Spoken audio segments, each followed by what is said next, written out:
Chapter 1. Rebirth before the game invasion, purchasing a million accounts. The repository of brains, just like the female protagonist, devoured. Aren't zombies supposed to have eaten my brain? How am I still alive? Ling Weirui was gazing at the familiar, yet seemingly distant wooden planks of the upper bunk in her dormitory. After a minute of contemplation, her eyes finally fell upon her mobile phone resting beside her pillow. Upon unlocking the screen, the date caught her attention. May 24th, X025. Ling Weirui could hardly believe that she had actually been reborn, and remarkably, it was 1 week prior to the game invasion. Memories flooded back to her. This day was a Saturday, and according to her original plan, it was the day for a family gathering in the game she played, Xianing Xianzhu. As fate would have it, on this very day, Li Annie had slipped her a laxative, preventing her from attending the gathering. After the gathering concluded, Li Annie had flirted with the guild leader, Du Bai. The reason for drugging Ling Weirui was to ensure that the campus belle of Z University would not steal the spotlight from her. Upon discovering the truth, Ling Weirui was both furious and amused. In the game, Du Bai was a dashing swordsman clad in white, but in reality, he was a portly man weighing around 250 pounds and standing at approximately 170 centimeters tall. Is this it?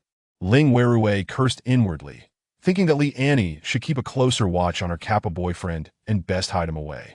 She held no fondness for either of them. Li Annie was a gold digger chasing after wealthy men, while Du Bai, despite later being with Li Annie, had the audacity to say boundaryless things to Ling Weirui and even had other gaming partners unbeknownst to her. It was utterly disgusting. In an unexpected turn of events, Li Annie discovered Du Bai's infidelity and absurdly accused Ling Weirui of being the mistress, launching a campaign of online harassment against her. Although everything was ultimately clarified, the ordeal left a significant impact on her, prompting her to sell her account and focus on her studies, with plans to pursue further education abroad after graduation.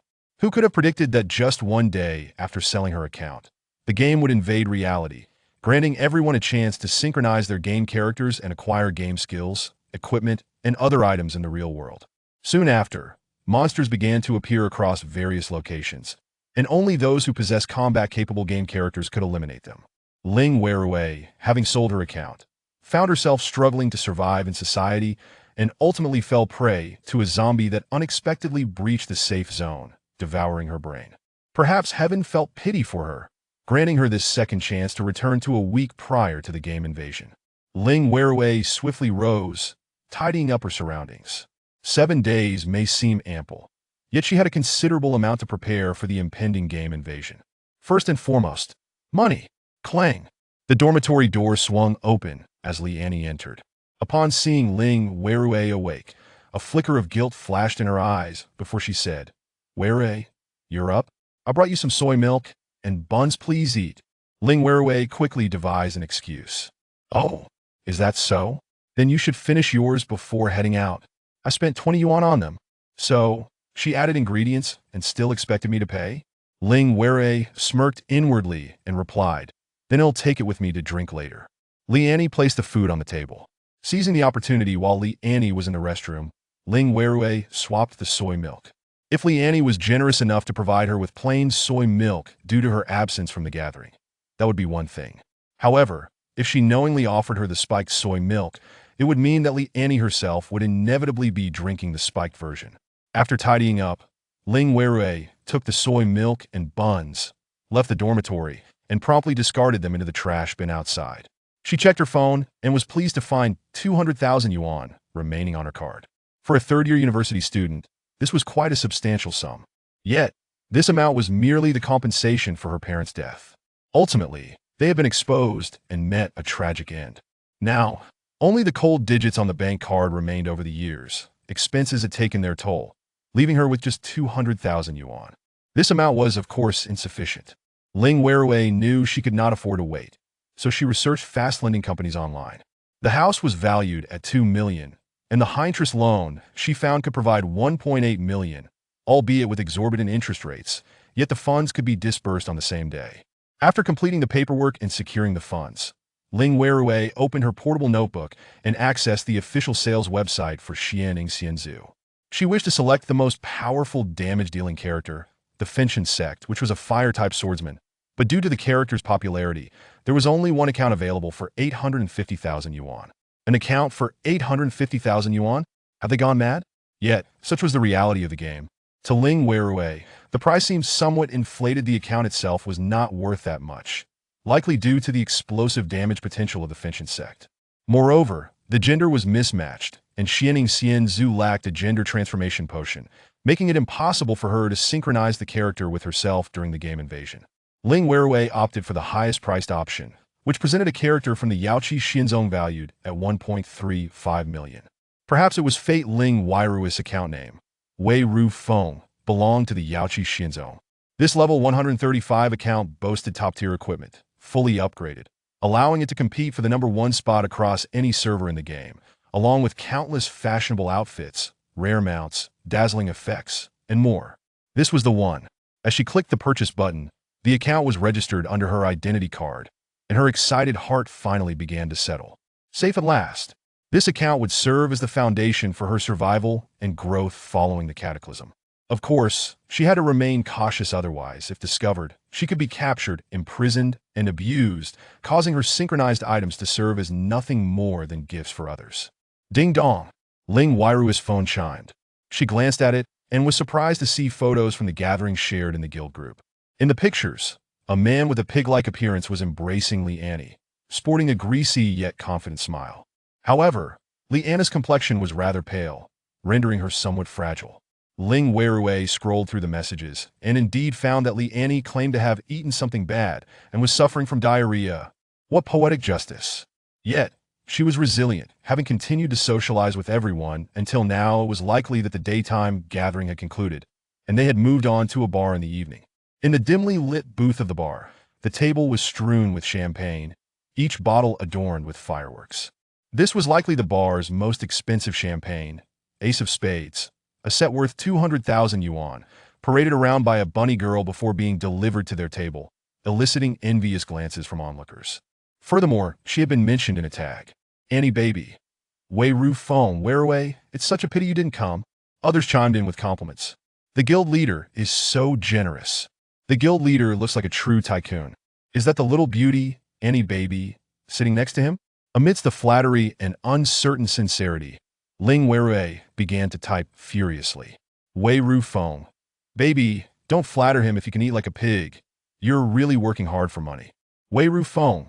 Oops, my bad. Wrong group. Wei Ru Feng has retracted a message. Wei Ru Feng has retracted a message. Chapter 2. Annoying the scumbag and the gold digger, logging into the million account. Li Annie was utterly revolted, and Ling Weirui certainly would not let her off the hook. Though she was cautious, she was far from timid and would not let others take jabs at her without retort. Wasn't Li Annie the one most concerned about her image in the guild? Ling Weirui was here to help her gain some notoriety.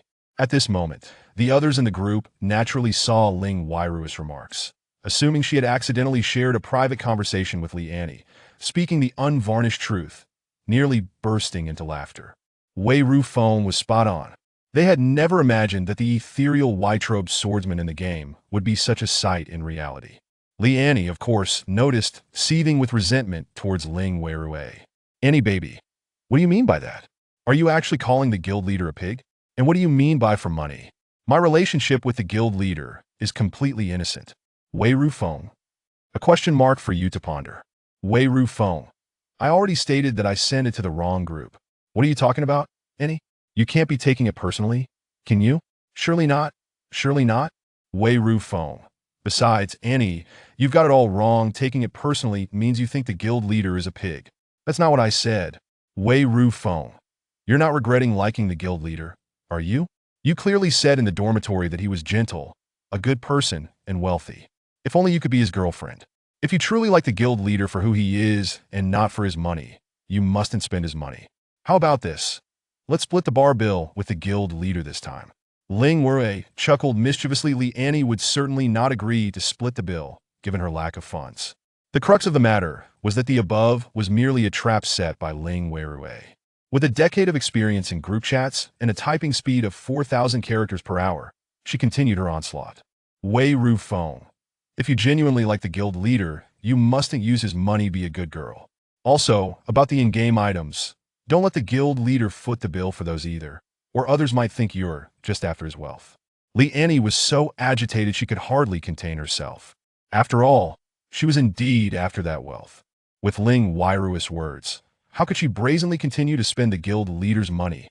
Annie baby, you accuse me unjustly. How could I possibly be that kind of person? Wei Ru Feng. I am fully aware that you are not such a person. Wei Ru Feng. However, the current environment is distinctly different from what it once was. In the past, when you deceived others for cars and houses, they labeled you a gold digger. Now, when you merely ask someone to order a cup of milk tea, they scornfully refer to you as an online beggar. Yet, everyone stands by to testify on your behalf. Is it not a comfort that you seek nothing in return? At this point, others in the gang began to persuade her as well. Gu Dao Ri Chong. Indeed, Annie baby, have no worries, we shall vouch for you. Yi Shi Shi. Yes, Annie is not that sort of person, but Wei Wei has a point as well. Do not take the leader for a fool and exercise some restraint. Song Hai Yi Sheng Xiao. However, the leader is quite wealthy, isn't he? Spending 200,000 without a second thought. Wei Ru Feng. The leader is indeed magnanimous since he is willing. Let him spend. Just remember to drink that ace of spades, and let me know how it tastes. In the next moment, within the gang, Dubai E finally made his appearance. Dubai E. Since no one wishes for me to squander money unnecessarily, let us split the bar bill evenly this time.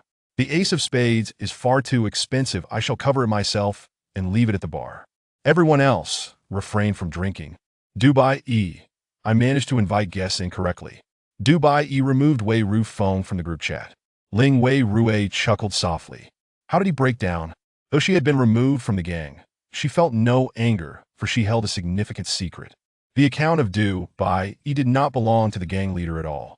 The leader's real name was Zhang Hao, the nephew of the game planner for Xian Ying Xianzhu, who played the role of a proxy within the game. His game account did not correspond to his actual identity. However, he had access to numerous items and a monthly quota of 10 million spirit stones. To establish a persona, create a gang, and distribute benefits, it was only customary to financially support a female university student within the game, was it not? As for that bar, it was even more amusing. Zhang Hao was a local, and his childhood friend happened to be the bartender there. The two had orchestrated a scheme, using the ace of spades merely for show, and in the end, they would concoct some excuse to leave the drinks behind, or the drink served would not even be the ace of spades. In a previous life, the drinks were ultimately saved, and others ended up paying for the bar. Eventually, a few of them took a break, and Lian and I and Zhang Hao went to a hotel with the room fee covered entirely by Lian and I. Yet the following day, Lian and I received game equipment gifted by Zhang Hao, valued at 50,000. In that moment, Lian and I was utterly devoted to Zhang Hao. Although the item had not been liquidated, its worth was undeniable. Not to mention, after the game's invasion, the value of these items soared. Zhang Hao had also concealed the fact that he did not possess a top-tier account. His alternate accounts, and those used for proxy purposes, were all part of the Sword Immortal sect. Given that players found it exceedingly challenging to reach level 100 with top-tier equipment, Lian and I remained oblivious to any suspicions. The scoundrel and the shameless woman remained entangled. Had it not been for Zhang Hao's later despicable actions, Ling Wei Rue would not have intended to set him up today, nor did she know whether Zhang Hao would cover the bar expenses this time, or if the ace of spades would indeed be consumed. Ling Wei Rue did not rush. She ceased to waste time in the group chat. Only 7 days remained until the game's invasion. She needed to hasten her preparations. She opened the game and logged into the account she had just purchased. Upon logging in, Ling Wei Rue beheld a character adorned in an 800,000 worth mount, clad in a 200,000 worth celestial outfit. Map: Xianzumu Yao Yao arrives at Songmeng Prefecture atop the Jiutian Xinfeng. Indeed, the mount valued at 800,000 was that spectacular. Announcements echoed throughout the map as she traversed. Songmeng Prefecture served as the main city, where numerous players could be seen idling. Upon noticing the account of Mu Yao Yao, many flocked to witness the wealthy lady. Wow, how did a rich woman arrive on our server? The top battle power ranking has been updated. Mu Yao Yao has made the list. Rich lady, would you like to join our gang? We rank second in battle power with you. We would be first. The cave dwelling was a feature within Xianing Xianzhu, introduced following the popularization of construction games, referred to as homesteads, manors, or My World, among others. As a Shansha game, it was termed a cave dwelling. Moreover, Due to its lack of involvement with levels, equipment, or numerical values, cave dwellings could be established from level 1. Thus, following the game's invasion, even if Ling Wei Rui had not leveled up, she would still have her cave dwelling synchronized first. This was the legendary portable space. Chapter 3. The transformation of the cave abode into a frenzied stockpile. Under surveillance, the account, Mu Yao Yao, is exceptionally comprehensive and has extensive experience with cave abodes. The size of the cave abodes varies, and so does the price. The largest spans an impressive area of 10 by 10 kilometers, akin to a small city. Within, one can customize constructions and even purchase blueprints of pre-built structures from others through official channels. Mu Yao Yao possesses the most expensive celestial-grade peach garden, filled with an abundance of peach trees, each requiring a hefty investment of 27 units of currency. Ling Weirui counted, and there were a staggering 3,000 peach trees, amounting to a total of 81,000. Fortunately, this expenditure does not fall upon her. However, the account Mu Yao Yao did not acquire any planting area. The previous owner prioritized aesthetics, neglecting the crucial aspect of cultivable land. After the game synchronization, these lands possess the capability to accelerate plant maturation, whether for in-game items or real-world products. A single cave abode could yield enough food to sustain an entire city, potentially leading to immense profits. Ling Weirui promptly accessed the store and began purchasing items such as Xizhong. An extraordinary treasure of heaven and earth. Crops planted in Xizhong will have their maturation time reduced by a factor of 1,000. In the game, the most basic crop, Ling Mi, has a maturation time of 2 hours. With the 1,000-fold reduction, Ling Mi would mature in a mere 7.2 seconds. As for items like 1,000-year ginseng and zhugua, other players require at least 3 days for cultivation. With Xizhong, this can be achieved in just 5 minutes. 1 unit of Xizhong covers an acre, with an official price of 58,800 spirit stones. The conversion rate of spirit stones to real currency stands at 100, meaning a single unit of Xizhong is worth 588 yuan. Is there truly any distinction from extortion? A cave abode can encompass a planting area of 1,000 acres, often referred to as 1,000 acres of fertile land, equating to 1,000 units. The total value reaches an astonishing 588,000. Ling Weirui gritted her teeth. Is it not merely a matter of spending money? Invest, even if it means sacrificing her own blood. Ling Weirui proceeded to recharge her account. In doing so, the funds from her mortgaged property dwindled to less than 200,000. Frankly speaking, this amount is far from sufficient.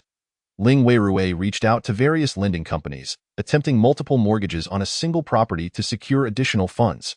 However, she needed to exercise caution to avoid falling into the hands of the same usurious lenders, as that would expose her. During her fundraising endeavors, Ling Weirui continuously opened bank accounts, credit cards, and even small loans, managing to accumulate 1 million in total. As she took leave from school, she devoted herself entirely to this pursuit.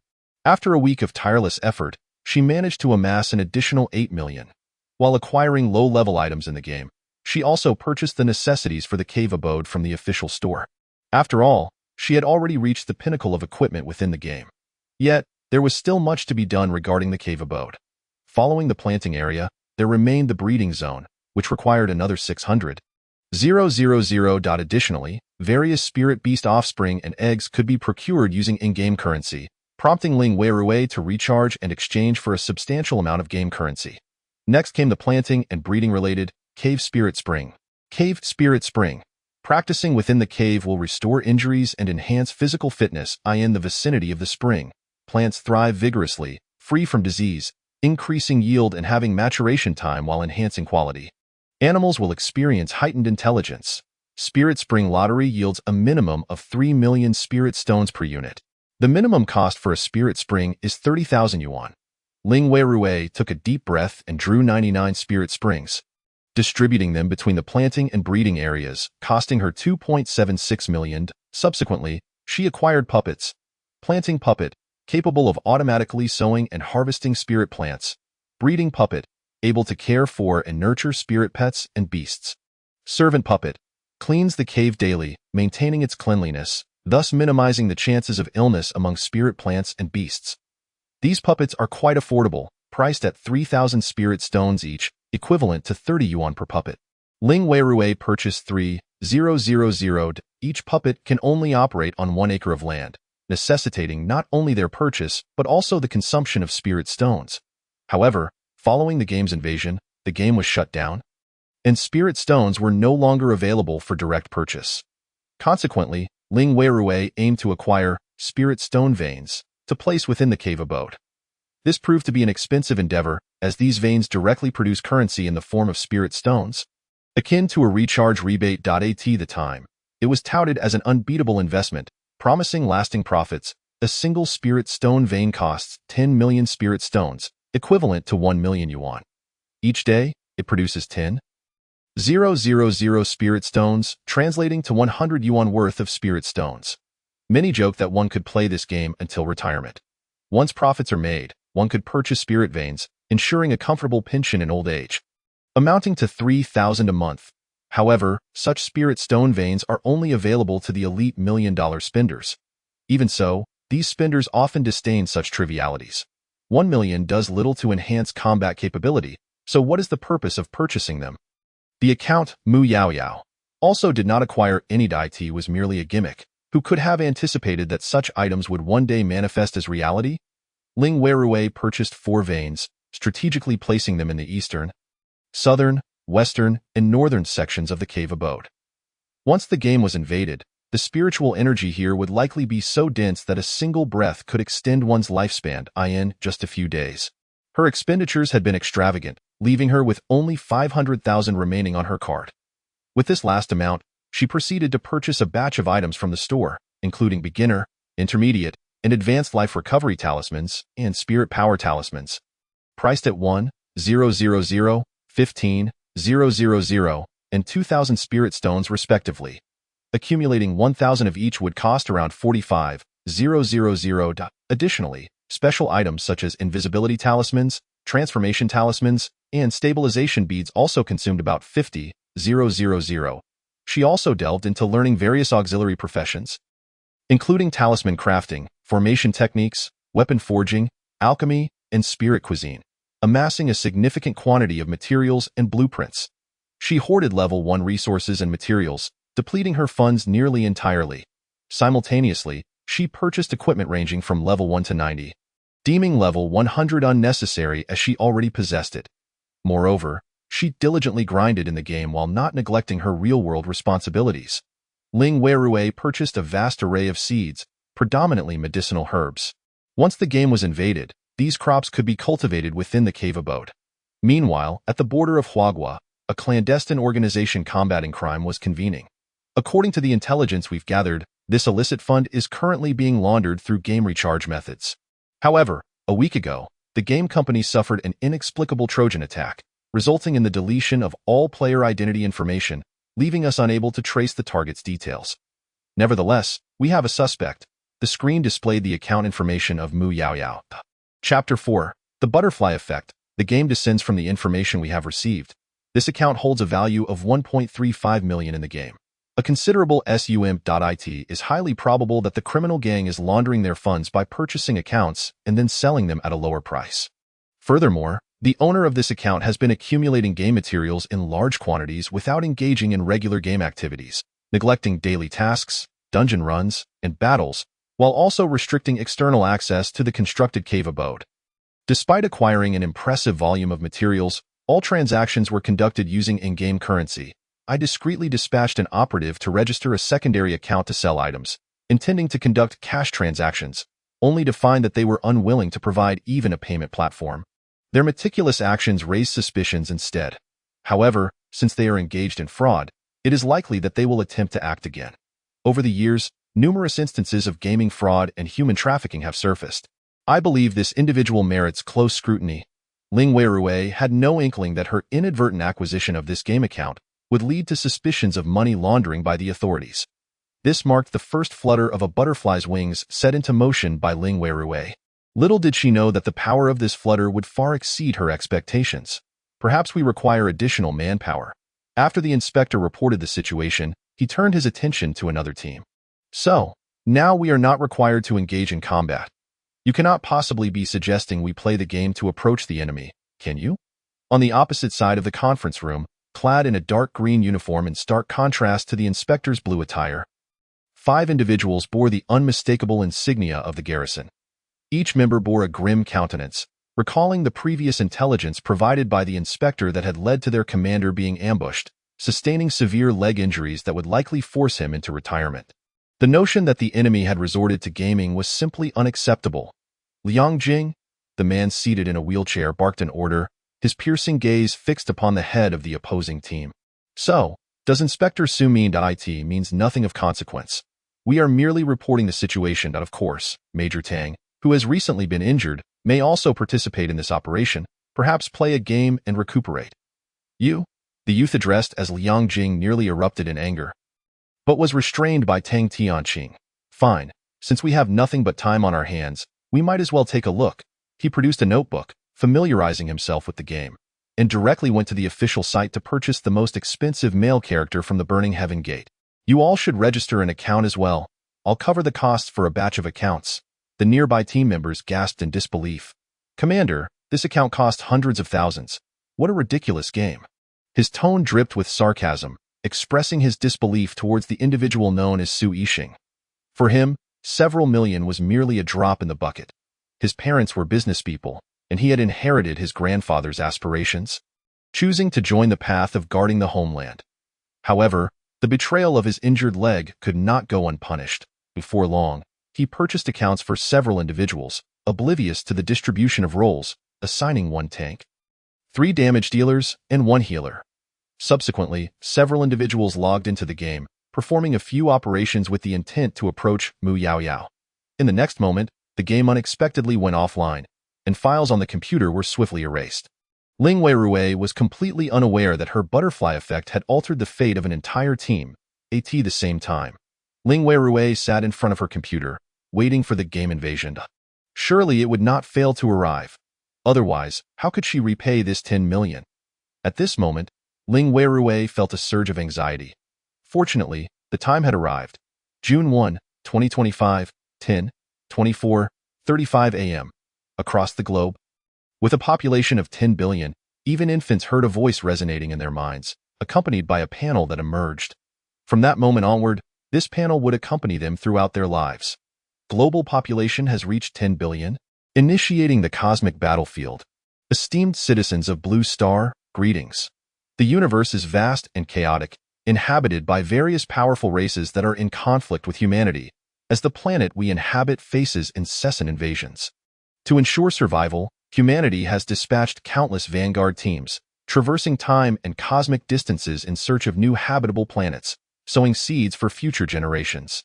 Due to the overwhelming strength of our adversaries, we have meticulously selected human genes, preserving only the ability to survive. Through prolonged development, we have continuously evolved, and when the population reaches 10 billion, the original humans will receive your life signals, guiding you on the path to oppose other races. The calamity is not of our making. Rather, as humanity's population grows to a certain threshold, it inevitably attracts attacks from myriad races, positioning us as a link in their food chain. Information about these races has increasingly emerged in films, animations, and novels over the past century, ultimately giving rise to numerous games designed to aid human understanding. We aim to diminish humanity's fear of confronting various races through this leisurely and entertaining medium. And the human form requires only a synthesis of protein to be reborn, with the soul being the true treasure. After the game invasion, upon the death of any player, they may resurrect, but the strength of their soul will determine the number of times they can revive. Following this proclamation, the system panel continued to refresh. All individuals received system panels that were still updating their information. To stabilize the current social security status and maintain the purchasing power of the currencies of major nations, we will now fully take over the monetary system, providing compensation to the nations and institutions that established it. Planning secure zones. Deploying monster projections. Level 1 monsters are being refreshed, with restricted attack ranges. Each time a monster projection is defeated, it will weaken the true form of the invading monsters, granting experience points. As experience increases, the levels of corresponding items will also rise. Generating quests. Generating dungeons. Meanwhile, a prompt appeared before Ling Weirue. You have one opportunity to synchronize your game account. Would you like to proceed with synchronization? Subsequently, a series of accounts were displayed. Mu Yao Yao, Wei Rufin, Super Mario, Tetris, Happy Elimination. She had not played many games. Initially, she intended to synchronize with Super Mario, but was informed that Super Mario was a male character, resulting in a failed synchronization. Ultimately, she was left with no choice but to select Tetris, at long last. She seized the opportunity, synchronizing Mu Yao Yao. In that instant, as the account was secured, Ling Weirui underwent a profound transformation. She felt as though she had acquired an ethereal spiritual root, awakening her understanding of cultivation. An abundance of data from the game materialized before her: personal data, personal backpack, private treasury, portable cave, elegant wardrobe, pet mount. All had been synchronized. Ling Weirui took a deep breath and began to assess her synchronized possessions. Elegant garments, 2,387 sets. Disguises, 129. Hairstyles, 376. Accessories, 5, 827.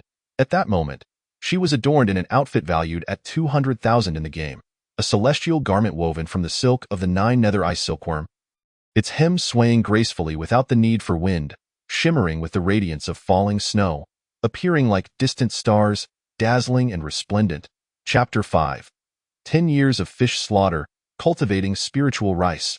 The hem and cuffs were embroidered with exquisite frost, even exuding a chill, leaving a trail of light with each movement. 3 Floating ribbons danced gently in the air, accentuating the ethereal and cool nature of the attire.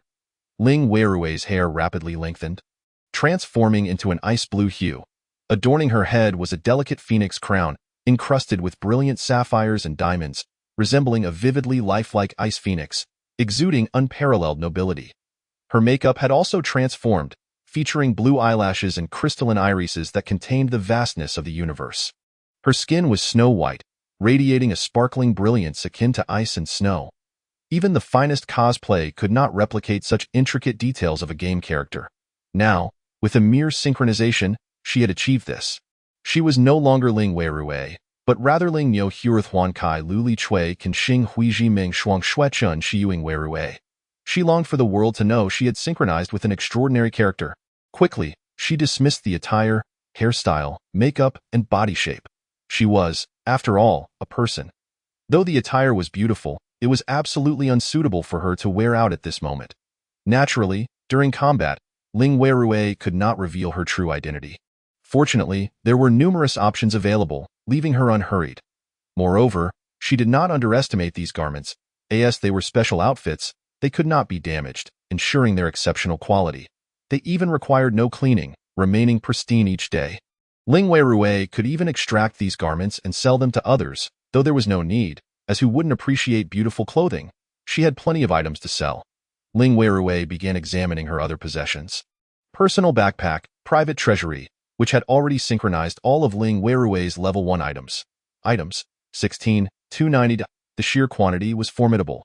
Ling Weirui promptly retrieved an item. Name change card. Allows for the alteration of one's game ID. Ling Weirui had already contemplated her new name. 10 years of fish slaughter. I have spent 10 years slaughtering fish at the Dorun Fa. My heart has grown as cold as a blade. It was a popular internet meme. Such memes were widely circulated, ensuring no connection to her personal identity. After changing her name with the card, Ling Weirui began equipping her gear. With equipment came a sense of security. A level 1 peachwood sword, purple, the highest quality that could be forged at level 1 was indeed purple. An exquisite celestial pathway set, purple, consisting of clothing, pants, gloves, shoes, and a belt. An ice condensation accessory set, purple, including a crown, necklace, waist ornament, a pair of earrings, a pair of rings, and a pair of bracelets. With 13 pieces of equipment donned, Ling Weirui's character attributes: physique, root bone, strength, agility, and perception. Sword. She felt as strong as an ox, light as a swallow. With keen senses. It was as if she had transcended her former self. Was this the effect of synchronizing with a combat-oriented character? She felt like a superhero, brimming with confidence, believing she could easily defeat a small Karami. This was something the past her, who had synchronized with Tetris, could never comprehend. After adapting to this superhuman body, Ling Weirui placed some of the supplies and seeds she had purchased into her personal backpack. In an instant, she vanished from her location. Ling Weirui entered a new realm. The land was vast and boundless, forming a lush green lawn. pavilions, and peach blossoms had vanished without a trace. Alas, those structures would only materialize upon reaching a certain level. Following synchronization, it depended on how high Ling Weirui's level was to activate various props. Fortunately, the cave would unlock fully upon reaching level 30. However, the essence of Earth, spiritual springs, spiritual mines, and puppets remained. A rich aura of spiritual energy enveloped her. And with a single breath, she felt her cultivation instinctively activate, enhancing her strength. Such a dense spiritual energy, compared to the air of the outside world, was akin to a foul stench. Not only was it unbearable, but it was also filled with impurities. Yet that was precisely where battles were necessary.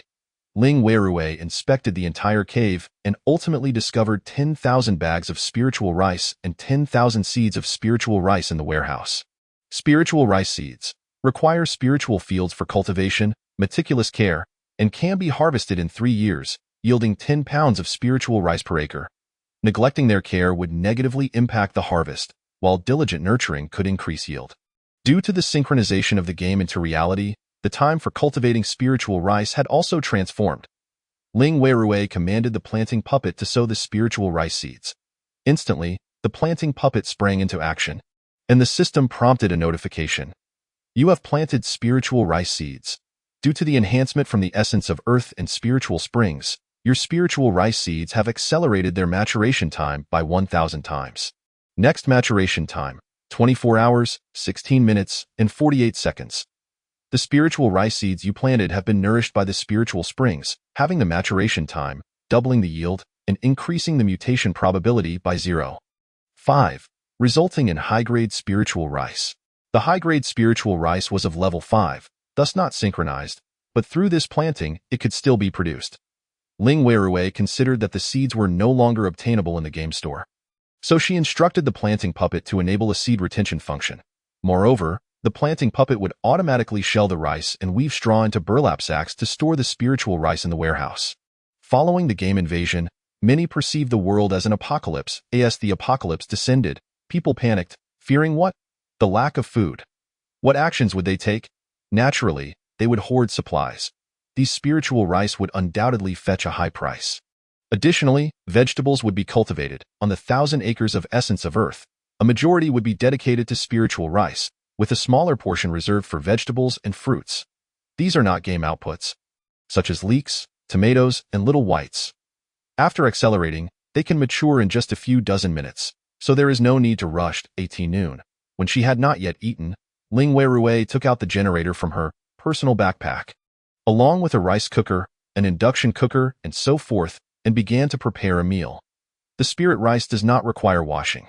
This substance is untouched by the mundane world, and washing it could potentially wash away its spiritual essence. In fact, even the water used to wash the rice, if used to water plants, might cause mutations in ordinary flora. Ling Weirui also retrieved some spiritual spring water and added it to the spirit rice before pressing the cook button. At that moment, her phone began to vibrate incessantly. There was no network in the cave, and the phone was the only means to confirm a person's presence. Ling Weirui could not afford to reveal herself, so she had to keep a close watch on her phone. The persistent vibrations were from her instructor, who was compiling the player account information across the entire school for easier management. Students constituted the largest group of players, especially with a widely popular game called Peacekeeper that could also be played on mobile devices. Chapter 6, Peacekeeper, Information Trade. Although it is called Peacekeeper, it is actually a shooting game with reports of 400 million global registrations.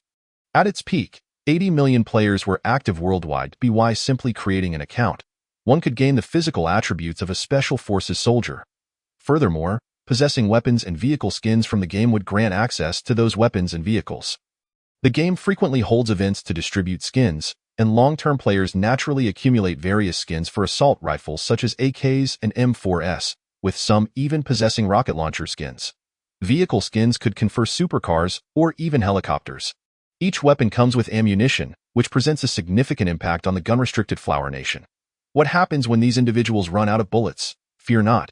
Any zombie-type monsters will drop bullets upon defeat because the game features a night mode specifically for zombies and giant zombies. Moreover, these zombies do not roam the wilderness but rather the cities, emerging from the ground as night falls. At present, these zombies have yet to respawn, and the players of Peacekeeper remained blissfully unaware of the impending threat. Reveling in their synchronization with Special Forces accounts, the first crisis will arrive in 6 hours.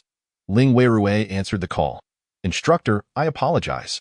My phone was charging, and I was in another room online, so I missed your call. Have you synchronized your game account? Li Annie mentioned that you were also playing her game. This conversation had occurred in her previous life. Li Annie was curious whether Ling Weirui had synchronized her account. Given that Ling Weirui's account far surpassed hers, Li Annie was eager to leech off Ling Weirui's success. Instructor, I did not synchronize my account. I am planning to study abroad and have been busy with paperwork and connections.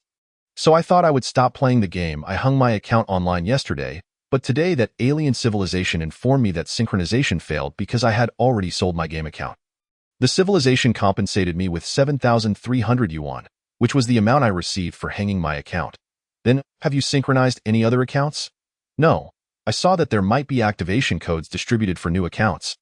So I chose not to synchronize. In truth, she had synchronized at one point, only to regret it countless times afterward. Yet every time she saw an activation code being sold for millions, she realized it was beyond her reach. Following the game invasion, property prices had plummeted, and selling her house would not be enough to afford an activation code. She could also lose her place to live, as houses could be transformed into safe zones. Alright then, when you obtain a new activation code, remember to report in. Also, if you know of others in the class playing the game, please let me know. Just send me the list. Understood, the call ended. Don't think that synchronizing a game account is necessarily a good thing. It could also lead to disaster. She thought of ECC. ECC had been a prominent figure in the guild, second only to a Dubai, on the leaderboard, rank 37, a practitioner of the Golden Chime sect, proficient in archery, with disciples possessing golden spiritual roots. In simpler terms, archers. 3 months after the game invasion, ECC disappeared. Her parents inquired within the group, asking if anyone had gone on missions or dungeons with ECC.at that time. A nefarious group emerged in the country, specializing in kidnapping players to seize their equipment, capable of killing players repeatedly until their souls vanished, rendering them unable to resurrect. Ling Weirui certainly did not want to synchronize with a top-tier account only to fall into the hands of others. After 10 years of survival, Ling Weirui could not be too cautious. Meanwhile, in the guild chat of Ling Weirui's former guild, the Jinbai realm led by Zhang Hao, discussions were underway. Annie baby, I synchronized my Haohuan sect account. My first level skill is charm, but it doesn't seem very useful. Despite her words, Annie baby was quite pleased and proud. She never expected that playing a game could turn her fortunes around. From now on, she would be a distinguished player, while those bookworms who do not play games would remain ordinary, merely stepping stones or servants to her. Not to mention, her boyfriend was ranked in the top 10. Annie baby, what items did you all synchronize? By the way, darling, how many items did you synchronize? Do you have any talismans? I didn't buy any talismans because I was afraid of getting hurt while fighting monsters. A talisman costs 2,000 spirit stones or 20 yuan. Only wealthy players would spend on life and spirit recovery talismans. As a poor student, Li Annie certainly would be reluctant to spend. Moreover, talismans that once cost 20 yuan might now have skyrocketed in value. She wanted one to ensure her safety or perhaps covertly sell it for money. Whose ID is this account? It's a top 10 account. Don't think about it. It's our chief planner's ID, but the chief planner claims he does not play this account. So the synchronization failed. Also, those who hung their game accounts for sale on the official website are all ineligible for synchronization and must purchase and log into the account themselves. Zhang Hao's uncle also regretted it. As internal staff, they were prohibited from playing games to prevent insider theft, hence the saying, those who create games do not play games. More worrisome was the fact that they might soon be unemployed because from that day forward, humanity could no longer create games, they could only play real games. Universal Battlefield, version 0.1. Game Invasion. Of course, the original humans compensated these individuals with an activation code for the games they developed. However, this account started from scratch, incomparable to those who had amassed substantial resources by synchronizing their accounts. Just as Zhang Tianming hung up the phone, he received a message. Give me the real information of the top-ranked players from your company's game account. Even a player's contact number will suffice. I'll give you 100,000. Zhang Tianming looked at this message and sensed the malicious intent behind it. However, he was still tempted. Those big shots like to flaunt their accounts, even exposing their information. There was no need for him to conceal it. Perhaps they would be discovered anyway. After all, money is money. As the supervisor of customer service, he had access to the private contact details of those top-tier wealthy players.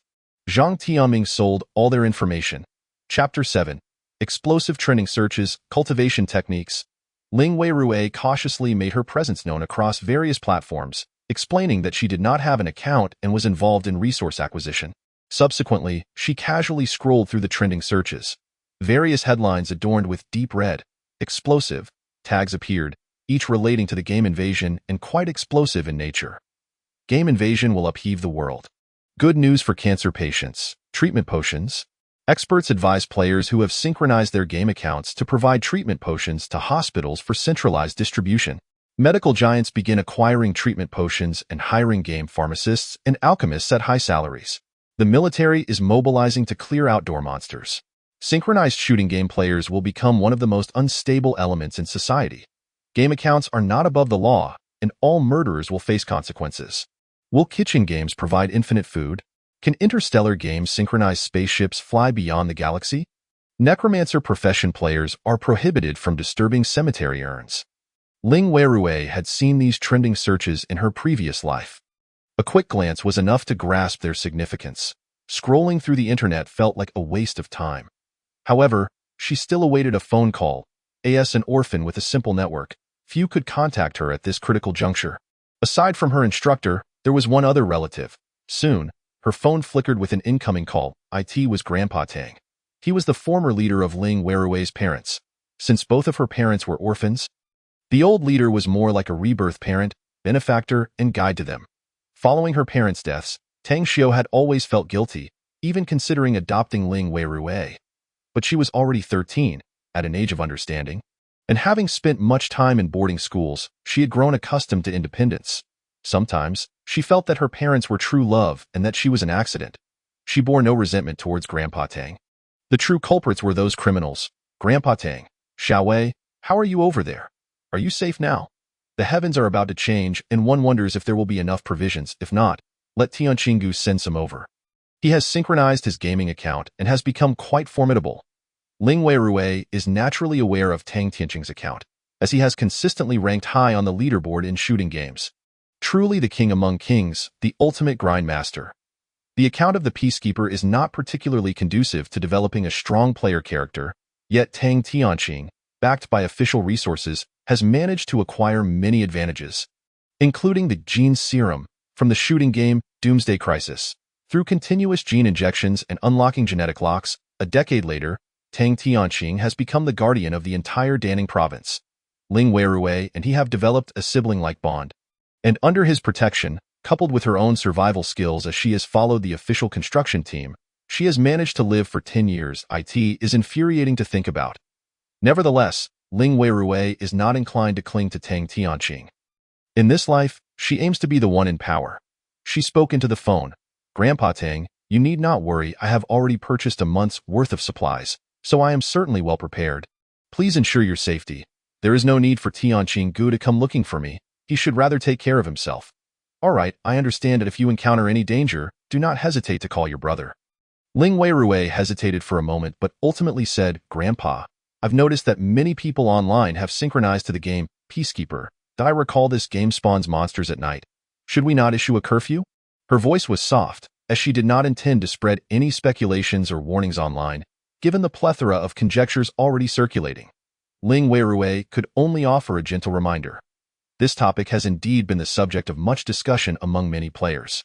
Presently, numerous players on the internet are speculating about the consequences of the game Invasion. Some have already encountered crises in the outskirts, such as monsters appearing in fields, beastly roars from the mountains, and enormous birds attacking aircraft in the skies.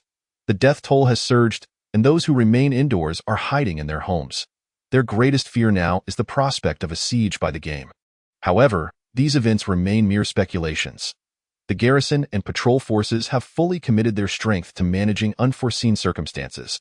The upper echelons, comprising individuals in their 50s and 60s, lack a comprehension of the gaming realm and are unaware that should a siege occur.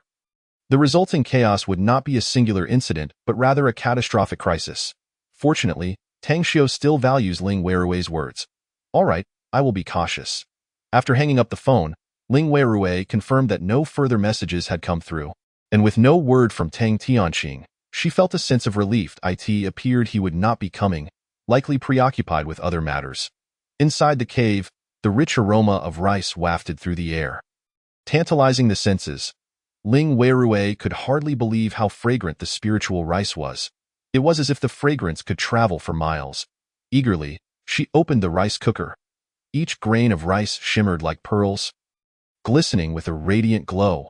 Grabbing a serving spoon, she embraced the pot and began to feast. It was simply exquisite. No wonder later players claimed a bag of spiritual rice could fetch 1,000. It was nothing short of extraordinary. Without needing any accompaniments, she devoured an entire pot. After consuming the spiritual rice, warmth surged through her body, as if waves of heat were enveloping her, and she felt a significant increase in her strength.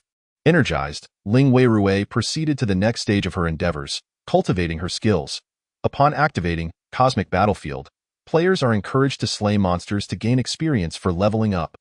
However, in the realm of Xinxia games, elevation is not solely about levels. It also pertains to realms of cultivation. In a previous life, it was discovered that due to the game's embodiment, players could enhance their strength not only by leveling up, but also through practicing cultivation techniques. Consequently, players of Xinxia and Wuxia genres became the second batch of awakened high-powered contenders, with the first being the group of peacekeepers.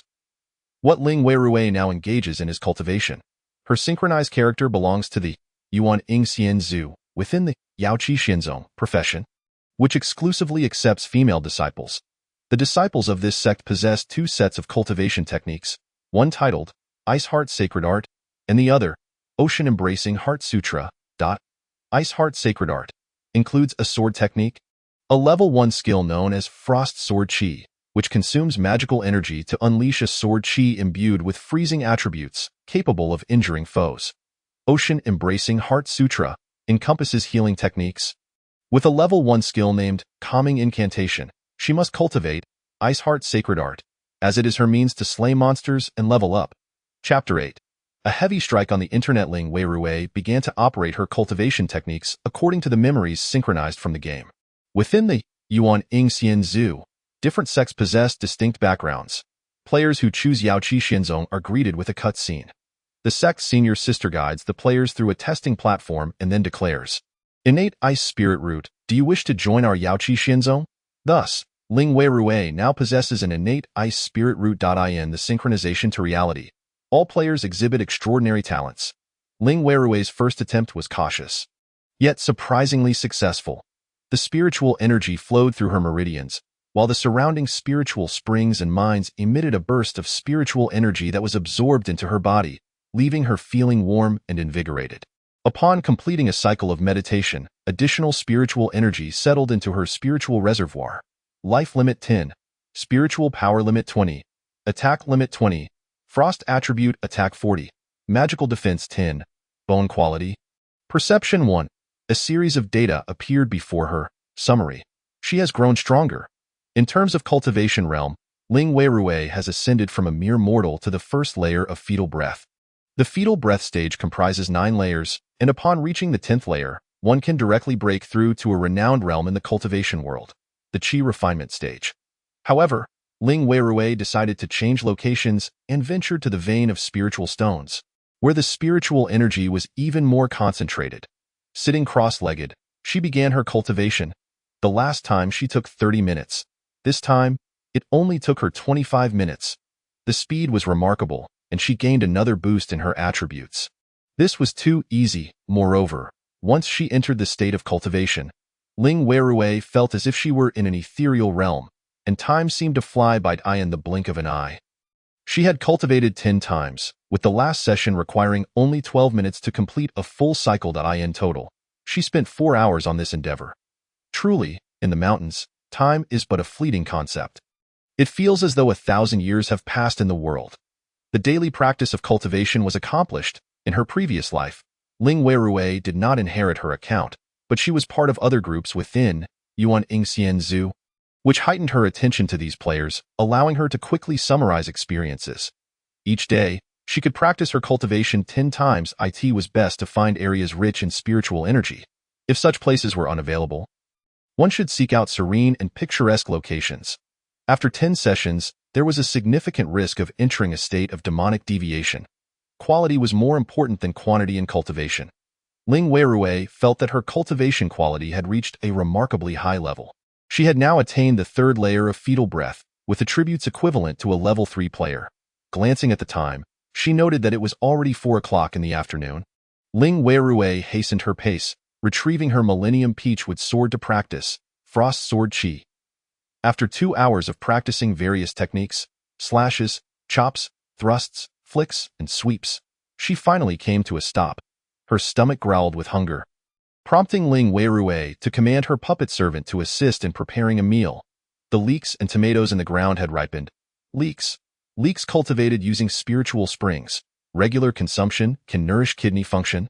Variant leeks cultivated using spiritual springs. Regular consumption can nourish kidney function. Tomatoes. Variant tomatoes cultivated using spiritual springs. Regular consumption can supplement vitamin C. Variant tomatoes. Tomatoes cultivated using spiritual springs. Regular consumption can supplement vitamin C and possess whitening and antioxidant properties. Broccoli.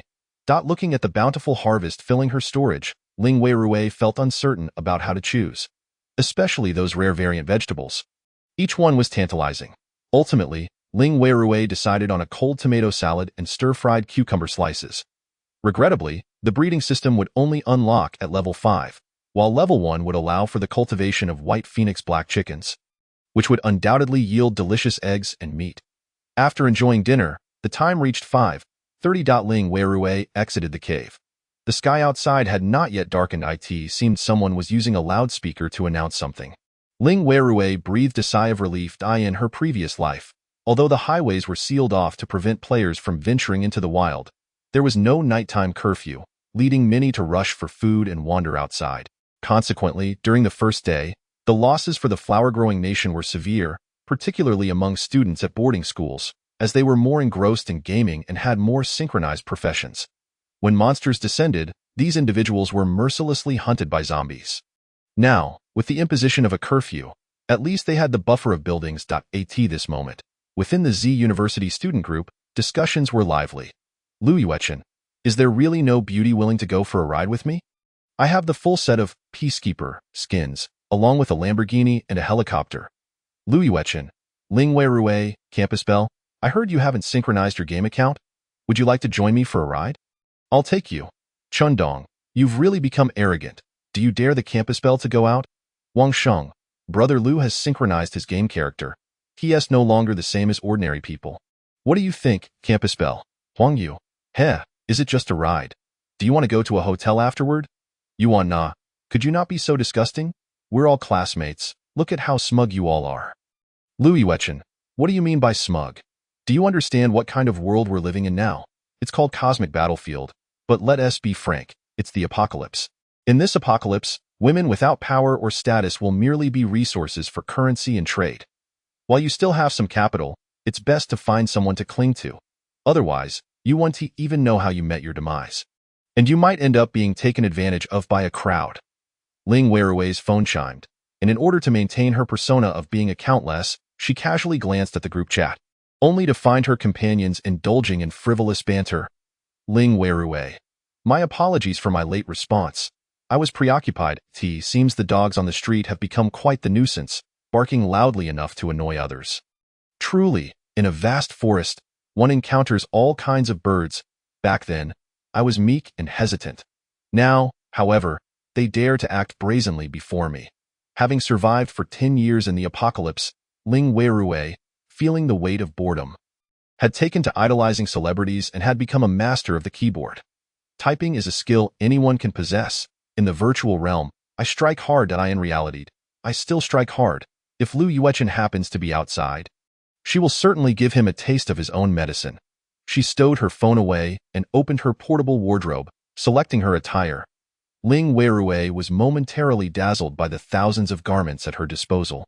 Ultimately, she chose a sleek black outfit befitting a night stalker, complemented by a conical hat adorned with black veil. Among her accessories, she selected a black cat mask. The makeup could not be overlooked either. After all, one could never be too cautious against detection or X-ray vision. Thus, Ling Weirui opted for a bronze complexion, smoky eyes, and blood-red eyes reminiscent of a demon lord. All set. Ling Weirui produced an invisibility talisman and affixed it to herself. As long as she refrained from initiating an attack within 5 minutes, she would remain cloaked. She refrained from opening the door, well aware that surveillance cameras were positioned at her neighbor's entrance.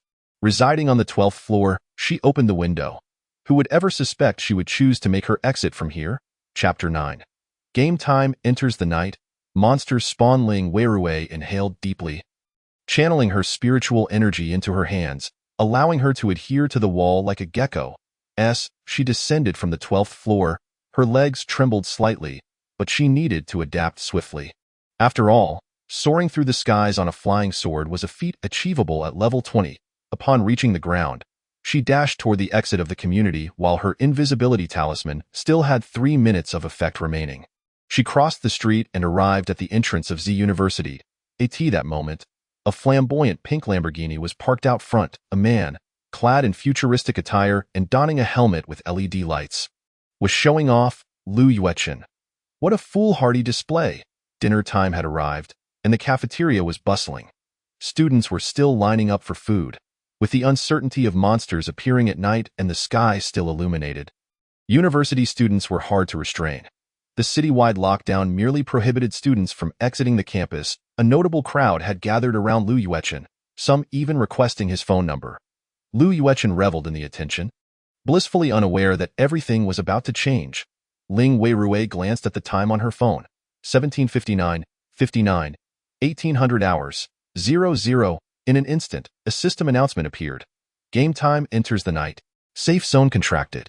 Numerous monsters are beginning to spawn. Some may attack the safe zone. All players and civilians should take cover. As the panel and alert sounded, the sky overhead abruptly darkened. However, due to it being May, the dimness was only marginal and visibility remained decent. The asphalt road and rubber track began to bulge, as if something were emerging from beneath. Zombies began to crawl out. Hachi, hachi, hachi.buzz, buzz, buzz.quack, quack, quack, quack. Lu Yuechen was momentarily stunned as intense background music filled his ears. The urgent sensation of being pursued flashed through his mind like a bolt of lightning. Why was there music? This was the soundtrack of the night crisis. Seizing the remaining light, he spotted the zombies emerging from the ground and instantly grasped the situation. Run! The zombies are coming! He pushed past those around him, attempting to reach his sports car.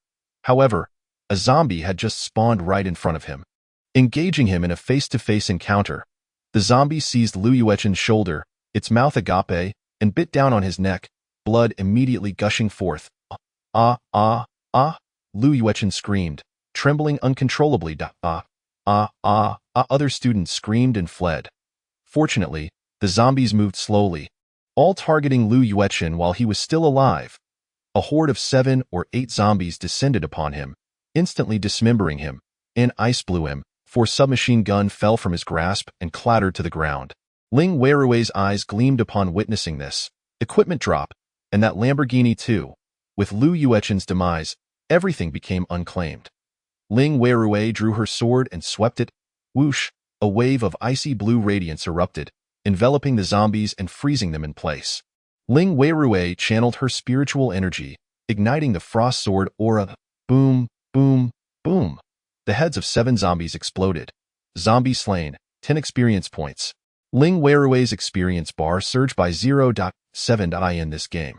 Experience accumulation was formidable. One needed to kill 1,000 zombies just to gain a single level, requiring a total of 10,000 experience points. More zombies began to pursue Ling Weirui from behind. She had no time to gather strength and swiftly turned to deliver a strike. Zizizizizi. The Millennium Peachwood sword sliced into the zombies, unleashing a burst of charred energy. The powerful Peachwood sword was specifically designed to combat these foul creatures. With her equipment's exceptional attributes, she was 5 times faster than the zombies. Like a butterfly flitting through flowers, Ling Weirui effortlessly dispatched the surrounding zombies. Reaching Lu Yuechen's lifeless body, she swiftly retrieved the M4 submachine gun from him and miraculously stumbled upon a sniper rifle, a frying pan, bulletproof armor, and an additional combat backpack. Loot acquired. Ling Weirui placed these items into her player inventory and even the Lamborghini occupied just one slot in her spatial ring. It's worth noting that her spatial ring had been upgraded through microtransactions and was touted as an infinite spatial ring, belonging to the system's inventory, featuring a grid of 10 columns by 10 rows across 100 pages, equating to a staggering 10,000 slots of storage. Ling Weirui casually picked up the scatter drops, 120 rounds of 5.56 ammunition and 180 rounds of 7.62 ammunition. I recall that one round sells for around $20. It might be even pricier at launch. That S6000 in my pocket? Ling Weirui gleefully collected the gear. Help! Help! Several female classmates, witnessing Ling Weirui's prowess in dispatching zombies, desperately ran toward her, their eyes pleading for assistance. Ling Weirui scanned the scene and noticed one girl, notably strong and robust, exuding a special forces aura. Surrounded by pursuing zombies, her eyes lit up. The zombies were targeting her. The others needed to keep their distance. "Stay near me," Ling Weirui called out, prompting the others to scatter. The remaining girl nearly broke into tears. "Senior, I've only synced with my game character. I haven't spent any money on the game. I don't have any skins, not even a gun." Regret washed over her as she lamented her lack of investment in the game. In reality, she had only played for 2 weeks during her university days, and now 7 to 8 months had passed. She never imagined the world would change so drastically. Although she had benefited from enhanced physical abilities akin to a special forces operative, she was now being chased by zombies. "Come hide beside me." The girl cried tears of joy, realizing Ling Weirui was not abandoning her but rather intending to protect her. Thank you. I'm Cheng Zihan from the English department." Ling Weirui replied, "I'm not your senior. I'm just a passerby. You loot the items and help me collect everything. After we finish off the monsters, I'll share a weapon with you." Okay. Cheng Zihan nodded vigorously. More zombies surged forth from the ground, and Ling Weirui dispatched each with a swift strike. When the numbers grew, she unleashed her frost sword aura to freeze the approaching zombies. Among the horde were not only the typical humanoid zombies but also agile zombie dogs, flying zombie bats, and enormous giant zombies towering at 2.5 meters, their bulk causing the earth to tremble with each step. However, defeating these colossal zombies often yielded valuable loot. Loot time? Here they come. Cheng Zihan instantly grasped the situation and adeptly snatched up a level 3 backpack. In the next moment, the backpack materialized on her back. Whatever she touched instantly transferred into her inventory. This was a privilege reserved for game players. She possessed some traits of a player, allowing her to loot faster than Ling Weirui. Before long, Cheng Zihan had amassed 2 medical kits, 5 adrenaline shots, 7 first aid kits, 5 energy drinks, 9 pain relievers, and a plethora of bandages. She also acquired a S12K shotgun. "My backpack is full. Hand it over," Ling Weirui urged. Cheng Zihan promptly surrendered her backpack to Ling Weirui without hesitation. Ling Weirui stored the backpack in her cave and instructed Cheng Zihan to gather new supplies. Just as the two were working in perfect harmony, alarm bells rang out and dozens of vehicles sped toward them, including a military truck. Chapter 10. Finding 2 decoys, leveling up the guard troops have arrived. Ling Weirui thought to herself, too fast. She considered using Cheng Zihan as bait, but also recognized the opportunity it presented for her. These troops were likely heading toward the dormitory area to rescue others, but with so many zombies present, would she follow me, or those soldiers? If you choose to follow me, I can form a team with you. And experience will be shared. By tomorrow morning, I'll equip you with a full set of gear. Cheng Zihan observed the armed soldiers in camouflage combat gear, their weapons appearing genuinely formidable rather than mere game equipment. She quickly realized these individuals were armed forces, not players. In contrast, while Ling Weirui was not part of the guard, she undoubtedly exuded the air of a top-tier player, her attire resembling something from a cosplay. Moreover, she was enticing Cheng Zihan with the promise of equipment. Taking a deep breath, Cheng Zihan resolutely declared, "Sister, I'll follow you." "Very well, the bait has arrived. Ling Weirui has sent out a team invitation. Shark Fishing for 10 years invites you to join the team. Do you agree?" Agree. The two successfully formed a team, and Cheng Zihan quickly noticed a team name appearing in the upper left corner of her screen. One was Ling Weirui's Shark Fishing for 10 years, and the other was her own game ID. "Our family Zihan." "What a coincidence, sister. From now on, I shall call you Shark Sister." Ling Weirui is in her junior year, while Cheng Zihan is merely a freshman, indeed 2 years apart. to which Ling Weirui responded affirmatively. Not wishing to engage with the defenders, Ling Weirui led Qing Zihan in a tactical retreat while fighting. In the distance, a figure jumped down from the passenger seat of a military truck. Had Ling Weirui glanced over, she would have recognized that it was Tang Tianqing, wielding a large sword, clearly a game weapon, specifically the novice gear from the Burning Heaven sect within the Xian Immortal clan. This game is filled with hidden surprises. For instance, many players discovered that novice weapons have no durability, rendering them indestructible. Upon realizing this, some players intentionally created new accounts to retain these goodies. By a twist of fate, Tang Tianqing had synchronized his account, and with the addition of a healer to the team, his legs were healed almost instantly, allowing him to rejoin the rescue efforts without pause.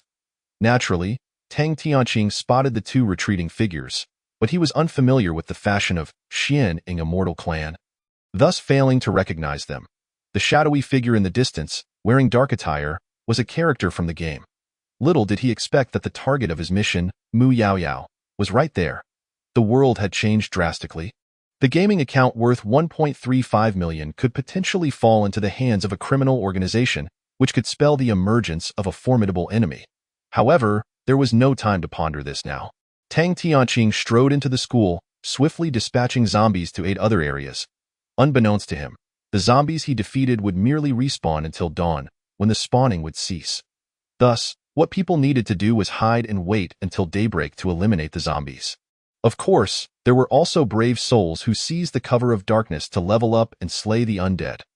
Ling Weirui was among them. She led Qing Zihan away from the entrance of Z University. They had not ventured far when they heard cries for help, help, help me. Inside a hot pot restaurant, a man was screaming as if he were being slaughtered like a pig, wielding a kitchen knife to fend off the zombies that had smashed through the glass doors.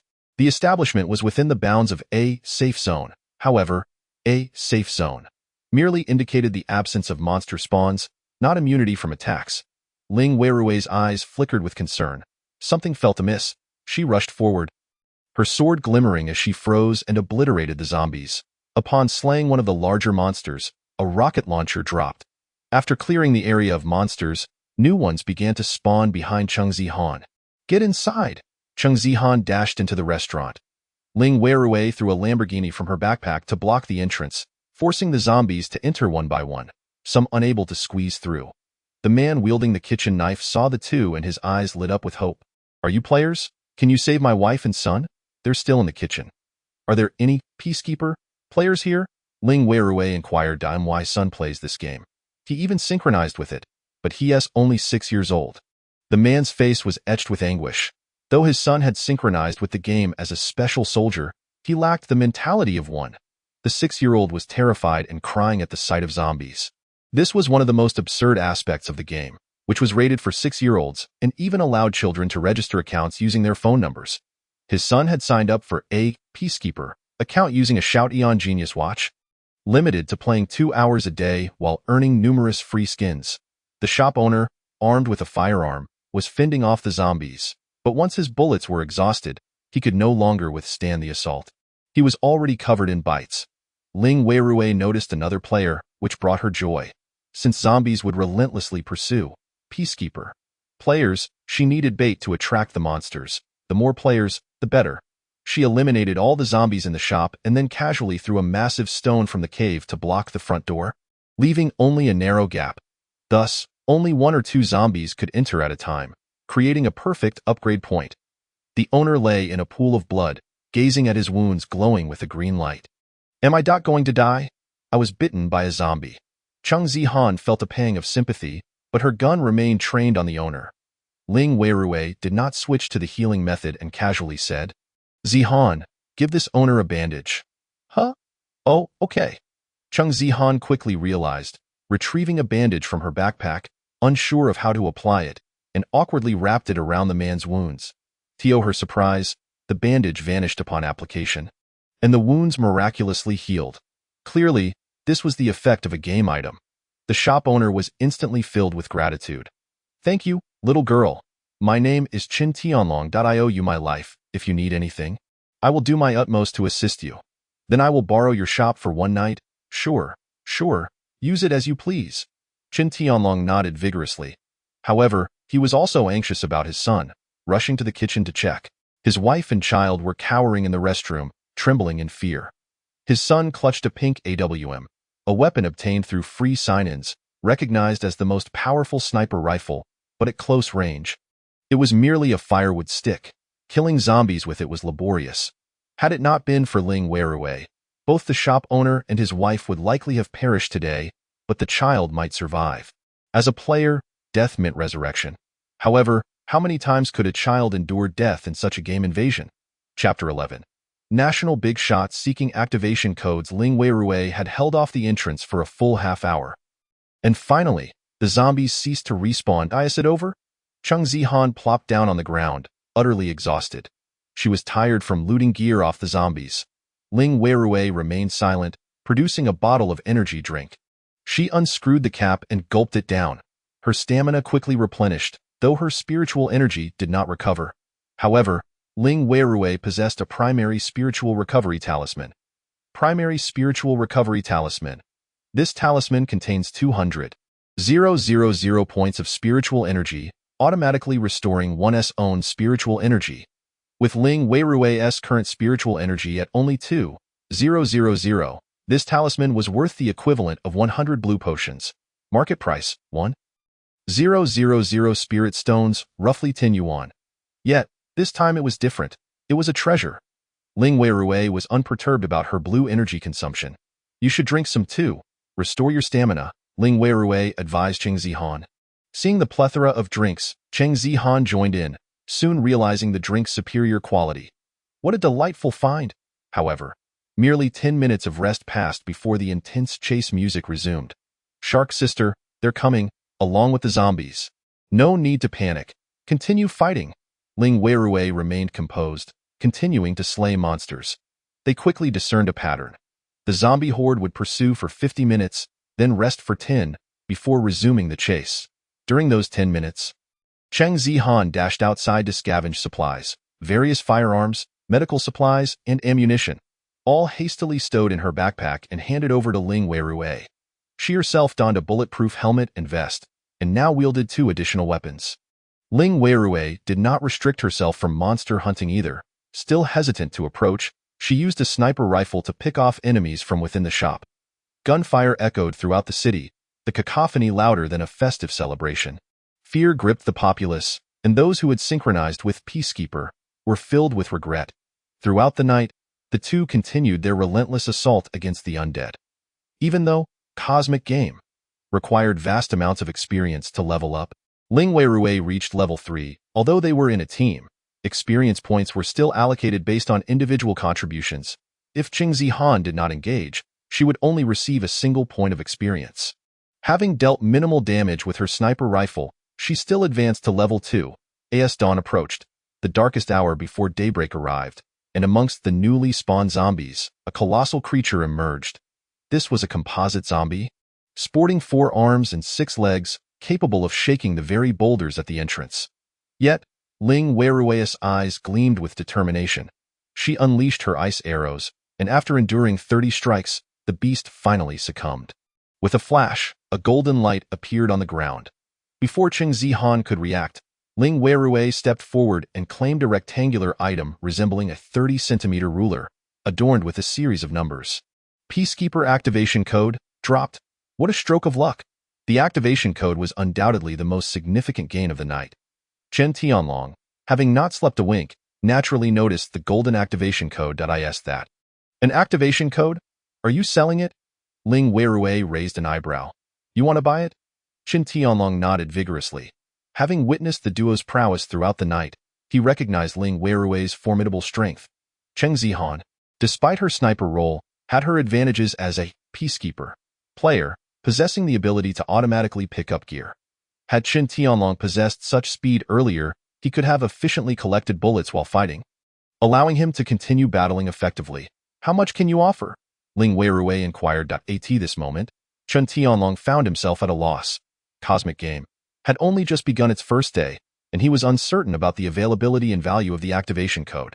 He was unaware of the amount required.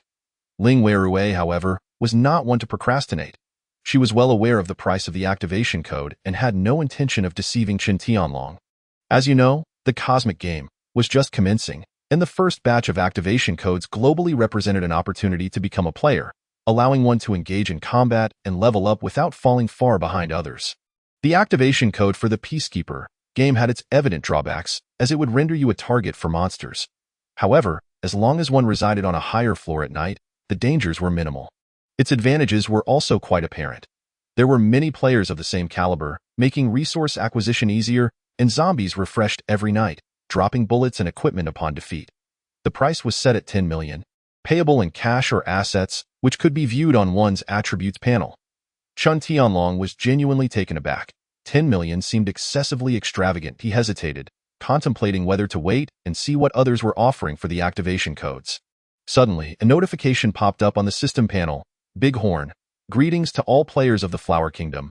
I am Wang Guimin, the owner of the Mineral Water Company. I am currently purchasing activation codes for various games at 1 million each.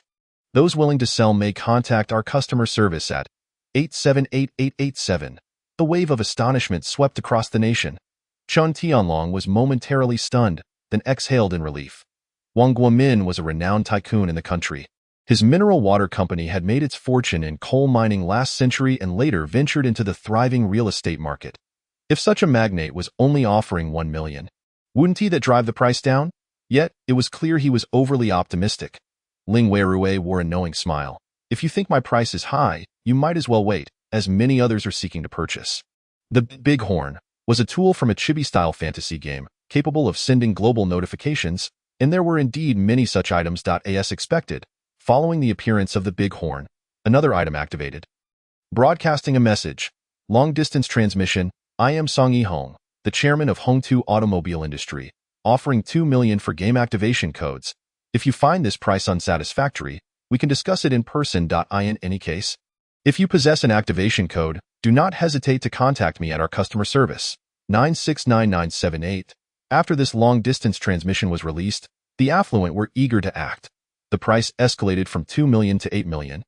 With assurances that negotiations were possible, various messages and sounds flooded the ears of players nationwide. As for individuals who would dare make a move at this time, their personal phones were bombarded, and some might not even be seeking to sell activation codes but rather be competitors employing harassment tactics. Ling Weirue adjusted her personal panel, silencing game sounds and non-announcement texts, finally finding some peace. Are you still interested in buying? Ling Weirue inquired, her price remaining quite reasonable.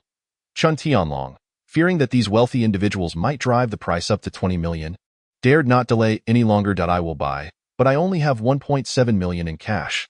You mentioned that assets could be used as a counterbalance. I possess 3 apartments and this hot pot restaurant. Chapter 12. Profiting from a shop, preparing to sell goods. The hot pot restaurant was inherited from Chen Tianlong's parents. The investment in the hot pot restaurant was 1.2 million, yet it was only valued at 500,000 in the system's asset statistics. Furthermore, he only held a 50% stake in the restaurant, as it was classified as marital property. He was truly astounded. Did early humans still distribute assets based on law? Ling Weirue inquired about the value of Chen Tianlong's assets and ultimately chose to acquire the restaurant. Owning a shop would allow for business operations. As for the assets of the hot pot restaurant, including decor and furnishings, she intended to claim those as well. After discussing with his wife, Chen Tianlong opted to trade 50 of his assets, resulting in a deduction of 5 tax. Chen Tianlong was left dumbfounded. Did this not mean that trading with Ling Weirue would also incur a deduction? Trading was, after all, a normal affair. Ling Weirue conducted the asset transaction with the counterpart, and soon a system prompt appeared. Do you have completed a transaction? A 5 tax will be deducted, designated for task issuance to encourage players to bravely resist monsters. Paying taxes is honorable. Ling Weirue submitted the decor and furnishings of the hot pot restaurant as collateral for the tax, valued at approximately 500,000. Subsequently, Chen Tianlong watched in disbelief as his well-furnished hot pot restaurant transformed into 2 empty shells, devoid of even a single wire. Everything was forfeited. A profound sense of loss enveloped him. After all, this was a restaurant he had toiled over for 7 to 8 years, thriving just as business was booming. He could never have anticipated that the game would invade reality, rendering the hot pot restaurant unfeasible to operate. May I add you as a friend? If there is an opportunity for collaboration, or if you have any other activation codes available for sale, please let me know.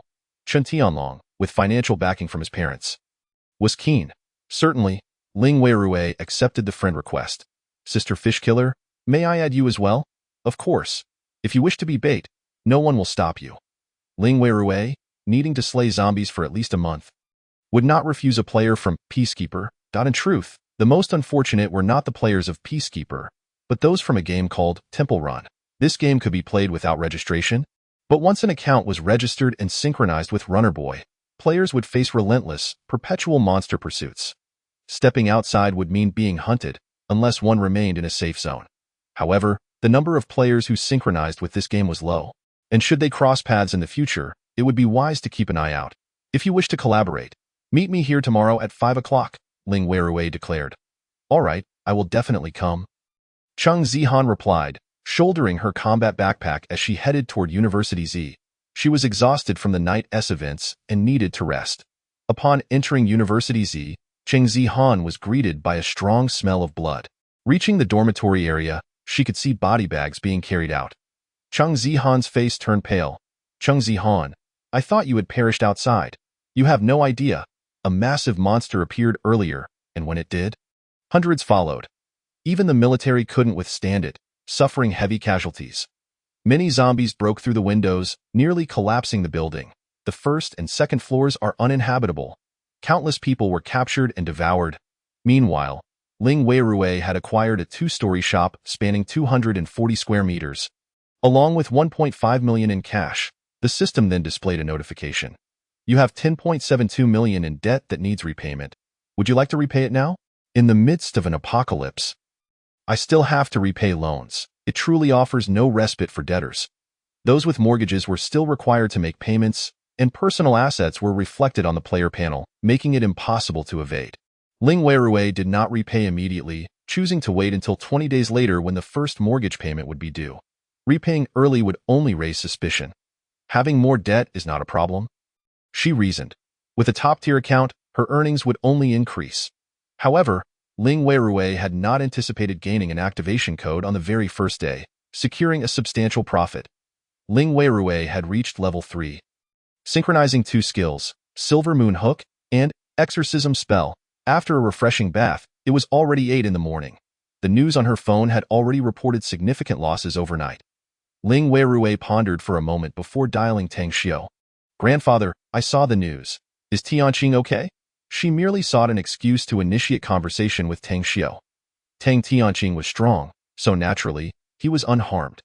However, the situation had changed, as Ling Weirui's butterfly wings had led to martial law in Danning province, resulting in minimal losses. Yet, the warriors slaying monsters had suffered significant casualties.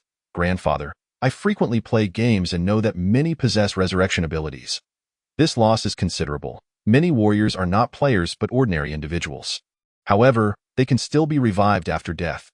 Please seek out players with resurrection skills. Upon hearing this, Tang Xiao was instantly invigorated. He did not understand the game, nor did his colleagues, and even if they collected information, they hadn't thought much about it. They were too preoccupied with disaster relief. Hearing Ling Weirui's suggestion, he was overjoyed. All right, Zai Weirui, you have earned a merit. Stay safe on your end. If you lack food, I will have Tianqing send some to you. I am fine here. After exchanging a few more words, they hung up, and Ling Weirui finally felt at ease. At least those people would not be sent to the flames. After washing up, Ling Weirui lay down to rest. Waking only 4 hours later. Time to cultivate.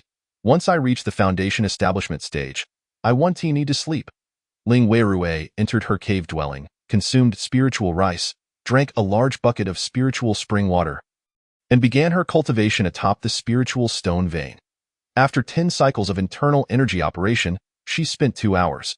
The cave yielded an abundance of vegetables and food, and fortunately, it had preservation capabilities. Harvested crops would not rot and could be stored indefinitely in the early stages of the game. These resources equated to currency and needed to be sold. This time, Ling Weirui donned a splendid outfit rather than her usual drab attire. She adorned herself in a resplendent golden ensemble. This appearance was referred to as the god of wealth set in Xian Incontinent. choosing to wear a golden mask and donning intricate golden ornaments. Ling Weirui applied an invisibility talisman to herself and stepped out of her home. Her destination, the entrance of Walmart. Following the monster chase from the previous night, the entire world was engulfed in a state of panic. Stockpiling. It was imperative to stockpile. Chapter 13. The beginning of street vending, reported for disrupting the market. Ling Weirui appeared at the supermarket entrance, dressed in a manner reminiscent of a synchronized player, and promptly sat on the ground, unfurling a radiant golden fabric. A premium account certainly had its advantages in the game. Xin Ingxian Zhu. The standard vendor's stall was merely draped with gray cloth, but one could purchase luxurious appearances with in-game currency, enhancing the quantity of goods available for sale. Initially, only 6 slots were allotted for merchandise. However, Ling Weirui possessed a special golden stall, allowing her to sell up to 24 items. Perched on a small stool, she began to display her wares. Spirit rice, selling price, 1,000 per bag, quantity, 12,000 bags. Leeks, 10 yuan per pound. Mutated leeks, 200 yuan per pound. Tomatoes, 10 yuan per pound. Mutated tomatoes, 300 yuan per pound. Sweet potatoes, 10 yuan per pound. Mutated sweet potatoes, 500 yuan per pound. Too expensive? She retorted. These are cultivated from the essence of spirit spring water. Additionally, she offered eggplants, cucumbers, green beans, broccoli, strawberries, cowpeas, cabbage, and spinach. Ling Weirui filled her stall to the brim. The anxious crowd, upon seeing her vegetables and grains, gathered around, their astonishment growing upon noticing the prices attached to the food items. What do you mean? A bag of rice for 1,000? And it's only 10 pounds? An elderly woman exclaimed, her frustration palpable. If this continues, how will we survive? My monthly pension is only 3,000, and even that wouldn't suffice for spirit rice. Ling Weirui remained unfazed. Those who deemed her prices exorbitant today might find themselves unable to purchase them in the future. Spirit rice, a game item, was said to possess the ability to cure cancer. The old woman was incredulous. How could it possibly cure cancer? You're just deceiving us without any evidence. Ling Weirui took the opportunity to promote her products. A crowd gathered around her as she proclaimed, "This is a highly sought-after item from a cultivation game. After the game synchronization, these have become real. Consuming spirit rice can strengthen the body and render one immune to toxins. If children start consuming it from a young age, they might even receive activation codes. You know what activation codes are? This morning, CEOs from major corporations were bidding for these, with offers reaching up to 10 million. The crowd erupted in astonished chatter. That's outrageous. 1,000 yuan for a bag of rice? Just 10 pounds? And your vegetables are priced so high.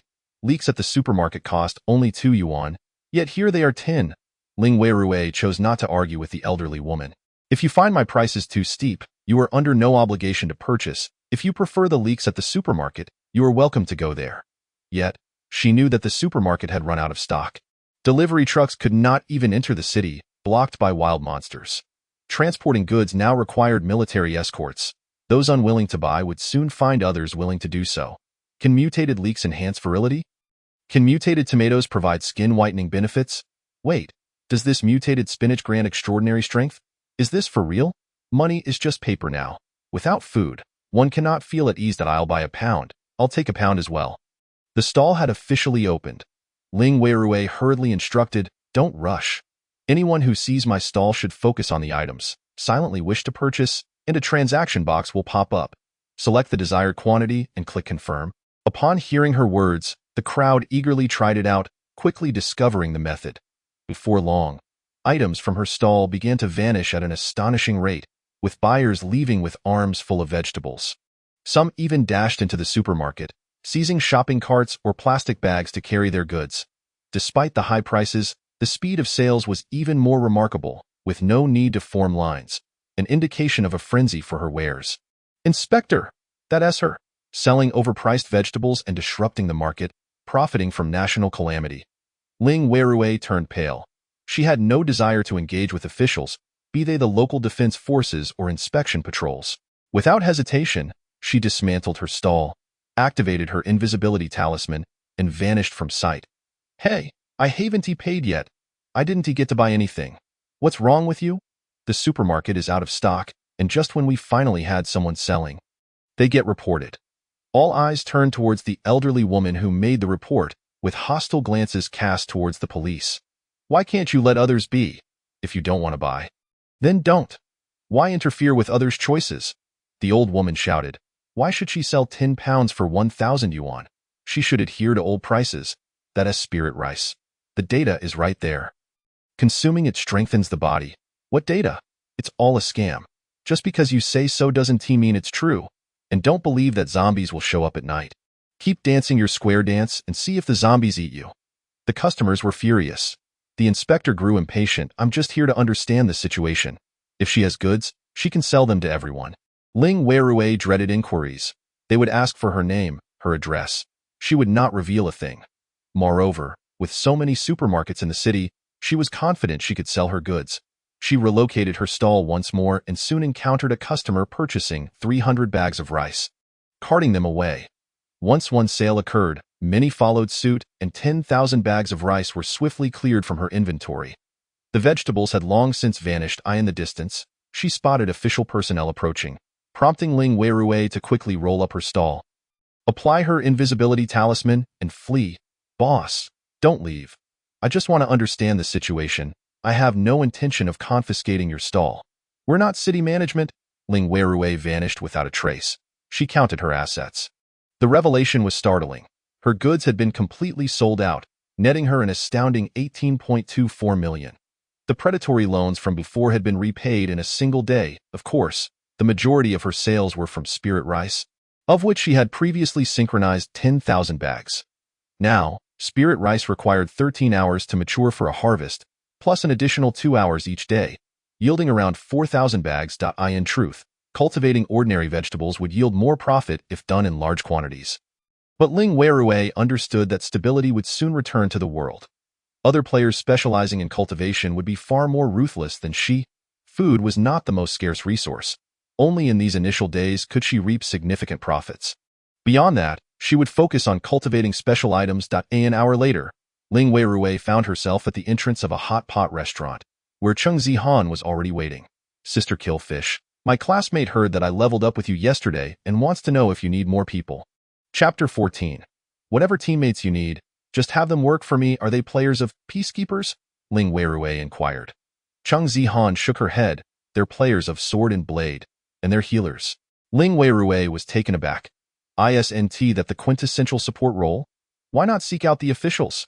Healers in Sword and Blade have a skill called Rescue and Heal, capable of reviving warriors who perished yesterday. Cheng Zihan gaped, clearly taken by surprise. Ling Weirui continued, we don't need a healer here. Ask your friend if they know anyone from Peacekeepers. We could use two, but make it clear that they can choose not to kill monsters if they prefer. If they do wish to engage, they can only take away one set of equipment, with 200 rounds of ammunition for each weapon, and 5 types of medical supplies. I will collect the rest. Cheng Zihan nodded, first speaking with her healer friend, who promptly sided with the warriors that night and joined the team clearing out zombies. She then called over 2 male classmates, reputed to be the best gamers in their class. Ace marksmen, each possessing weapon skins. One was namely Muyue, and the other, Feng Yanza. Sister Killfish, I've achieved the rank of ace for 10 seasons. These zombies are a piece of cake. Absolutely, Sister Killfish. Leave it to us. Ling Weirui didn't say much more. The hot pot restaurant had been thoroughly looted, the area cleared, and a 3-meter gap opened at the entrance. Ling Weirui notified them that she had prepared food in advance. Concerned that they might exhaust their stamina too quickly that night, she had already instructed the puppets in her lair to prepare the dough. With everything set, the time approached 6 o'clock. Buzz.an unsettling BGM echoed in the ears of the trio as zombies began to spawn on the streets. Li Muyue and Feng Yanza, witnessing the throngs of zombies approaching, felt a chill run down their spines. However, as they reached the door, they could no longer contain themselves, firing their weapons with abandon. Yet, as they continued shooting, their guns began to rise, slipping from their control. They had not received any professional training. Despite possessing the physique of special forces, they were merely reclusive gamers. The two of them, standing side by side, failed to contain the onslaught of zombies, allowing them to surge inside. Without a second thought, they retreated while continuing to shoot, unintentionally leaving Ling Weirui and Cheng Zihan behind. Bang! A bullet whizzed by, striking Cheng Zihan on the head, causing her to scream and collapse to the ground, clutching her head. Ling Weirui. Speechlessness is my native language. Who shot me? After a while of fighting, Ling Weirui moved some 1-meter-high stones and formed a circle at the entrance, providing a temporary barrier against the zombies. This made the two newcomers feel considerably more at ease, prompting them to begin shooting at fixed targets. Zihan, pass me some ammunition, Ling Weirui said, her demeanor hardening as she noticed the two requesting bullets for the second time. If you wish to slay monsters, you should gather your own bullets. The ones Zihan collects are my spoils. The two, feeling disheartened, dared not protest and reluctantly ventured out to scavenge for ammunition while battling the creatures. However, the disparity between a virtual game and the harsh reality of facing such challenges was immense, as exhaustion and pain set in quickly. After 50 minutes of combat, they were only allowed a brief 10-minute respite. By the end of the first hour, their complaints echoed loudly. As the second hour rolled in, they ceased their attacks, their hands aching from the strain. Chung Zihan suggested they hydrate with some beverages. But even after drinking, they struggled to regain their strength, finding the gunfire ringing painfully in their ears. In the third hour, their faces turned pale, their movements slowed, and they began to lag behind Chung Zihan. Much like the previous day, as the clock struck 2 in the morning, they could no longer endure. Sister Shayu, may we go upstairs to rest for a while? We're utterly exhausted, Ling Weirui replied coldly. Then I shall expel you from the team. The team experience will be divided between Cheng Zihan and me, but rest assured, I will provide you with the bullets I promised. The two felt a pang of dissatisfaction, but were too fatigued to argue further. Ling Weirui had already removed them from the team. Oh, not ascend the stairs. The blood-sucking bats will pursue you. Rest in the previous kitchen area. The windows have already been sealed. Once the duo departed, Ling Weirui and Cheng Zihan continued their vigil. Ling Weirui even offered Cheng Zihan a premium rice ball made from high-grade spiritual rice, along with a spinach dumpling, which replenished their strength and vitality. They persevered until 6 o'clock, at which point 2 composite zombies appeared outside. Ling Weirui unleashed Silver Moon Hook, and the icy sword energy grew even more ferocious, leading to the demise of the two formidable foes. Although the two monsters did not drop any activation codes, they yielded 2 rocket launchers and 60 shells. These powerful weapons were indeed high-tier items. Ling Weirui collected the spoils. Over the course of the night, her haul surpassed that of the previous day, amassing a staggering 150 backpacks worth of supplies, with firearms numbering in the hundreds. While these weapons could be sold, the authorities had tightened regulations. Every peacekeeper player was registered, making it inconceivable to trade firearms, which had previously been prohibited in the realm of the Flower Nation. Ling Weirui called out to Feng Yinza and the others, preparing their promised supplies. The two appeared somewhat disgruntled, having only slept for 4 hours and seemingly experiencing some morning irritability. Moreover, they had witnessed the substantial gains Ling Weirui reaped the previous day and felt the bullets and supplies provided were insufficient. Nevertheless, they murmured their grievances but ultimately refrained from voicing their discontent, opting not to continue associating with Ling Weirui. After their departure, Chung Zihan lingered, feeling as if she had erred in judgment. Sister Shayu, I misjudged their capabilities, believing they were skilled players. I had no idea they would turn out this way. Will we still level up tomorrow? Throughout the night, Cheng Zihan had reached level 3, while Ling Weirui attained level 4. Both making significant progress.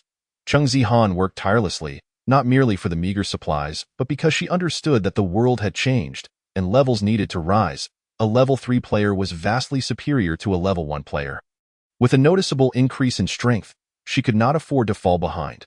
Ling Weirui, a vital asset, was someone she needed to cling to. While Ling Weirui disregarded Li Yinza and his companion, she acknowledged the necessity of having a bait to draw monsters. What need had she for traditional teammates? All she sought were laborers. Chapter 15. The king of the black market in Z City suffers heavy losses, 10,000 a day. Cheng Zihan was astounded. Currently, prices were soaring, yet money could still procure supplies, especially since the authorities were rigorously punishing those who inflated prices. However, 10,000 a day was exorbitant. You too can earn 10,000, but you've been with me for 2 days? So you can join my team and level up together. Chung Zihan nodded vigorously. Thank you, sister. Of course, the mention of not requiring identification referred to not needing Ling Weirui's ID, which might belong to someone from a remote village. She also purchased a second-hand phone. On her way to the shop, Ling Weirui registered a Tieba account. The local forum in Z City, once quiet with only a few visitors, had become bustling. Z City is purchasing a large quantity of player supplies. We buy firearms, ammunition, and any peacekeeper items. High prices are offered for player activation codes. Local transactions only. I wish to organize a player trading event to facilitate exchanges. Those interested, please message me. Ling Weirui glanced at the ID of the poster. Recognizing a familiar name, Huang Bao Che Chofu. This individual hailed from an old Western game, World of Orcs, which had run for 2 decades. Huang Bao Che Chofu was a necromancer rogue in the game. And after the invasion, he had gained a necromantic identity, undergoing a dramatic transformation. His secondary profession was that of a merchant, possessing the ability to reduce transaction taxes. While others charged 5%, he only charged 1%. Furthermore, he could appraise the value of items, a reflection of big data, as he understood the selling conditions worldwide. His ambition had always been to establish a guild, although he became a prominent merchant later on. The early players were unruly, with illegal organizations infiltrating, prompting the authorities to crack down. The items traded early on were primarily weapons from peacekeepers, which were exceedingly uncontrollable in the realm of the Flower Nation. Having amassed such a plethora of weapons, Ling Weirui decided it was time to sell them and procure some necessary items. Contacting Huang Bao Che Chofu was essential. She sent him a private message, leaving her game ID, Shayu Shinian. The recipient had not read the message, likely due to the influx of inquiries he must be receiving. Meanwhile, Cheng Zihan was also seeking individuals within the school. Indeed, it was the colossal pterosaurs. Upon the appearance of aircraft, they were immediately attacked. The Flower Nation dispatched some fighter jets, which were swiftly obliterated. A player skilled in appraisal identified this group of pterosaurs as the Sky Ravager pterosaurs, creatures from the game World Destruction, boasting a level of 33. The mere presence of such high-level foes instilled a sense of dread. Only those who had undergone rigorous training dared to confront them. Fortunately, the warriors dispatched to the skies were players who could respawn upon death. Otherwise, their sacrifices would have been in vain. They sought to eliminate these monsters to restore flight paths, yet the Sky Ravager pterosaurs would merely respawn upon death. In simple terms, the night no longer belonged to them, nor did the skies or oceans. Cheng Zihan, not being a local, felt increasingly anxious. This was also the reason she yearned to stay close to Ling Weirui. She posted a recruitment message in the class group, and upon seeing the offer of 10,000 a day, many were tempted. 10,000 a lot for a day? Haven't you seen the local posts? Someone is buying firearms and ammunition. Each bullet is worth 50, and an M4 goes for 5,000. Other supplies are clearly priced. Dio, you recall how many zombies we fought last night and how much loot we acquired? That player took everything. Feng Yinza chimed in, expressing his discontent. Everyone, if you wish to earn money, let us unite and combat the zombies together, then we can share the spoils. What do you say? Cheng Zihan was incensed. How much help did you two provide yesterday? Do you have the audacity to say that? We intend to operate independently. It's not an insurmountable task. Not insurmountable. Cheng Zihan felt as though the challenge was monumental. Without Ling Weirui, she couldn't possibly face so many zombies alone. A single burst of bullets left her arm numb, forcing her to consume painkillers dropped from the game. If you wish to organize, do so, but do not blame me if things go awry. I am currently offering 10,000. Does anyone wish to try? In the end, 2 girls approached Cheng Zihan. Cheng Zihan, I'm not very familiar with this game. I only started playing because my boyfriend asked me to. I don't have any game skins. Can I give it a shot? A classmate named Huang Ying sent the message. Cheng Zihan immediately agreed. Another girl was more straightforward. 10,000 a day? I'm fine with that. By the way, after today's work, is there more to come? Earning 30,000 in a month would be fantastic, especially with prices skyrocketing. The cafeteria has been serving less. These days, it feels like we're only eating frozen meat. I want to stock up on instant noodles, but they cost 50 a pack. It's maddening. Money Yo-Yo vented a plethora of complaints. Cheng Zihan outlined the job responsibilities, and both girls consented. At 5 in the afternoon, they were brought over. Ling Weirui first issued equipment and weapons to the 2, then arranged the store. Yesterday, Li Mai and Feng Yinza had riddled the entrance walls with bullet holes, forcing Ling Weirui to add 2 stones for repairs, if feasible. She would have loved to hire a renovation company to remodel the place, even transforming it into a maze, allowing her to hide and strike from the shadows.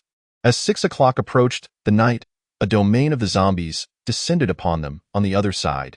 Everyone was exceptionally excited, crouching against the walls, preparing for the ferocious onslaught of the zombies. However, Feng Yinze failed to notice that the art building was not a safe zone. After nightfall, zombies materialized directly from the ground, catching the team off guard, leading to chaos and panic. They fired their weapons indiscriminately. Some were not killed by the zombies, but rather by their own teammates. Within half an hour, this new team was entirely wiped out. Furthermore, the bulletproof vests, helmets, backpacks, and firearms they wore vanished without a trace. The losses were staggering. They had indeed suffered a double blow. Based on the current value of their equipment, each individual had incurred approximately 100,000 in losses. On Ling Weirui's side, however, she successfully weathered the night. Reaching level 5, the cave interior unlocked the ranch feature and simultaneously synchronized a crucial skill. Chapter 16. The Rickshaw Driver, Gaming and Future Prospects, Moonlit Flying Immortal, Tide Goddess Incantation. The first skill pertains to agility, essentially the lightness of movement akin to martial arts in the realm of immortals. Upon activation in the game, this skill endows the user with remarkable speed, accompanied by the ethereal effect of a moon rising behind them, signifying that one can even tread upon the moon itself. The second skill belongs to the Heart of the Tide, allowing the summoning of a tidal wave to shield against attacks, effectively serving as a defensive barrier. Capable of evasion, combat, and healing, after reaching level 5. Ling Weirui has become increasingly versatile. Moreover, the array of synchronized items has expanded, as Ling Weirui has acquired the level 5 set previously stored in her inventory, leading to a dramatic surge in her health to an impressive 20,000 INA time when the average player at level 1 possesses merely 100 health points. Ling Weirui has ascended to the status of a minor boss. Upon departing from the hot pot restaurant, Ling Weirui retrieved her phone to check a forum, only to discover a message from the rickshaw driver. Initially, she had to verify her player identity by sending a few photographs. After confirming her identity, she mentioned possessing a considerable amount of Peacekeeper game items. Only then did the rickshaw driver provide the transaction location. Meet at the air raid shelter beneath Times Square tomorrow at 5 o'clock. The air raid shelter beneath Times Square has stood for a century, transformed into an underground marketplace 2 decades ago during a thriving economy, bustling with merchants selling goods around the clock. The timing of 5 o'clock coincides perfectly with the onset of nightfall, prompting hurried transactions as individuals sought to depart swiftly, particularly the Peacekeeper players. The rickshaw driver is astute. At 5 in the afternoon, Ling Weirui arrived at Times Square, only to find the main entrance nearing closure. Yet, unbeknownst to anyone, the glass doors had been shattered by gunfire, and the rolling shutter door had been blasted open by a grenade. Who would dare intervene? The market had long since closed. Ling Weirui advanced with an invisibility charm, soon spotting a group of 4 or 5 individuals walking together. If the store isn't open, can we not acquire items for free? One mused. No, there are surveillance cameras everywhere. Let us not cause trouble. We're merely here to sell supplies. Indeed, if we sell the firearms and ammunition in our possession, we could amass a fortune sufficient to purchase anything we desire. The authorities are currently clearing out zombies and possess a wealth of supplies. If they decide to intervene, we'll be the ones suffering the consequences. It is better to avoid trouble. Let us move. Unbeknownst to them, they were being followed by another individual. In fact, Ling Weirui herself was tailing a group of 8, more skilled and menacing in appearance. Although she did not recognize these individuals, she sensed their formidable nature and opted to step aside, allowing them to pass while she trailed behind. 5 minutes later, Ling Weirui's invisibility charm dissipated. She chose not to reactivate it, yet her footsteps remained silent. Before long, they reached the designated location. A roller skating rink. At the entrance, a person was distributing numbered tickets. A few young people received ticket number 30. While the 8 individuals were assigned numbers up to 38, Ling Weirui received ticket number 39. By 5 o'clock, over 100 individuals had gathered. As the time arrived, the trading event commenced. Allow me to introduce myself. My ID is Rickshaw Driver. Please feel free to add me as a friend afterward. We will conduct transactions at an expedited pace, as I am aware many wish to sell weapons. First, allow me to introduce this esteemed individual, the local tycoon and shareholder of Holy Light Real Estate, Yang Guangyu. Holy Light Real Estate, a prominent real estate mogul, is steeped in legend. Its founder is not the 27-year-old Yang Guangyu before us, but rather his father, Yang Qiming. Yang Guangyu is the late-born son of Yang Qiming, with a nephew older than him by 13 years. Initially devoid of any capability to manage the company, he was relegated to a life of indulgence. During the rise of Peacekeeper, he gained notoriety for his enthusiastic gameplay, even collaborating with professional players for live streams, piquing public curiosity about the wealthy second generation. Following the game's invasion, Yang Guangyu seized the opportunity, assuming the role of the current head of Holy Light Real Estate. Ladies and gentlemen, I will offer a price surpassing the market rate for your supplies. 55 per bullet, 55,000 for an M4, 50,000 for an AK, with other weapon prices listed on the price sheet, including special weapons such as rocket launchers at 300,000 and tanks at 500,000. These prices are undeniably tempting.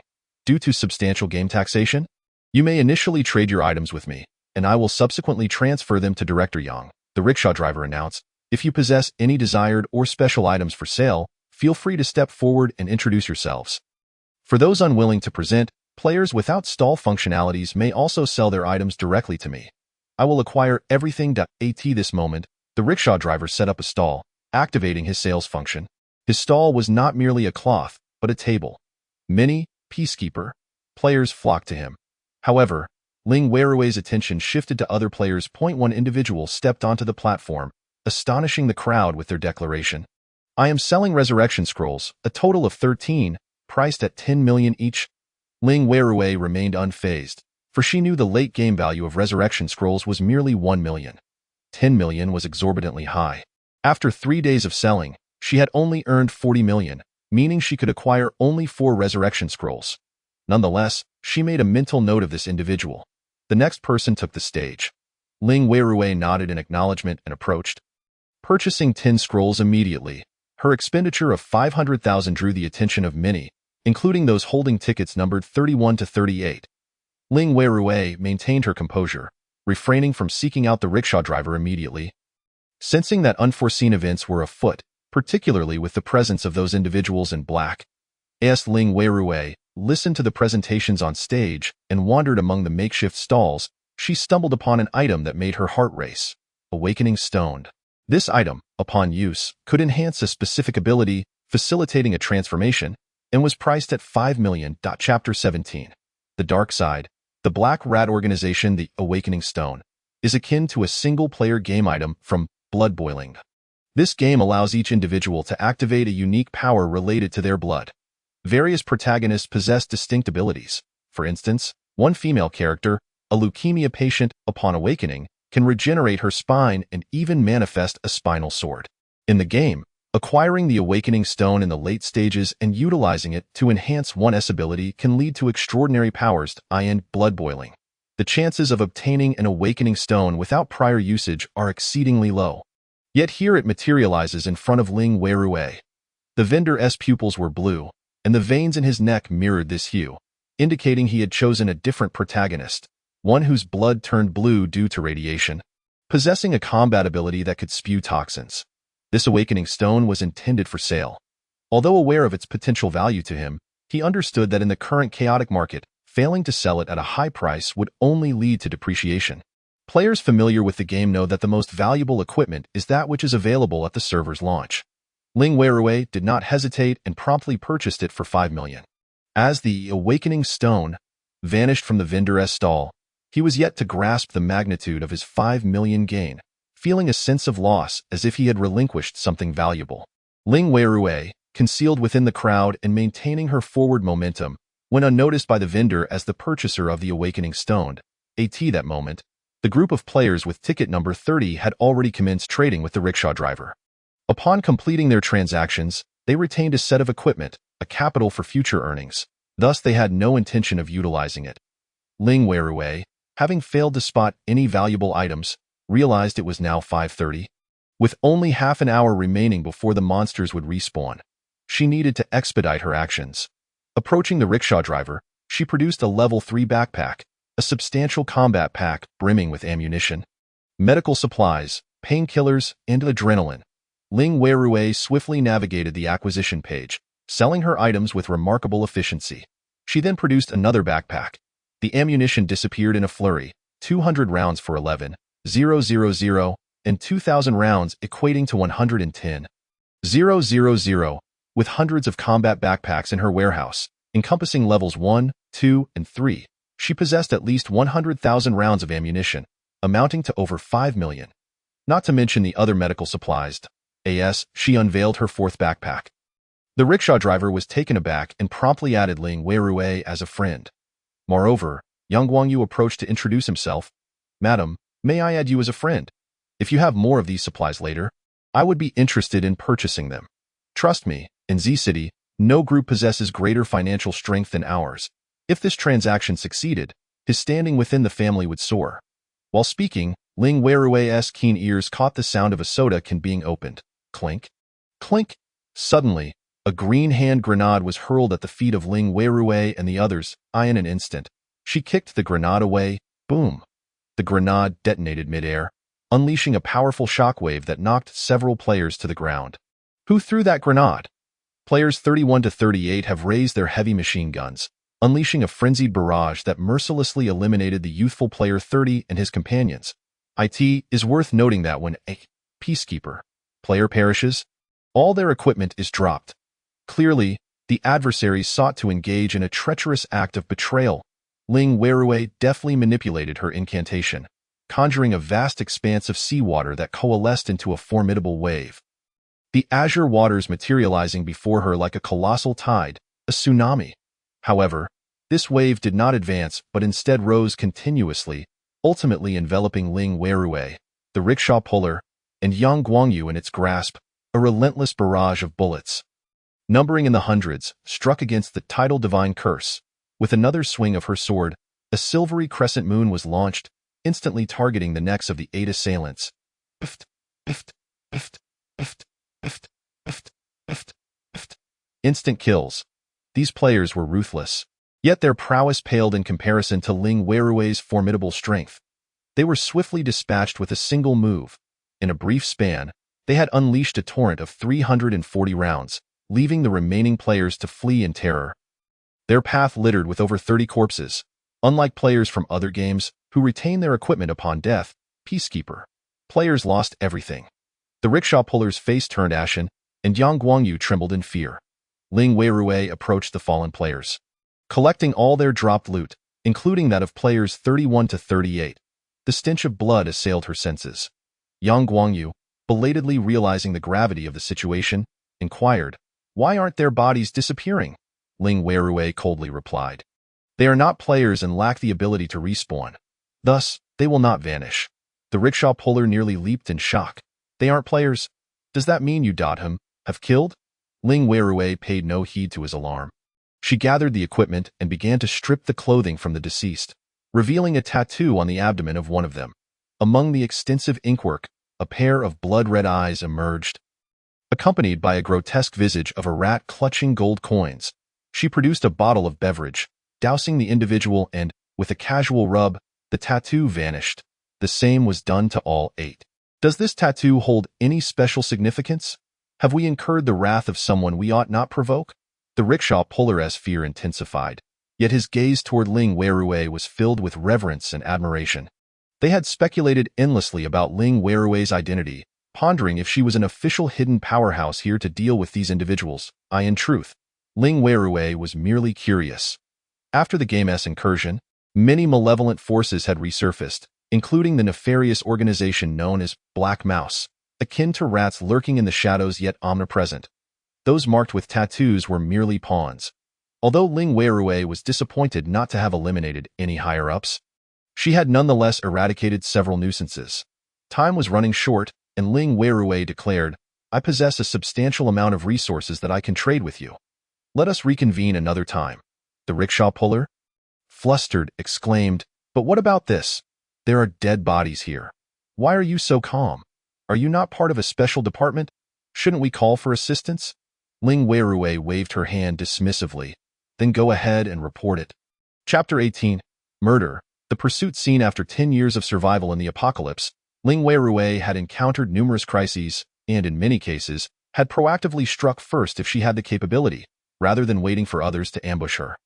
She had taken lives before.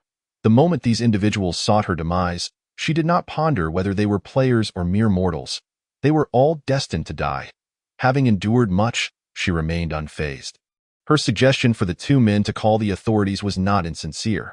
These individuals were likely affiliated with the Black Mouse organization, potentially plotting an even greater calamity, so it was prudent to allow the official forces to investigate and root out these vermin. However, she had no time to spare. The rickshaw puller and Yang Guangyu exchanged glances, initially considering fleeing to avoid entanglement in this affair. Yet, upon reaching the entrance of the roller skating rink, Yang Guangyu observed a fleeting red in the darkness. Silence deafening. Master Huang, do you think this surveillance is functional? The rickshaw puller replied. It should be, possibly, maybe functional. Damn it. Let us call the police. Yang Guangyu and the rickshaw puller made the call, and as crucial witnesses, they were promptly taken away. However, the footage clearly showed that the group of black-clad individuals had instigated the violence first. Had they not retaliated, they too would have perished. Yet, they had not anticipated that the players they had killed could resurrect. While they had but one life, and yet displayed such confidence. Ultimately, their tattoos identifying them as members of Black Mouse were discovered, triggering alarms within the internal review system that confirmed their identities. The information was escalated, eventually reaching Su Yixing, who was responsible for the case. Naturally, Tang Tianqing was also made aware, but he was preoccupied with providing support and engaging in battles across various locations. Leaving little time to address the affairs of Black Mouse, little did he know, Black Mouse had not only failed to conceal themselves but had become increasingly brazen. It was evident that the game incursion was an opportune moment for such malevolent factions to revel. Notably, the female player, killing fish for 10 years, was strikingly calm. Moreover, having slain 8 individuals without any emotional fluctuation in her tone raised suspicions about her intentions. Su Yixing began to doubt, even speculating that this might be a setup orchestrated by Black Mouse to ensnare Yang Guangyu, their prized catch.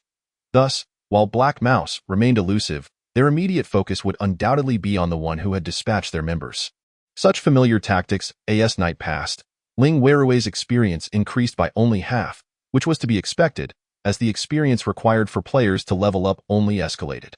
With 3 bait options exhausted, she found herself reluctant to use the expensive town return scroll. However, midway through her journey, she sensed that someone was tailing her. Not a single invisibility talisman could be spared. Ling Weirui activated an invisibility talisman, rendering herself undetectable. She remained still, surveying her surroundings, only to discover that individuals were positioned in all 3 directions. Upon witnessing her disappearance, their expressions shifted. Ling Weirui scrutinized them in turn, her gaze landing on a figure in the distance. He appeared at ease, seemingly not intent on approaching her, yet wielded a broad-bladed sword and donned a Dark Knight Marquis outfit. Valued at 60,000 within the Xian Ingxian Zoo. Most importantly, he did not conceal his face, allowing Ling Weirui to immediately recognize the stern visage of Tang Tianqing. How could this be? Why was Tang Tianqing here? He should have been a peacekeeper, yet now he bore the same Xian Ingxian Zoo identity as her. What on earth had transpired? Could it be that Tang Tianqing too had been reborn? Deeming the peacekeeper account beneath him, and thus chosen the Xian Ingxian Zoo account. The issue was that, a decade into the apocalypse, there had been no top-tier players ranking. How had he selected this particular account? A fleeting thought crossed her mind, recalling the male character from the Burning Heaven Gate that had cost 850,000. Surely, it could not be mere coincidence? Ling Weirui hesitated over whether to acknowledge their sibling bond, only to see Tang Tianqing produce a talisman and toss it forth in an instant. A blue light radiated outward, illuminating Ling Weirui's figure, a dispelling talisman. Invisibility talismans are not invincible. Where there are invisibility talismans, there exist countermeasures, and this dispelling talisman was one such remedy. In that moment, all eyes turned towards Ling Weirui. "Do not move. This is an official investigation. Drop your weapons," Su Yixing shouted, aiming his gun at Ling Weirui. Ling Weirui smirked derisively. Who was he trying to intimidate? Without a second thought, she turned and fled.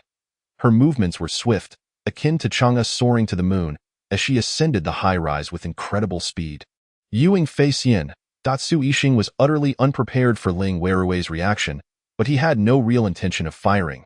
He merely sought to immobilize her. Yet he never expected her to be so uncooperative. The case was becoming increasingly difficult to manage. Tang Tianqing, why are you just standing there? Pursue her, Su Yixing bellowed. Tang Tianqing frowned in annoyance. He had been assigned a task requiring him to provide forceful support, as Su Yixing was an ordinary person without synchronized game accounts. Tang Tianqing propelled himself forward, his feet striking the ground with such force that he seemed to spring skyward, his entire body ablaze with crimson energy. Falling Star of the Burning Sky, a level 5 lightness skill from the Burning Heaven Gate. Tang Tianqing moved swiftly, while Ling Weirui, fleeing ahead, sensed his approach and felt utterly helpless. Within the Xian Yingxian Zoo, the Yaoqi Xianzong was a fusion of mages and priests, while the Burning Heaven Gate represented tanks and warriors. Their stat enhancements varied significantly, affecting their movement speeds. How could a magic user outrun a warrior? Yet Ling Weirui possessed equipment. However, she had underestimated Tang Tianqing. As a soldier king, his reflexes and combat instincts surpassed those of Ling Weirui, who had merely survived for a decade. The two engaged in a thrilling chase, navigating the rooftops with remarkable agility, swiftly distancing themselves from the others.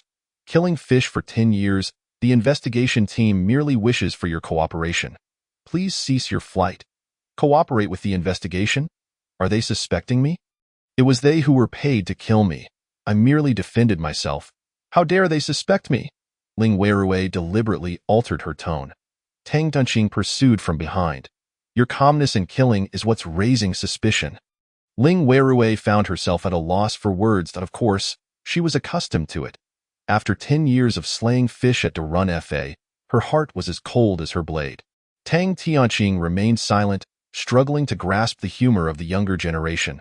Was she jesting with him? He could only focus on the chase. The distance between them narrowed once more. Ling Weirui sensed that he was merely 20 meters behind her. At that moment, if Tang Tianqing were to utilize the Burning Heaven Gate's Fury Slash, he could easily leap forward and strike her down. Yet, to her astonishment, he did not diss at a lack of skill or an unwillingness to harm her. At this moment, is it not somewhat unethical for her to employ the Ice Sword Chi to hinder her opponent's movement? Haha, my apologies, her sense of morality is rather weak. Whoosh, a wave of frost swept by, instantly freezing Tang Tianqing in place. Tang Tianqing unleashed the Wrath Slash, flames engulfing him as he expelled the cold. Even after shattering the ice and leaping forward 20 meters, the brief delay meant that Ling Weirui had completely vanished. Tio, pursue me. That would be far more challenging than the proverbial pursuit of a wife in a crematorium. Chapter 19. Tang Tianqing asserts, she is extremely dangerous. Neither the guards nor the patrols are one she wishes to provoke. Even if investigating her is justified as self-defense, her capabilities are formidable. It is likely that these two factions will enlist her aid in combating the undead, leading to an ever-increasing array of trivial tasks that seem never-ending. After wasting a bit of time, Ling Weirui decided against sleeping and headed straight to her cave. Having missed the opportunity yesterday, today she opened the ranch to retrieve a synchronized batch of 1,000 eggs, all capable of hatching into chicks. Selecting 50 eggs for incubation, she directed her breeding puppets to utilize the remaining straw from the spiritual rice and a portion of the rice itself to nurture these white phoenix black chickens. This way, she would have both vegetables and meat in the future. Once everything was settled, Ling Weirui took a brief nap and awoke revitalized, ready to commence her cultivation. There is a distinction between cultivation realms and levels. Cultivation consumes resources. As long as the resources are sufficient, progress can be astonishingly swift. In just 4 days, Ling Weirui's cultivation had surged from the first layer of fetal breathing to the 9th. A breakthrough was imminent. She required both breaking barrier pills and chi refinement pills. Surprisingly, she possessed both. These two concoctions are items from the marketplace. It is indeed possible to attempt breaking through to the chi refinement stage without consuming pills, with an 80% success rate. Should one fail, attributes would diminish, resulting in a weakened state. In the game, one would have to wait 24 hours to retry, but in reality, it might take a month. Ling Weirui, however, preferred to play it safe. At level 10, her cultivation would synchronize, but an early breakthrough would grant her additional combat prowess. Being one step ahead ensures continual advancement, and Ling Weirui was determined not to lag behind. Moreover, she had the means. Why not take advantage of it? Upon consuming the 2 pills, Ling Weirue chose to break through. Instantly, the surrounding spiritual energy coalesced around her like a dense fog, rendering her ethereal. Boom! The breakthrough was successful. Ling Weirue felt as though she were soaring beyond the confines of reality, enveloped in a warm sensation akin to soaking in a hot spring. As her pores opened, sweat flowed, accompanied by the expulsion of dark substances from her body. Soon, her breathing steadied, her senses returned, and she caught a whiff of a sour, foul odor. Goodness, she had turned into a mud person.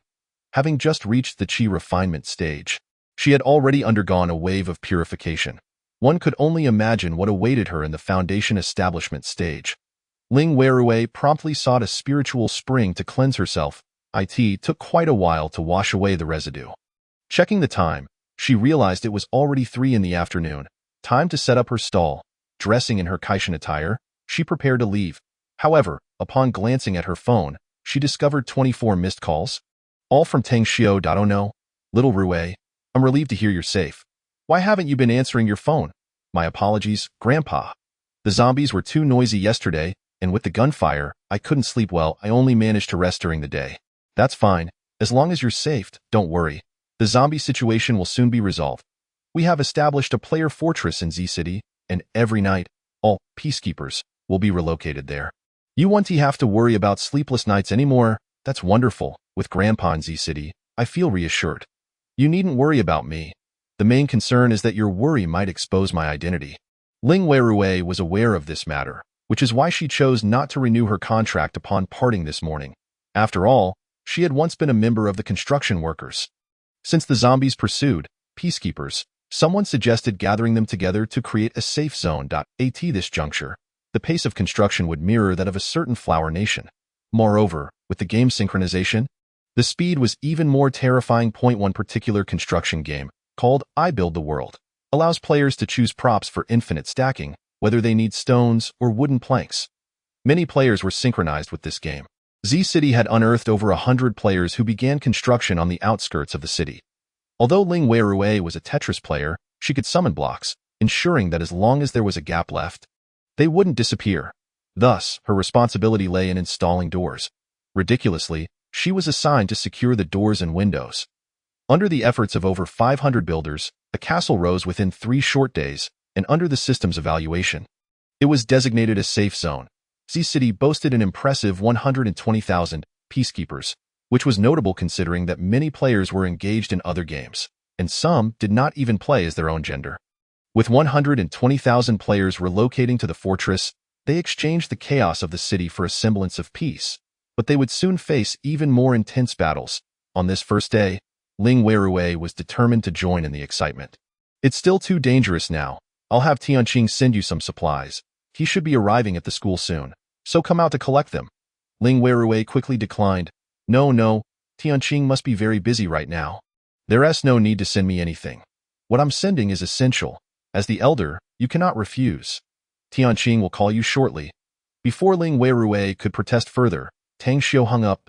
To her surprise, the very person she had been running from that morning was now on his way. Reluctantly, Ling Weirue steeled herself to change her attire. She removed her equipment, costume, mask, hair, and facial adjustments. Finding a pure white dress and donning a pair of white sneakers, she made her way to Z University. On her way, she received a call from Tang Tianqing. Grandpa asked me to deliver some supplies to you. Thank you, Tianqing. I'll be there shortly. Inside a Hummer. Tang Tianqing rubbed his temples while seated in the passenger seat. Next to him, a youthful subordinate named Liang Jing, who was driving. Boss, Yu Haven T slept in 3 days. After delivering the supplies, you should rest. Having recently pursued the player known as Kill Fish for 10 years, they then escorted a vegetable transport truck, facing numerous wild wolves, wild boars, and countless unidentifiable monsters obstructing the vehicles. Ordinary truck drivers had long ceased transporting supplies. It was all the military coordinating. Now I'm fine. By the way, boss, the player you were chasing, Kill Fish for 10 years, is likely someone who plays the same game as us. Perhaps we can investigate her identity in this direction. She should be quite young. Tang Tianqing squinted. That's a matter for Su Yixing to handle. Besides, this, Kill Fish for 10 years, is far stronger than I am.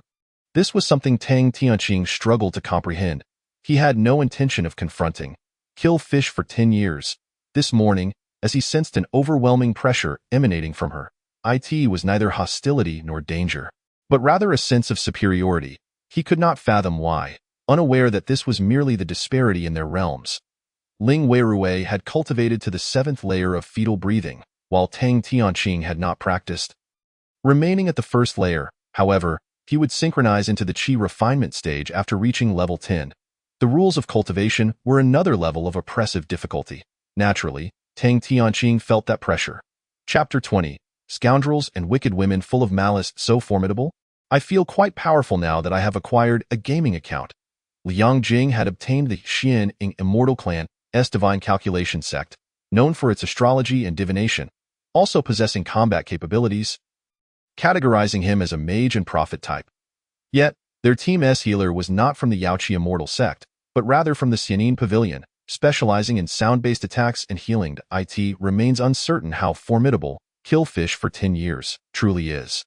Our understanding of the game is far too shallow, Tang Tianqing remarked. Fortunately, combat skills and experience can aid players in close combat, while ranged spells offer no assistance whatsoever. Liang Jing nodded. Indeed, despite our extensive training, some of our physical capabilities may still fall short compared to the current players. If these individuals harbor malicious intent, the world could descend into chaos. Nowadays, everywhere is filled with special forces, each armed. A mere misfire could claim a life. Peacekeeper. Players live in constant trepidation, while lower-level players dare not engage in monster hunting, remaining inconspicuous. Kill Fish for 10 years stands out too prominently.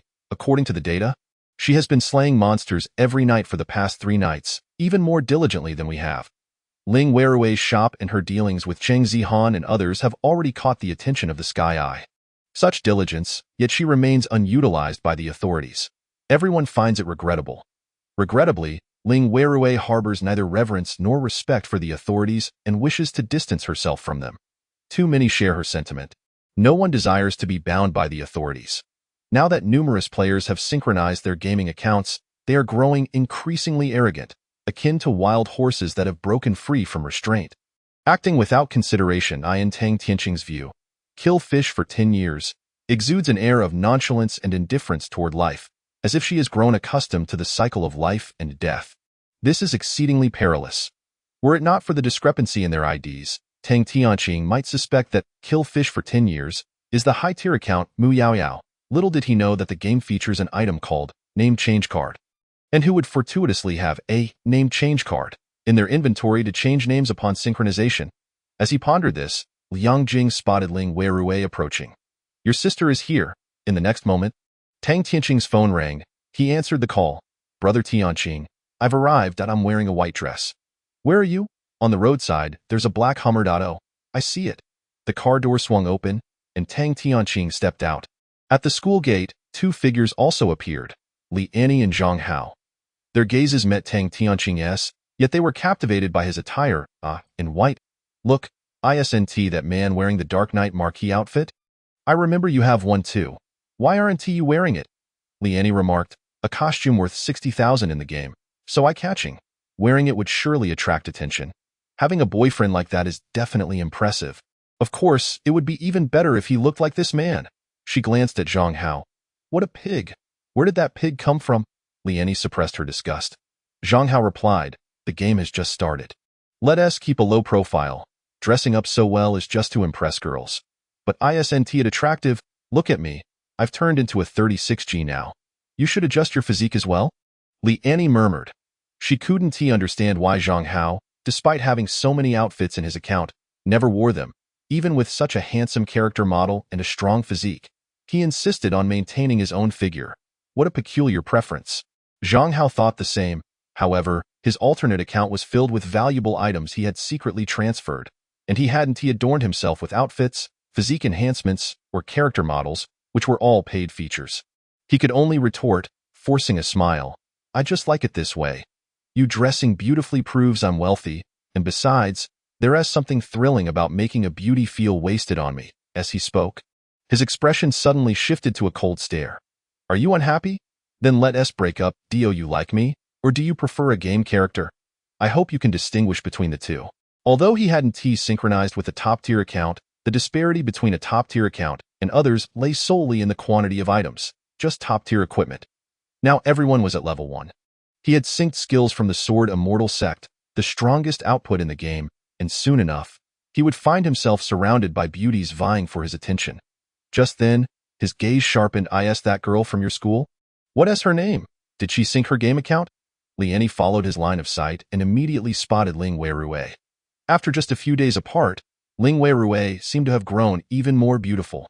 A pang of jealousy surged within Liani as she saw Zhang Hao gazing at her with admiration. Suddenly, a thought crossed her mind. If Ling Weirui became Zhang Hao's woman and was mistreated, wouldn't she fall from grace? Ling Weirui appeared not to have synced her game account. Even if she were a seductress, she would be a toothless fox, and in the end, Zhang Hao would still be leveling up with her. With Zhang Hao, there was naturally also Li Hao and Lu Hao. Ling Weirui would simply become a puddle of mud. With this thought, Li Annie smiled brightly. "I in white. That S Weirui. However, she sold her game account. So she didn't sync. She cursed you before. You kicked her out of the guild. Should we go over and teach her a lesson?" Upon hearing this, Zhang Hao felt a mix of anger and excitement. "She's actually Weirui. Didn't Liani say she didn't want to attend gatherings because she wasn't attractive? Why is it the opposite now? Forget it, it doesn't matter. Such a beauty has offended me. Of course, she needs to be taught a lesson. Let her accompany me for a week. No, a month." With this thought, he stepped forward and blocked Ling Weirui's path. "Weirui, what a surprise to see you again. I never thought I would encounter you in reality after I threatened to make you quit the game. Apologize to me." "Apologize? Though it's wrong to judge someone by their looks, I have no regrets for calling you a pig." Looking at Tang Tianqing approaching from afar, Ling Weirui felt even more justified. "Did I say anything wrong? My only mistake was being too nice to my roommate. She got into Z University. Although her major is lacking and her grades are at the bottom, she often fails her classes and is in a romantic haze in the game, dating netizens like you. What's wrong with me speaking the truth?" Her sarcastic tone left the scheming girl with nowhere to retreat. Liani was infuriated. Zhang Hao was also seething with anger. "Weirui, do you still not recognize the situation? Without a game account backing you, you are just an ordinary person now. I can easily manipulate you. With that vixen-like appearance of yours, aren't you just here to seduce people? I have a top 10 account in the game. It's a privilege for you to kneel and worship me. This privilege belongs to Liani. I certainly don't need to be burdened by your weight." As Ling Weirui caught sight of Tang Tianqing approaching, her demeanor instantly shifted from cold to aggrieved. Stepping back in fright, Zhang Hao, who had just been scolded by Ling Weirui, noticed her retreat and fearful expression, becoming more arrogant, thinking he could dominate her. "Are you disobedient? Do you believe I'll hit you? I am a gamer now. Killing you would be a breeze." Publicly threatening an ordinary person, he flaunted his gamer identity, a destabilizing factor in society. "Come with us for a moment." Tang Tianqing revealed his credentials. "For those who don't comply, a beating will suffice." The authorities were currently managing things stringently, and this individual was clearly walking into a trap. Zhang Hao was instantly dumbfounded, pleading for mercy. "I was just talking. I didn't mean to act." The essential issue was his malicious intent.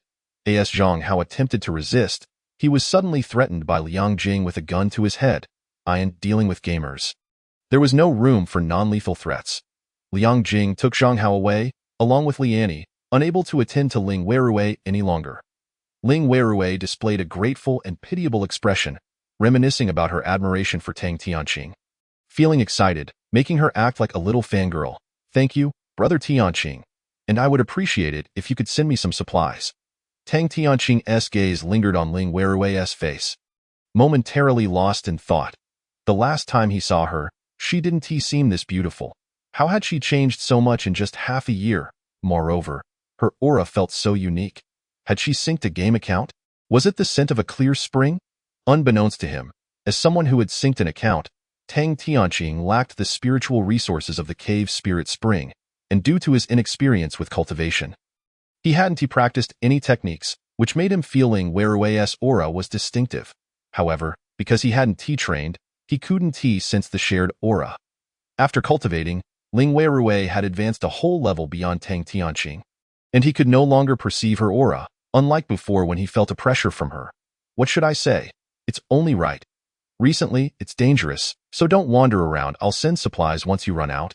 Do you need me to help you carry them in? Tang Tianqing looked at the two large suitcases in his hands. No need. No need. I haven't been wandering around. I've been at home every day. Not stepping out even once. I only came out this time because you were delivering supplies. Tang Tianqing nodded. All right, I'll drop them off downstairs at your place next time. No need to go to such lengths. If anyone bullies you, remember to tell me. Did those two have a grudge against you? Just a small matter. It can be resolved in a few days. You're making your brother commit a mistake. Tang Tianqing chuckled helplessly. However, those two didn't seem like good people. The woman was overly flirtatious, and the man was rotund and unappealing. A perfect match. He decided to interrogate them when he returned. Ling Weirui waved goodbye to Tang Tianqing as he drove away. Just as she was heading upstairs, she found herself sharing an elevator with a man who glanced at her and her two suitcases. Stealing a few more looks, Ling Weirui feared he might try to rob her of her supplies. Got so many bags. Do you need help? No, they're just clothes. They're not heavy, Ling Weirui replied, deftly pushing the two suitcases out of the elevator. Turning to watch the elevator doors close, she felt relieved. Better to avoid unnecessary trouble. She wouldn't be hunting monsters today, and besides, she should also be transferred to the fortress soon, making any action impossible. All right, sister killing fish, if you need anything, don't hesitate to let me know. MHM. Ling Weirui glanced at the messages from the other two. Most importantly, the rickshaw driver. Since 3 o'clock in the afternoon, the rickshaw driver had been contacting her, clearly having been released. Sister killing fish, do you have any extra gear for sale? I'm still buying. If you need any items, I can help you contact them. I have extensive connections and can assist with purchases. Ling Weirui reached out to the rickshaw driver, knowing he had a wide network and could make things happen. I have a batch of weapons and some food. In large quantities. Do you need any? Absolutely, of course. In fact, the purchasing price Ling Weirui offered was already significantly low, something unimaginable in the later stages of the game. However, in the early stages, some items could sell for exorbitant prices, while the value of others had yet to be realized. Ling Weirui aimed to take advantage of this. The rickshaw driver marveled at Ling Weirui's boldness and agreed, ultimately deciding to meet within Peace Castle. Although Yang Guangyu had been reprimanded by the authorities, they were still privately purchasing firearms to level up against zombies. At the very least. Yang Guangyu was also a player of Peacekeeper. Why shouldn't he stockpile supplies for emergencies? Currently, the official manpower was severely lacking. Without a strong hand or formidable force, it would be challenging to subdue the numerous players emerging. Now, various regions were self-governing. If ambitious individuals appeared, it was entirely possible for them to declare themselves kings. In short, the situation was unmanageable. After wrapping up the matters, Ling Weirui took out an awakening stone.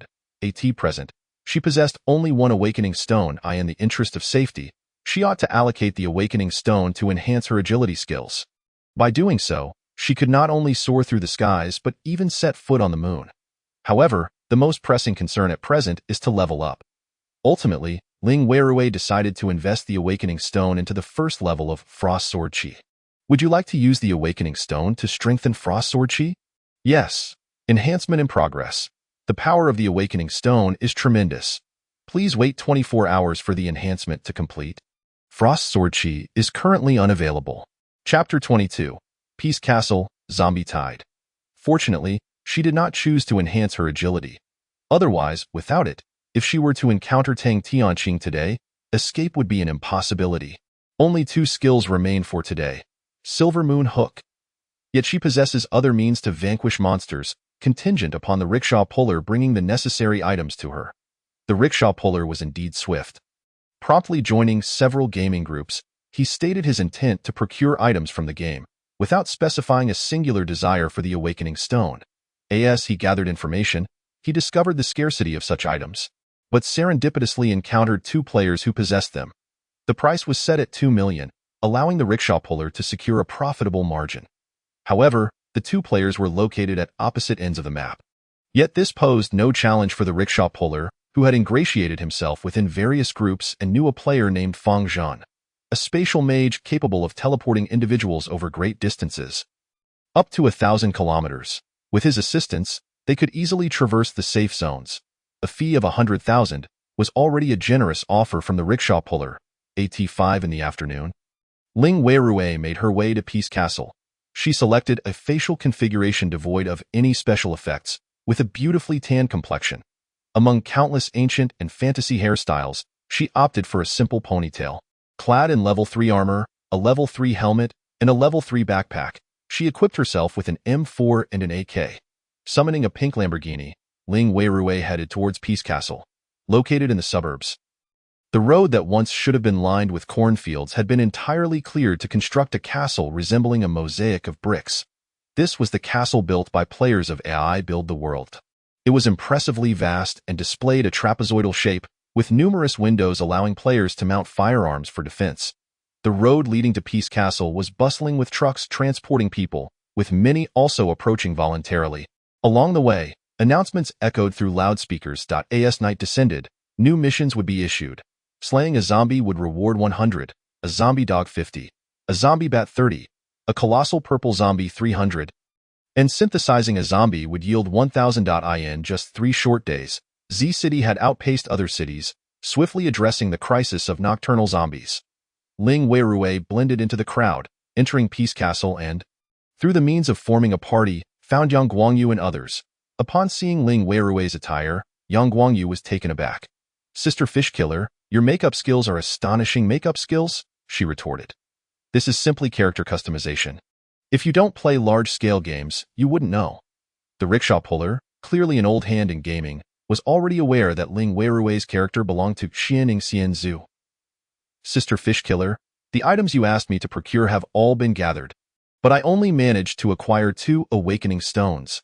Unbeknownst to them, both the rickshaw puller and Yang Guangyu had unconsciously started referring to Ling Weirui as Sister Fishkiller, despite her being considerably younger than either of them. The two quickly completed their transaction. Subsequently, the rickshaw puller continued to acquire resources from Ling Weirui through his stall. She produced package after package, tossing a total of 154 onto his stand. The sheer quantity astonished those present. Had it not been for their prior experience with Ling Weirui's formidable prowess, Yang Guangyu might have harbored ulterior motives. After all, though they were in Peace Castle, he had over 50 subordinates controlling this floor's dormitories. All were his men. Yet, the thought of Ling Weirui's strength deterred him. "Sister Fishkiller, do you have any plans to join a faction? Our Holy Light real estate is undoubtedly one of the top forces in Z City. If you join us, I can offer you a monthly salary of 100 million, a modest goal. However, the items Ling Weirui was selling were worth 30 million. Given the current circumstances, she could earn 300 million in a month. Why would she work for someone else?" She promptly declined. "No, I prefer my freedom." Following this, Ling Weirui and the rickshaw puller discussed the trade of spirit rice. Ling Weirui sold 3,000 bags of spirit rice daily, alongside an ample supply of vegetables, fruits, and eggs, operating as a direct supplier. Aside from spirit rice, which she refused to discount, all other items could be sold at a bargain. They could be sold on behalf of the rickshaw puller or directly supplied to him. As a businessman, he naturally recognized the potential profit. Food had become exceedingly precious, as crops cultivated outside the safe zones were utterly ravaged by game monsters. And transportation trucks faced immense difficulty in entering.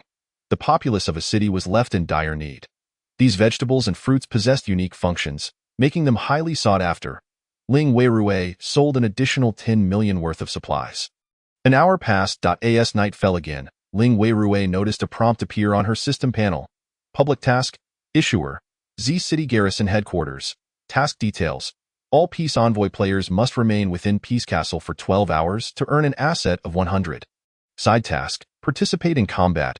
Earn different monetary rewards by slaying various zombies. I must take my leave. Ling Weirui ventured towards the outskirts of Peace Castle. As the clock struck 6, the castle was illuminated, providing players with optimal visibility while simultaneously revealing the menacing zombies. Z City boasted 120,000 Peace Envoy players gathered together, facing a staggering 3.6 million zombies. Of course, they did not all spawn simultaneously. Perhaps due to the overwhelming number of zombies, the Tide maintained a constant presence of 300,000. The nation's largest train station could accommodate a maximum of 80,000, and while Peace Castle, with its 120,000 players, might feel cramped, It certainly did not compare to the horror of 300,000 zombies. The zombies had completely encircled the fortress. In such a situation, one might wish to drop an atomic bomb, obliterating the undead into oblivion. Rat-a-tat-tat. Helicopters whirled above, releasing a barrage of bombs. Surprisingly, those within the castle felt no tremor whatsoever. Ling Weirui, shouldering a rocket launcher, had amassed 320 rockets over several days. Although she could not expend them all in one night, her wealth allowed her to purchase more from the authorities. Was this extravagant? Indeed. Yet she had indulged. Boom.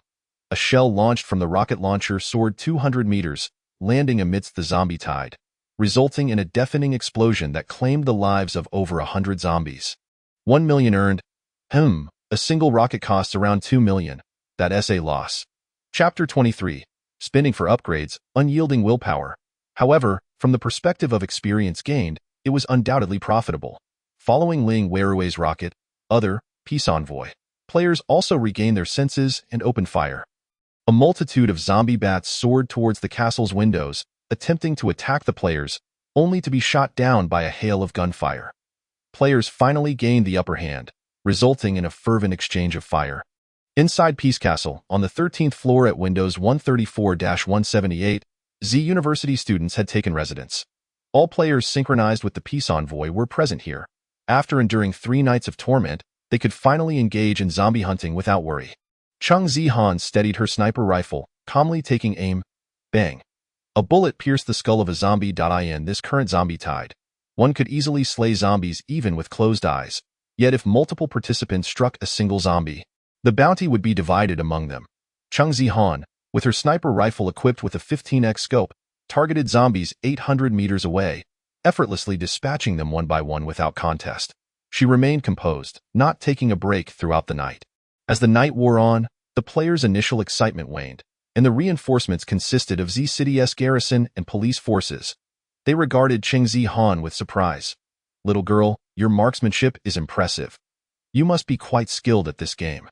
Chung Zihan replied, "Not at all, I merely followed a sister who is exceptionally strong. I've been practicing these past few days. I just hope Ling Weirui has arrived. I wouldn't want her to be accidentally harmed by stray bullets." On the 6th floor, Ling Weirui unleashed a relentless barrage, her firepower so fierce it caught the attention of the authorities, who inquired if she wished to board a helicopter. Ling Weirui readily agreed.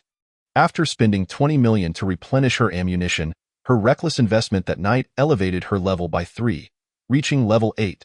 She unlocked her 4th skill, City Felling Sword Dance, which allows her to ensnare foes in a mesmerizing sword dance. Inflicting lethal damage, a control-type skill with a wide attack range that can target monsters within a 50-meter radius. Pure Lotus Pool Warmth summons a 50-meter hot spring, soothing the wounds of nearby allies while also purifying impurities. In simpler terms, it serves as a group healing ability. Both skills are immensely beneficial. Ling Weirui still possessed 2 awakening stones, focusing primarily on the Ice Heart Sacred Art of the Yaoqi Immortal Sect. Her next enhancement targets would be one for the agility skill Moonlit Flight, and the other for City Felling Sword Dance. Over the course of the night, Ling Weirui invested all the money earned from the rickshaw puller into these enhancements. As for scavenging equipment, it was entirely unfeasible given the overwhelming number of zombies. However, the authorities had prepared in advance. They operated massive trucks, towering 4 meters high, towing containers designed similarly to strawberry picking vehicles, equipped with metal plates for players to lie prone, with gaps spaced 30 meters apart for contact with the ground. The vehicle forcefully cleared a path through the zombies, exposing the supplies on the ground to the gaze of those lying within the container. With swift hands, one could seize those resources. The garrison of City Z reaped considerable rewards, and at the helm of this operation was Commander Tang Xiu. Despite having profited from Tang Xiu's grandfather, Ling Weirui remained unfazed. As dawn broke, a wave of hybrid zombies emerged. The garrison was well prepared, even deploying tanks. Under the barrage of artillery fire, these hybrid zombies were annihilated, and shimmering activation codes burst forth like golden light across the open ground. Everywhere lay activation codes. In total, there were over 100. The activation codes for the Peacekeeper had a drop rate of approximately 1 in 1,000 due to the sheer number of zombies. On the first day, Ling Weirui had indeed struck the jackpot. Currently, the stable market price for the Peacekeeper activation codes hovered around 4.5 million, and the military could exchange them for limited merits. At 6 o'clock, the system once again displayed a semi-transparent dialog box. Public mission completed. Redirecting to settlement page. This leaderboard only displays individual combat skills outside the Z-City garrison. First place, killing fish for 10 years, kills, 112,879. Second place, do you believe in light, kills, 57,269. 81st place, my child Zihan, kills, 3,287. The leaderboard exhibited a steep decline. With the second place, do you believe in light, belonging to Yang Guangyu. He also possessed a helicopter. Yet lacking a professional pilot and sufficient firepower, he met his demise in the skies at the hands of zombie bats, resulting in a loss of 1 level. BY late night. Devoid of grenades and fatigued, he retreated. Combat was an endeavor that drained immense stamina. While these individuals might possess the physical prowess of special forces, they lacked their determination, often retreating at the first sign of danger. In contrast, Ling Weirui greedily seized every opportunity for advancement, never yielding. Following the tally, Ling Weirui received her rewards, although some zombies offered little in value. She earned 11 million, ultimately incurring a loss of 9 million. It mattered not. This was the nature of spending to level up that moment. The warriors who had battled alongside Ling Weirui throughout the night turned their gazes towards her. You are the one who achieved first place, aren't you? Your ID is killing fish for 10 years? The name seemed familiar. She appeared to be the female player who had caused Tang Yanwang some trouble yesterday. Wasn't she said to be using an account from another cultivation game? How had she transitioned to Peacekeeper? Choosing to return to her rented accommodation, a radiant white light enveloped Ling Weirui, her smile dazzling against her sun-kissed skin, her teeth gleaming white. Perhaps we shall collaborate again in the future. Goodbye. The white light engulfed Ling Weirui, and she vanished from sight. Meanwhile, Tang Tianqing had been busy throughout the night, but not at the Peace Castle. Instead, he remained in the city, clearing out those Peacekeeper players who were being pursued and forcibly sending many away. It was then that he heard a familiar ID. She has slain 110,000 zombies? What level is she at now? Based on the current estimates of experience points, she must be at least level 8. A smile crept across Tang Tianqing's face. If Su Yixing were to learn of this, he would undoubtedly be infuriated. He seemed to be planning a pursuit of killing fish for 10 years, believing her to be closely linked to Black Rat. However, this also made Tang Tianqing realize that the world had changed. While he sought to apprehend criminals, he needed to possess commensurate strength. Su Yixing was merely wasting time. It would be far wiser to seek out an activation code to level up. Just as he pondered this, Liang Jing fortuitously called. What shall we do with the 2 individuals detained yesterday? Should we release them or continue holding them? These 2 harbored ulterior motives. They were players of the Xianing Xianzhu and had once been in the same guild as your sister. However, your sister was unfortunate. During the game invasion, she left her account online and lost the ability to synchronize. Weirui? What profession does she play? Coincidentally, like killing fish for 10 years, she was a disciple of the Yaoqi Xianzong. Tang Tianqing had no doubts about Ling Weirui, but could certainly consult her regarding the information on Xianing Xianzhu, as official documentation had been erased and player information was too convoluted. Perhaps he could treat her to a grand meal one day and inquire. Chapter 24. You want me to teach you how to defeat me? Tang Tianqing dialed Ling Weirui's number.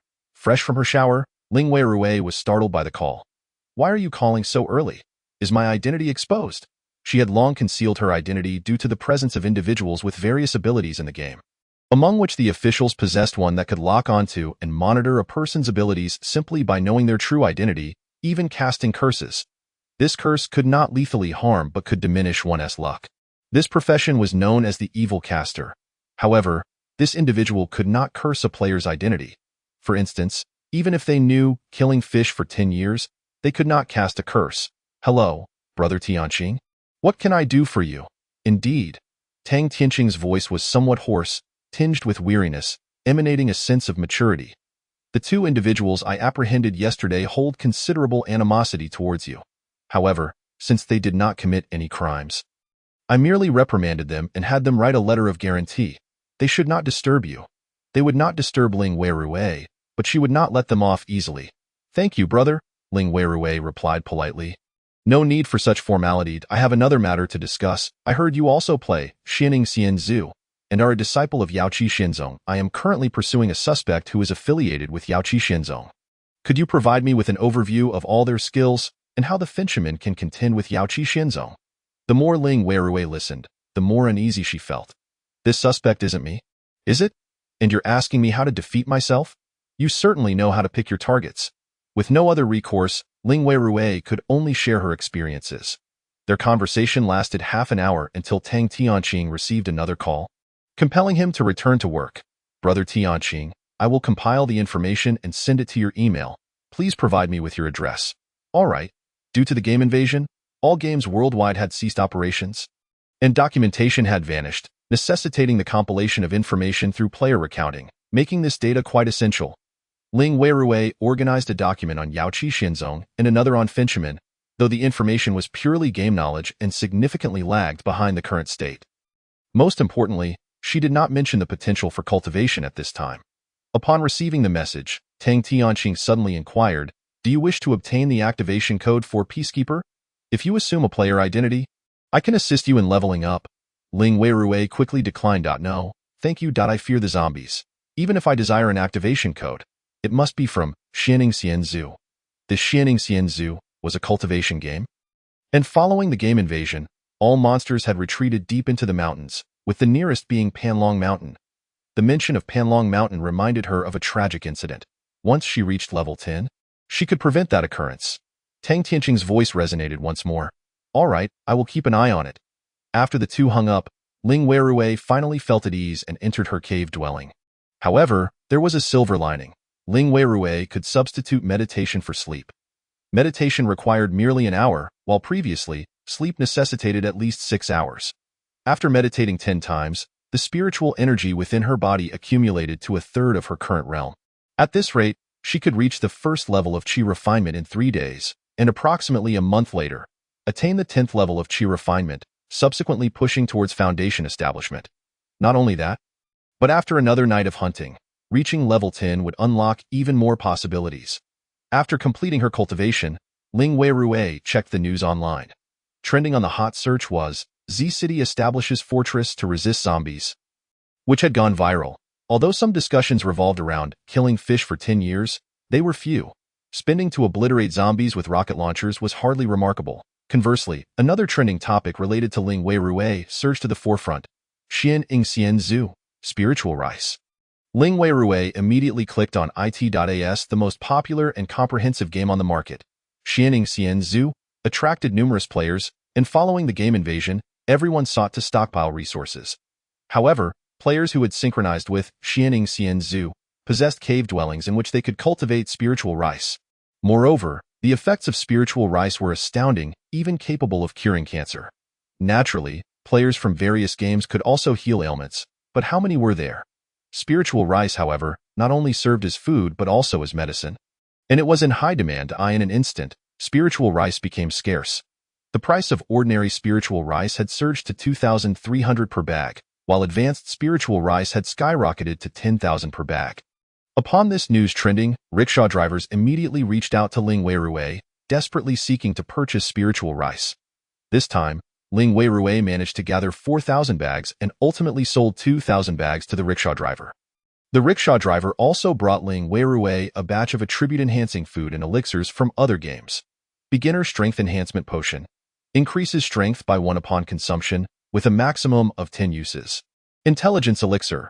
Increases intelligence by 2 upon consumption, with a maximum of 5 uses. Dragon Blood Potion. Increases physique by 20 upon consumption. Succubus Smile. Increases charm by 1 upon consumption. What strange items have mixed in? Yet all were attributes, and consuming them would accumulate combat power. Following the game invasion, these incremental accumulations were essential to gaining an edge over other players. After finalizing the transaction, Ling Weirui headed towards the university. She had just seen Liani's posts on social media. "The authorities have become rather insufferable. My boyfriend possesses a top 10 account, yet they brazenly declared, 'Catch them if you can,' resulting in our prolonged detention. To alleviate our shock, we indulged in a hot pot meal, and now they have even opened a restaurant. What audacity the owner possesses! Though we refer to it as hot pot, it is, in fact, A rotating mini hot pot, located at the entrance of Zed, the proprietor, in his 40s, spends his leisure time playing a game called QQ Farm, where he engages in daily vegetable theft and cultivation. After sinking the game, he has amassed an abundance of vegetables and even raises chickens and ducks. His storage is overflowing, prompting him to take the risk of opening another establishment, which has thrived remarkably. Liani is merely boasting. Due to the overwhelming success of the business, Liani and Zhang Hao could only dine for 20 minutes before being urged to vacate by others. Liani covered the bill, amounting to 300 yuan for their meal. Exorbitant, indeed, as she complained. Zhang Hao, however, dismissed her grievances, noting that with current prices, merely having a satisfying meal is commendable, as for splitting the bill or him footing the entire expense. Zhang Hao did not even bring it up. At that moment, they unexpectedly collided with Ling Weirui, who was adorned in a tattered outfit, an appearance obtainable for free upon signing in within the realm of Xin Incontinent. With oversized sunglasses obscuring her features, they brushed past each other. Liani felt a jolt upon being bumped and instantly expressed her discontent, rolling her eyes skyward. "Are you blind? Can't you watch where you're going?" Chapter 25. Icebound Lands. Did you just say my line? Ling Weirui had initially intended to provoke the two, yet found herself scolded by Liani instead. Very well, she would occupy the moral high ground and teach them a lesson in humility. Without hesitation, she formed a hand seal and unleashed her second-level ability, Silver Moon as a hook. Some skills can be cast without weapons, though wielding one enhances their power. However, Ling Weirui suspected that the two had yet to level up. While she was currently at a chi refinement stage, dismissing the relevance of these minor players, the silver radiance erupted from her fingertips, swiftly slicing through their necks, decapitating them in an instant. Their bodies collapsed to the ground, and to her surprise, some loot fell nearby. Zhang Hao's account was a storage alt, typically disorganized, resulting in the drop of a level 1 invincible artifact, a novice sword, while Liani received nothing. A sudden shriek erupted from the hot pot restaurant. "Murder!" Ling Weirui seized the novice sword, activated an invisibility charm, and vanished. Once they departed, the crowd outside the hot pot restaurant discovered the absence of bodies. And if not for the bloodstains, they might have doubted their own senses. They must have been players. How terrifying! A mere disagreement led to murder. How could the perpetrator discern that they were players and not ordinary individuals? It seemed a serial killer was on the loose. No wonder it was said that the elderly, children, and women should not be trifled with in the world. The two had not leveled up. So even upon their demise, they merely suffered a slight loss of soul power. Upon choosing to revive, they were met with a notification. You were killed by an unknown target. The revival requires 128 units of carbon, deducting 1,664 yuan. You were killed by an unknown target. The revival requires 257 units of carbon, deducting 3,341 yuan. Their faces turned pale. They hastily called each other. "Honey, why didn't you fight back? We were just slaughtered, and I spent 2,000 yuan to revive. Am I to blame for this? It's all your fault for your big mouth. What is the harm in a little bump? You even insulted them, and you call yourself a college student? I spent 4,000 yuan to restore my body. You owe me that money, or we're done here. This is all your fault." How can I be at fault? Just because I cursed doesn't justify her murder. Then go report it. Fine, I will, and I want her to compensate me. The hot pot restaurant had surveillance, capturing Ling Weirui's character, but on their system panels, she was only listed as an unknown target, with no game ID to trace, searching for a needle in a haystack. After registering the incident, the two left. With crimes occurring frequently, it was not uncommon for players to be killed. And even real people were at risk. After killing Liani and Zhang Hao, Ling Weirui felt a sense of vindication. In her previous life, they had hunted her down and bullied her. Now, the tables had turned. Ling Weirui felt a surge of satisfaction. In her past life, Liani and Zhang Hao had conspired against her. Due to the school lockdown, Ling Weirui remained confined to her dormitory, where Liani relentlessly bullied her, stealing her cosmetics, clothes, and bags. In truth, Ling Weirui had never purchased luxury items. She simply had an eye for quality, selecting timeless garments that could endure for years. Everything she wore seemed as though it were designer. While on Liani, it looked utterly ridiculous. Zhang Hao was even worse. Leveraging his account with the Sword Immortal sect, he developed ulterior motives upon discovering her identity as Wei Ru Feng, repeatedly attempting to take advantage of her. On one occasion, he nearly succeeded, prompting Ling Weirui to bite her tongue in desperation. How painful would it be to sever her own tongue? After death, she lost 1,000 yuan. Could Ling Weirui not be furious? Anyone who dared to dance in front of her would meet their demise. In the afternoon, Ling Weirui scrolled through her phone while documenting the distribution of monsters across various regions. 10 years had passed, and many details had faded from her memory. Moreover, there were numerous map merchants back then who profited from selling maps they had painstakingly explored. Maps of high-level monster areas were particularly pricey. Now, reborn, Ling Weirui found herself at the forefront of an era. With no one left to scout the paths for her, she felt it necessary to draft a future plan. At 3 p.m., a game dialog box popped up. Your skill has fully awakened? Please name your new skill. Ling Weirui eagerly demonstrated her new ability. As she swung her sword, the world transformed, frost and snow enveloping the surroundings. Not only that, but each snowflake transformed into sword chi. Capable of slicing through foes, a minor skill had ascended to the level of a forbidden spell. Furthermore, this was a skill that had never manifested in her previous life. At least, she had never heard of it. Otherwise, players with such abilities would surely be dubbed Ice-System mages. With that thought, Ling Weirui promptly input the new name, Icebound Lands. Of course, there was a difference between 200 meters and 1,000 li. Yet as her realm improved, so too would the upper limits of her spiritual energy, expanding the skill's range. Ling Weirui retrieved 2 awakening stones and applied them to city-captivating sword dance, initiating another 24-hour sealing period. At 6 p.m., Peace Castle was ablaze with light. Cheng Zihan had now become a prominent figure in her class. She wondered if Xiaoyu Jejie would make an appearance this time. Although she had slain many monsters yesterday, her experience points seemed to rise more slowly than during her time with Xiaoyu for 10 years. Regrettably, the gap between them was widening, making it impossible for them to remain teammates. Meanwhile, Tang Tianqing was also making preparations. He pondered whether Xiaoyu for 10 years would show up.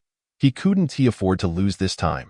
He planned to approach with Rage Flame Slash, then use Heaven Incineration Slash, and even engage in hand-to-hand combat if necessary. Tang Tianqing had already devised a strategy. These were all PK techniques Ling Weirui had imparted to him. Yet, his thoughts were optimistic. Even after nightfall, he cautiously checked the identities of players, but regrettably, Xiaoyu for 10 years was nowhere to be found. However, Yang Guangyu from Holy Light Real Estate had procured an aircraft and acquired a rocket launcher, intending to surpass Xiaoyu for 10 years. Today, 0.1 kilometer outside of Peace Castle, a horde of zombies surged forward. Unaware of the figure that had emerged behind them. Icebound Lands. Chapter 26. The rankings appear, dual rankings at number 1. Xiaoyu for 10 years with a single stroke of her sword. Ling Weirui summoned a storm of frost and snow, transforming the falling snowflakes into sword chi, instantly obliterating 5,000 zombies within a 200-meter radius. Ling Weirui dashed forward, covering another 200 meters, and unleashed Icebound Lands once more, slaying another 5,000 zombies. Circling Peace Castle, she dispatched a total of 50,000 zombies, and the frost and snow did not dissipate immediately. They continued their relentless slaughter. Beneath the night sky, an expanse of white prevailed. Tang Tianqing observed this spectacle, calculating in his mind. Rage Flame Slash had a release range of 20 meters, while the blizzard extended to 200 meters. Should he step inside, he would be instantaneously eliminated. How could he fight? Furthermore, hunting zombies was also a means of protecting the populace. The authorities encouraged players to assist in extermination. Otherwise, the soldiers alone could not manage the overwhelming numbers. The daily loss of bullets and ammunition was staggering. The military supply reserves could not withstand this depletion for more than a year. Tang Xiu had already issued orders to convert several factories equipped with machinery into military factories for ammunition production. The cost of bullets was merely 1 yuan, yet they were sold to players at 50 yuan, intending to provide subsidies for zombie hunting. No firearms. Using swords to slay zombies was equally acceptable. Thus, players like Ling Weirui were highly welcomed. At this moment, Tang Tianqing could not afford to interfere with Xiaoyu for 10 years, yet he was perplexed as to why her skills were so formidable. Ling Weirui felt her phone vibrate and, while unleashing her skills, glimpsed her video and the conversation with Tang Tianqing in the chat box. For some reason, she sensed a hint of helplessness emanating from him, nearly causing her to laugh. After a brief pause, she sent a message. Bro, I was watching a drama and missed it. I've never seen this player's skill before. Did they acquire skills from other games? Given the game's invasion, what's stopping them from learning skills from other players?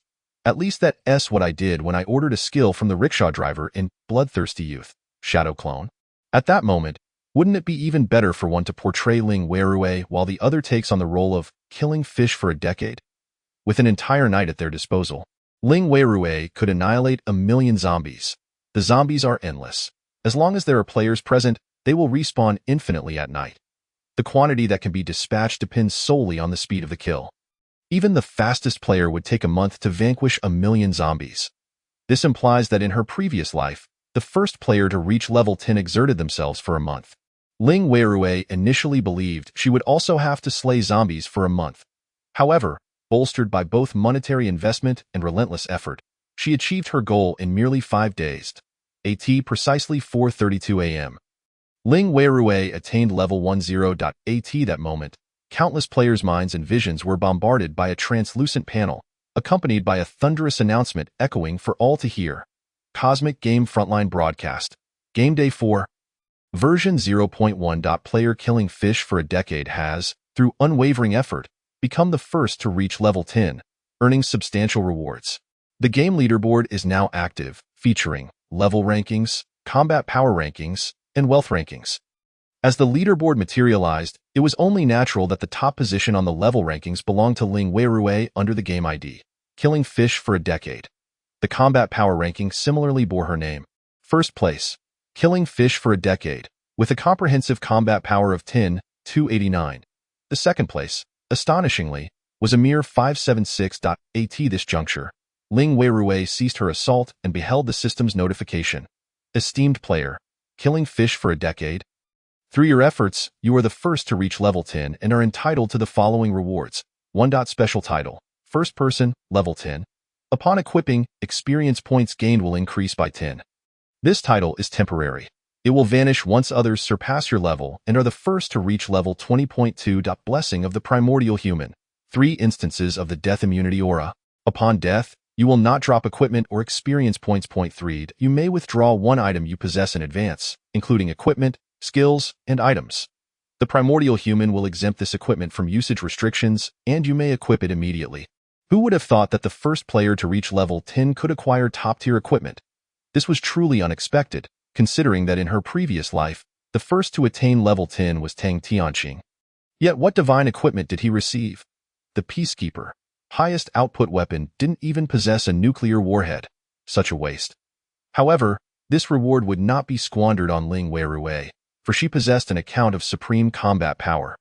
Perhaps this was the only piece of chaos treasure within the entire server. The Genesis Ice Lotus. This chaos treasure could freeze the world while granting eternal life. Thus its offensive and healing attributes were extraordinarily potent. In her previous life, Ling Weirui had never witnessed such a divine artifact. After all, that account was left online and had not synchronized. The chaos treasure had always been a concept from novels and films. Yet in reality, every item was crafted by the primordial humans, synchronized to enable humanity to combat other races.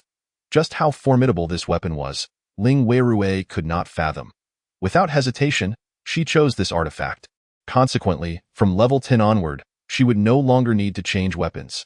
Following Ling Weirui's decision, a black hole appeared before her, and an ice crystal-colored lotus gradually materialized. The lotus had an astonishing 3,000 petals. Layered yet not overwhelming, the petals were as delicate as cicada wings, translucent and shimmering, swaying with the wind, while radiant light floated and twisted in the air, forming countless tiny points of light. Upon closer inspection, each tiny point of light was a world in itself, flickering and vanishing in an instant. Ling Weirui raised her hand and grasped the stem of the Genesis Ice Lotus. In that moment, her combat power surged dramatically. She could guarantee that now, when she used 1,000-mile Ice Seal, it would not be limited to a 200-meter range, but would extend to a kilometer. This enhancement would continue to amplify as Ling Weirui grew stronger. By the end of this arduous night, Ling Weirui was thoroughly satisfied. Moreover, the surprises did not cease there. After reaching level 10, Ling Weirui's realm synchronized to the Qi refinement stage. However, she already possessed the strength of the Qi refinement stage, and the synchronized cultivation surged into her body. This was not merely an increase but an expansion. Her Qi doubled in size, and her spiritual power cap was also augmented. This was a significant enhancement compared to other players. Simultaneously, the 5 secondary professions of talisman crafting, formations, weapon refining, alchemy, and spirit cooking were unlocked. Ling Weirui also activated the synchronization function for spirit pets and mounts. She immediately summoned a level 10 mount, Floating Ray Da. Chapter 27. Conspiracy. The assault on the top player. The Floating Ray is a product of the cultivation world, resembling a devilfish, measuring 5 meters in width and 8 meters in length. With a 2-meter elongated tail, the back of the Floating Ray is flat, and using methods from the cultivation world, 2 iron rings were affixed to its back, by securing her feet in these rings. One could ride the Floating Ray and soar with the winds. As a creature of the cultivation realm, the Floating Ray may appear to be a slow-moving entity, yet it can reach speeds of up to 360 kilometers per hour, creating a spectacle in the air akin to a helicopter.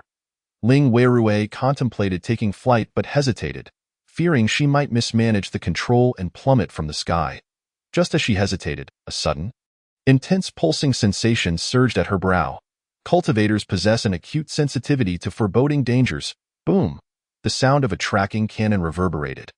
This sound did not emanate from the Peace Fortress, but from behind her.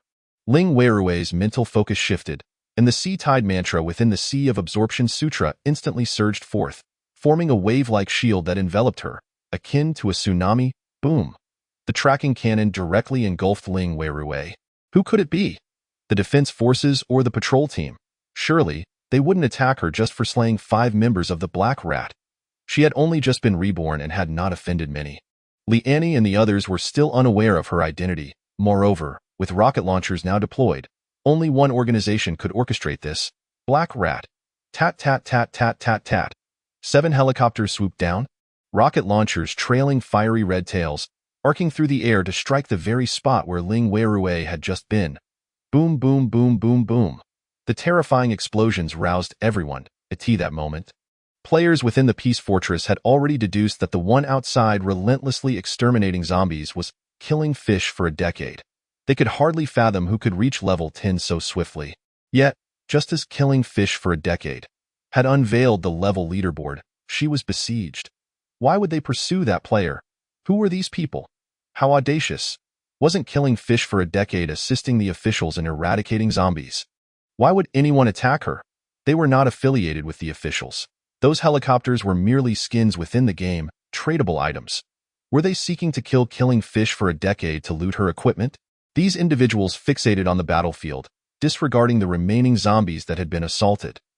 Ling Weirui was equally infuriated. 7 cannon blast struck her, instantly shattering the Sea Tide mantra, and although her life recovery talismans surged to their maximum, they could not halt the onslaught. Her instances of death immunity dwindled from 3 to 2. The system's death immunity rewards grant a brief 10 seconds of invincibility.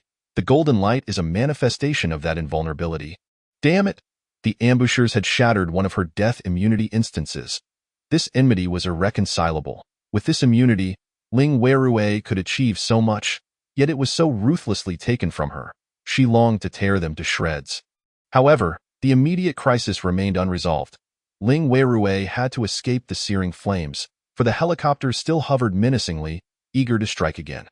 Fortunately, having now reached level 10, she possessed numerous special items. The teleportation array disc.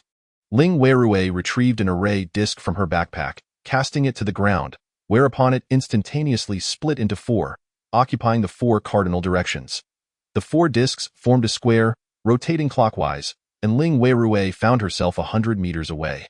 With the lotus in her hand swirling upwards, she soared into the sky, instantly ensnaring the helicopters. At an altitude of 300 meters, the helicopters had calculated their distance, yet they did not anticipate that Ling Weirui now wielded the Genesis Ice Lotus, significantly extending her attack range. With a casual sweep, gusts of snow and wind surged skyward, swiftly bringing down the helicopters. The entire aircraft was encased in ice, plummeting to the ground with a bang of explosion. Witnessing this, The other helicopters hastily ascended and fled. Ling Weirui would not allow them to escape. She leapt onto the back of the floating ray, securing her feet, and urged it into a frenzied sprint. The howling winds whipped her hair straight back, yet she clutched the Genesis Ice Lotus. With each swing, a helicopter exploded, and she pursued them for thousands of meters until all 7 helicopters plummeted. Bang, bang, bang, bang. Suddenly, a series of gunshots rang out, all from high-caliber sniper rifles.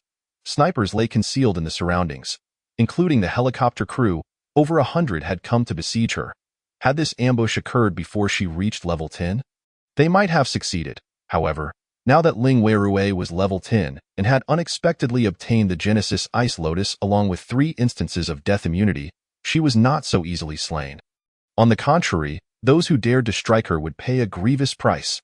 Bullets whizzed through the air but failed to strike Ling Weirui, instead impacting the floating ray, which emitted a sound akin to a sperm whale's ethereal call. Ling Weirui unleashed an unprecedented surge of combat power. Within a kilometer radius, everything turned white as snow. The horizon bore a fish-white hue, the sunlight descended, and those who besieged Ling Weirui became nothing more than shattered ice shards. Among the 100 individuals assaulting her, 20 were real people, while the remaining 80 were players. Ling Weirui seized the body of one player who had not yet respawned and cast the level 10 Sea Absorption Sutra's resurrection spell. Who would have thought? Ling Weirui possessed the power of resurrection. Most crucially, the resurrection spell was a compulsory revival. In some games, resurrection spells require confirmation from the deceased player before they can be revived. The soul rebirth spell is unnecessary. This is the rule of the cultivation game. Unless one's primordial spirit surpasses that of Ling Weirui, enabling an escape, resurrection is mandatory. Upon the casting of the soul rebirth spell, the deceased player received a system notification.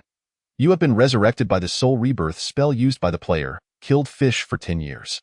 As he regained consciousness, Ling Weirui brandished a thick hemp rope, binding him with great force. Though he attempted to struggle, she swiftly delivered a punch to his head, leaving him dazed and seeing stars. Ling Weirui possessed immense strength. The food and potions she consumed were not for naught, especially since she had already reached level 10. After beating him nearly to death, she bound his limbs, forced his mouth open, and secured it to prevent him from biting his tongue in despair. Then covered his eyes.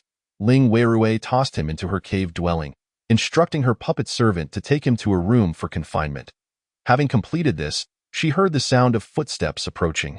This time, Ling Weirui felt no sense of danger. When she turned to look, she discovered it was the inspection patrol team. This scene truly caught Su Yixing off guard. Although he suspected Ling Weirui, there was no need for her to deploy so many people for a charade, thus her suspicions were likely cleared this time. Su Yixing spoke in a low voice. Killed fish for 10 years? These individuals must belong to the Black Rat organization. You have already been targeted. I hope you can cooperate with us so we can apprehend the Black Rat. You do not comprehend the depths of this organization's depravity. No, I understand them even better than you do. Cooperation is acceptable, but collaboration is unnecessary. Later, I shall present you with a small gift. Chapter 28. Interrogating the Black Rat. Suspected individuals. The Black Rat was so notorious in the previous life that Ling Weirui could not have possibly been unaware. They had made headlines, and she recognized 3 high-ranking members who had been apprehended. Naturally, these individuals might currently be part of the Black Rat or may become so in the future. Their greatest activity was in City Z, only 100 kilometers from the border, easily accessible through the mountains. Since these individuals dared to attack her, they must pay the price. The number of teleportation scrolls in her possession was dwindling. However, having reached level 10, Ling Weirui activated her role as a formation master, gaining access to many wondrous formations. First among them was the teleportation array disc. Ling Weirui set one up in her rental apartment and another at the hot pot restaurant. Subsequently, she entered her cave and located the unfortunate soul she had captured, releasing a formation disc. Resurrection Array. Upon activation, allies within 1,000 meters will resurrect at this point, ignoring the debilitation of death. This is an essential item for guild battles and outdoor boss encounters within the Xian Immortal clan. The cost of the Resurrection Array is equivalent to 3,000 spirit stones, roughly 30 yuan.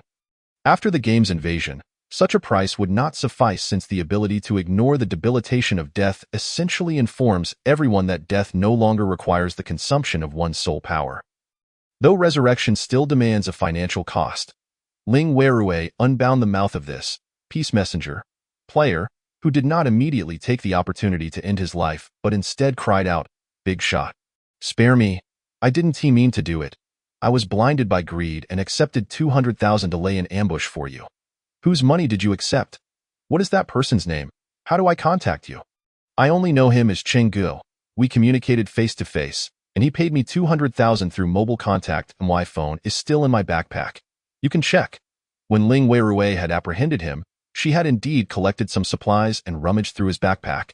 Retrieving his phone to find the messages, to her surprise, the texts dated back to 3 o'clock yesterday afternoon. Ling Weirui's vigilance heightened. Although Chenggu had merely sought to recruit this individual into their ranks, every subsequent step felt as if he had been plotting against her from that moment. Anyone who knew she would arrive at the Peace Fortress was a suspect. Those aware of her presence must include Cheng Zihan's students, among whom Li Mai and Feng Yanzi had collaborated with her once, albeit unpleasantly. However, they lacked the funds to organize such an endeavor. There were two other suspicious individuals who were highly likely: the rickshaw puller, Yang Guangyu. Yet, was it truly so obvious? Ling Weirui soon found solace in the thought. Isn't there a saying? The false business war, scheming and rivalry, life and death. The true business war, to drown your family's money tree. Regardless of the circumstances, Ling Weirui had no intention of continuing dealings with the rickshaw puller. As for acquisitions, she believed times had changed. Previously, several group leaders had messaged her due to their customer service and notoriety. At that time, she had nothing, coupled with insufficient funds, which prevented her from making a grand entrance. However, now she was the first player, killed fish for 10 years. Surely many would wish to trade with her. Unfortunately, he was thinking too simplistically. I won't conduct the interrogation, nor do I know if your words hold truth. Here's the plan. Every 5 minutes, I shall sever one of your fingers. Afterward, I shall cut off your toes and see what else you have yet to reveal. The man's complexion paled drastically. No. I'll talk. I'll tell you everything I know. All threats to her life were serious matters. These people sought to kill her, and Ling Weirui could not possibly let them go. Ling Weirui then proceeded to cultivate. After reaching level 10, she synchronized with a plethora of potions from the Xian Immortal clan, consuming them as if they were mere candy.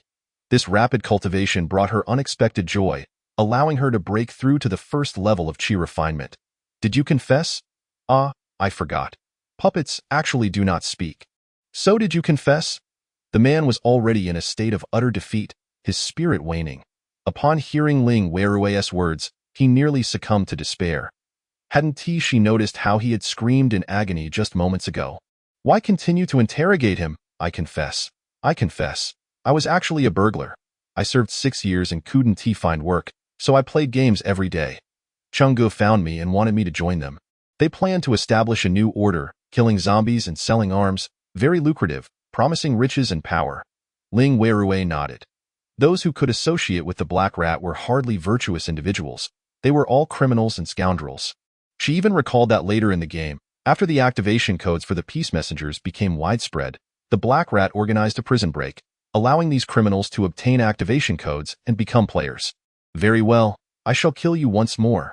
This way, when you resurrect, you will feel no harm, and I can hand you over to the authorities. Ling Weirui smiled, though her expression resembled that of a demon. The silver crescent moon sliced through the player's neck, and he met his demise once more. Ling Weirui resurrected him again using the soul rebirth spell. By the way, Ling Weirui also confiscated the 200,000 from him. Otherwise, torturing him for another hour would have been an option.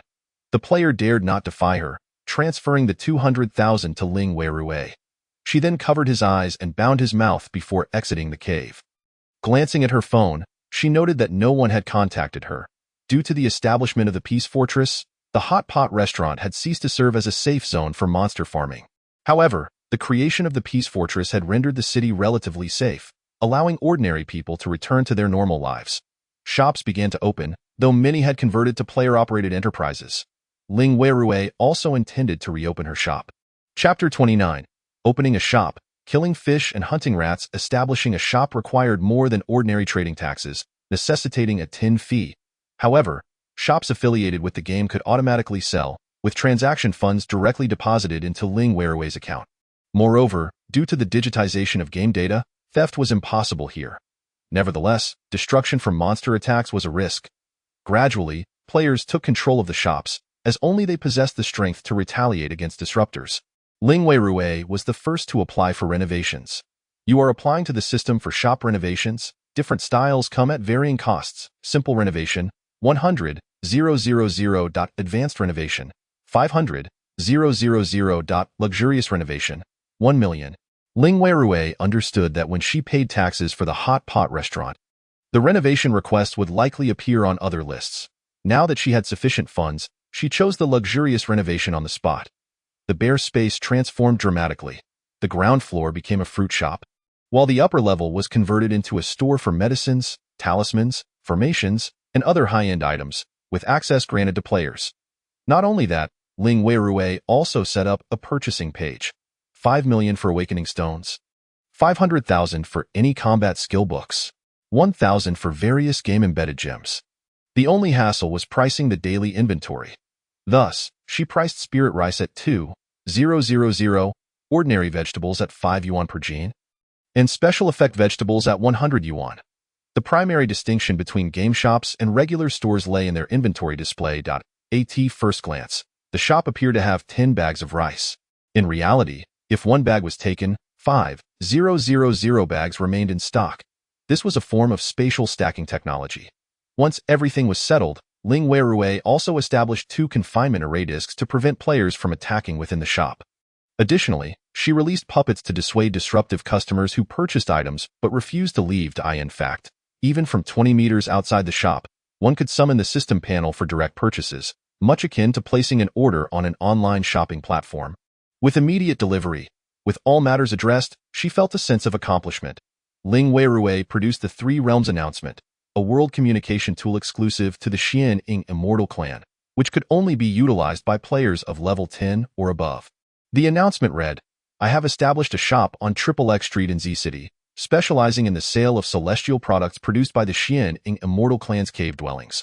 Limited quantities are available daily on a first-come, first-served basis, and I am also permanently acquiring awakening stones, skill books, dungeon entry tickets, and various attribute-enhancing foods and elixirs from the game. There is no need to worry about black market dealings.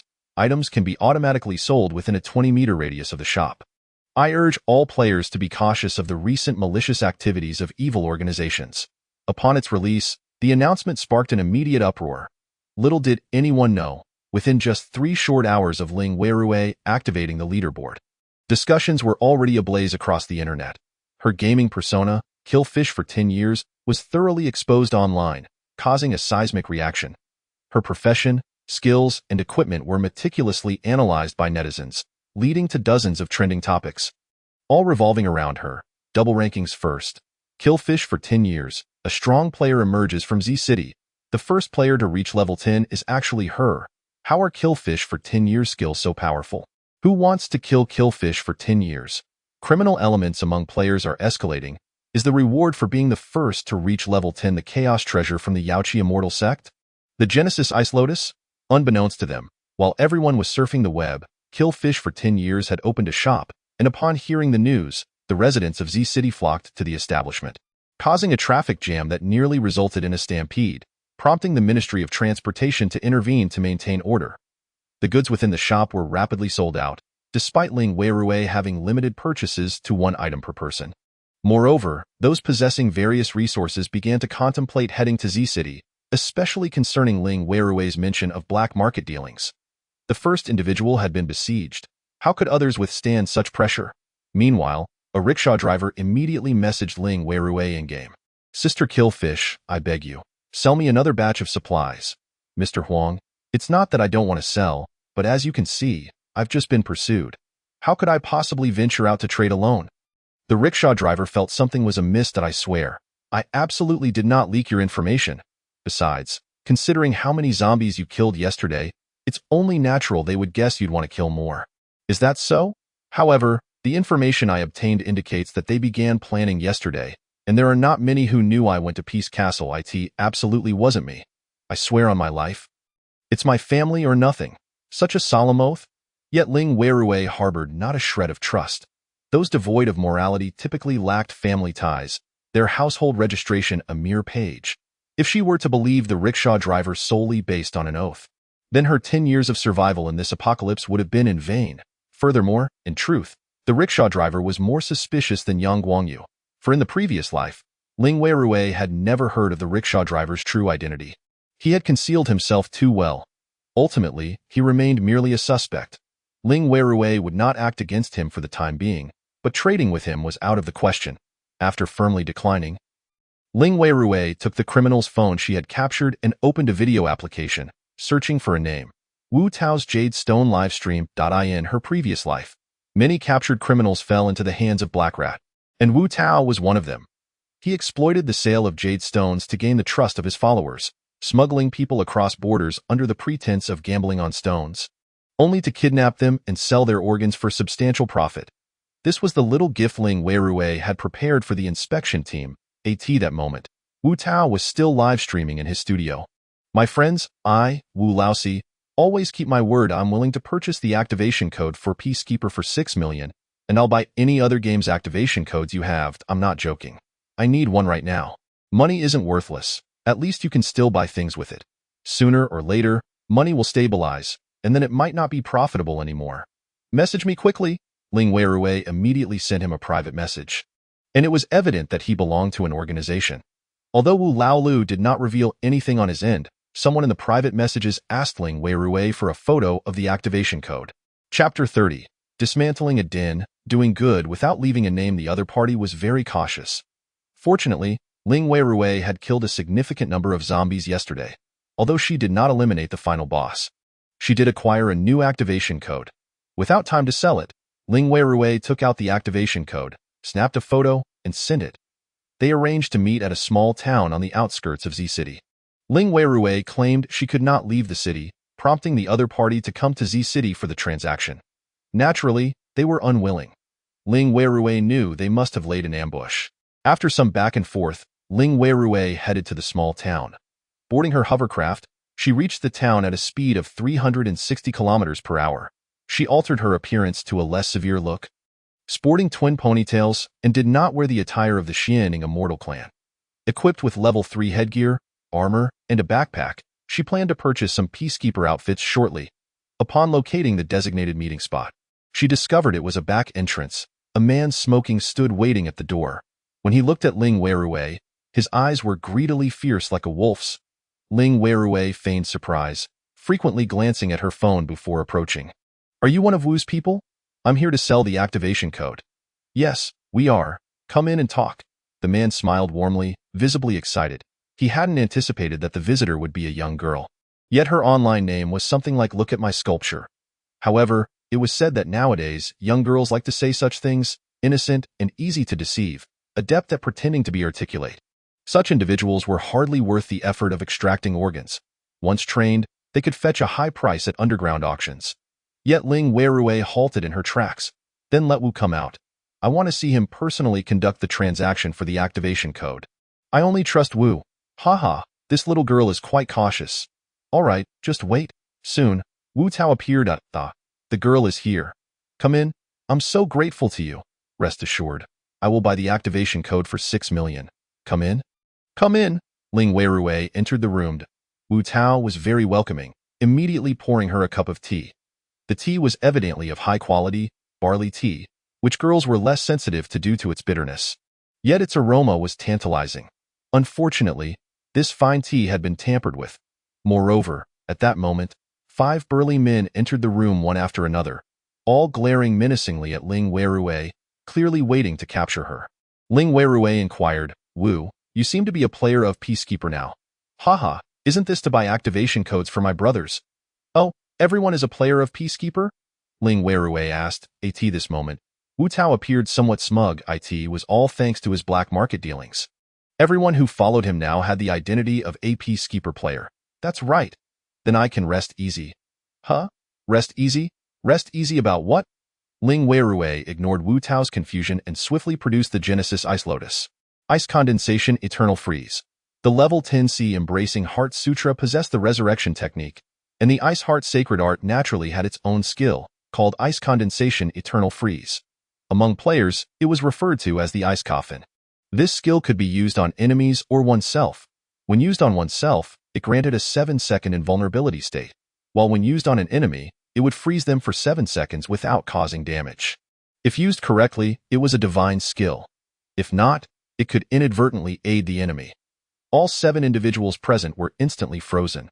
With a mere thought, Ling Weirui easily exercised her ability to retrieve items from afar, promptly placing all 7 individuals into her cave dwelling, locking them up next to the previously captured individual. In reality, the ice coffin could not be undone in just 7 seconds.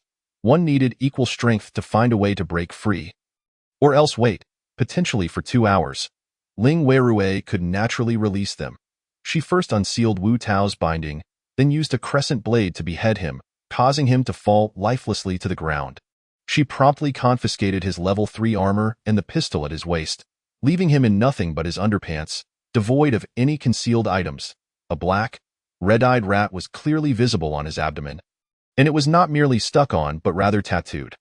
Ling Weirui employed the resurrection technique to forcibly revive Wu Tao and then simply hung him from the ceiling beam. The other 6 individuals were dealt with in the same manner. Although this shop was a front for Wu Tao, after years of operation, it had indeed begun selling jade. The store contained a plethora of raw stones and finished pieces. Ling Weirui collected everything, leaving Wu Tao with nothing.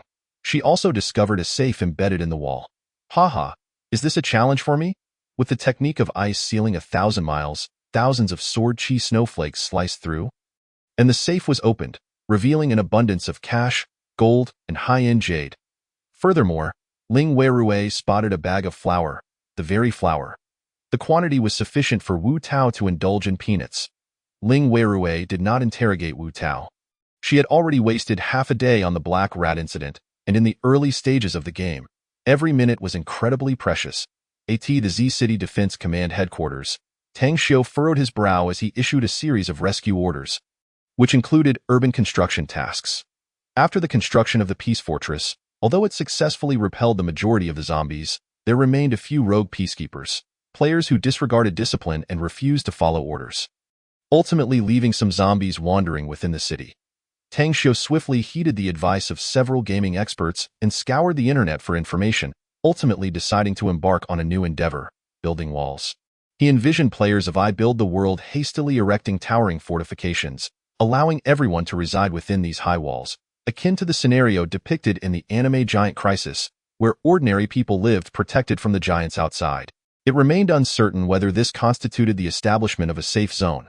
In the end, they selected a small village to construct the walls, and astonishingly, the system recognized the village as a safe zone. The next step was to encompass an entire city, creating a secure area and delineating boundaries, which necessitated the relocation of those in the remote areas outside the safe zone. However, this presented a significant problem. Even the ordinary people in the suburbs regarded their homes as assets, things they had labored for a lifetime and were unwilling to relinquish. In such circumstances, protests and marches, events not witnessed in decades, began to erupt. Along with the emergence of nefarious organizations, the most audacious among them was the Black Rat. Just as Tang Xiu contemplated this, the garrison sounded the alarm. The veteran general immediately inquired, "Sir, there are 8 criminals bound and thrown into the garrison courtyard. We have no idea who sent them." Chapter 31. A brazen yet cunning state of mind. This individual was quite easy to guess. It was killing fish for 10 years. The Black Rat had just besieged Ling Weirui and was promptly dismantled at one of his hideouts. He even brazenly warned players in the chat channel not to trust trading content to avoid falling victim to Black Eats Black situations. Yet, killing fish for 10 years harbored deep-seated distrust toward the authorities and had concealed himself quite thoroughly. Ling Weirui, who was said to be well hidden by the officials, still presented herself as a typical peacekeeper player and ventured into the deep mountains. In this instance, she exhibited impulsiveness and arrogance, even appearing ready to engage in a showdown with the Black Rat. However, she never intended to stand in the limelight. Her decade-long experience of survival sharply reminded her that it was time to lay low. Engaging in a tangled confrontation with the Black Rat would only be counterproductive. What she needed to do now was to strive for advancement, surpass everyone, and create distance from others to seize the initiative in significant matters. Thus, she went into hiding. She made her way to Panlong Mountain near City Z. Panlong Mountain, a scenic area on the outskirts of City Z, was surrounded by several small villages that had thrived with the growth of tourism, transforming into prosperous homestays. However, with the invasion of the game, these villages were on the brink of peril. One of them was Zhao Family Village. Naturally, there were young people in the village, and their daily activities consisted of tending to the yard or playing games for relaxation. Thus, this village synchronized with 12 game players, 7 of whom were peacekeepers. At 6 o'clock, zombies respawned, and that day, they claimed the lives of 7 or 8 villagers, casting a pall of death over the entire village. The village chief organized the able-bodied men to take up shovels and slay the zombies. They were slow in their efforts, but the zombies respawned at a similarly slow rate, and the firearms they acquired were distributed among the villagers. Each preparing for battle, the entire village united as one. They had thought life would continue in this manner. They relied on the mountains for sustenance, but the mountains began to spawn a multitude of monsters, all at level 10, possessing remarkable intelligence and the ability to converse.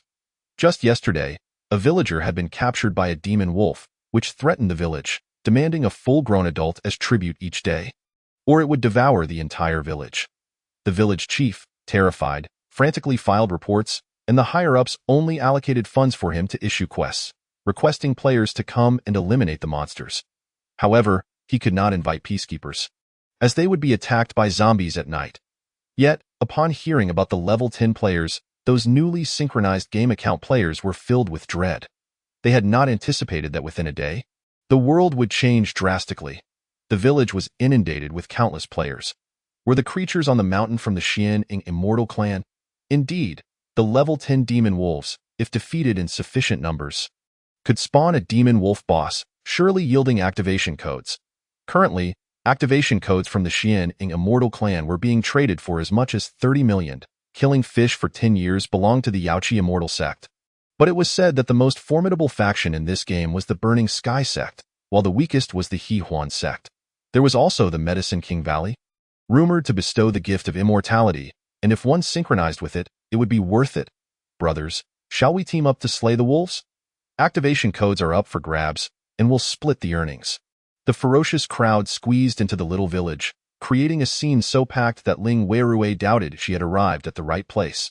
She could barely drive in. Was this still the once-ignored little village? In her previous life, after the game invasion, Zhao Family Village, sharing a name with a novice village from the Xian Immortal clan, ended up synchronizing with a quest narrative, resulting in a calamity caused by demon wolves. With no one to defend it, the entire Zhao Family Village succumbed to the jaws of the demon wolves, leaving no survivors. It was only a month later, when players typically reached level 10, that they discovered a scene of decaying corpses, a tragic disaster. But why was it so chaotic now? Ling Weirui listened discreetly to the discussions around her, bemused. Had the butterfly effect truly been triggered by her actions? It made sense. In every game, when a player topped the leaderboards, the prices of activation codes skyrocketed, and the game's monsters were repeatedly slain. However, the demon wolves on the mountain were indeed formidable. Should these players be of only level 1? They would likely struggle. Of course, 100 level 1 players surrounding a demon wolf would exhaust it eventually. Ling Weirui found this situation rather favorable. At the very least, her objectives were now less conspicuous. Upon locating a fellow villager's home, Ling Weirui rented a room. This rented space could serve as her temporary respawn point. She established a defensive array and a teleportation array. A loudspeaker's voice boomed in her ears. Greetings, everyone. I am the village chief of Zhao Family Village.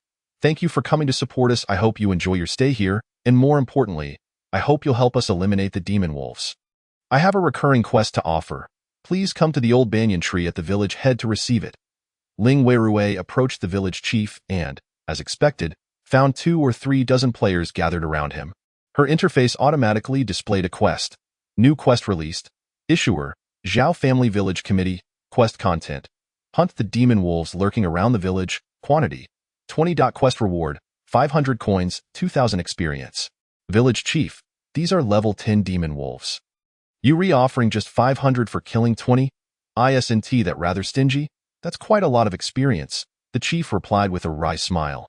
If this quest is completed, it should at least level you up by one. Just consider it as grinding experience. The village chief lamented that the village lacked funds, but fortunately, the game system automatically supplemented a bit of experience. I can only issue 200 quests. Once those are gone, I'll be out of money and only have experience to offer. ITS first come, first served. At this, everyone eagerly accepted the quest. IS 500 not enough? Wouldn't it be worse to receive nothing at all? The village chief was indeed quite cunning. Ling Weirui found the situation amusing and casually accepted the quest. Now that she had reached level 10, defeating monsters of the same level would require her to slay thousands, and 2,000 experience was less than 1% of what she needed. Nevertheless, accepting it was better than not. Ling Weirui ascended the mountain. The mountainside was teeming with people, and she felt as if it had transformed into a game-leveling spot, with intermittent screams indicating that battling monsters was anything but tranquil. Your skill has been fully awakened. Please name your new skill. The city-sweeping sword dance had been fully awakened. This moment. The range of the sword dance had expanded from 50 meters to 500 meters. Most concerning was that if Ling Weirui utilized the Creation Ice Lotus, this skill would expand even further. If its range reached 5 kilometers, it would encompass the extent of an entire dungeon. Ling Weirui renamed it City Sweeping Sword Formation. Contemplating her desire to level up in the mountains today, she took out an awakening stone and struck it against the moonlight flying immortal. This was her last awakening stone, and she would not waste it on a lightness skill. With so many people around, Ling Weirui advanced further into Panlong Mountain, where the spawn rate of demon wolves had significantly increased. Roar! A massive roar reverberated through the forest, striking fear into the hearts of all. A large yellow-black striped insect emerged, glaring fiercely at Ling Weirui. What are you looking at? Do you think you're a level 1 protected species? Chapter 32. Game Invasion version 02. The creature before her was none other than a colossal northeastern tiger. Tiger Demon, level 19. This tiger demon was enormous, with a maw capable of swallowing a person whole. Upon seeing Ling Weirui, its eyes glimmered with disdain. Clearly, the tiger demon possessed intelligence and even the ability to speak. Although its level was 9 above Ling Weirui's, she wielded a level 100 artifact. With a gentle flick of the Creation Ice Lotus, an ice pillar surged toward the tiger demon, instantly unleashing a flurry of snowflake sword energies that vanquished the beast. Experience, 224. This was equivalent to Ling Weirui defeating 200 zombies. Moreover, the icy sword energy transformed into an expanse of frozen terrain, also allowing her to control its size. Striking a tiger demon required only a single sword energy, with negligible consumption, saving her mana. As the tiger demon fell, its body flickered and faded, but the treasures left behind were quite valuable. Tiger skin, tiger bone, tiger meat, tiger whip. The tiger's skin was as large as a blanket.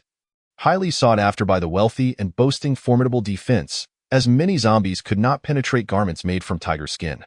Thus, a single tiger skin was valued at around 30,000, making it a favorite among the affluent. The consumption of tiger flesh purportedly enhances physical vitality, while the infusion of tiger bones and liquor, when taken over an extended period, is believed to augment one's life force. Even more astonishing is the tiger whip, which is said to stimulate the secondary growth of certain body parts, making it an object of desire that many players would exhaust their fortunes to acquire, valued at a staggering 100,000. However, as time progresses, with players attaining higher levels, the yield of such items increases, leading to a decrease in their market value. Slaying a level 19 tiger could yield approximately 200,000, which may seem exorbitant. Yet, if Ling Weirui could automatically collect the equipment dropped by zombies, a single encounter would yield far more than this. However, she is not a peacekeeper player and lacks the rapid collection feature. Engaging the tiger demons does not present such concerns, except for the fact that the items cannot be sold temporarily, lest she reveals her location in the monster spawning area, making her susceptible to the attention of black rats. Ling Weirui delves deep into the mountains, silently dispatching foes. After 2 continuous days of grinding, her level has risen to 11. The moonlit flying immortal has also completed its awakening, now exhibiting an even more terrifying speed. Capable of leaping across vast distances, this maneuver was eventually named Moon Step by Ling Weirui. The shop, One can list spiritual rice, food, and purchase items through the asset panel. Although the acquisition section does not include awakening stones, it offers a variety of attribute-enhancing foods and elixirs. These attribute-boosting items have a usage limit. Once Ling Weirui has consumed enough, she invests a little more to sell, attracting the attention of numerous affluent players. At this juncture, the Universe game has been operational for a week. The system has announced a new update. System announcement. The Cosmic Battlefield has been running on Blue Star for a week and is undergoing continuous updates. The current patch includes Game Invasion version 0.2. Game Mode. The Night Crisis has officially transitioned into a dungeon mode, with entrances appearing in cities, towns, and villages where zombies are most prevalent. The specific locations can be explored at will. Dungeons are updated daily, with no limit on the number of monsters players can farm, but the number of kills in the dungeon will affect whether monsters invade the real world. Players are encouraged to farm as many dungeons as possible. Zombies will no longer exclusively pursue Peacekeeper players, but will equally hunt any human. Version 0.2 Creature Update Warning.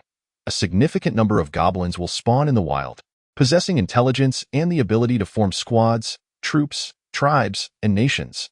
Players are advised to take action, or risk being overrun by goblins. With the release of this information, discussions erupted across the internet. When the Game Invasion version 0.1 was introduced, why were we not informed of the impending zombie invasion?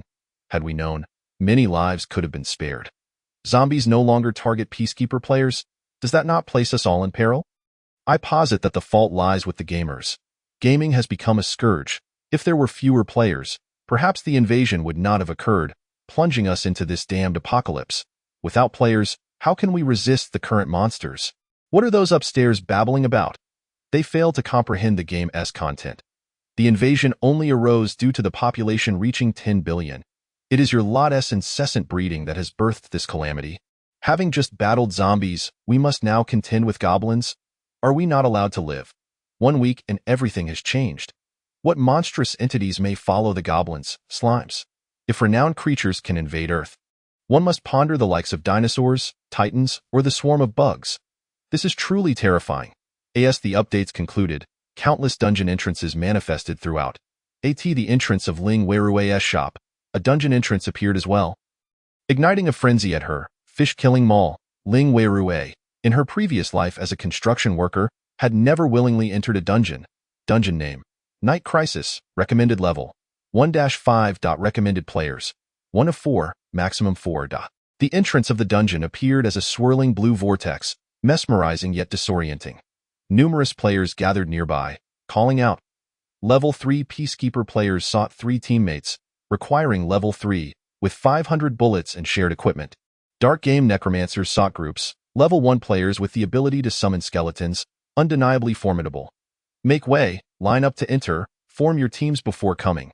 No cutting in line, do not obstruct the thoroughfare. Armed guards maintained order at the dungeon entrance. Ling Weirui maintained her invisibility and approached the entrance, opting to enter. With a whoosh, the vortex stirred, and she vanished. Upon reappearing, Ling Weirui found herself in a 2-story building, enclosed by iron bars, with a forest in the distance. This modest 2-story dwelling featured an open garage, which was entirely unguarded, leading to an upstairs via a staircase. Entering the door led to a living room, followed by a bedroom, a bathroom, and a spacious balcony, a quintessential design found within Peacekeeper housing. If players engage in combat with zombies, they must first secure the staircase to fend off the zombies while preventing incursions from the balcony by zombie bats. After dispatching the zombie bats, if the zombies below cannot be contained, they can retreat to the balcony and leap down to ambush the zombies blocking the staircase. This strategy is one Ling Weirui had previously encountered in guides. As for ordinary individuals attempting to enter dungeons, they certainly can. Provided they procure ample supplies and firearms, they may attempt to clear dungeons. However, ordinary individuals cannot respawn. Who would dare face death directly? Chapter 33. Zhang Hao signs with the studio. Different fates in a shared world. The oppressive sensation of being pursued by dozens of zombies in a world where only oneself or 4 others exist is overwhelming, and many players might struggle to endure. Upon entering the dungeon, Ling Weirui was greeted by the urgency of the BGM, as zombies began to rise from the ground. The initial wave consisted of 30 zombies. With a swift strike from her sword, she dispatched them. On the ground lay 2 backpacks, 3 pieces of armor, one helmet, and 300 rounds of ammunition. Waves of monsters continued to emerge, and Ling Weirui effortlessly cleared her surroundings with her snowflake sword energy. However, due to the significant level disparity, each zombie only granted her 1 point of experience. Even upon clearing the dungeon, the experience gained paled in comparison to that obtained from slaying a single tiger demon. Only the final boss had a minuscule chance of dropping an activation code, which is why players were so eager to compete for it. Just as she departed, two individuals appeared at the entrance of Fish Killing Mall, Li Annie and Zhang Hao. Zhang Hao, brimming with enthusiasm, had recently joined a local player studio in Z City formed by the Xianing Xianzhu, named Shu Dao Nan. The studio's leader, ID. Hui Qi Fangqiu, had substantial backing and offered high signing bonuses to all members.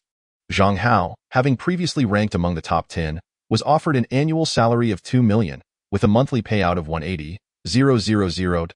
Li Annie's offer was considerably lower, at only 20,000 per month. She was perplexed as to why Zhang Hao did not form his own guild.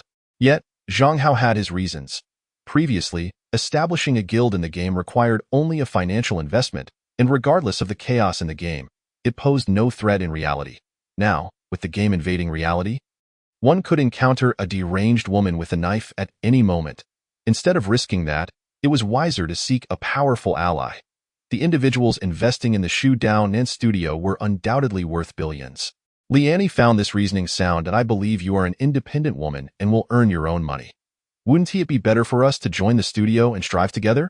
After Zhang Hao's persuasive arguments, Li Annie naturally agreed.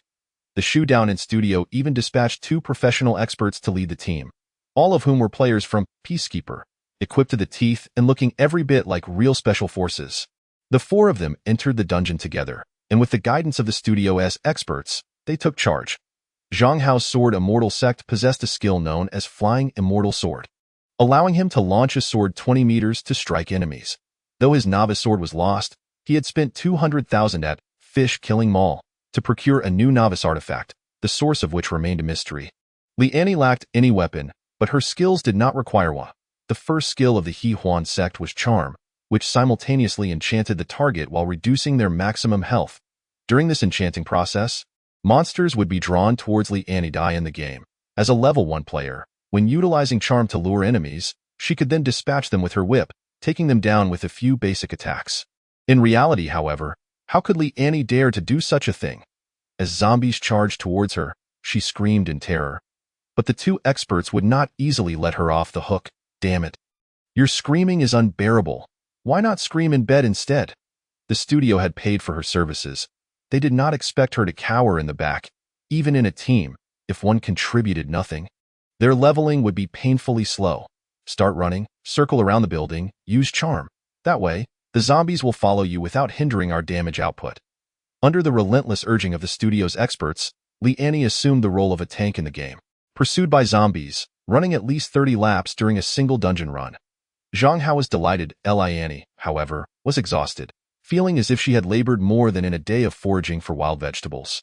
Over the course of a day, they completed 5 dungeon runs, with Li Annie accumulating 30,000 steps. Although consuming energy drinks from Peacekeeper could restore her stamina, she felt as if her legs could no longer carry her. After 5 runs, Li Annie declared she would not continue fighting. The 2 experts took away a substantial amount of resources, as had been previously agreed. Zhang Hao received his salary, and naturally, the output from the dungeons no longer belonged to them. After parting ways, Zhang Hao calculated his losses and felt he had been shortchanged. If they had farmed the dungeons themselves, they would undoubtedly have earned more. It was frustrating to feel this way. Zhang Hao looked at Li Annie and said, "Annie, let's run a few more dungeons ourselves and find players who want to level up." Li Annie immediately became irate, declaring, "Absolutely not. I'm exhausted. Let's discuss it tomorrow. I want to go have Japanese cuisine. If we don't go, I won't be coming back tomorrow." All right then, Zhang Hao conceded, feeling somewhat fatigued himself. He thought about the money he currently had. A small group purchase at a Japanese restaurant would only cost 300 to 500, so he decided to indulge himself. Thus, the 2 happily went out for Japanese food. Li Annie even posted on social media to boast about her good boyfriend. While subtly mocking others, different fates for the same kind, she mused, as some people were now forced to hide at home, failing to become players, destined to be the lower class in the future. Only players wielded the world's top resources. Society would inevitably undergo a reshuffle, and the world would transform. It was difficult to imagine what one would do after graduating from university. Perhaps become a waiter? Those with a bit of charm might even find themselves as mistresses to players. Many classmates saw Liani's post. Although they might not have realized she was mocking Ling Weirui, they felt a deep malice. As a portion of them remained ordinary people. Meanwhile, Ling Weirui was battling a tiger demon. As the sun set behind the mountains, the crimson orb gradually descended into the forest. The atmosphere in the depths of the night was eerie. With visibility reduced to nothingness, the air filled with the sounds of insects and beastly roars, and perhaps an unseen venomous snake poised to strike. The overwhelming sense of solitude and despair enveloped her. Ling Weirui channeled her spiritual energy into her eyes, allowing the moonlight to illuminate her surroundings. Though the Yaoqi Xinzong's cultivation method was of ice and water attributes, the sect revered the moon. The sun represented Yang, while the moon represented Yin. Male was Yang, and female was Yin. Due to the nighttime crisis and the low levels of players the previous week, she could only level up in the dark of the city. Now, she practiced day and night. Sleep? What sleep? Just a little over an hour of meditation each day sufficed. Sleeping for a few days was a luxury. As of now, Ling Weirui had yet to eat dinner. Taking advantage of the monster respawn time, she pulled out a troll blood soup. Increases life limit by 20 upon consumption, from her backpack and gulped it down. It tasted awful afterward. She quickly consumed a mutated celestial peach produced by her home to calm her nerves. Since these were all special items, her stomach was already quite full, and Ling Weirui wasted no time in continuing to slay monsters in the dark at the edge of the city and villages. New monsters began to spawn, standing around 120 to 140 centimeters tall, with dark green skin, pointed ears, and faces that were wrinkled and grotesque like the elderly. Their yellowish eyes were caked with crust. Their upper bodies were robust and muscular, wielding thick wooden clubs. Goblins had spawned. Chapter 34. Danger in Zhao Family Village, Boss Respawn. Among these goblins, there were some special variants carrying bags woven from grass ropes, filled with stones that weighed over 100 pounds, indicating their immense strength. These were the throwing goblins. Among the dozen or so goblins, one was dressed in ragged clothing, brandishing a bone from an unknown beast. With an even older goblin-esque skull impaled upon it, Goblin Shaman. After the goblins respawned, they rallied together with loud cries, often gathering around the Goblin Shaman. These goblins formed a remarkably coordinated team, melee, ranged, and healing. Such a squad, combined with intelligence, would certainly be far more formidable than dozens of zombies. However, goblins typically spawned in flatter woods, and there would certainly be players nearby, not in the deep mountains. Ling Weirui, leveling up under the moonlight, encountered none of these goblins. Meanwhile, over 20 goblins quickly gathered near Zhao Family Village. In the darkness, the goblins did not attack. Instead, they swiftly established a camp, chopping wood to erect tents and gathering stones to build a hearth for cooking. The villagers of Zhao Family Village soon noticed the firelight on the mountainside. What is that? Why is there fire? Is the mountain on fire? Quickly, call the villagers to extinguish it. Doesn't look like it? Could it be players roasting wild wolves up there? They're asking for trouble, setting the mountain ablaze and risking imprisonment. We should investigate. Don't act recklessly. Could it be a monster respawning? Let the players in the village check it out. The village chief, having played the NPC role for several days, was now quite adept at it. He immediately issued an exploration quest worth 100 experience points. Nearby players received the news, and 7 players who had yet to sleep rushed to investigate. These 7 players were all from the Peacekeepers faction, having previously slain zombies at night and even acquired night vision goggles, so they were a bit bolder, heading out with their goggles upon arrival. They quickly discerned the situation. Goblins spawn. These goblins are at a high level, around level 5. Can they withstand bullets? If wolf demons can spawn, these level 5 goblins are nothing. Brothers, let us toss some grenades and take care of them. The 7 or 8 players began pulling the pins from their grenades and threw them. Boom, boom, boom. The explosions sent goblins flying, their shrieks filling the air. However, the goblins quickly locked onto their enemies. One goblin, a thrower, seized a large stone and hurled it with astonishing accuracy. A large rock struck one player squarely in the chest, causing him to fall. The explosion sent goblins flying, their shrieks filling the air. However, the goblins quickly locked onto their enemies. A thrower seized a large stone and hurled it with astonishing accuracy.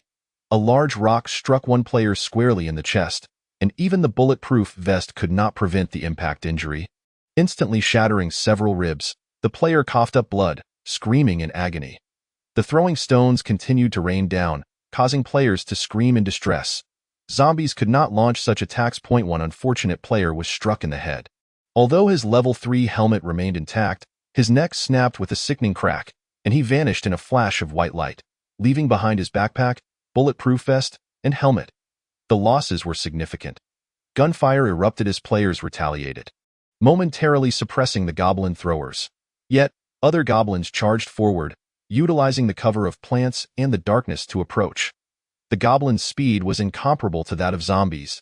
In an instant, the goblins closed in on the players, swinging their wooden clubs with ferocity.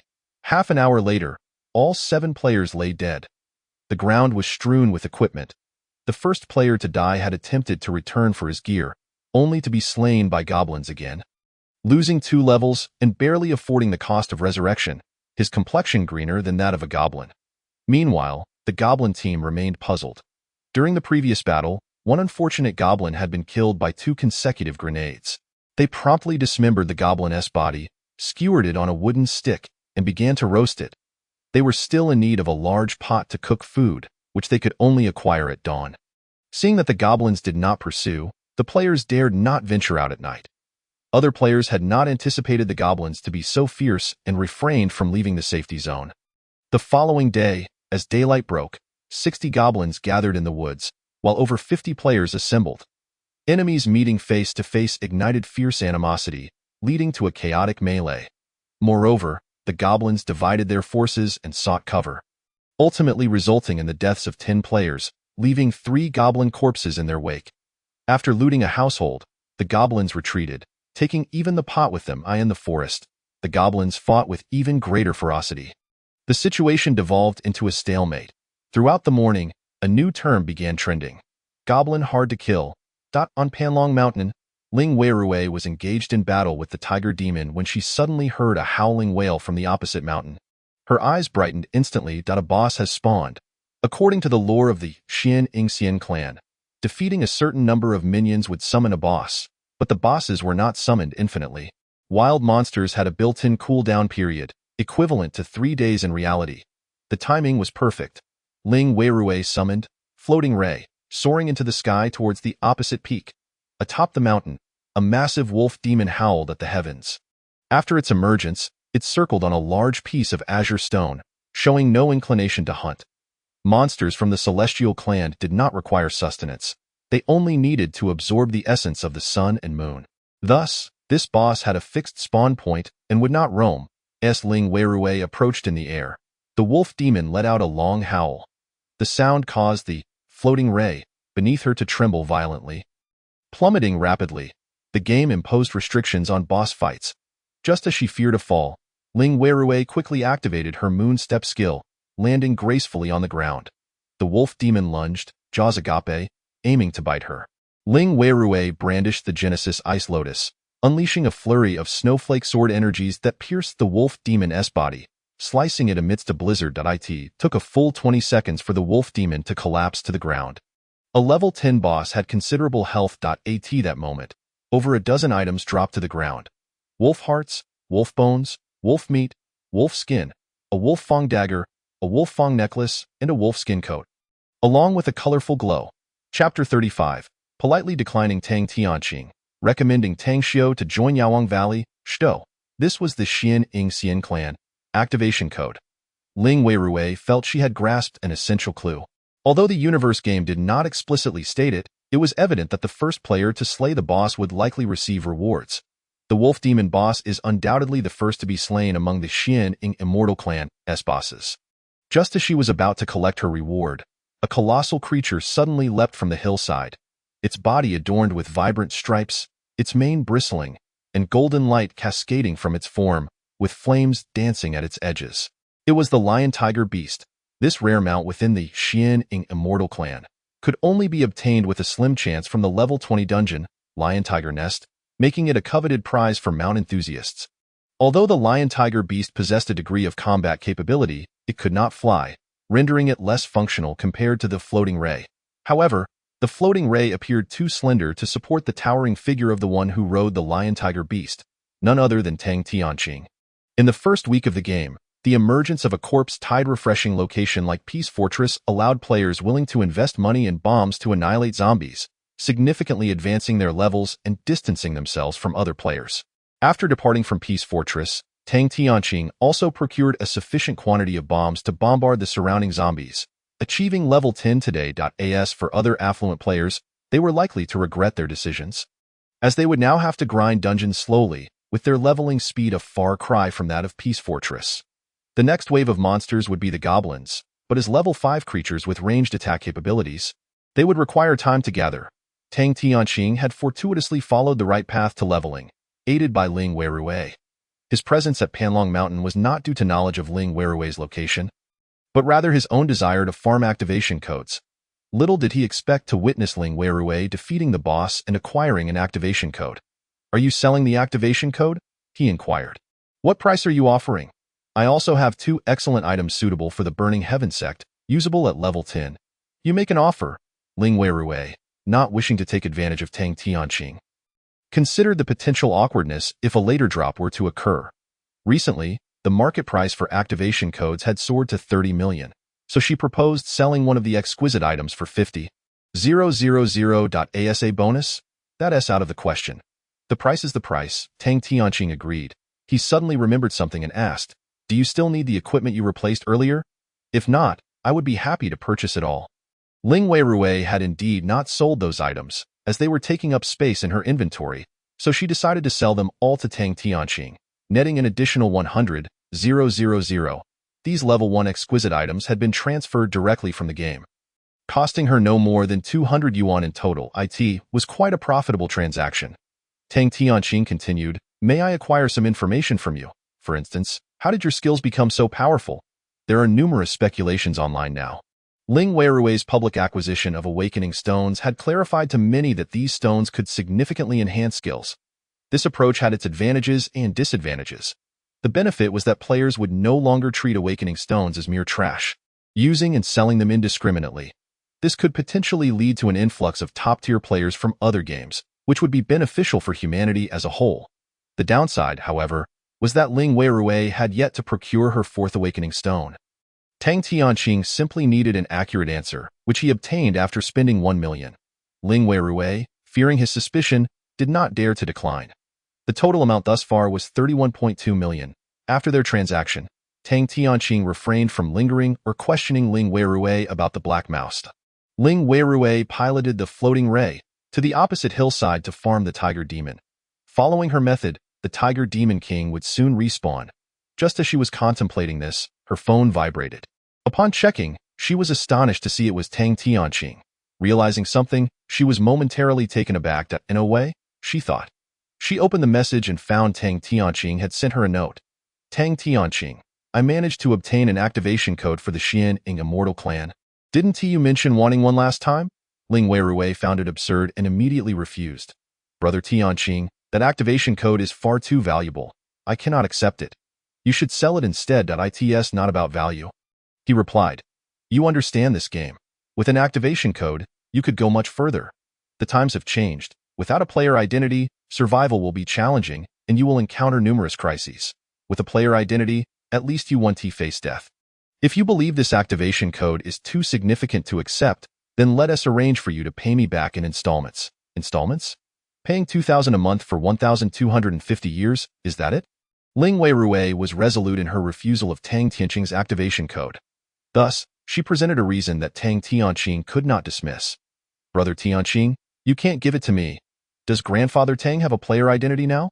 I recall that Grandfather is the commander of the Z City garrison.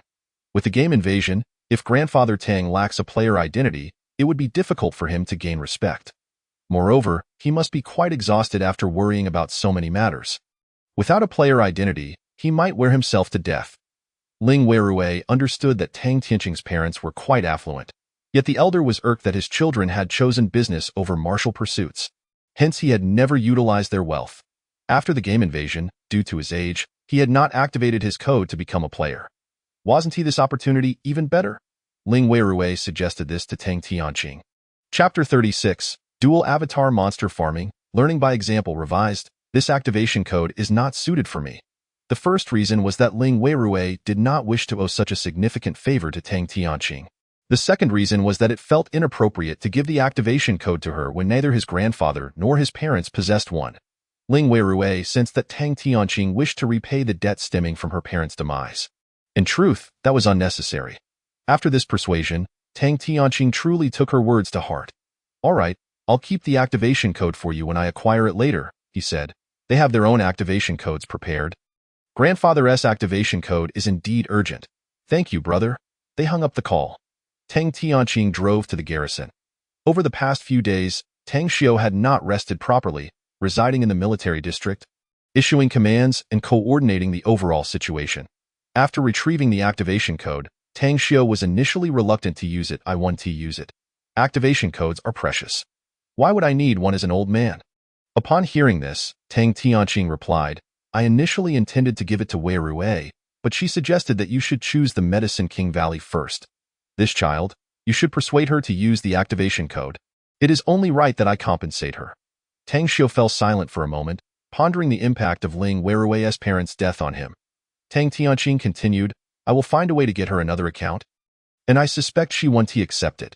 Some things hold too much value. Offering them feels like a matter of life and death." His bluntness made Tang Xiu uncomfortable. After some contemplation, he refrained from refusing.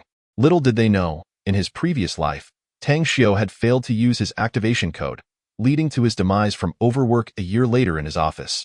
The game's resurrection skills could only revive corpses with sufficient soul strength. Tang Xiu's soul strength was too weak, and upon death, he simply dissipated.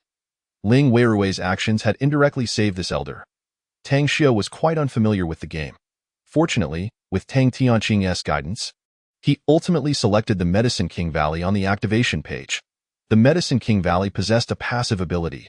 The older one was, the greater the health points I in the game. This was merely a whimsical setting. But after the game Invasion, it synced with reality. Thus, upon transitioning, Tang Xiu found himself with a staggering 740 health points.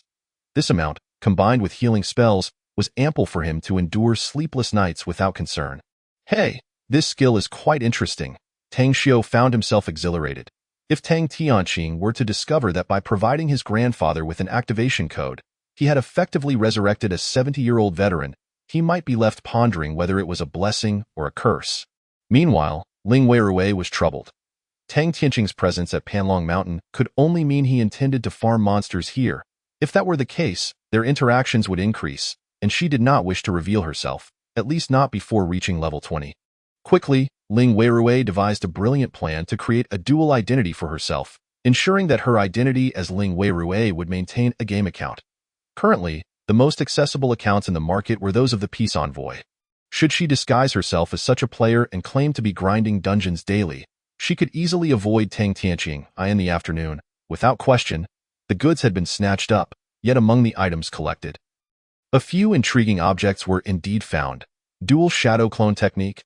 Originating from a certain popular game, it is said that each dual shadow clone is an independent entity, capable of training and battling together. The enhancements gained during training will merge back into the original body upon dispelling the clones. Purchase price. Seller's asking price 10 million. The dual shadow clone technique is a fundamental skill from this popular game.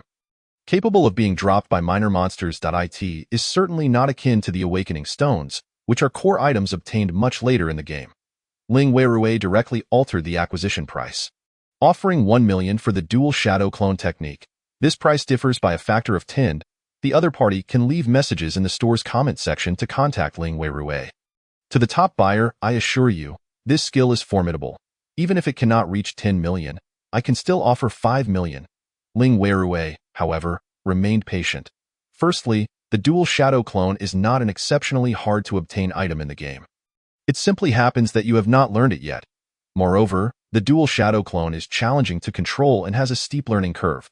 Currently, players of Peacekeeper dominate the market. Would you say they prefer to purchase a mindless skill like Fireball or invest in the dual shadow clone and a set of equipment that provides better value? Furthermore, they do not require training. Only in specialized games would training be necessary.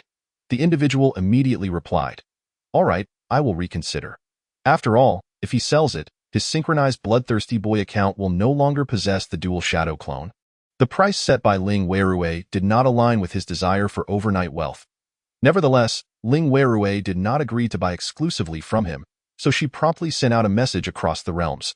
1 million for the acquisition of the dual shadow clone. Other clone-related skills are also welcome. Those who possess such skills may contact Killing Fish Marketplace, and players wishing to sell can visit the store. First come, first served. This message quickly spread, and soon players were teleporting to Ling Weirui's shop to sell the skill. Is 1 million a small amount?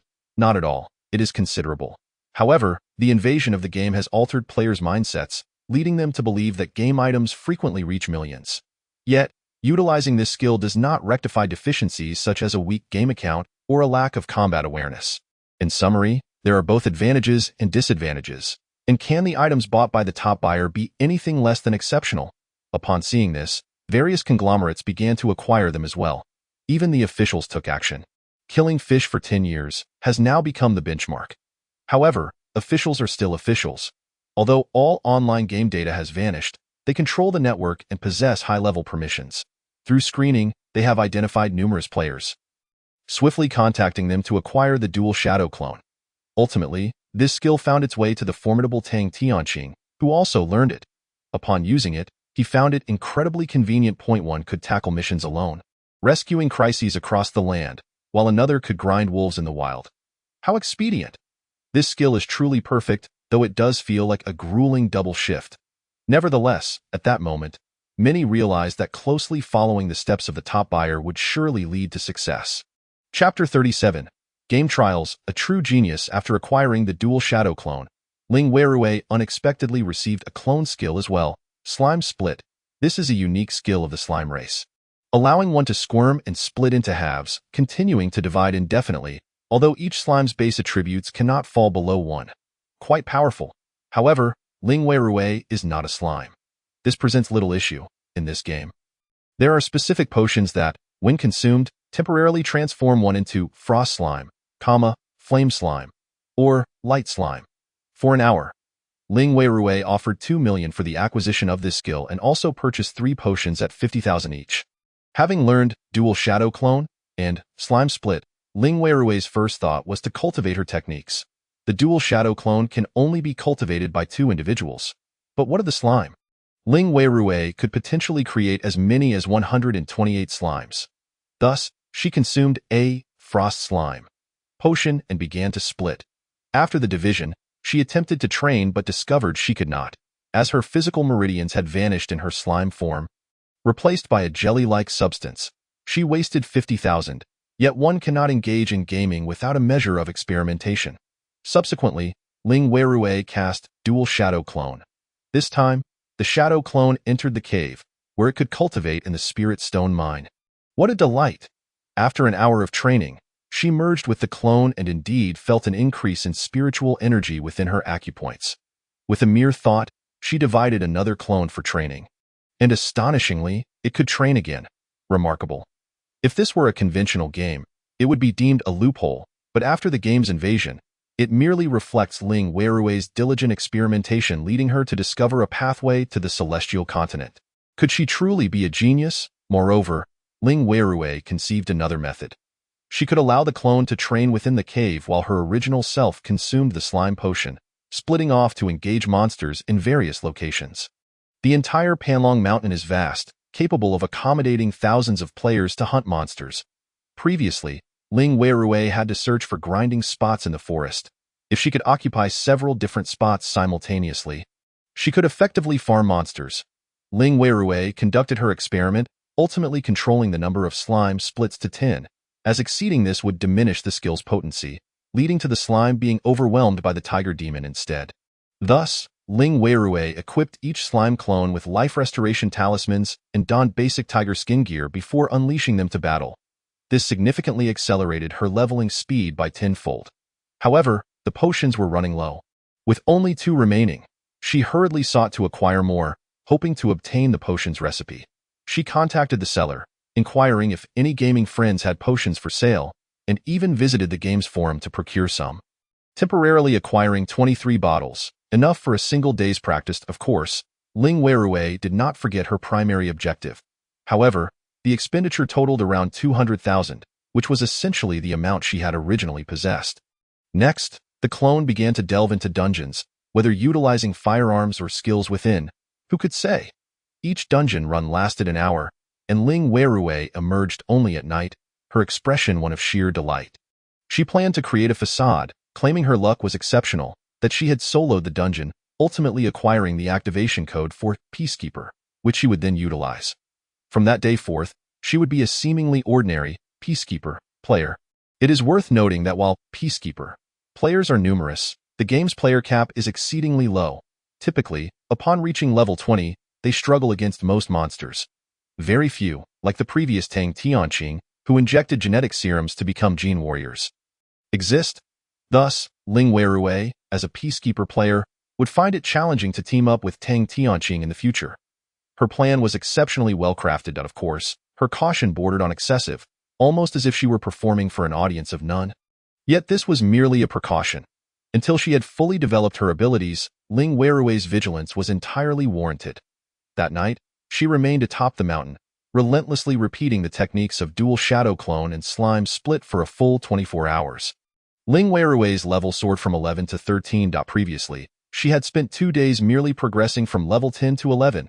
Her solo grinding speed against the Tiger Demon rivaled that of countless Peacekeeper players collectively hunting wolves on the mountain. As she continued, a tempest brewed in the mountains, culminating in a thunderous roar of a Tiger Demon. The Tiger Demon King had emerged. Its size resembled that of an elephant, capable of brief leaps into the air. If overpowered, it would flee.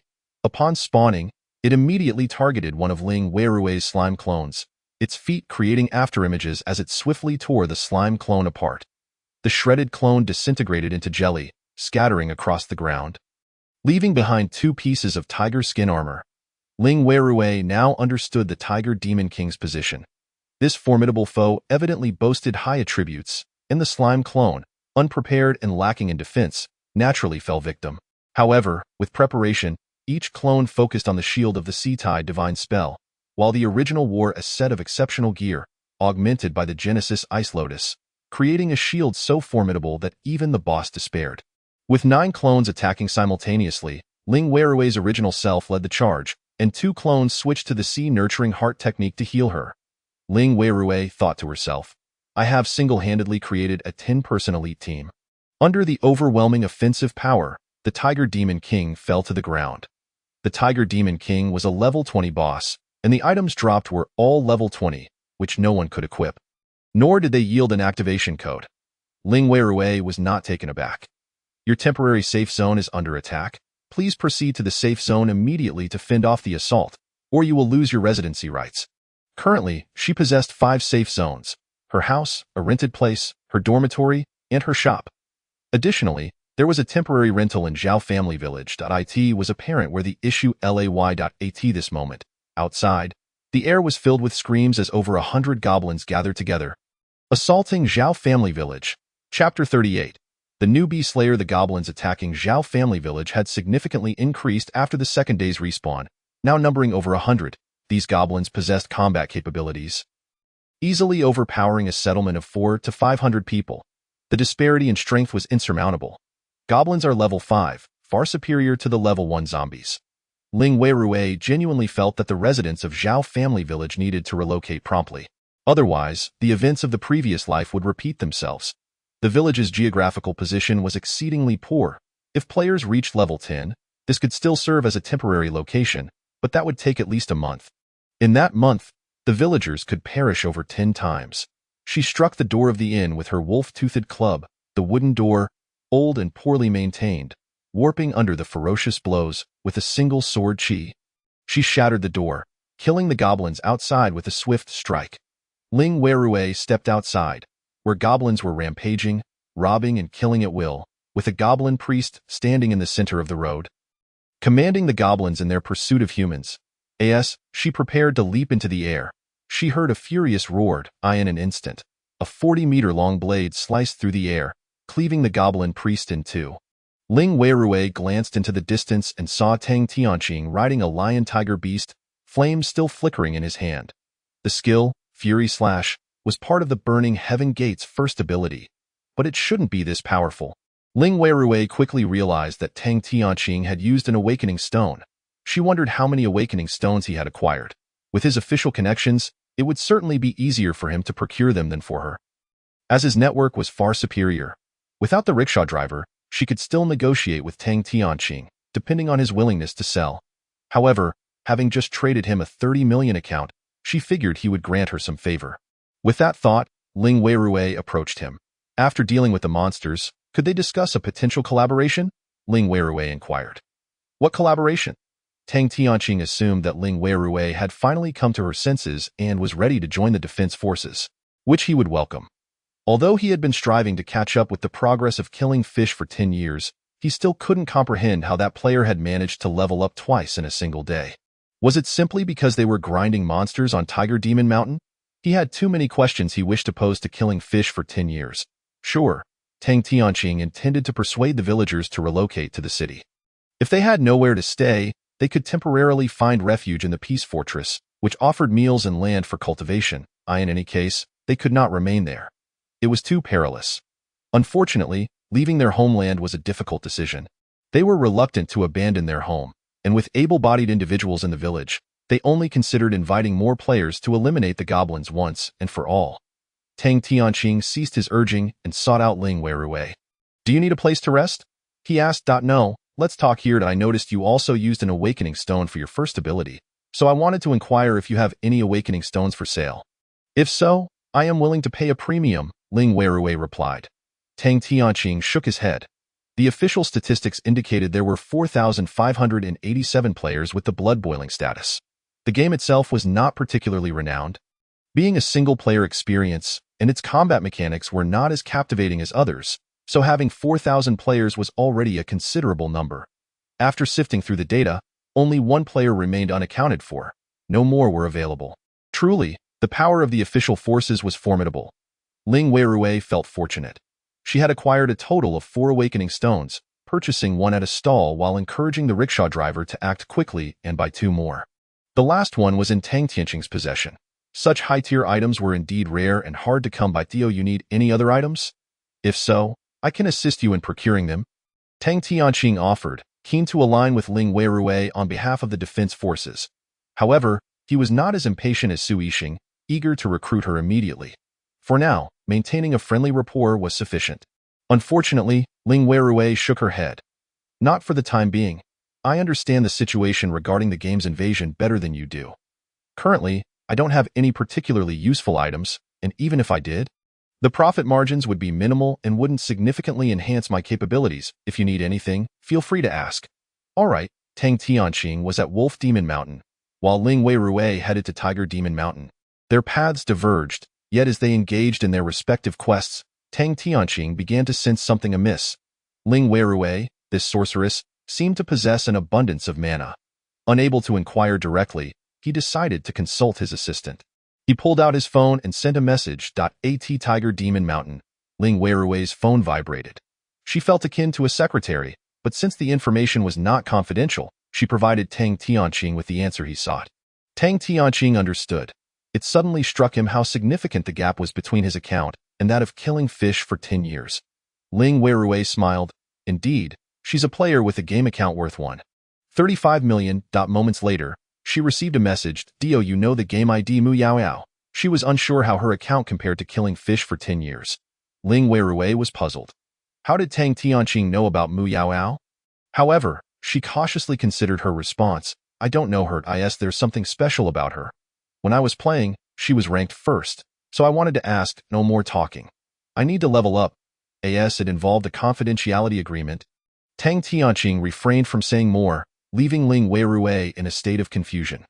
While both focused on leveling up, cities faced a siege by goblins. In City Z, there was Tang Tianqing, along with killing fish for 10 years. While other cities lacked such strength and faced weaker combat capabilities. Trending on social media was a blood-red headline, drawing attention. Goblins attack the city. Chapter 39. Why isn't killing fish for 10 years taking action? The video, filmed with a drone and edited, featured the creator's analysis. Goblins are permanent monsters in the warrior game. The current invading goblins are level 5 and automatically gather into a tribe upon respawning. Initially, these goblins mainly harassed without causing significant casualties, but as their numbers grew, they began to launch offensives.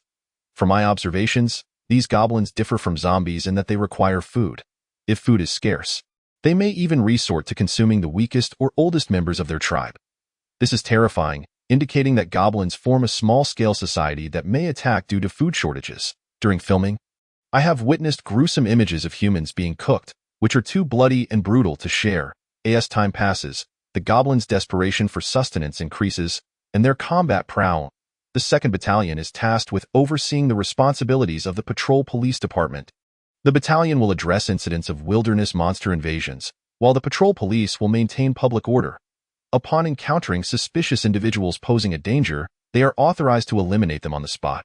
However, the public is assured that should any unintended casualties occur, healing players will be on hand to resurrect the innocent and mend their injuries. Point 2.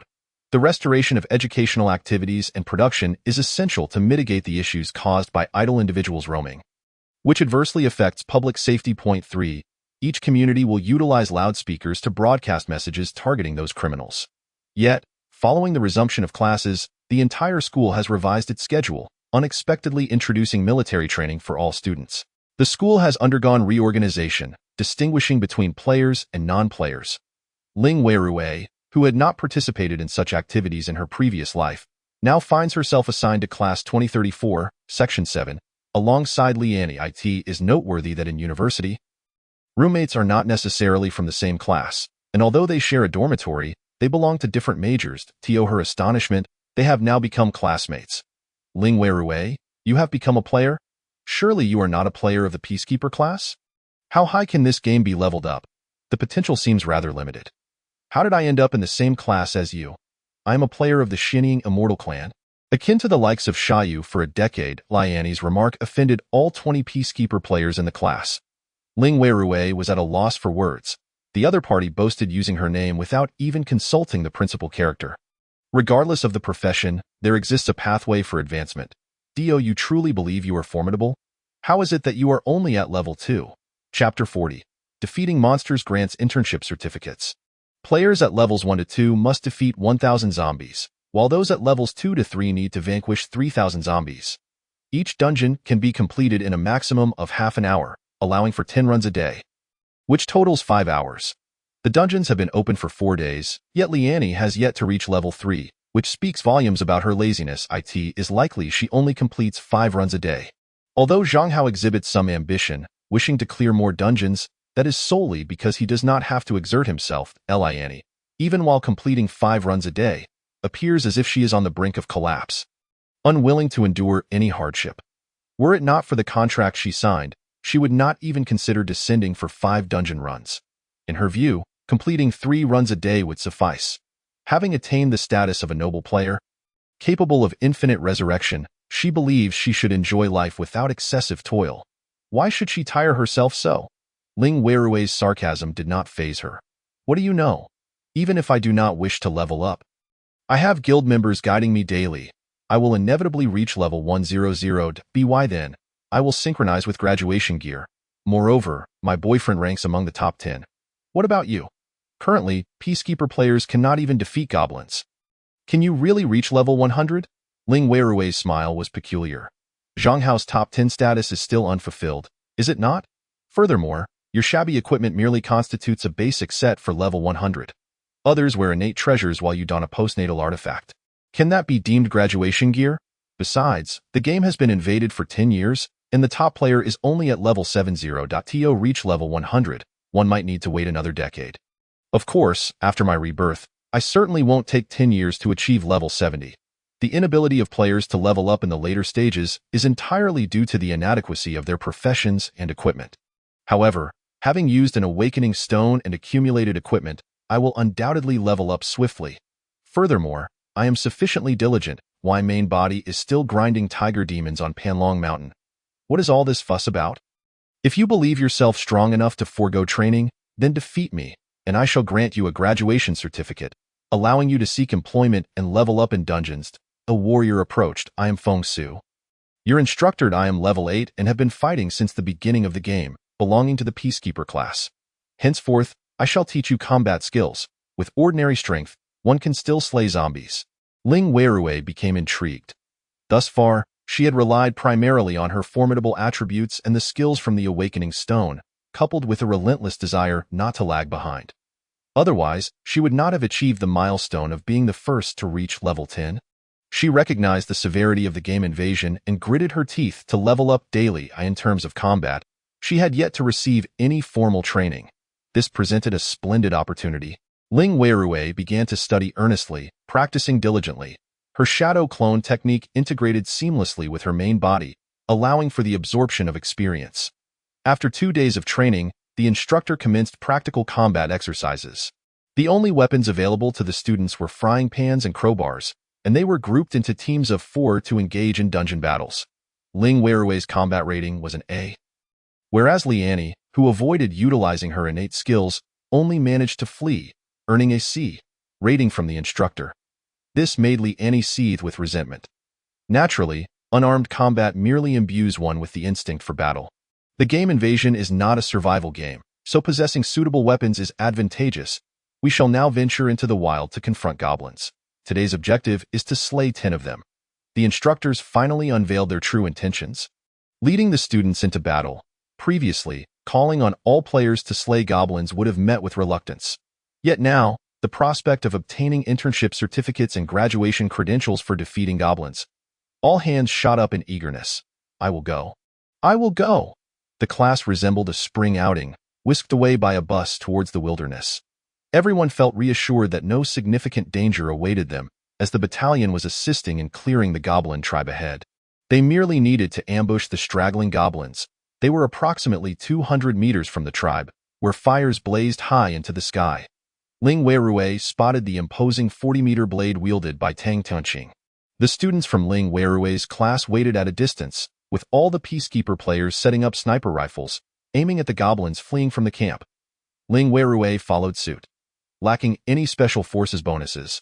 Her powerful attributes nevertheless afforded her stability, keen perception, and remarkable learning ability.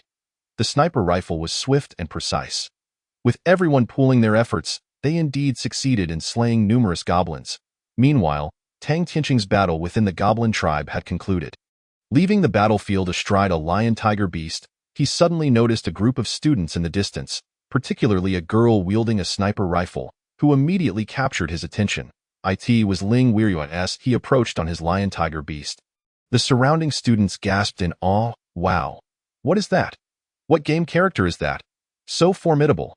The lion-tiger beast, that belongs to the Shinying Immortal Clan.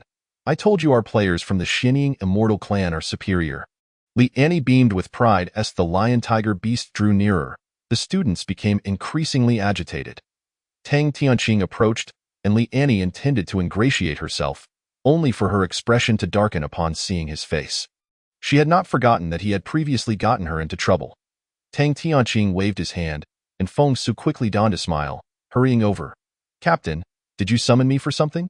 Tang Tianqing replied. I did not summon you. Weirui, come here. Ling Weirui then moved forward, assuming Tang Tianqing had come to greet her. Brother Tianqing, what a coincidence. Feng Su suddenly realized, feeling a flush of embarrassment. He had misinterpreted the situation, thinking the captain had recognized him and approached him for an inquiry, but it turned out he was calling for someone else. What brings you out here? Ling Weirui explained that they were attending a practical combat class. But Tang Tianqing frowned slightly. Have you activated the Peacekeeper code? Yes, you were right last time. The situation is quite precarious now, and I require the ability to protect myself. I use my savings to purchase firearms for dungeon exploration, and luckily, I obtained a Peacekeeper activation code, so I am already at level 3. Upon hearing this, Tang Tianqing couldn't help but express his admiration. Ling Weirui was exceptionally strong-willed. Previously, she had declined the activation code he offered for the Shinying Immortal Clan, only to turn around and purchase the Peacekeeper code, evidently wishing to avoid being indebted to the Tang family. Chapter 41. The third week, Invasion of the Insect Race. However, upon hearing Ling Weirui casually mention that she spent her savings on firearms to hunt monsters, Tang Tianqing felt a mix of pity and admiration. Not everyone possesses the courage to confront zombies. Moreover, when Tang Tianqing first asked Ling Weirui if she needed a Peacekeeper activation code, she had clearly expressed her fear of zombies. Yet now, She fought monsters with such proficiency. Ling Weirui was indeed brave. You are remarkable. If you need help with firearms, I can teach you. I have not forgotten my old skills. Ling Weirui smiled in response. Practical experience is the best teacher. I will practice against goblins as well. Very well. I have matters to attend to, so I shall take my leave. Tang Tianqing rode away on his lion-tiger beast. Heading to the next location, Ling Weirui felt that Mu Yaoyao, the former guild leader, had poor judgment. The lion-tiger beast was so imposing. How could she not have purchased one? By comparison, the floating manta ray appeared unimpressive in the game. Yet in reality, when it flew overhead, it resembled a benevolent yet terrifying grandmother's face gliding past. And why goodness, who was that? They seem incredibly powerful. What is their ID? Are they one of the top players? Ling Weirui realized she did not even know Tang Tianqing's ID. Conversely, Feng Su was aware. He was the fifth on the leaderboard, the second in combat power, known as Zhan Wujing. Currently, the top combat power belonged to Ling Weirui, boasting over 10,000 combat power, which continued to rise. Tang Tianqing had only activated one awakening stone and, lacking Ling Weirui's equipment, had nevertheless achieved a combat power of 2,128 points, creating a significant gap from the third-ranked player. In the early stages of combat power, a disparity of 100 points is akin to an insurmountable chasm. With a combat power of 2,000, one could effortlessly contend against 100 foes, as for the prowess of a seasoned fighter. That would equate to a formidable adversary against thousands, one unperturbed even by the most devastating of explosives. Observing those around her, Ling Weirui regarded them as mere minor players. With an early gap of 10,000 points, she could stand still and withstand their attacks without flinching. At this moment, her classmates erupted in astonishment once more. How splendid it would be to possess such strength. If she ventured into the Dark Knight Crisis dungeon, wouldn't she be able to slay multitudes in one fell swoop, amassing fortunes in the process? The disparity was overwhelming. Had she known the elite soldiers would not synchronize, she would have prepared differently. Ling Weirui, how do you know such prominent figures? She was asked. With candor, Ling Weirui replied, my parents are acquainted with his grandfather. They are old friends. Does he have a partner? Ling Weirui shook her head. He probably does not. In her previous life, Tang Tianqing was one of the rare strong individuals without any scandal, unlike others who brazenly kept multiple lovers or resorted to coercion. This integrity was a significant reason why many admired Tang Tianqing. Of course, there were also those who fancied the pairing of Tang Tianqing and Liang Jing, a notion Ling Weirui dared not voice. After indulging in fanciful thoughts for a while, those nearby continued to chatter. He appears so youthful, so handsome, a true man's man, far more appealing than the current crop of effeminate young impian. He already a squad leader. His rank must be at least that of a major. Right? Is he even 30? Perhaps just 7 or 8 years older. That wouldn't be insurmountable. Having met him, one might even contemplate names for their future children, wouldn't they? Ling Weirui couldn't help but stifle a chuckle. She must never forget to elevate her own abilities. After acquiring a clone, aside from her class time, she devoted every other moment to relentless training, making remarkable progress. The second week swiftly passed. Humanity had anticipated that goblins would soon become the focus of dungeons. Yet, the updates brought both good and ill tidings. System announcement: the current patch has been applied, updating to Game Invasion version 0.3. New feature: red name system for murder. The more one kills, the redder their name becomes. Red named players who perish will respawn in a prison system, where no supplies are available, and slaying monsters will yield no experience. This status remains until they are released as white names. 0.3 version monster update warning: Zerg invasion. The Zerg are an interstellar race, and the safe zones cannot prevent their incursion. Given their prolific breeding, players are advised to eliminate them upon discovery. It seemed that the original humans wished for their demise. Just as the goblins had not yet been dealt with, the Zerg emerged. If this continued, one race per week, they would surely face extinction. However, Ling Weirui was not taken aback by this revelation. This was merely the beginning.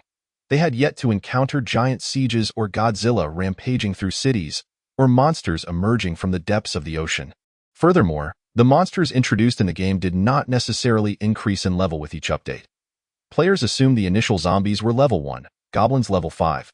This time, they expected level 10 monsters. In reality, Most of the new monsters were at level 0, beings that even an ordinary person could vanquish. Nonetheless, caution was warranted. After all, Ling Weirui feared the Zerg invading her home and transforming it into a nest. The mere thought made her uneasy. Moreover, within the Xian Ing Immortal clan, there existed items like beast-repelling pills, of which Ling Weirui had stockpiled 100,000.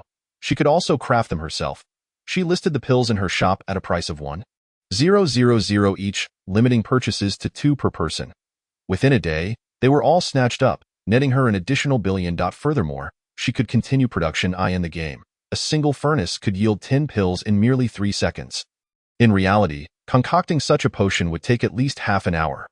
Fortunately, the materials were merely some realgar and spices, easily procured from apothecaries, with each batch producing 1,000 pills in just 30 minutes. She could earn 1 million. However, Ling Weirui opted not to do so, preferring to focus on her training during that time.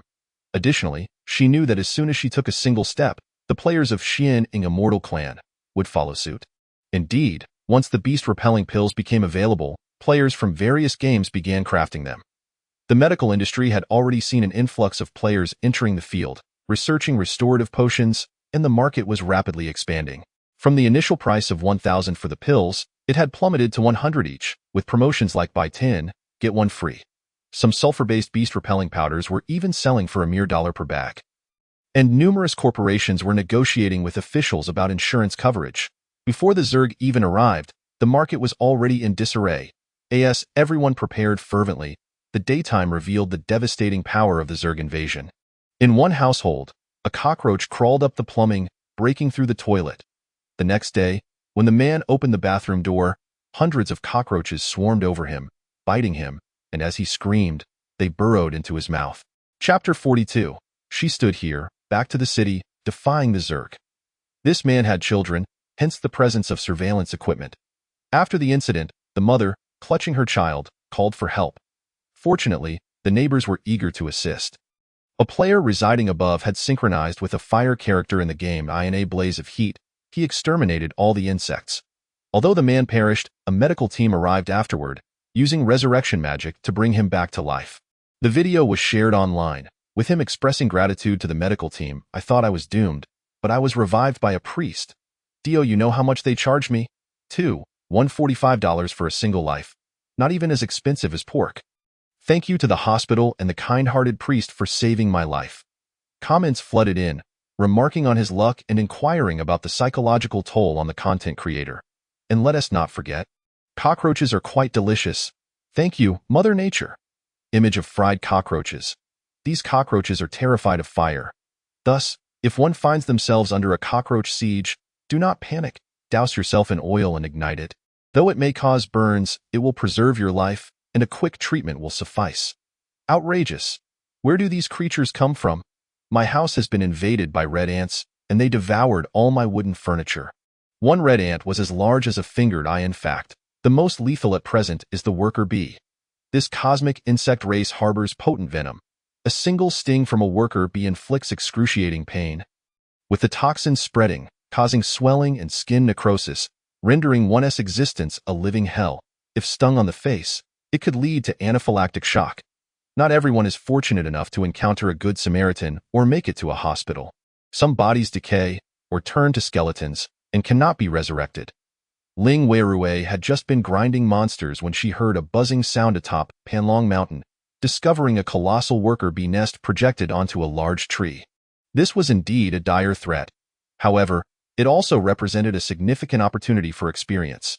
Ling Weirui located the worker bee nest and unleashed her icebound technique, instantly obliterating the hive and slaying tens of thousands of worker bees.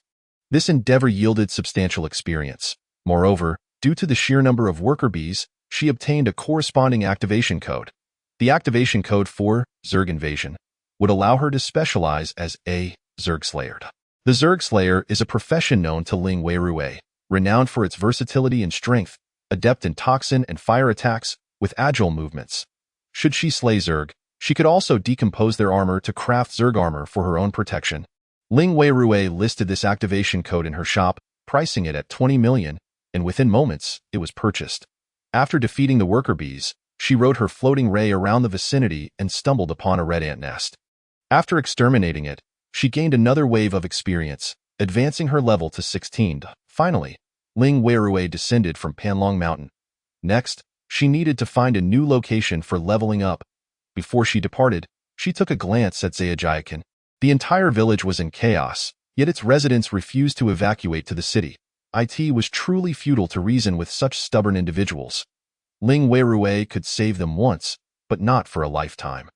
Several large teleportation arrays had been established within the city, positioned where the original subway stations had been.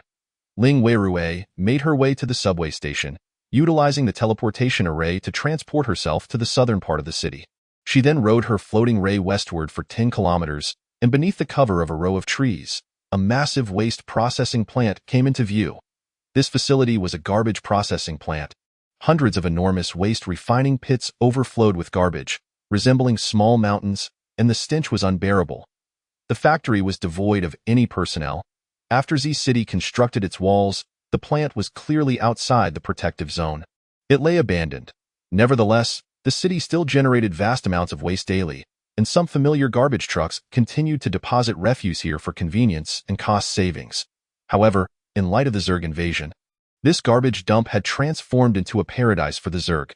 Approaching the mountain of garbage, Ling Weirui donned a gas mask salvaged from the zombies of the Dark Knight Crisis. The odor was overwhelming. Yet she persevered, for her plan involved slaying the Zerg to level up, a crucial step. Once she reached level 20, she would be able to rise from her subservient status and sing her own praises. Ling Weirui hovered in the air on her floating ray and observed a dark river flowing. Upon closer inspection, it was not a river at all, but a mass of cockroaches, more terrifying than those found in the tombs of Egyptian pharaohs. This river was a result of the massive breeding of cockroaches emerging from the garbage mountain. Ling Weirui swiftly advanced, positioning herself at the forefront of the Black River and activated her Yaoqi sword formation. As soon as the Yaoqi sword formation was activated, as long as Ling Weirui's spiritual power could sustain it, the formation would continue indefinitely. The cockroaches that entered the sword formation met their demise as if caught in a relentless grinder. The intelligence of the insect race was remarkably low. They did not flee, and a black river of them poured forth endlessly in just a minute.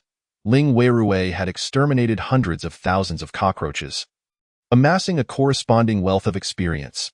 This pace far surpassed that of slaying tiger demons. Moreover, the cockroaches dropped carapaces the size of nails, which could be bound together with spider silk to create exceptional defensive gear. These carapaces could not be wasted. Ling Weirui sent a message to Cheng Zihan, inquiring about her recent activities and whether she had time for a part-time job. Cheng Zihan was currently battling zombies in the Dark Knight Crisis dungeon. However, due to her diligent efforts, she had reached level 7. The experience from the dungeon was insufficient, and there were no parties available to hunt goblins. Upon seeing Ling Weirui's message, Cheng Zihan felt an overwhelming urge to leap with excitement. I am free, I'm free, well, 50,000 a day, no team included, but I'll help you kill monsters and collect equipment and materials. Great, I'll be there right away. Cheng Zihan had also undergone training at school, but she was considered a high-level player and had even gained a bit of fame in the Peace Fortress, so taking a leave of absence to level up was no issue. Recently, she had been leveling up daily in the dungeon. Since she had to confront zombies at close range, using a sniper rifle was not an option, and using a rifle wasted ammunition. The expenses barely balanced out. And on fortunate days, she could make a profit, but on unfortunate days, she lost money. Overall, she was still in the black. However, Cheng Zihan felt that earning money this way could never compare to working for Sister Xiaoyu, who was the top player. Indeed, when Cheng Zihan arrived, she was taken aback by the scene before her. The winding black river was composed of countless cockroaches. There was no serene passage of time. Rather, someone was shouldering the burden and moving forward. Sister Xiaoyu stood alone, resisting the invasion of the insect race, defying anyone who claimed she would not step up. She stood there, back to the city, confronting the swarm. Chapter 43, Purchasing Shops. The debt collectors have arrived. So moving. Cheng Zihan felt tears welling in her eyes. Ling Weirui replied, You're overthinking it. I merely wish to level up. With Cheng Zihan's involvement, the drops from the monsters would now be collected and not wasted. And with so many monsters around, Chung Zihan could also contribute by throwing a bomb that could annihilate thousands of insects at once, equivalent to clearing dozens of dungeons. Chung Zihan could only exclaim her love for the bugs. Just as Ling Weirui was wholeheartedly focused on killing monsters, Tang Tianqing was overwhelmed on his end. There was no way around it. There were simply too many insects. Moreover, many of the insects did not require the high combat ability that Tang Tianqing possessed. Wielding a 40-meter-long blade against a creature the size of a fingernail was akin to using a cannon to swat a fly. Nonetheless, the insect plague severely impacted the residents, and he was busy extinguishing fires everywhere, struggling to find time to level up. Additionally, Sister Xiaoyu had been inexplicably rising through the ranks, with her experience skyrocketing. Falling behind once meant falling behind continuously. Although based on his interactions, Tang Tianqing believed that Sister Xiaoyu was not affiliated with the Black Mouse. The absence of Mu Yaoyao from the leaderboard loomed over him like the sword of Damocles. Under mounting pressure, Tang Tianqing felt the need to speak with someone and instinctively opened a conversation with Ling Weirui. After some thought, he asked, "Is your area affected? Do you need beast repellent pills?" "No, it's not a problem that I have already taken precautions." Then Ling Weirui noticed the other party typing and received a message. "The insect plague is quite severe. I've been rather busy lately. Based on your gaming experience, how do you think this insect crisis should be resolved?" Asking her, Ling Weirui indeed knew how to address it in her previous life. One city had managed the insect crisis exceptionally well. Z City would be plagued for months before adopting this method. Although it was wrong to claim others' achievements, after the game Invasion, cities began to govern themselves, allowing Z City to swiftly regain its footing. With this in mind, Ling Weirui stated, "Actually, it's quite simple. We should mobilize the entire populace to catch insects. The insects breed rapidly and are slightly tougher than the ones we typically encounter, but they can still be easily dealt with. We could incentivize the public by offering an egg for every 100 insects caught." Just imagine the elderly rushing to catch insects in a frenzy. Furthermore, the insects were not entirely useless. Many were now being fried and consumed, providing a high-protein food source. After the game Invasion, there would undoubtedly be many who lamented their poverty and sought assistance. In reality, they had money but chose to play the victim. The authorities, wishing to maintain their governance, indeed needed the support of the populace. However, if this continued long-term, the number of ordinary citizens who relied solely on players for combat would increase, becoming a matter of course. Producing insect-based food would require little investment, and if people felt unwell, they could process the insects into powder or paste, marketing it as a nutritional supplement. Those who faced food insecurity could then collect these supplements daily from official assistance offices. This could effectively create an industrial chain. There was one thing Ling Weirui had not mentioned to Tang Tianqing. Cockroaches, like many insects, primarily fed on garbage. Currently, the rubbish in the landfill would only last a day. In the future, they could cultivate insects by dumping garbage, exterminating them, and producing nutritional medicines. However, those who understood where their food came from would likely be repulsed. This was far more sinister than gutter oil. Unless someone was truly destitute and in need of aid, who would wish to consume insect-derived products? Yet, these nutritional supplements could be fed to animals.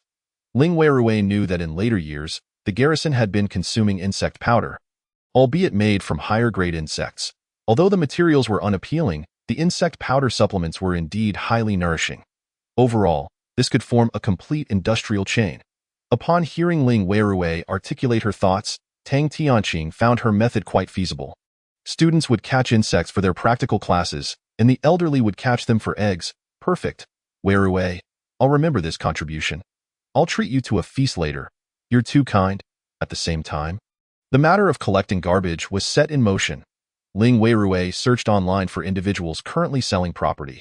Due to the game Invasion, many small businesses had gone bankrupt, and those with able-bodied individuals at home sought funds to purchase player activation codes. Consequently, many family-run shops that had been in business for generations were now listed online. The risk of reopening a shop was too great. New monsters appeared weekly, and if one were to take the risk, why not venture into a dungeon instead? Only players were unafraid of such dangers. With her newfound wealth, Ling Weirui began selecting properties in areas that might become prosperous in the future, focusing on large shops. Previously listed for upwards of 10 million, many were now being sold at rock-bottom prices. Shops with a size similar to hot pot restaurants that had once cost 8 million were now available for just 5 million. Ling Weirui disguised her avatar and approached the shop owners for negotiations. Perhaps it was due to the current climate allowing direct asset transactions that the entire real estate industry and property agencies had fallen into disarray. After a day of bustling activity, Ling Weirui purchased 10 large shops for a total of 70 million. She also bought smaller storefronts of around 40 to 50 square meters in densely populated residential and aging districts, acquiring 20 for approximately 2 to 3 million each, totaling 4.7 million. What a thrill! Ling Weirui reveled in the liberating sensation of being able to purchase at will. She retained the large shops, which could potentially be rented out, and converted the smaller ones into garbage collection stations. We collect wet now. Her formidable physique as a Special Forces soldier allows her to engage in hand-to-hand combat with goblins directly. This capability also serves to conserve ammunition. It is well known that in the later stages of the game, players who rely on firearms find it increasingly challenging to excel, primarily due to the exorbitant costs associated with them. The financial burden leads to the decline of this profession. Only those who continually advance through sheer physical prowess can persist. Ling Weirui has also advised her that the effectiveness of firearms diminishes over time, with their attack power waning, restricting their use to levels below 20. If one wishes to continue progressing, it would be prudent to purchase some potions to enhance one's abilities, focusing on attributes such as constitution, strength, agility, physique, and defense, in accordance with a Special Forces soldier's physical capabilities. Sister Xiaoyu, do you currently possess such items? I am interested in purchasing. Indeed, Ling Weirui has them. Although the attributes differ, they all serve to enhance one's capabilities. And you may choose to acquire them.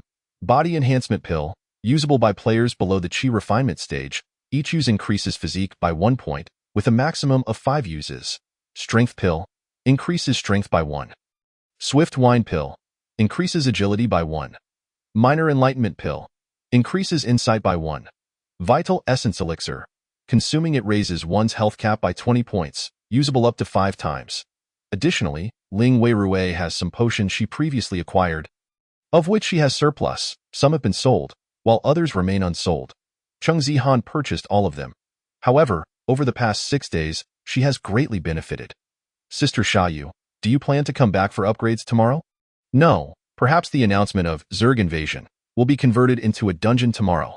Most importantly, once Ling Weirui reaches the Foundation Establishment stage and attains level 20, she can activate another system of the Xian Immortal Clan, the Magical Artifact System.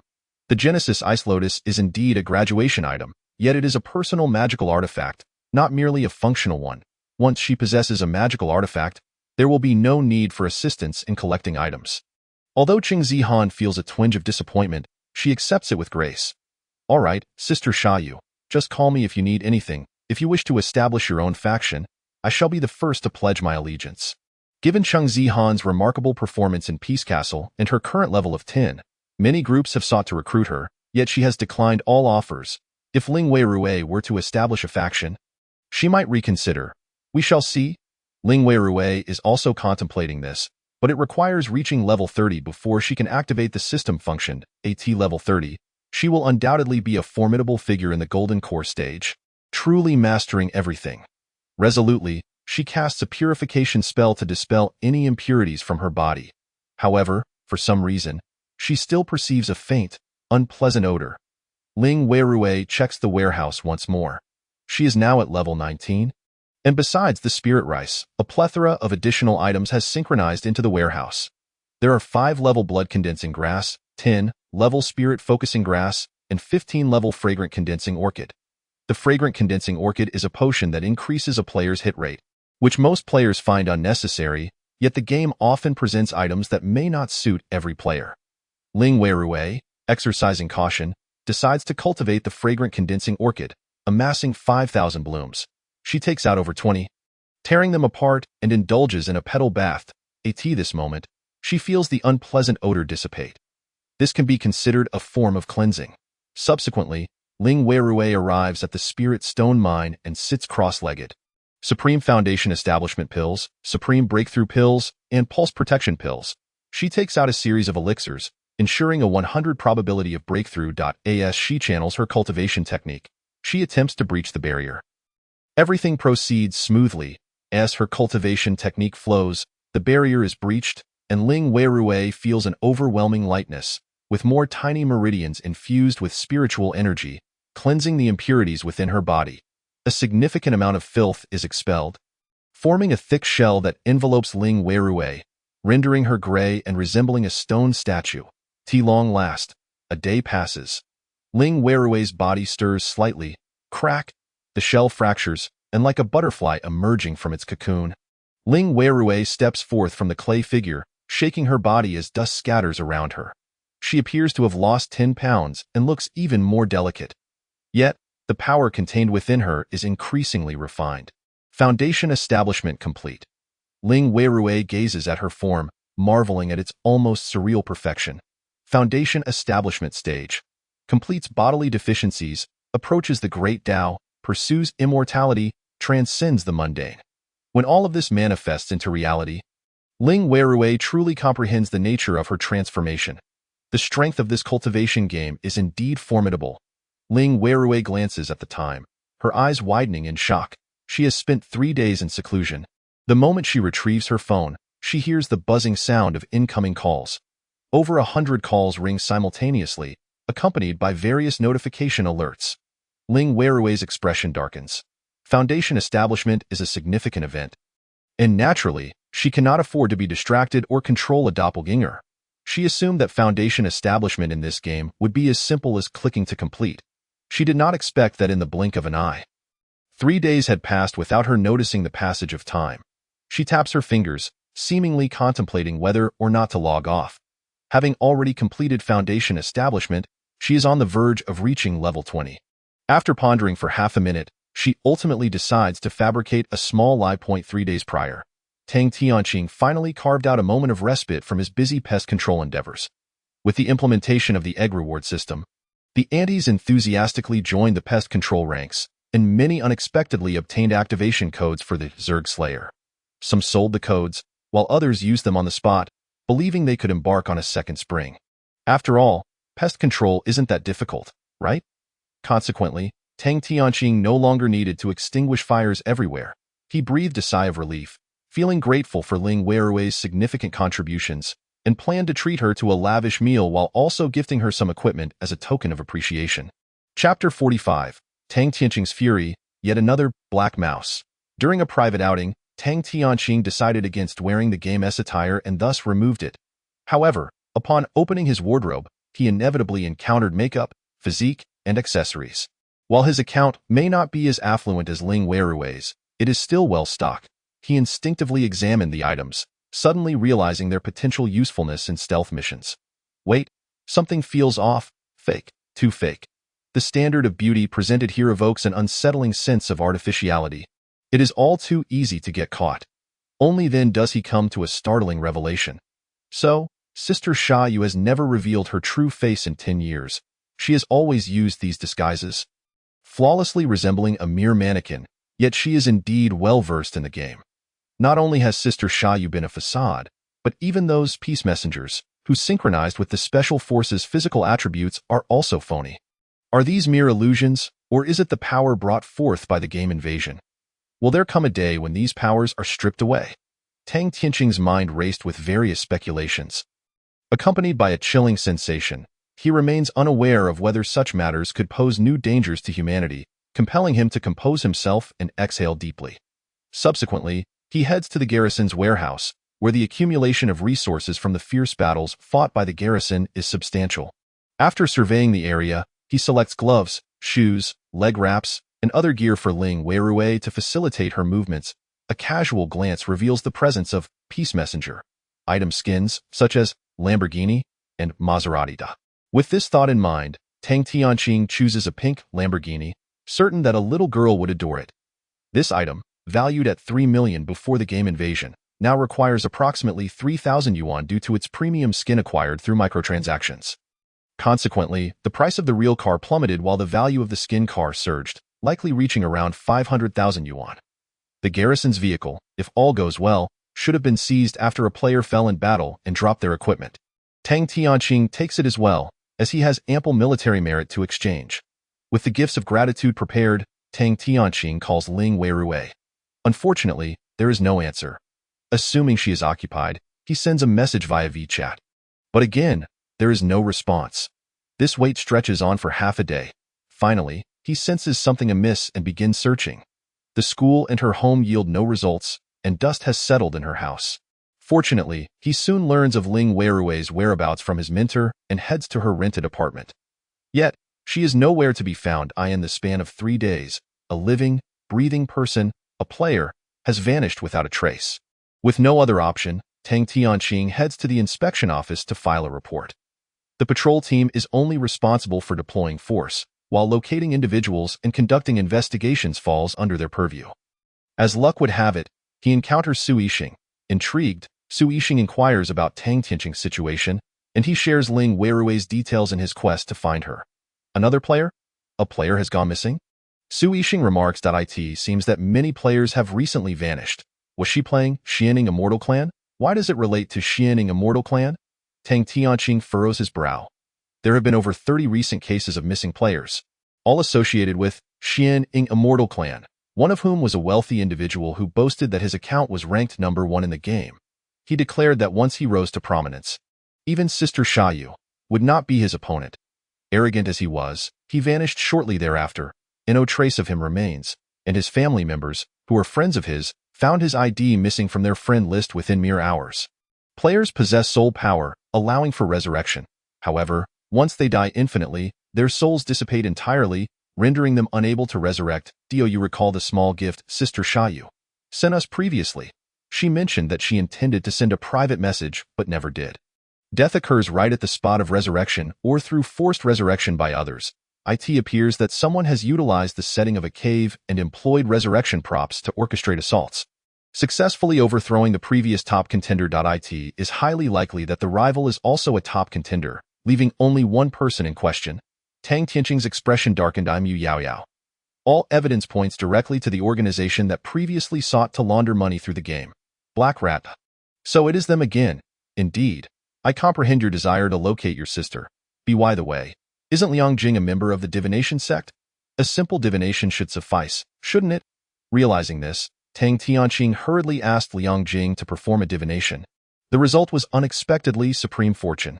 Although Tang Tianqing still harbored some concerns, he chose to place his trust in the gaming system.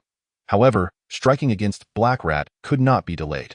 Upon receiving the information, Tang Tianqing followed Su Yixing and swiftly dismantled several hideouts of Black Rat, and even other illicit organizations were obliterated with thunderous force.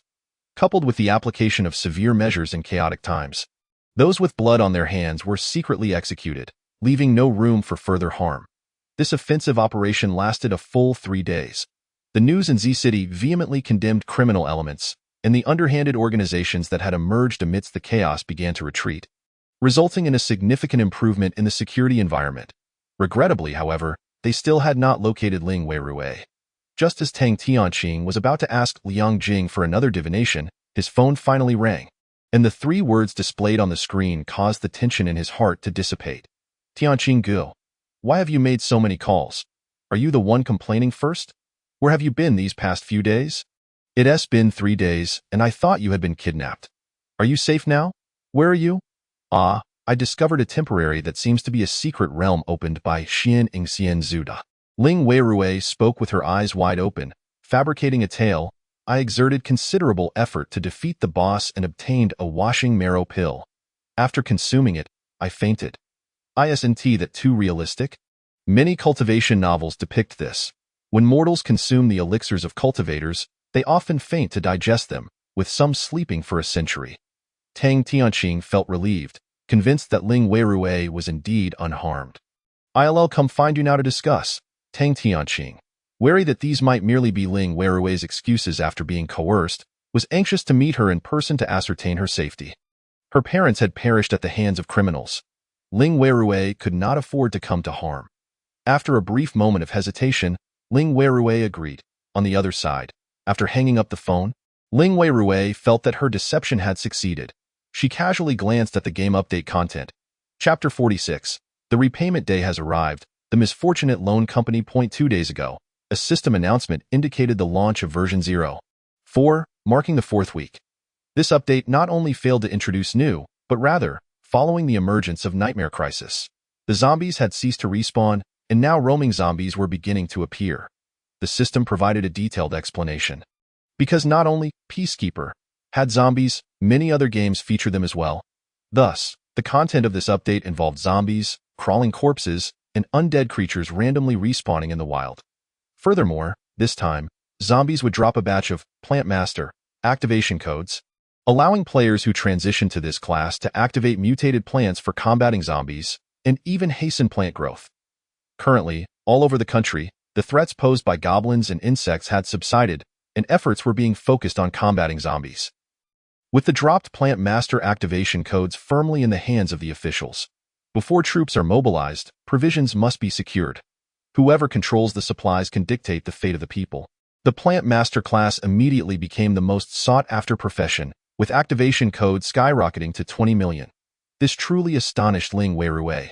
Suddenly, her phone rang. She assumed it was Tang Tianqing, but upon answering, it was not. Miss Ling Weirui, the house you mortgaged with us has reached its repayment date. Will you be repaying now? The debt collectors had arrived. Ling Weirui immediately recalled that her first batch of loans was indeed due. I need to go out for a while. Can I repay tomorrow? She inquired. However, this statement was met with disbelief. Miss Ling, we called you 2 days ago, and you did not answer. Now you say you will repay tomorrow? I believe it would be better to expedite matters. There is no need for transfer procedures. You simply need to trade your assets to us.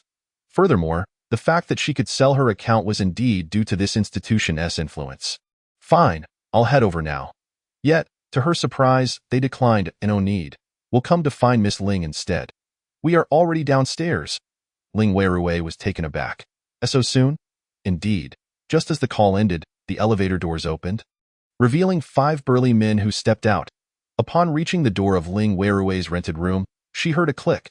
The door was unexpectedly opened. That moment, Ling Weirui understood that the visitors were not benign. Although she had not intended to reveal herself, there was no longer time for hesitation. Without a second thought, she drew a weapon from her spatial backpack, a rocket launcher. As the doors swung open, the 5 men entered, brandishing their weapons, with the last one thoughtfully shutting the door behind them. Their movements were swift, clearly indicating they were accustomed to such operations. However, upon seeing Ling Weirui, they were momentarily taken aback. Ling Weirui had just changed into a pink dress and white shoes, her hair cascading smoothly, radiating an ethereal glow. Her beauty was astonishing. Yet, no beauty could rival the intimidation of that rocket launcher. The leader, whom Ling Weirui recognized as Wang Qing, bore a chubby face reminiscent of a smiling tiger, though even he could not help but twitch his lips in discomfort. Miss Ling, let us discuss this amicably.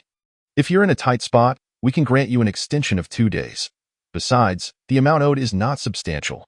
We could simply be friends, and you need not repay the money. Ling Weirui smiled coldly. Though Wang Qing perceived that Ling Weirui had established dominance, he remained unfazed. His team was simply too formidable. Wang Qing remarked, "It's not as if we've been lying in wait for long. In our line of work, one must possess certain abilities. When you left your contact information with us, I sent you a form to fill out regarding collateral. In reality, it contains some small Trojans capable of pinpointing your location. 2 days ago, we sent you debt collection messages and calls, but when they went unanswered, we activated the Trojan. Just 10 minutes ago, we located you." The reason for their swift arrival at her location was also thanks to a teleportation mage within their team. As for the ease of opening the door, they had a thief. Of course, I am but a humble hunter, and I possess a skill that allows me to mark enemies. Once marked, I can send my eagle to locate them within 3 days. Wang Qing spoke these words with practiced ease, showcasing his power to instill caution in Ling Weirui. However, she raised an eyebrow. Your team is indeed composed of talented individuals. But how come you are only level 3? You've lost quite a bit of soul strength, haven't you? Died many times? Upon reaching the foundation establishment stage, Ling Weirui's perceptive abilities had sharpened immensely. In her previous life, she had initially taken great interest in the players within Xianing Xianzuda. When someone reached level 20, the synchronization of foundation establishment attributes became particularly pronounced. Mortals are but ants. They can effortlessly scrutinize the data of players with weak soul abilities, their divine sense capable of perceiving even the slightest movements within 100 meters, all of which would be imprinted in their minds. Their analytical capabilities are extraordinarily strong, even enabling them to unleash divine sense attacks on others. This is the essence of foundation establishment. The individuals before Ling Weirui were mere small fries to her current level. Insignificantly weak. With that, they still dared to bluster. Wang Qing was not merely bluffing. He was in a predicament. Following the game's invasion, ordinary people had acquired the ability to purchase game activation codes, making debt collection increasingly challenging. Some even claimed that in a post-apocalyptic world, one should not concern themselves with debts. Individuals had hired players, resulting in clashes where those hired would die for merely a few thousand, while debtors faced millions in debts. Debtors could spend 100,000 hiring players to offset debts amounting to several million. They indeed had the capacity for debt collection, and the system protected assets, but if the debtor had no funds left, having long since transferred them elsewhere, the system could do nothing. Moreover, prior to the introduction of the red name system, clashes were far more frequent. Their company was a legitimate loan firm, supported by a financial institution, yet they were being driven to desperation. Additionally, Wang Qing had died 5 times during previous skirmishes, and he could clearly feel his spirit waning, rendering him increasingly weak. A sense of panic began to rise within him as he recalled the system announcement from the first day. The strength of one's soul determines the number of revivals. If this continued, he might genuinely perish. To his astonishment, this was something the girl before him had discerned. He attempted to speak. But suddenly, Ling Weirui's expression shifted dramatically. A roar erupted from the lion-tiger-beast, reverberating throughout the community. Chapter 47. Xianwei Pavilion, Astounding Vegetable Prices. Tang Tianqing arrived swiftly, with 5 burly men in his home. He found himself at a loss for explanation.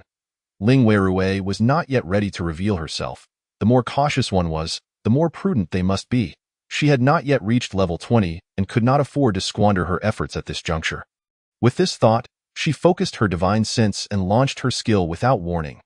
Ice condensation, eternal freeze, boom. The 5 individuals before her were encased in massive ice coffins, transformed into lifelike statues. Then Ling Weirui opened the entrance to the cave and unceremoniously tossed a few individuals inside.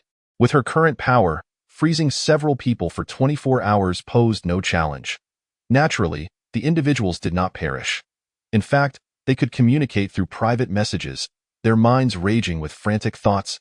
Their eyes, though encased in ice, managed to reveal a glimmer of emotion. What kind of skill is this? I've never heard of it before. Is she a player of the Peace Ambassador? How could she possess such formidable strength? When attempting to send messages to others, they were blocked, as it was stated that they were in another's cave territory and could not engage in private conversation at a cave. Isn't this the home mode of the Xian Immortal Clan? Players? Who have we angered? Is she going to eliminate us to keep us silent? This is a tough predicament. I swear I'll resign soon, wash my hands of this, and it would be better to go out and mine or run dungeons than endure this. What good is this job with a salary of 10,000? It's like being forced to drink the cold winds of the Northwest while being berated.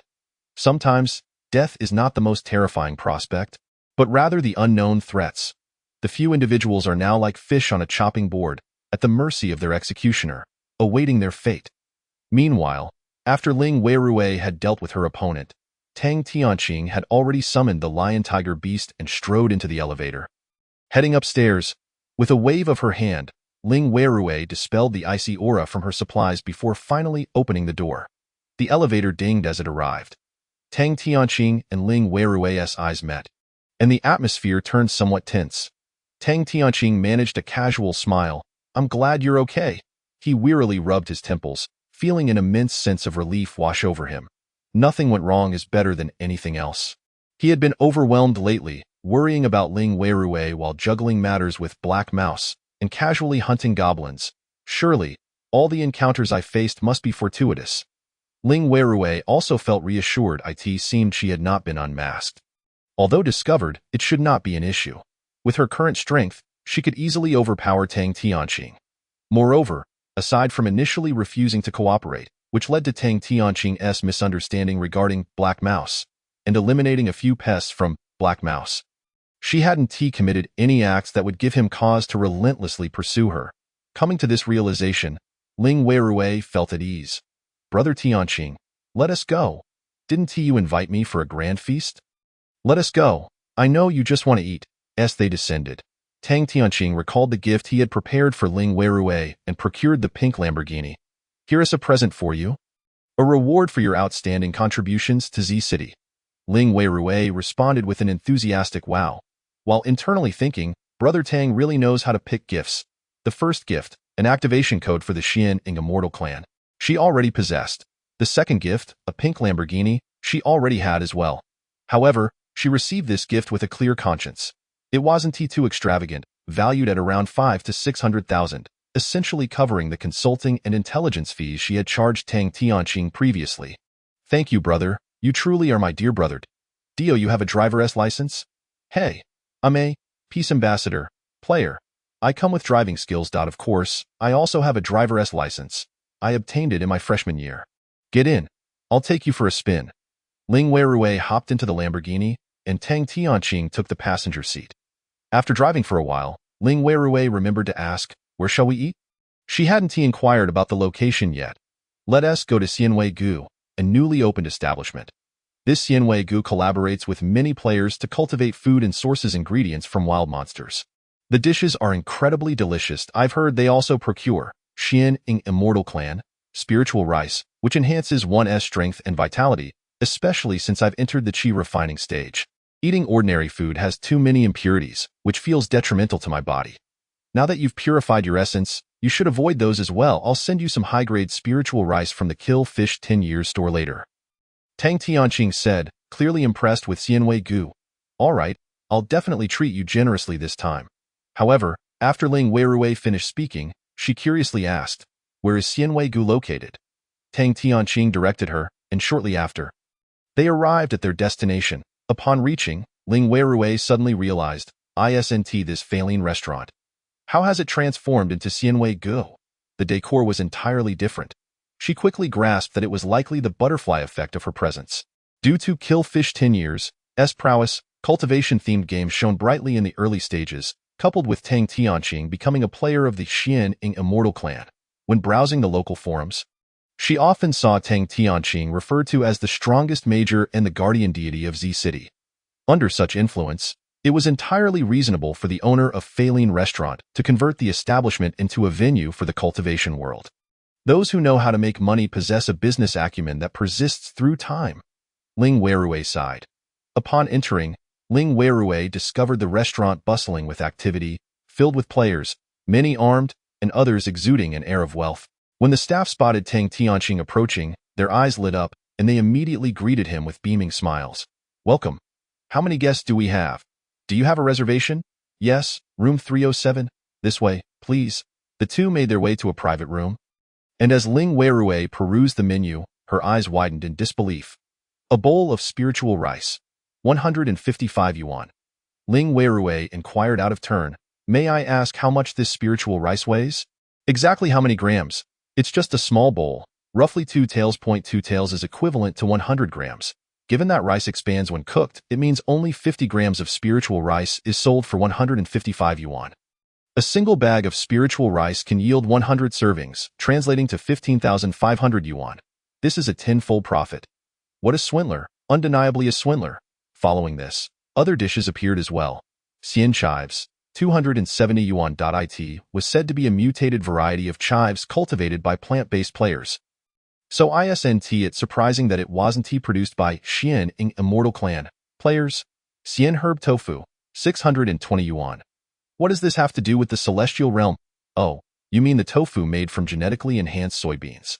Dragon liver and phoenix marrow, 12,999 yuan. A dish made from meat dropped by wild snake and chicken monsters. 8 treasure gourd duck, 13,100 yuan. Duck meat dropped by wild ducks, not even a whole duck made into soup. What kind of black market is this? Ling Weirui felt her vision darken. It's clear that the most profitable ventures belong to the processors. Chapter 48. Ling Weirui plans to open a restaurant to lower prices. Ling Weirui immediately resolved to open her own restaurant. Her cave was vast, with an abundance of food daily.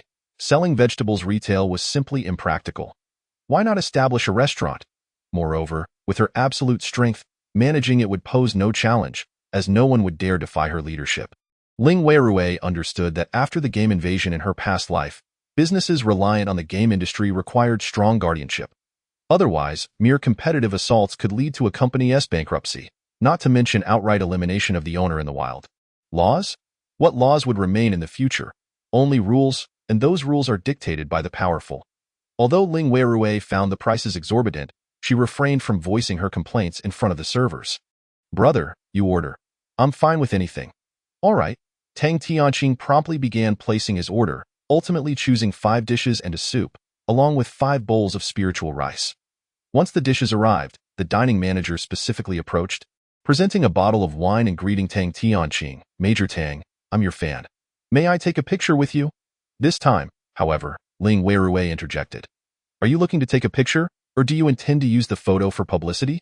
You do realize he is a major, and military discipline is strict that if you do this, people might speculate that my brother received benefits from you. Or are you trying to leverage my brother's name to intimidate others?" The dining manager's expression turned awkward. They had indeed chosen a clever moment, with the dishes served. Would they leave without eating? However, they hadn't anticipated that while Tang Tianqing remained silent, the girl he brought would speak with such authority. Nevertheless, Ling Weirui found the business practices contemptible. "What nonsense is this? You want to exploit without payment. When the photo hangs on the wall, do you truly think strong individuals are akin to celebrities? The powerful are not to be trifled with." Tang Tianqing's impression of Xianwei Gu immediately plummeted. "Get out," with his command, the long-standing aura of dominance frightened the dining manager into retreating from the private room. Typically, such upscale restaurants would have dedicated servers, but at Tang Tianqing's mere glance, even the server fled, shutting the door behind them. Tang Tianqing surveyed the surroundings before producing a black box, placing it on the table. Ling Weirui heard a faint sizzling sound and froze. "What is this? Devices to prevent eavesdropping and recording. Esto cautious. Are we?" For a moment, Ling Weirui doubted whether Tang Tianqing knew her identity and was trapping her. Fortunately, the situation did not unfold that way. Tang Tianqing's actions were merely due to the confidential nature of certain matters. "I've looked into your disappearance over the past few days. Though I couldn't find you, I discovered that numerous Xianing Immortal Clan players have gone missing as well. We suspect it's the work of some malevolent forces. You were once a player of Xianing Immortal Clan. I fear they might have your information and could capture you too. You must exercise caution in the coming days. If necessary, take a leave from school. I can assist you with leveling up. If you have any former acquaintances from Xianing Immortal Clan, inform them to be careful and avoid drawing attention, especially those wealthy players." Tang Tianqing conveyed earnestly. Ling Weirui quickly realized that the issues Tang Tianqing referred to likely stemmed from Black Mouse. "Understood. I will alert them shortly as they dined." The two engaged in conversation, marking it as the most extensive dialogue they had shared, both before and after her rebirth. Ling Weirui, after all, is not an innocent little girl oblivious to the ways of the world. Coupled with her experiences from her rebirth, she possesses a unique perspective on various matters, often strikingly accurate, which continuously astonishes Tang Tianqing. She even echoed his words, exclaiming, "Brother, I can't believe you play Xianing Xianzhu and that I was unaware of it. Furthermore, your account seems rather expensive. Did you know that your last outfit costs a staggering 60,000 in-game currency to obtain? While 60,000 might not seem like much now, given the depreciation of currency, bullets are now only 15 each. It translates to a mere 4,000 bullets, enough to exhaust in just 4 or 5 dungeons. However, prior to the game's invasion, 60,000 was quite a sum. Tang Tianqing hardly strikes one as a gaming addict. Tang Tianqing swiftly replied, "I need to keep it confidential. Sometimes, knowing too much can be perilous." Upon hearing the word confidential, Ling Weirui chose not to press further but instead shifted the conversation to other topics, casually lamenting about the exorbitant meal they had just consumed. This dinner cost 50,000, enough to buy a firearm. It may not seem excessive, considering the abundance of Peacekeepers players. With a stroke of luck, one could exchange that for a weapon during a dungeon run. But do these dishes genuinely warrant such a price? Except for the spiritual rice, the chives were hastily cultivated by plant-type players, and while some ingredients were indeed sourced from the caves of Xianing Xianzhu players, the lack of spiritual springs and poor soil quality, combined with the thin spiritual energy in the vicinity, resulted in a vastly inferior taste and essence compared to what one would find in my own cave. Yet, the restaurant dares not utilize ingredients from kill fish for 10 years due to the absence of a stable supply. If they use her produce today and it tastes delightful, They risk disappointment if they return tomorrow and find the quality lacking. Wouldn't that lead to their downfall? In any case, this meal ignited new thoughts within Ling Weirui.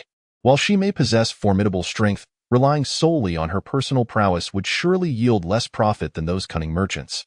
Clearly, something must be done to drive prices down, brother. I feel quite embarrassed. It feels wrong to dine and take so much.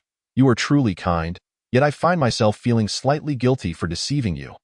Ling Weirui did not decline the offer, intending to treat Tang Tianqing to a splendid feast once she established her own restaurant, one that would be genuinely exquisite. After Tang Tianqing departed, Ling Weirui tidied up and eagerly re-entered her cave. At this moment, the few individuals encased in solid ice, including Wang Qing, were sinking deeper into despair. Who wouldn't feel hopeless after being immobilized for 2.5 hours? What sort of skill is this? The duration is simply ruthless. Ling Weirui glanced at them. To eliminate them to silence their tongues seemed unnecessary. Moreover, she had a far superior plan. With a mere thought, the ice coffin melted, and they finally regained their freedom. It was only then that they could move their eyes again. In truth, they realized they were confined within an ancient chamber, devoid of windows and thus unable to see the outside world. However, the air was astonishingly fresh. A single breath felt as though it could cure ailments such as lung disease, nasal inflammation, and throat infections. Miss Ling, please, do not act impulsively. We do not wish for your mercy. One of them pleaded, collapsing to his knees. Please spare me. I have a wife and children at home, and my daughter is only 2 years old. You cannot blame me. I did not lay a hand on you. Ling Weirui pointed towards their captor, who still clutched a frozen lotus. This image had taken the internet by storm just 2 weeks prior. Kill fish for 10 years. Wang Qing's voice cracked in disbelief. They could hardly fathom that the person they had just offended was indeed kill fish for 10 years. They recalled that when they sought Ling Weirui earlier, she mentioned having business to attend to. Could it be that kill fish for 10 years had been lurking in the chamber, displeased with their presence, and subsequently froze them? Moreover, they contemplated the deeper implications. Kill fish for 10 years had not slain them, but rather confined them, likely to avoid entangling Ling Weirui in unnecessary trouble. Now, to eliminate one of them might require more than a single act of violence. It could necessitate multiple attempts at annihilation. Was kill fish for 10 years truly intent on their merciless destruction? The thief knelt, contorting his legs at an unnatural angle, bowing before Ling Weirui's dual shadow. Ling Weirui mused, "Is this why you are the only level 5 player in your group? Truly adaptable." She channeled the persona of kill fish for 10 years, her voice taking on an authoritative tone. "If you find your current situation so unbearable, why not assist me in my endeavors?" The attendees were left dumbfounded by her words. At that moment, the others dared not refuse, quickly expressing their agreement. "We consent. Serving you, Sister Killfish, is an opportunity we cannot pass up. It's akin to burning incense at our ancestors' graves. Indeed, from this day forth, we shall dedicate ourselves to your service." They chimed in eagerly. Ling Weirui responded, "Follow me, and I shall not treat you unfairly. I can help you level up and acquire strength.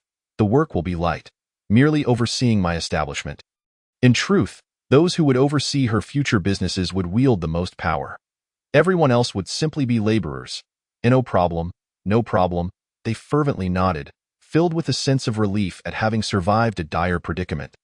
"Introduce yourselves." Ling Weirui wished to learn more about these individuals. Wang Qing spoke first. "Sister Killfish, my name is Wang Qing. I am a warrior in Legendary World. I have been playing this game since I was 11, and now I have played for 30 years, synchronizing with a level 300 warrior account." Ling Weirui was taken aback. Legendary World had been introduced to the Flower Nation 35 years ago, and many young people might not even have heard of it. The game began with simple classes: warrior, mage, and priest. Wang Qing's synchronized level was indeed impressive. How long would it take him to synchronize to that level? It seemed that only when he fought in the true cosmic battlefield could he acquire his graduation gear. Ling Weirui offered a sharp critique.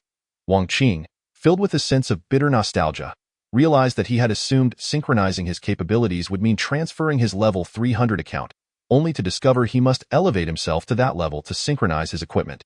Level 300. He was indeed a super late-game player. Wang Qing had yet to comprehend that he might never reach level 300 in his lifetime. Achieving such a milestone in the game could take years. while in reality, it might span centuries. Subsequently, others introduced themselves. Sister Killfish, I am Su Jiqing, a level 5 thief in the game monsters, and I also possess a secondary profession as a chef. Ling Weirui nodded. Recognizing the importance of that secondary profession, good. That is precisely what I require. Sister Killfish, I am Li Si, currently level 3, a teleportation mage. I have activated arcane missiles and mana recovery, as well as long-distance teleportation. Ling Weirui nodded again, aware that this profession required level 5 to synchronize such a skill, meaning Li Si must have previously reached level 5 before losing 2 levels. Sister Killfish, I am Shengfeng.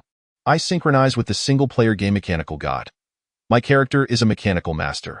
I can construct various machines, and assembling high-tech robots is child's play for me. I can even create mechanical spider armies and have some hacking skills. These are minor branches of mechanical AI. So, the tracking software on my friend's phone was your doing? Yes. Sheng Fong admitted sheepishly. Quite the talent, Ling Weirui thought, pleased that he could contribute. The last individual, appearing somewhat frail, felt a sense of urgency, fearing he was the most ordinary among them. Boss, my name is Zhou Ning.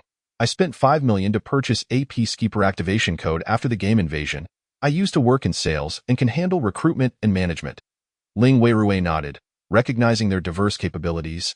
Without further ado, I plan to open 3 restaurants, one specializing in pastries, another offering Chinese cuisine, and the last serving Western dishes. The Chinese restaurant will be akin to Xianwei Gu, while the Western establishment will feature various monster roasts, which I entrust to Su Jiqing.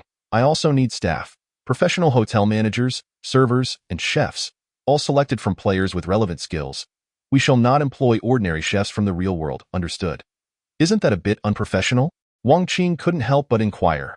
Ling Weirui chuckled lightly. No, you underestimate the world after the game invasion. Su Jiqing, at level 5, can activate the chef's secondary profession, allowing him to make black bread that restores 20 points of hunger. Once activated, the chef can practice in real life without needing to level up in sync. As long as he has materials to practice with, he can become a skilled chef in less than a month. Skilled chefs can prepare whole roasted lambs that boost agility by 30 points for half an hour.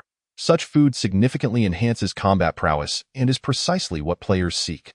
Moreover, as ingredients vary, he can create diverse recipes that the system recognizes, which can then be passed down. This is the kind of chef acknowledged by the universe's games. Chapter 50. Gathering subordinates. Reaching level 20. Though these individuals had not previously considered such possibilities, they understood that ultimately, the ability to open a restaurant hinged on financial resources. Killfish for 10 years had the wealth and the opportunity to take risks, making her the first to venture into uncharted territory. Xianwei Pavilion does cater to those who indulge in crab delicacies, yet they seem to exploit players and affluent patrons as mere fools, prioritizing appearances and novelty. Ling Weirui dares to assert that ultimately, it is oneself who can thrive in this venture. This is commendable. Only through healthy competition can the market flourish. Subsequently, Ling Weirui added 5 individuals to her friends list and selected 3 establishments. Applying to the system for renovations. Point 1 was a pastry shop, another a Chinese restaurant, and the last a Western dining venue. The names were straightforward: Fish Killing Pastries, Fish Killing Hall, and Fish Killing Western Restaurant. Once the renovations were complete, Ling Weirui began hiring 5 staff members, offering each a salary comprised of a base pay plus bonuses. The hiring costs amounted to 100,000 per month, which was reasonable given that they were all players. This was far less than Cheng Zihan, who had amassed 300,000 in merely 6 days. However, Cheng Zihan was just a temporary worker and lacked the ability to collect drops. Moreover, these 5 individuals worked diligently, with their monthly bonuses significantly exceeding their base pay, leveling up alongside Ling Weirui, thus earning more from defeating monsters than their minimum wage. As for the possibility of these 5 absconding, a chill ran down their spines. Indeed, serving under a powerful figure is akin to dancing with a tiger. Very well. You may leave. At that moment, Ling Weirui's true self awaited at home. She smiled sweetly, her astonishing beauty eliciting admiration. Compared to the queen known as Fish Killing for a decade, Ling Weirui seemed like a delightful sweetheart. Manager Wang, I truly had matters to attend to, which caused the delay. Have you brought the contract? I have repaid the debt. How could I let you do that? Since you are acquainted with Sister Fish Killing, who is our superior, I shall forgive this debt. He could easily classify this debt as a bad account and write it off entirely that a deal is a deal. I now have the means. Ling Weirui insisted that he produce the contract, and after repaying the debt via the system panel, the obligation was dissolved. The reason for retaining the contract was to prevent any complications that might arise from someone holding it. I hope you can keep our acquaintance and the loan matter confidential, of course. Of course. They all nodded vigorously. After all, they were now subordinates of Fish Killing for a decade. Who would dare cross her? Under the leadership of Fish Killing for a decade, they departed from Ling Weirui's rented apartment. Once they were gone, Ling Weirui, carrying a rocket launcher, proceeded to 2 other lending companies. These companies had yet to commence their debt collection, so when Ling Weirui arrived brandishing the rocket launcher, the company executives turned pale with fright. However, Ling Weirui did not intimidate them. She followed the normal procedures and repaid the loans. She patted the rocket launcher and stated, "Now that our financial matters are settled, I expect you to refrain from spreading rumors about me. Control your tongues, understand?" "Yes, Miss Ling, we understand." Upon her entrance, they recognized her, not as the borrower but as someone who had recently made headlines locally for driving Tang Tianqing to Xianwei Pavilion for a meal. A moment captured by gossiping paparazzi. Tang Tianqing was indeed becoming quite popular. Ling Weirui also gained some notoriety, and she naturally wished to keep her past loan of 8 million a secret. Although the lending company was aware, it would not reflect well if it were to leak out. If it reached the internet, there was no telling how it could be twisted, especially with her parent, Tang Xiao, needing to explain. Ling Weirui did not wish to become the subject of trending gossip or have rumors spread about her, such as having taken out a loan for cosmetic surgery. Therefore, she promptly instructed Shang Fong to handle the situation. Shang Fong and his team were still engaged in tasks assigned by Ji Chunlei.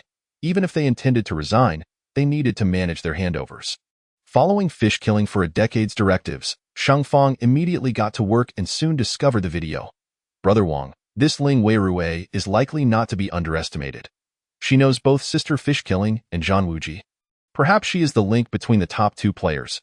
This outing with Zhan Wuji might have been to meet Fish Killing for a decade, and we inadvertently delayed their meeting. It is a stroke of luck that we are still alive. Moreover, we have become subordinates of Sister Fish Killing. We must be among her first recruits, for she has always operated independently. Enough chatter, let's finish up quickly. Sister Fish Killing has more tasks for us tonight. Sure thing. They no longer paid heed to their previous mundane tasks. Preserving their lives took precedence, and aligning themselves with Fish Killing for a decade was far superior. Thus, they shamelessly slacked off, while diligently attending to Ling Weirui's assignments. They posted job listings online, preparing for the store launch. With the country announcing a return to work and school, many bankrupt businesses flooded their inboxes with resumes upon seeing job openings. Really? A chemistry PhD wants to be a waiter? I dread the thought of him poisoning someone. Surprisingly, numerous candidates with culinary backgrounds applied as well. 3 resumes from managers of Fortune 500 companies. Is the world going mad? We haven't even disclosed that the store is affiliated with Fish Killing for a decade. Forget it. I'll develop software to filter through these applications. Ultimately, Shang Fong took charge, utilizing the software to sift through the candidates and sending messages to those who met the criteria. Meanwhile, 3 days passed, and the junkyard remained unchanged. The frozen beetles began to stir as the ice melted. With rising temperatures, the dormant eggs revived, and a dark river re-emerged. By nightfall, Wang Qing and his 4 companions arrived at their designated location. Honestly, the 5 were quite apprehensive. This was due in part to the potential presence of wandering zombies in the wild. The light sources attracted their attacks. Along the way, they had already dispatched 5 zombies. Finally, they reached the site and beheld the expanse of white snow surrounding Fish Killing for a decade. Bathed in moonlight, they noticed a distant, glimmering black river. What are you waiting for? Get down and start leveling up. After I leave, this leveling spot will be yours. Warriors can use the half-moon slash, mages can cast arcane missiles, mechanical masters can unleash little spiders, and thieves, well, just use grenades alongside him, Ling Weirui commanded. While claiming to lead them in leveling up, it was, in fact, Ling Weirui who was advancing. The others could kill as much as they could alongside her. Even so, the experience gained was astonishing. Wang Qing and his team worked during the day to recruit, and at night, they stayed up late to level up, their energy akin to that of a caffeine-fueled frenzy. Ling Weirui's experience finally surged to level 20. Universal Game Frontline Report, Game Day 28. Version 0.4, player fish killing for a decade has reached level 20 through relentless effort, earning generous rewards. Chapter 51. 1 month after game launch, limited time shop opens, dear player. Fish killing for a decade. You have achieved the remarkable feat of being the first to reach level 20 through hard work, and you are entitled to the following rewards. 1. Special title. The first, level 20. When equipped, your experience gain increases by 10. This title is temporary. It will disappear once others surpass your level and achieve level 31st. As the record holder, you gain a 10 experience increase. 2. Blessing of the original humans. 3 lives saved. Upon death, you will not drop equipment or experience point 3. You may preemptively retrieve 1 item from your inventory, including equipment, skills, or items. The original humans will waive the usage restrictions for this equipment, allowing immediate wear. As the record holder, you gain 1 additional synchronization slot. Thrilled, Ling Weirue wasted no time in selecting 2 pieces from her graduation set, Changshi Shattered Moon, Ice Abyss Robe, and Changshi Shattered Moon, Ice Abyss Shoes. These 2 pieces were of a tier just below the chaotic treasures, representing the first era following chaos, significantly surpassing innate treasures in power, making them the graduation gear for affluent players. Their attributes were formidable, providing Ling Weirue with a profound sense of security. The clothing boasted 88 protective enchantments, with all enhancements, refinements, and attributes maximized. The set bonus allowed her to soar, increasing her speed tenfold. Although the equipment interface appeared mismatched, since robes are categorized as outerwear upper garments while skirts fall under lower garments, Ling Weirue only wore the robe, with the skirt being a 15-level small set that could not compare in splendor. However, the shoes were more crucial, as they specifically enhanced movement speed. Ling Weirue also had a costume to conceal her attire, ensuring no one would know what gear she wore. At the same time, the synchronization for level 20 was ongoing. Your cultivation has reached the foundation establishment stage. Ling Weirue's spiritual power limit and meridian size had expanded. During her chi refinement stage, she had already experienced a doubling effect, and upon reaching foundation establishment, her meridian capacity was twice that of others. Now, with the synchronization of the foundation establishment effects, her spiritual power limit and meridian size were thrice that of ordinary players. Do you have synchronized with the set, Lingfeng Set 10? You have unlocked the artifact function. You have synchronized with 100 earth-absorbing plates, 100 wheel pearls, 100 evil light nails, 100 ancient copper bells. In one go, she synchronized with over 30,000 usable artifacts. Among the Xianing Celestial clan, there are only 10 skills available for her profession, divided into 2 schools of cultivation, making it a game with relatively few skills. However, in addition to her inherent skills, the artifacts unlocked at level 20 introduced innovative gameplay, resembling certain games' talents. After the foundational period, the Celestial clans grew powerful, capable of wielding a myriad of magical treasures, offensive, defensive, control, healing, and functional types. Although these were referred to as chaotic treasures or primordial treasures, they were still classified as equipment, while magical artifacts represented an entirely different category of functionality. Ling Weirue first employed the Earth Suction Disc, an object resembling a bagua plate, which hung from her waist and could automatically collect and absorb items dropped by defeated monsters. With this, there was no longer any need to risk life and limb to retrieve equipment amidst hostile creatures. Next was the Rotating Pearl, which could rotate within a 20-meter radius around oneself, slaying monsters akin to numerous grass-cutting games, essentially an automated grinding mechanism. The Evil Light Nail was a floating spike that, when aimed and launched, would emit a beam of dark light, pinning the target in place.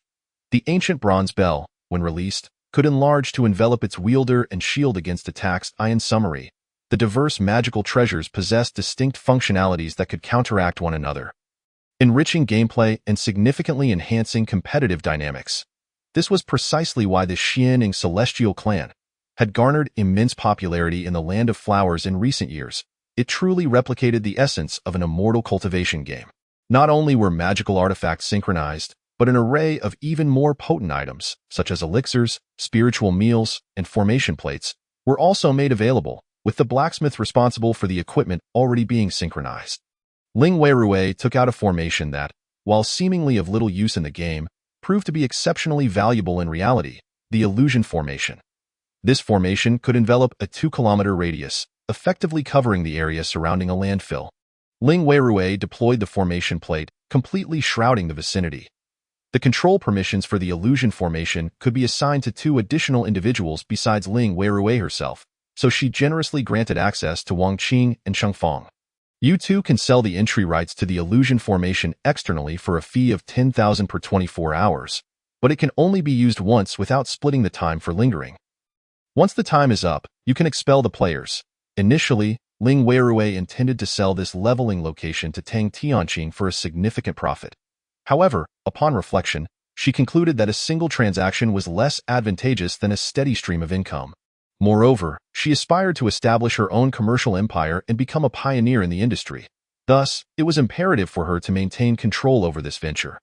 This effectively meant she had monopolized an excellent monster farming site. Other locations also featured insectoid spawns, yet none could compare to the suburban landfill in her previous life. This location was repeatedly contested by various factions, leading to frequent conflicts over unequal loot distribution and often resulting in demotions and fatalities. Ling Weirui sought peace, earning money while promoting harmony. Wasn't that akin to philanthropy? She rearranged the landfill and placed the earth suction disc there, ensuring that all dropped items would be absorbed into the disc, subsequently flowing into her backpack space. Indeed, Ling Weirui intended for players to level up without sharing the spoils with them. The materials like insect carapace could be fashioned into Spider-Man suits.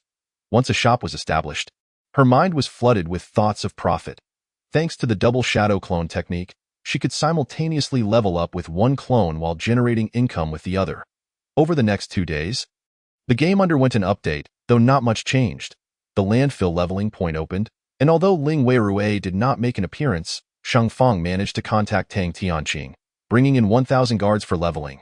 After interviewing several candidates, Ling Weirui selected 3 ordinary individuals to manage her 3 dining establishments, none of whom were players.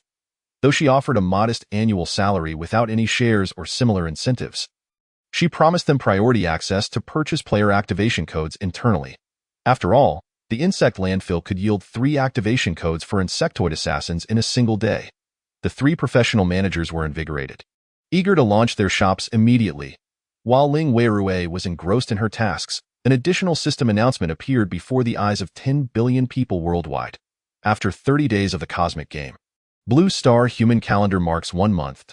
To celebrate the game's 1-month anniversary, a global limited-time shop feature is now open for 24 hours.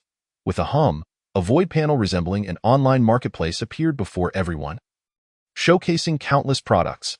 Ling Weirui's eyes narrowed as she recognized the significance of this.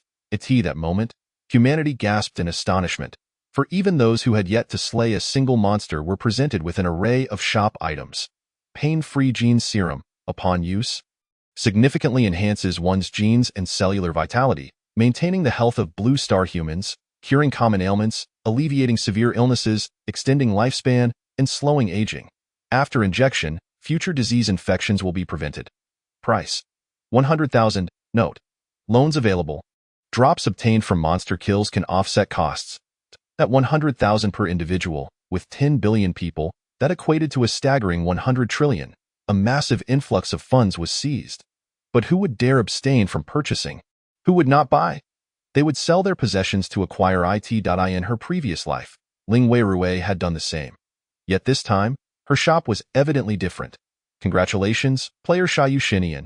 Your outstanding contributions in defeating monsters this month have made you the player with the highest kill count worldwide, far surpassing others. Based on your contribution, you are granted the lowest discount available, 10 off, and can sell materials, equipment, etc. at 120 of their price to exchange for funds. This month's featured items: Time Sand of the Cave. Time within the cave lasts for 10 days, while only 1 day passes in Blue Star. Price: 1 billion, discounted to 100 million. Moonlit Sacred Body. Grants the legendary sacred body from the realm of immortal cultivation. Training under the moonlight allows for the condensation of moonlight, further enhancing training speed and increasing the potency of cultivation techniques. Yielding an additional 20 experience. Price: 1 billion, discounted to 100 million. Celestial Opportunity Enlightenment Tea. Upon consumption, one can deduce and enhance their cultivation techniques' attributes and combat power. Price: 1 billion, discounted to 100 million. The shop effortlessly drained Ling Weirui's wallet, but thus far, Her earnings from establishing the landfill leveling point amounted to exactly 300 million. Nonetheless, contemplating the substantial income yet to come, she was not overly concerned about her current finances. Without hesitation, she purchased the recommended items. Following the 3 premium selections, there were still many other items available for purchase. Due to her high monster kill count, she received a plethora of items. She even spotted the Awakening Stone, a crucial item from the later stages of blood boiling, priced at 1 billion. Fortunately, with her discount, she acquired it for just 10 million. Previously, she had spent merely 20 currency units. Now, even with a discount, it would cost 20,000. Ling Weirui refrained from spending such sums. Only upon seeing this abundance of items did Ling Weirui realize precisely why Tang Tianqing had been so formidable in her previous life. To put it simply, the original humans required the Blue Star inhabitants to slay monsters to weaken the abilities of the body monsters. Those who excelled were rewarded. Undoubtedly, even if Tang Tianqing had only held the position of a Peace Envoy Special Forces soldier in her previous life, he would have received advanced gene serums and mutated physique rewards in her rebirth. Ling Weirui was relentlessly driven to grow stronger, constantly devising strategies to grind monsters and level up. With her foresight, she naturally became the top player, garnering the best rewards from the shop. After purchasing a majority of the shop's offerings, she intended to resell any surplus items from other games. Once accomplished, Ling Weirui held the Awakening Stone and awakened the Silver Moon Hook. This effectively awakened all her current skills, first, second, third, and fourth skills. Extracting the time sand of the cave, she used it within the cave, causing a cloud of golden sand to float in the air as time began to accelerate. Ling Weirui then utilized the moonlit sacred body, and in an instant, her skin turned as pure as the moon, her pupils radiating a luminous glow, resembling the moon's surface, complete with craters and phosphorescence. Her flowing hair transformed into a cascade of shimmering white. Ling Weirui felt her capacity to absorb spiritual energy significantly increase, enhancing her skills related to ice and moonlight. Her physique grew increasingly robust, with the accompanying moon spirit effect rendering her as resilient as a celestial body. The most immediate results were a marked rise in her vitality, spiritual energy, and defensive capabilities. Her combat power ranking soared to an impressive 248 points. Finally, Ling Weirui produced the Celestial Opportunity Enlightenment Tea. Initially, she thought this was similar to the Awakening Stone, but upon deeper reflection, she suspected it might allow her to deduce Ice Heart Sacred Art or Ocean Embrace Heart Sutra. Experiential knowledge breeds wisdom. Ling Weirui drank the Enlightenment Tea in one gulp. Just as she prepared to deduce, a thought crossed her mind, prompting her to utilize the Double Shadow Clone technique. One clone would deduce the Ice Heart Sacred Art, while the other would tackle the Ocean Embrace Heart Sutra. Could it be that I am a genius? Ling Weirui couldn't help but commend herself. After consuming the Enlightenment Tea, her insights deepened. Having practiced the Ice Heart Sacred Art for an extended period, she grew increasingly proficient under the influence of the tea, allowing her not only to enhance the Ice Heart Sacred Art, but also to integrate her Moonlit Sacred Body and Moon Spirit physique to modify the technique. In less than a day, she advanced this technique to a new tier. Following a system notification, Ling Weirui's Ice Heart Sacred Art upgraded from a heavenly grade technique to a sacred grade technique. She continued her deductions, and 3 days later, the Ocean Embrace Heart Sutra also ascended to the sacred grade. She began operating both clones to deduce the Ice Heart Sacred Art, propelling it to the threshold level. The technique's name transformed into Moonlit Path to Enlightenment and Ocean Embrace Cannon. Ling Weirui's combat power soared to an astonishing 70,000 in an instant. Delightful, however, the timing of her cultivation was quite unpredictable. Merely sipping a cup of tea had consumed 10 days. Fortunately, upon exiting her cave dwelling, she discovered that only a single day had elapsed in the outside world. The time acceleration was indeed worthwhile. This smartphone was newly acquired, with a card procured using Shengfang's identity card, and her contacts numbered merely 9. Among them were Wang Qing and his 5 associates, along with Cheng Zihan and 3 professional managers, Lin Wenqian, Han Shueru, and Lu Chao.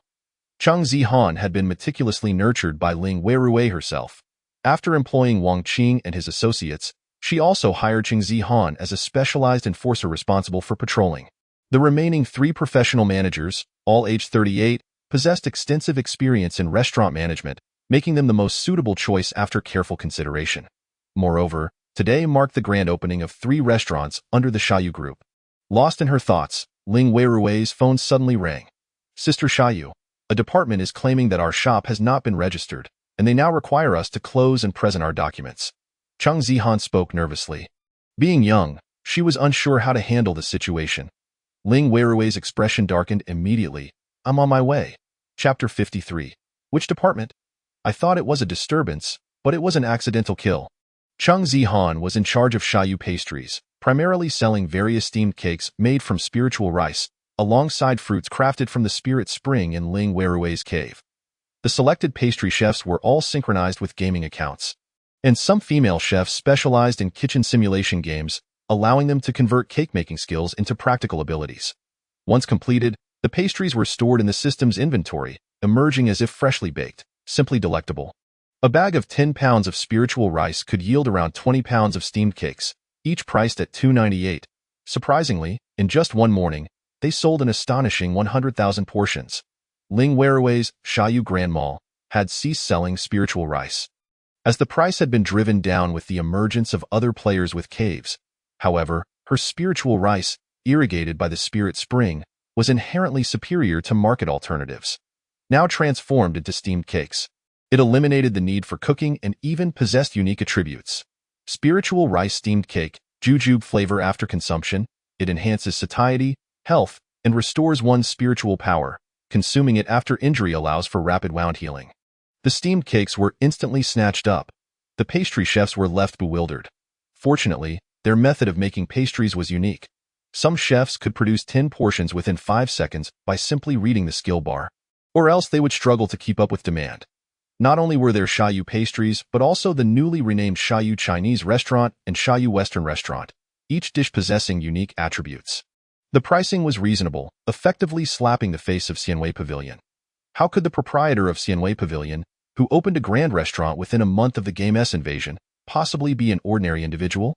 The owner dispatched personnel to investigate, quickly realizing that Ling Weirui had prepared in too short a time, likely without proper documentation in the commercial battleground. He promptly sent people to inspect. 5 individuals arrived, each wearing a stern expression. Blocking the entrance, I instructed you to present documents and close the shop. Why haven't you complied? What attitude is this? Do you wish to continue operating? A portly middle-aged man pointed an accusatory finger at Han Shueru, spitting as he spoke. Furthermore, he cast a menacing glare at Chang Zihan. Did you just make a phone call? Did you contact Xiaoyu for assistance? It's futile. Rules are rules. While we cannot intervene in her monster slaying, you cannot repeatedly violate commercial regulations. These individuals sought out the weak, knowing others like Wang Qing were not to be trifled with, while the pastry shop was staffed primarily by women, with Cheng Zihan being merely a 20-year-old girl. Ling Weirui, having teleported here using her array disk, immediately overheard their conversation.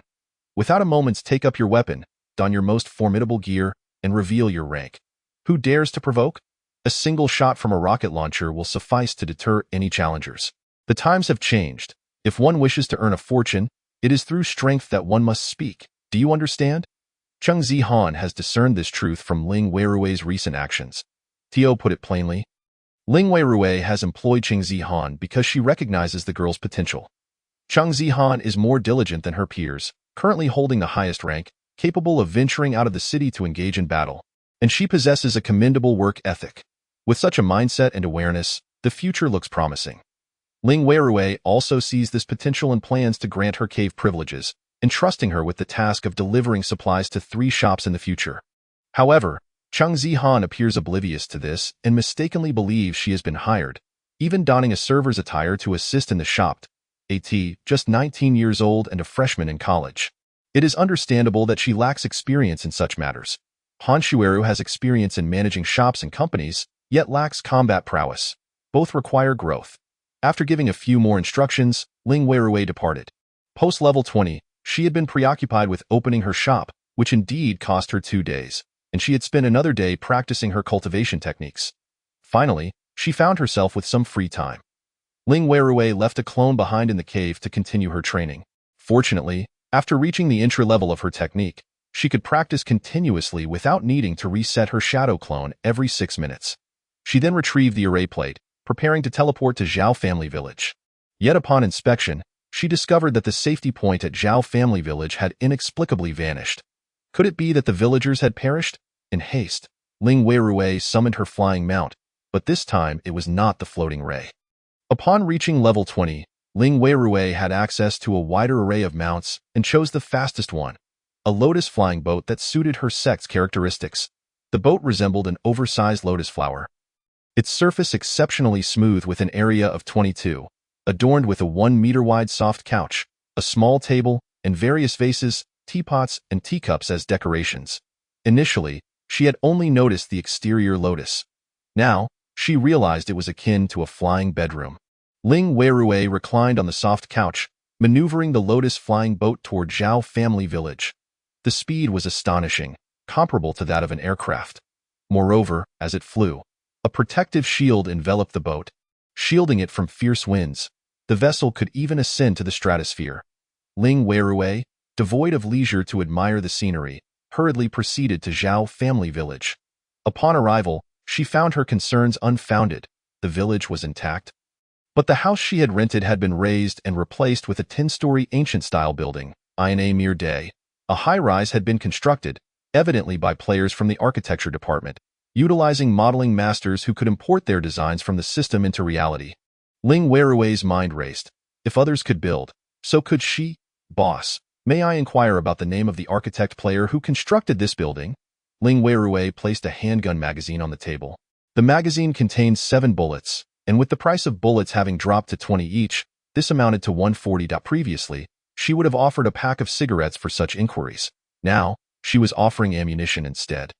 The boss, upon seeing Ling Weirui's attire and the blood-red name above her head, promptly stood. Goddess of fish slaughter, do you wish for his contact information? I shall summon him immediately. Soon, Ling Weirui was introduced to a player named Sun Qianqian. She played a building game with an ancient theme called Fairyland. On the building page, she could construct houses and then transfer them into the real world by applying for materials from the system. Goddess of fish slaughter, greetings, Sun Qianqian exclaimed with enthusiasm, extending her hand in greeting. She appeared to be around 27 or 28 years old, with a cheerful demeanor. Hello. How may I assist you? Come with me to a location. I need you to establish a small town. A small town? Sun Qianqian exclaimed in delight, realizing the magnitude of the task. Ling Weirui invited her aboard the Lotus flying boat and set a course toward the Panlong mountain range. In the distance, a vast lake came into view. This lake covered an extensive area, its edges lined with dense reeds, where 2-meter-tall green-skinned creatures lurked, frogmen. These were monsters from a Western fantasy game, with a level of 30, densely populating the lake's borders. Moreover, the spawn rate here was exceptionally high. Particularly when a substantial number of monsters were refreshed in an area, it would trigger a linked spawn point, resulting in infinite respawns. Such occurrences, often referred to as instant respawn points, were commonplace in many games. Soon, a level 30 dungeon, the Frogman's Nest, would emerge here. In her previous life, this area had gradually developed into a small town for high-level players of Z-City as the player population grew. Of course, over time, these high-level players became mid-level ones, yet the town remained. Chapter 55. Revenge is best served fresh. A big catch. Ling Weirui had previously built a house here, but that was a year later. She selected a location, deploying a hallucinatory array to prevent any monsters from suddenly appearing and attacking Sun Qianqian. While Sun Qianqian constructed the house within the hallucinatory array, Ling Weirui positioned herself near the spawn point. She tossed out the absorption disc, leaving 4 choice wheels for magical artifacts. Channeling her spiritual energy, the wheels spun rapidly, targeting the frogmen. A cacophony of croaks erupted as 30 frogmen, armed with sharp fishbone spears, charged at Ling Weirui. Under the assault of the wheels, the frogmen fell like grass before a scythe. The 30 frogmen dropped green frog crystals, frog skins, frog spears, and large chunks of frog meat. The frog meat was exquisitely delicious. A true delicacy. However, the frog crystals were far more valuable, containing energy that could power a flashlight for up to 80 years. Furthermore, the energy from the frog crystals could also support the anti-gravity mechanisms of vehicles like hovercraft. Currently, players had barely begun to explore the external world, but with time, The changes brought by the game's invasion would only multiply. This time, Ling Weirui did not need to collect the items herself. They automatically entered her inventory. If her inventory became full, she would transfer the contents to her cave. The frogmen, akin to chives, were harvested time and again. The 4 wheels reached the maximum distance, refreshing 4 spawn points with remarkable efficiency. Coupled with Ling Weirui's experience bonuses, the thrill was beyond description. She could even level up while simultaneously using her secondary profession to concoct pills, food, and so forth. At this pace, within 2 months, Ling Weirui would reach level 30. By then, she would be a golden core master. Ling Weirui worked tirelessly from day to night, while Sun Qianqian diligently toiled throughout the day. Ling Weirui even provided her with some spiritual rice and dishes, covering her meals. Although Sun Qianqian had never been to the fish slaughter restaurant, it had recently topped the trending searches. Now, tasting the food, she understood why the restaurant received unanimous praise on its opening day. It was simply exquisite, and it even had attributes. Motivated by this, she redoubled her efforts to construct the small town. As night fell, Ling Weirui's phone vibrated with a message. Glancing at it, she saw it was from Shangfang. Sister Fish Slaughter, I've clarified the subsequent matters. Shangfang, previously a hacker, had become even more formidable after synchronizing with a mechanical master. Furthermore, this time, a global limited-time shop opened for purchasing items, and he had acquired an AI precision tracker. He sent the information to Ling Weirui. Along with translations, it was indeed confirmed that this matter had been orchestrated by the owner of Xianwei Pavilion, an individual named Philin West, a foreigner who operated a chain of restaurants in the country. The recent game invasion had severely impacted his industry, but he quickly seized the opportunity to reopen his establishment, now with 13 branches in other cities. This morning, I discovered additional assets from the relatives of the 5 individuals who came, each amounting to 200,000. After hacking their phones, I found out that the money was transferred by Philin West's secretary, Mu Liqing. Ling Weirui received a list detailing the individuals' information. Can we ascertain their locations now? She inquired. Yes, including Philin West, they are all situated within Z City. Ling Weirui then received their exact locations. She first selected a tall, curvaceous European-American character from the Xian Ingxian Zoo, adorned with a freckled makeup, and opted for a golden ponytail hairstyle. Subsequently, she chose a Special Forces outfit from the Peacekeeper players, donning a bulletproof vest and helmet, wielding an AK. The aura of a fierce female Special Forces operative was palpable. After some contemplation, she used her spiritual energy to imprint a rat tattoo on her arm, having seen the black rat tattoo before. Thus, it was remarkably lifelike. Then, she produced a new item, the Disguiser's Mask. Ling Weirui affixed the Disguiser's Mask and gained the opportunity for a one-time ID modification. Black Rat Annie, perfect. With everything set, Ling Weirui applied an invisibility talisman and stealthily exited her rented room. The fluidity of her movements was reminiscent of times long past. Why, she pondered, was she so obediently scaling walls? Ling Weirui found herself on the 6th floor, then leaped into the air. She was now a foundational period cultivator.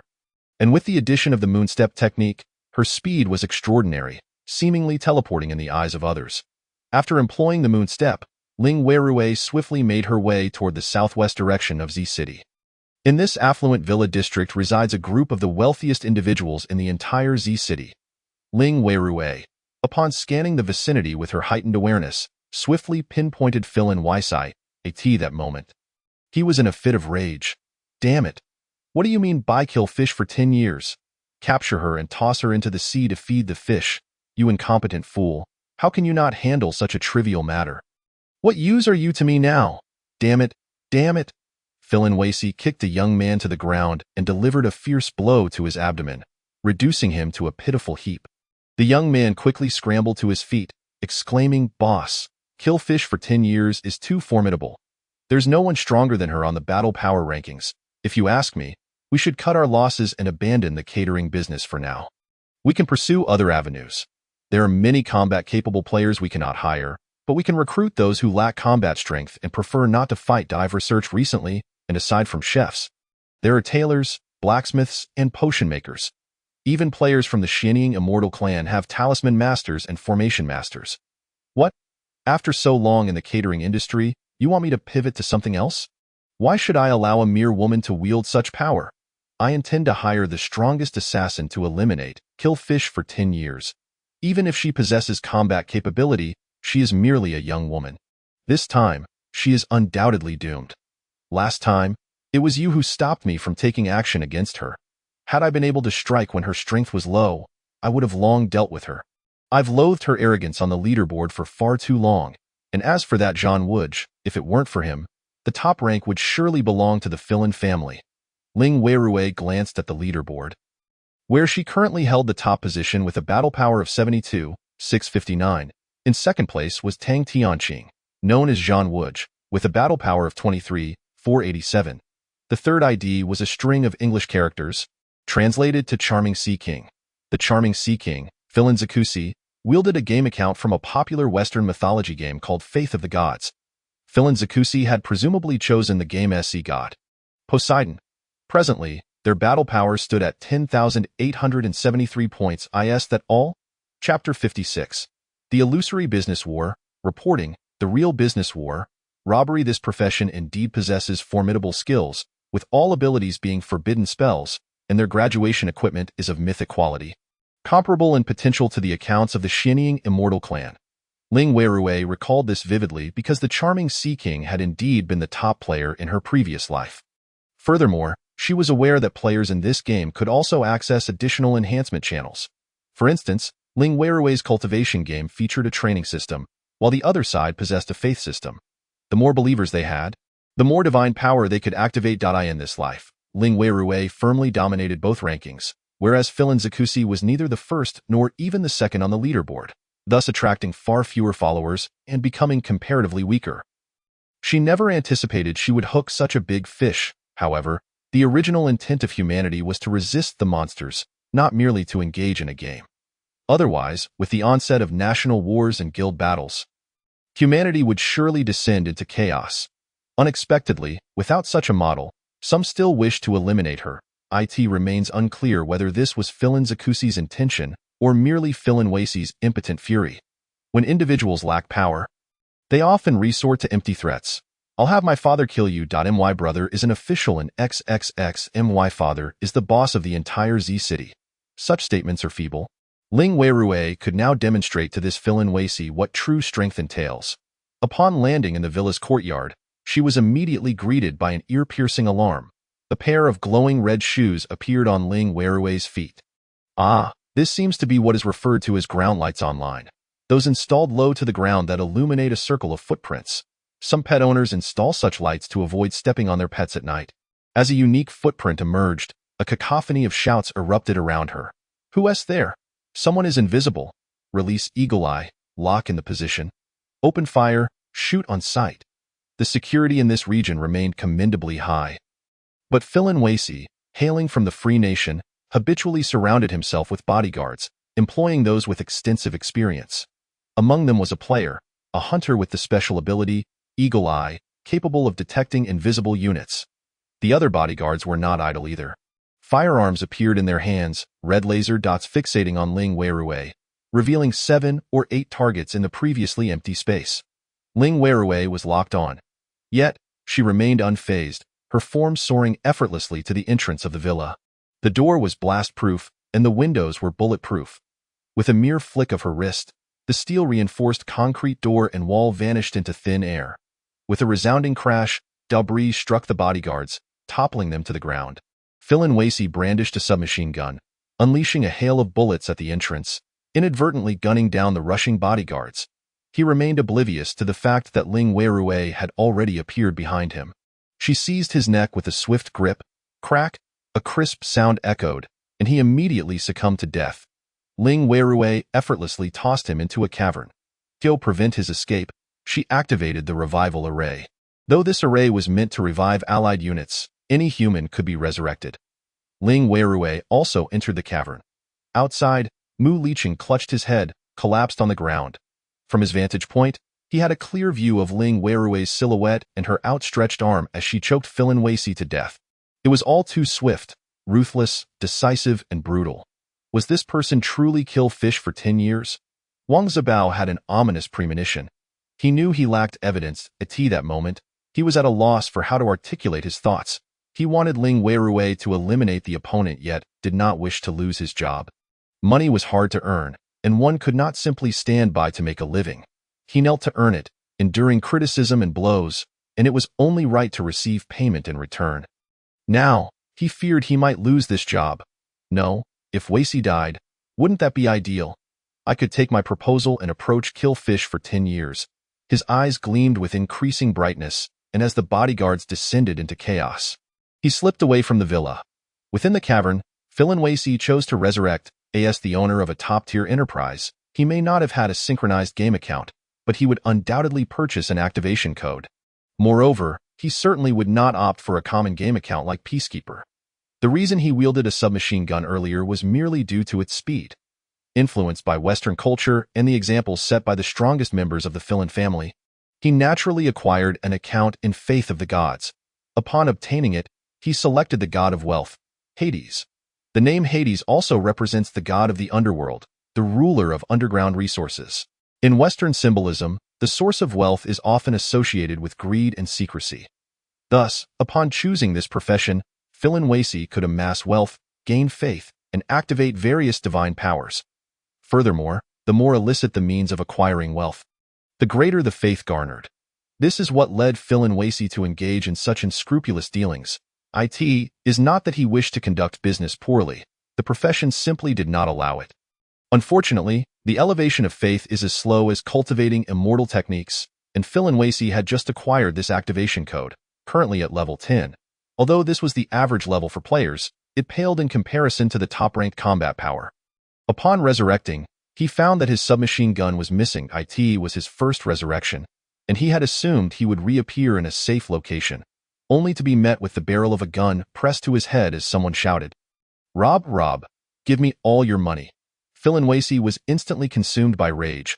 Glaring at Ling Weirui in the next moment, his eyes turned golden, and a laser beam shot toward Ling Weirui, akin to a titanium alloy laser. However, Ling Weirui's awareness was formidable. She swiftly tilted her head to evade the attack and then squeezed the trigger. Bang, bang, bang. Phil and Wacey's head burst apart. In the next instant, he resurrected once more. "Can't you understand human language? Or have you been in this land for too long? You must insist on speaking in their dialect? Robbery. Give me your money, or I will blow your brains out." Having lost 2 levels, Phil and Wacey intended to flee. He quickly retrieved a teleportation scroll from his backpack. Random teleportation scroll. Can randomly transport within a 1,000-meter radius, usable during combat. His movements were swift, but Ling Weirui was swifter. Interrupt the casting, this time. Instead of shooting, Ling Weirui severed Phil and Wacey's head with a flurry of snow. Phil and Wacey was driven nearly to madness. He felt he should have chosen the god of wrath instead of the god of the underworld. Had he done so, his combat power would surely have skyrocketed. He calmed himself, refraining from immediately resurrecting, and instead began to think of a plan. Yet in the next moment, he received a system message. "You have been resurrected by Black Rat Annie using the Soul Revival spell." Chapter 57. The Outlandish Old Man. Exploding gold coins. Phil and Wacey was forcibly resurrected. "How many more times can your soul be revived? I told you, give me your money, or I will continue to kill you until you truly perish." At this moment, Phil and Wacey also realized that he felt exceedingly weak, his head spinning, and his body devoid of strength. This was the aftereffect of continuous resurrection. He raised both hands in a gesture of surrender. "Please don't kill me. How much ransom do you want?" "I can provide it, that's more like it." "Bring me 10 billion, Ling Weirui replied. Phil and West's face turned ashen. Despite his recent efforts to amass wealth, he lacked the 10 billion he needed. Moreover, Xianwei Pavilion was a family enterprise, and his share amounted to merely around 5 billion. Ling Weirui was truly asking for an exorbitant sum. However, Phil and West possessed certain foreign fixed assets that, if pooled together, could indeed meet the required amount. Yet, he was reluctant to part with it. As thoughts of the family business crossed his mind, he felt a sudden rush of inspiration. While he feigned negotiation with Ling Weirui, he discreetly sent a private message. "Cousin, save me. I've been killed 3 times by a player named Black Mouse Annie and trapped in an unknown location. Every time I resurrect, I find myself in the same spot, only to be forcibly killed again by her." His cousin was the charming Sea King, Philin Zakuz. But in the next moment, he realized with dismay that his private message had failed to send. Damn it! Philin West cursed inwardly and, in that instant, comprehended that he was ensnared in a deadlock. With infinite respawns and no means of assistance, how could he possibly extricate himself? Should he truly pay the ransom? He held little faith in the woman before him, yet this was his only avenue for escape. I'll give you 5 billion up front, and you let me go. With your capabilities, you can easily capture me again. Once I'm free, I'll gather another 5 billion. I promise to fulfill my word. Upon hearing this, Ling Weirui sensed his compliance. That's fine, but in addition to the 5 billion, I also require 5 billion in assets. All the properties under your command must be transferred to me. Rest assured, I will keep a close watch on you to ensure you gather the total of 10 billion. Ling Weirui raised her demands. Philin West seethed with indignation, exclaiming, that amounts to 20 billion. You just mentioned 10 billion. You are correct, yet you have no other options, do you? Philin West, breathing heavily in his fury, ultimately relented, transferring 5 billion to Ling Weirui along with significant assets. As she reviewed the transfer, she noted that all the assets belonged to Philin West in the beautiful country, with none from Huagua, including Xianwei Pavilion. Without hesitation, she pointed her gun at his head. You have not presented everything. I know you are the owner of Xianwei Pavilion. Why not include it in the deal? Philin West desperately clarified, that is the Philin family's enterprise. I can only access the profits, as it is not my personal asset. What about the property? The one belonging to Xianwei Pavilion? Philin West widened his eyes in disbelief, responding, who buys a restaurant and owns the building? Of course, it's rented. Ling Weirui was at a loss for words. Her assets seemed to be those she had purchased outright. Rent? What a joke. Was that even secure? The landlord could evict you at any moment, and that raised issues regarding the independent safety zones. Yet, how could the other party know that now?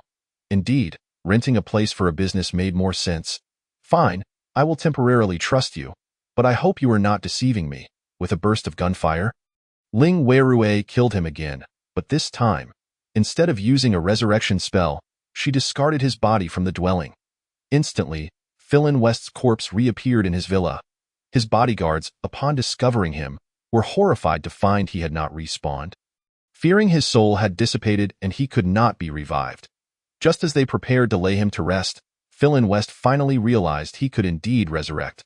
The system's alert had changed. The carbon element required for this resurrection is 114 kilograms.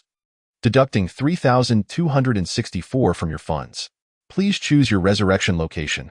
Respawn at the same spot or another safe zone. 28, Grinton Street. It turned out that a normal resurrection required money. Moreover, he could select the safe zone for respawning. Philin West promptly chose his home in the beautiful country, ensuring that the woman would not pursue him. His bodyguards exchanged bewildered glances, completely at a loss for what had transpired. Meanwhile, the rowdy quintet that had lined up all day finally awakened. Upon their revival, they rushed to leave the morgue, realizing that their resurrection had cost 8,271 yuan, graciously covered by the fish restaurant. You are quite brave to provoke such a formidable figure, the priest player, who had synchronized with their game accounts, chattered incessantly, by the way, you lot are not players. Your soul strength is somewhat lacking, so you can only die twice. Cherish it. Nowadays, even after 10 years, the fish restaurant has its fervent fans. Be careful not to step outside and get killed. The quintet, gripped by fear, finally understood the gravity of the situation they had provoked. Of course, in their current state, they could only muster bravado. She killed us? Just like that? What else do you expect? The priest responded, INZ City. The laws have changed. Players can kill, and as long as they respawn and the other party is unharmed. It's settled privately. Besides, it was you who sought trouble. She has slain countless monsters and must have earned accolades in Z City. They will surely protect her. The 5 were rendered speechless, realizing that the 200,000 was not merely a troublemaking fee, but rather a price for their lives. After effortlessly acquiring 5 billion and a plethora of additional assets, Ling Weirui felt elated. As for the remaining 10 billion, she was merely jesting that, of course, should they cross paths again, she would not hesitate to rob him once more, hoping for more gold coins to drop from the foreigner. Yet, since Ling Weirui had assumed the identity of Black Mouse Annie, she intended to conduct her affairs with utmost caution. Having secured 5 billion, Her ID as Black Mouse Annie immediately ascended to the top of the wealth leaderboard. Ling Weirui planned to spend her newfound fortune that very evening. Chapter 58. Acquiring a 25-story international hotel in full payment. Ling Weirui's first thought was to invest in real estate. Before the game invasion, the hot topic of society was purchasing property. After the invasion, property prices plummeted. Yet, no one could predict that homes would soon become sanctuaries for everyone, with the size and fortitude of these safe zones subject to enhancement. The initial humans, striving to protect their kind, would incessantly bolster the efficacy of these safe zones. Prime real estate, due to the properties associated with safety zones, could potentially appreciate significantly. Ling Weirui deftly accessed a property software application, intending to make her purchase in Z-City. Her gaze swept across the listings until it landed on a grand structure. Z-City Financial Center, Shenyang International Hotel, a standalone building with 25 stories, a floor area of 30,000 square meters, and 3,000 parking spaces, priced at 280 million. Shenyang International? Wasn't that the infamous Shenyang Ghost Building? This international hotel had been constructed over 2 decades ago, originally intended to host foreign dignitaries, and at 25 stories. It had been one of the few high-rises of its time. The entire structure resembled a semicircle, adorned with glass walls that shimmered in gold. The hotel was resplendent, boasting a grand entrance plaza spanning 100 meters, along with 3 underground levels for parking. However, in the second month following the game invasion, a new monster had appeared, the Eerie. Reflecting on the recent events, she realized this had occurred just days prior. Yet, alongside the emergence of the Eerie, the safety zones had also been upgraded. Safe zones where individuals resided could only be entered if the Eerie knocked on the door. Furthermore, the Eerie had its own set of rules, only appearing at night and refraining from attacking those ensconced beneath their covers. Given that Shenyang International Hotel was filled with rooms and had been unoccupied at the time, it had become a haven for the Eerie. Consequently, the hotel had transformed into a renowned location for nighttime leveling. To her astonishment, the hotel was up for sale. Ling Weirui immediately placed a called as the current top-ranking player, even at 8 p.m. The parties involved were quick to respond. Among them were the property owner, the head of the development company, and the representative from Shenyang Corporation. The developer, Li Zhaoxi, a local tycoon involved in numerous real estate ventures, greeted her warmly. Hello. I have long heard of your esteemed name. How should we address you? Li Zhaoxi inquired. Ling Weirui smiled charmingly and replied, You may simply call me by my gaming nickname. If that feels awkward, feel free to refer to me as Mizu. Then, Mizu it is, Li Zhaoxi responded eagerly. Please, allow me to show you around Shenyang International Hotel. He escorted Ling Weirui inside, and after touring just 2 floors, 20 minutes had elapsed. Ling Weirui felt pressed for time and decided not to linger. If she wished to inspect further, she could do so later via the asset panel. This property is quite appealing. But the hotel is still operational, or rather, teetering on the edge of closure. What does Chairman Zhao propose? Zhao Yuankuan, the current chairman of Shenyang International Hotel, was forthright. Ling Weirui shared the same sentiment. What price are you considering? After a moment's hesitation, Zhao Yuankuan replied, 8.0, 70 million. How does that sound? Clearly insufficient. He had hoped to replicate Xianwei Pavilion's success, but within a day, the fish restaurant had emerged, attracting all potential customers, leaving others utterly uncompetitive and relegated to the lower-tier market. Even that was a challenge. Ling Weirui engaged in a token negotiation, ultimately settling on 65 million, contingent upon Li Zhaoxi also participating in the sale of the hotel. She then inquired, Mr. Li, the software lists the price as 280 million. Is there room for negotiation? Upon hearing this, Li Zhaoxi gritted his teeth and said, Let's consider this a gesture of friendship. I can reduce it to 270 million, allowing you a discount of 10 million. Would that be acceptable, Mizu? Ling Weirui countered, 2.5 million. Let's each concede a bit. How about 260 million? I offered 2.55, which would bring the total value of the entire building to 320 million, representing my entire net worth. I might even need to apply for a loan from the system. What do you think of this price? Li Zhaoxi inquired. Is it a cash payment? Indeed. He gritted his teeth and declared, Then it's a deal. With the system in place, all procedures were comprehensive, and the two immediately opted for the transaction. After the deal was completed, Li Zhaoxi and Zhao Yuankuan felt an immense sense of relief. You will not regret today's decision. Ling Weirui implied Li Zhaoxi hesitated for a moment but pressed on. Though it may not be appropriate to say, but Yuzong, is it truly wise to purchase property at this time? What if the cosmic game suddenly unleashes a colossal creature, like Godzilla or some other monster, that devastates human cities? Would the houses still hold any value? This could very well be a visible economic bubble. He did not regret selling those properties, but was indeed curious if Ling Weirui had come across some vital information. Given the current circumstances, is it genuinely a suitable time to buy real estate? It was as if those within the walls yearned to escape, while those outside longed to enter. Was there truly something they were unaware of? Ling Weirui, having acquired the properties, was elated and did not mind revealing a sliver of intelligence. After all, it is often said that one circle is of utmost importance. A single statement can determine a person's fate and honor.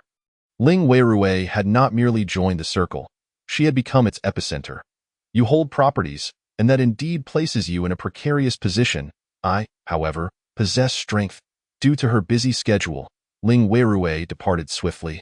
Li Zhaoxi had yet to grasp her insinuation, but he soon overheard news circulating within the circle. What? This is outrageous. Has the patrol team located the culprits?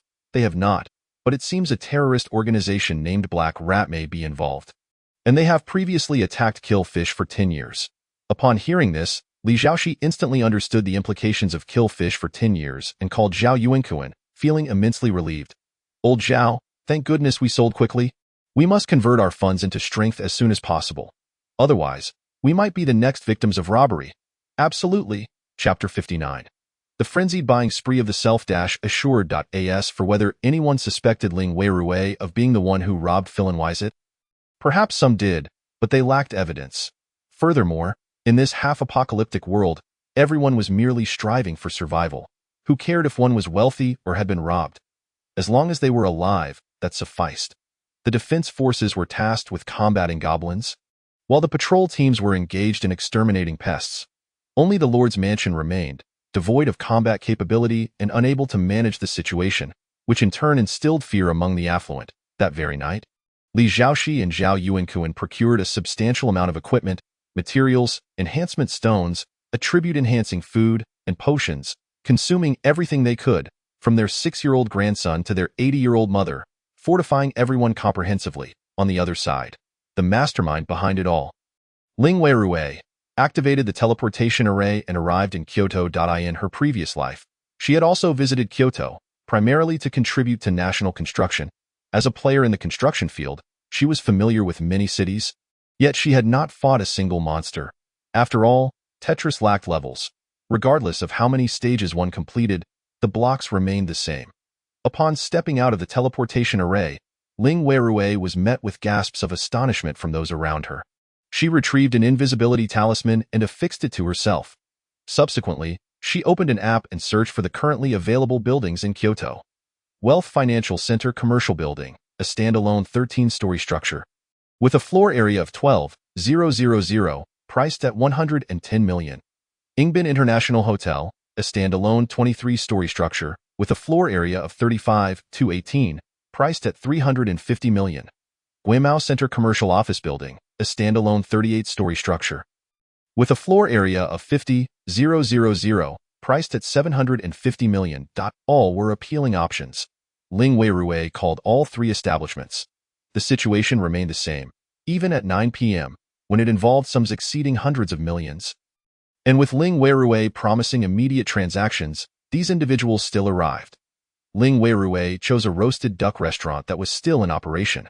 The entrance featured 2 levels but was not particularly large, with a vigilant youth armed with an M4 rifle watching the surroundings. Soon enough, the people arrived. The wealthy individual from Kyoto was accompanied by 4 bodyguards, causing the youth to feel quite tense. The wealthy man, possessing a good temperament, stated, "Let us proceed to the private room 203 upstairs. You may go up, but those with weapons cannot. There is only one person upstairs." The bodyguards dispersed to conduct their duties, with some employing drones to confirm the presence of individuals inside. The wealthy man ultimately entered the room with his secretary. Upon seeing Ling Weirui, he was equally excited. This individual was selling the Ingbin International Hotel, which he had purchased 5 years prior at a considerable cost, but due to some issues with the other party's funding chain, He was compelled to part with this golden goose in addition to the building's price of 350 million. Upon hearing Ling Weirui express her intent to acquire the hotel as well, he ultimately offered a high price of 120 million. If you continue like this, I might as well leave. Let's not discuss the price. Wait.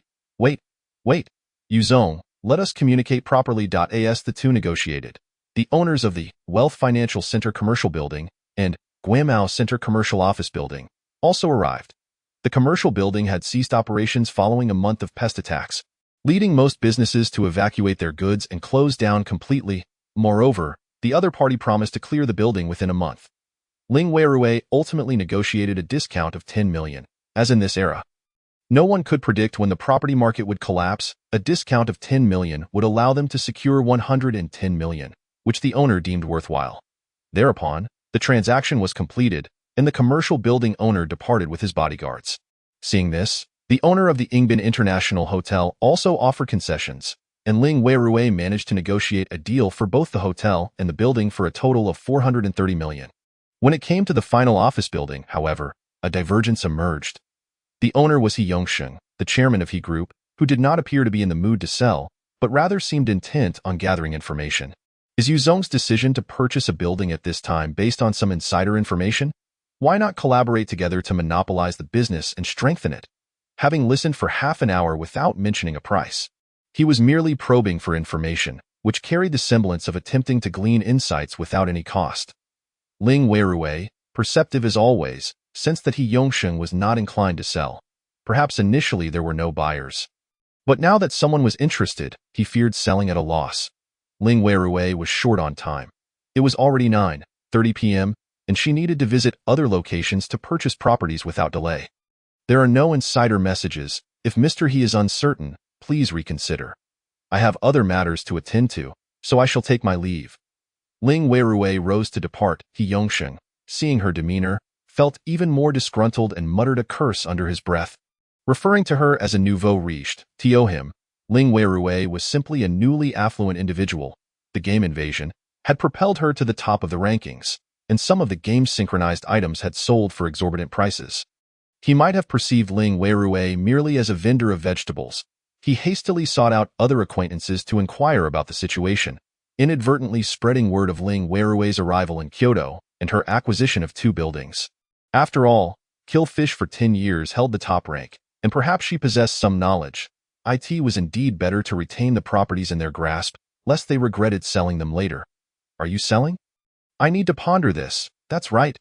Everyone exchanged words, each harboring their own considerations. Thus, the people of Kyoto began to believe He Yongsheng's assertions, tightening their grips on their properties. Ling Weirui's failure to secure the 3rd property did not faze her. She promptly headed to Madyud. To prevent further delays, she called regarding other buildings she had set her sights on, hoping that if the other party were an agent, they could assist in facilitating her viewings. With this approach, matters became significantly smoother. Ling Weirui purchased a grand edifice in Modu Tianjiao Building, a standalone 36-story structure with a floor area of 45,000, priced at 860 million. It was newly constructed and had yet to be publicly offered.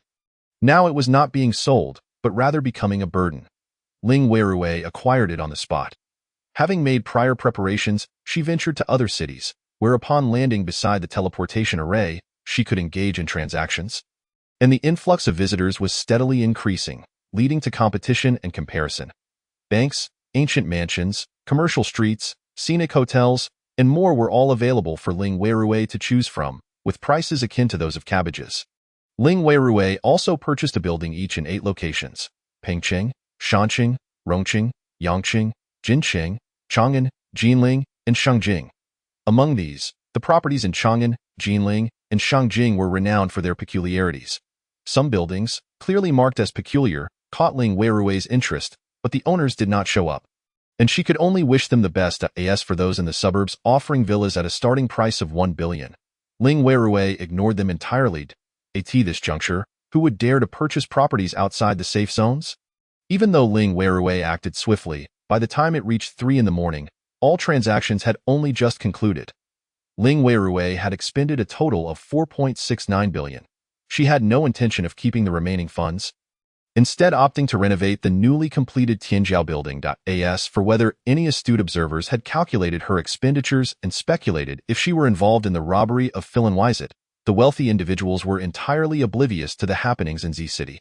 Even if they were aware, they would undoubtedly keep their lips sealed, fearing that Ling Weirui might come to rob them. Chapter 60. An ongoing and eerie invasion. The following morning, the secretary of Philanwizet, Mu Liqing, appeared at the Kill Fish Western restaurant, where Shang Fong was on duty. He, of course, recognized Mu Liqing. Mu Liqing held a project proposal and briefly introduced himself to Shang Fong, expressing his desire to transition to Shayu Group, which had been thriving for a decade. Upon glancing at his proposal, Shang Fong surprisingly found it quite impressive. It was indeed Mu Liqing's remarkable effort that enabled Feilin West to open 13 stores in such a short time. Wait a moment, let me consult my superior, Shang Fong said, proceeding to make a phone call. Upon hearing his words, Ling Weirui recalled Mu Liqing, who had been humiliated the previous day. A term suddenly flashed through her mind: desperate measures? Perhaps not, she thought. Mu Liqing seemed to possess an unusual level of endurance, yet such individuals could be rather formidable. However, regardless of color, black cat or white cat, what mattered was their ability to catch mice. With my current array of enterprises, compounded by the efficiency of the cave, I could potentially open 10 restaurants to test the waters. Ling Weirui approved Mu Liqing's proposal and inquired about his annual salary. The two communicated entirely over the phone, for Ling Weirui was not one to squander time on unnecessary formalities. I wish to sign a contract based on a wager. Within a year, I shall generate 30 billion in revenue for Shayu Group. If successful, I hope you can provide me with an account for Xianing Xianzhu, and I shall work for Shayu Group for a decade. Ling Weirui chuckled lightly. Currently, the activation code for Xianing Xianzhu is valued at 30 million, and it is priceless in the market. You're asking for an annual salary of 3 million. Your demands are quite ambitious. I am worth this price. I possess the capability, Mu Liqing declared, brimming with confidence. What did Feilin promise you? Ling Weirui inquired curiously. The activation code for Zhong Shen Xianyang indeed. Ling Weirui understood without further inquiry. Mu Liqing was undoubtedly a person of grand ambition. He possessed the ability, but his lack of a distinguished background rendered it implausible for such an activation code to fall into the hands of a mere worker.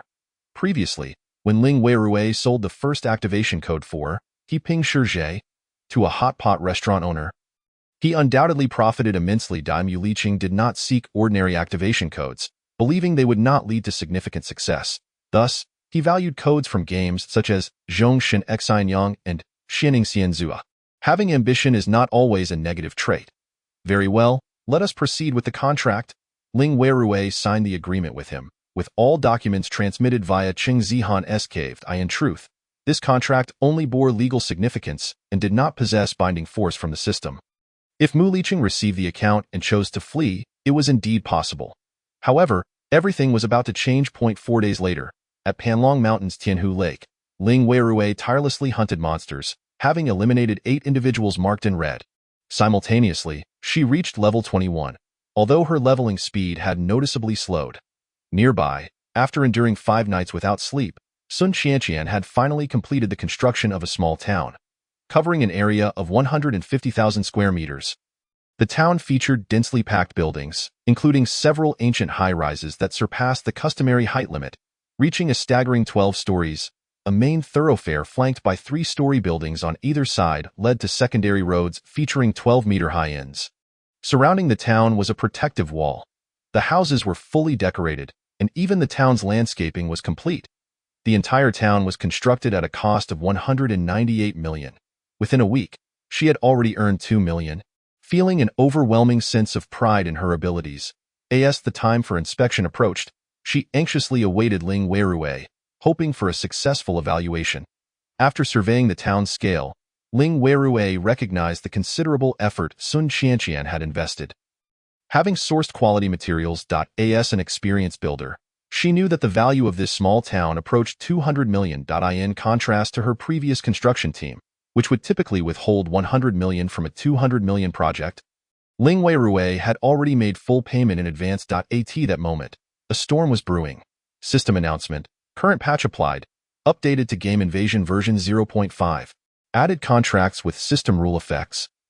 enforcing the spirit of contracts among humans. Added safety zone upgrade progress bar.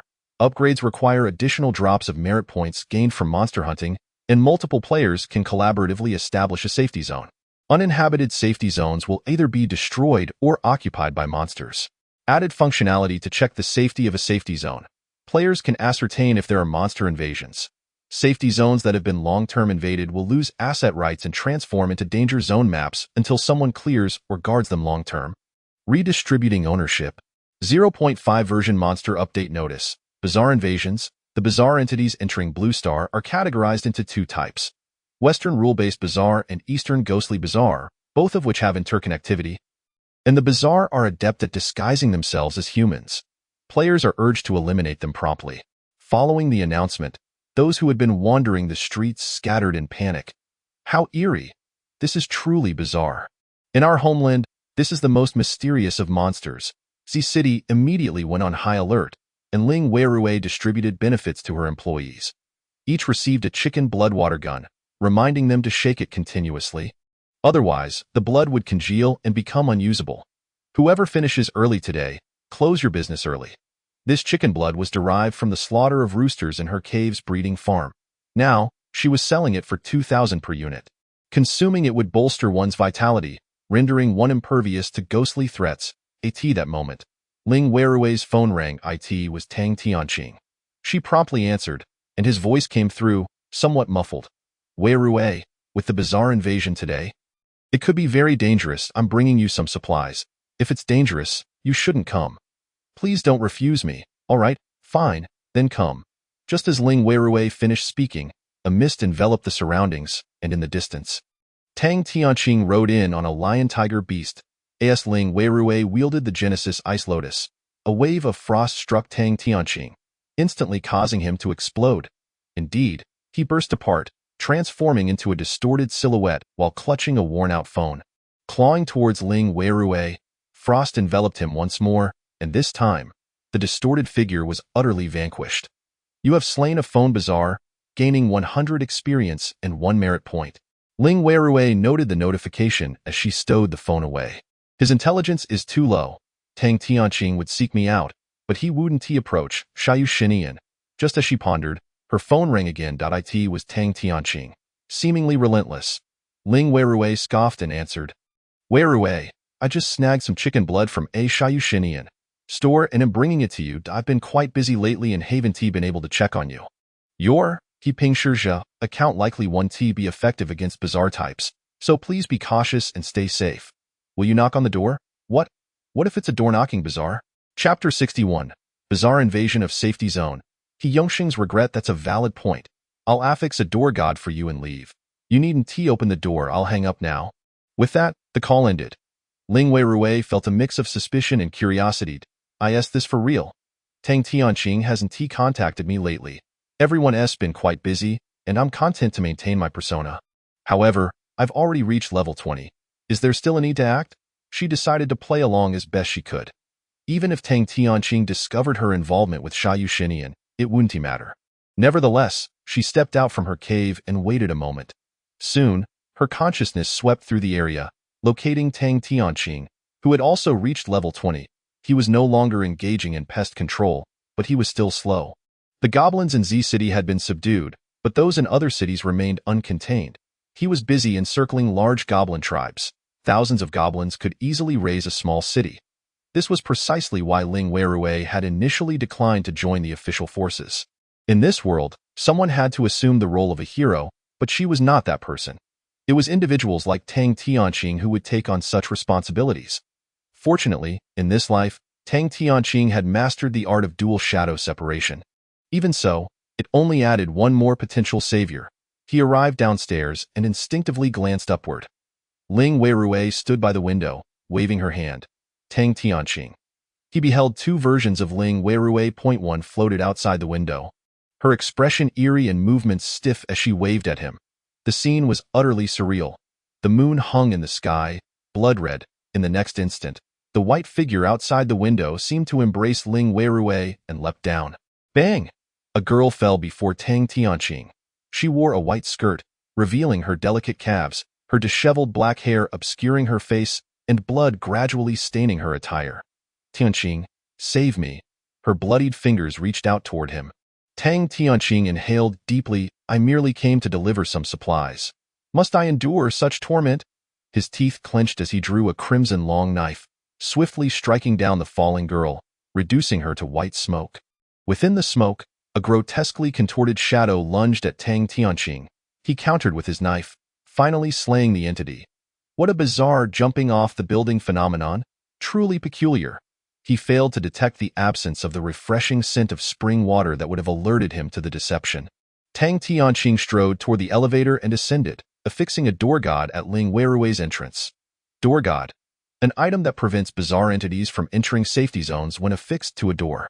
The interior will be protected, specifically countering door-knocking bizarres.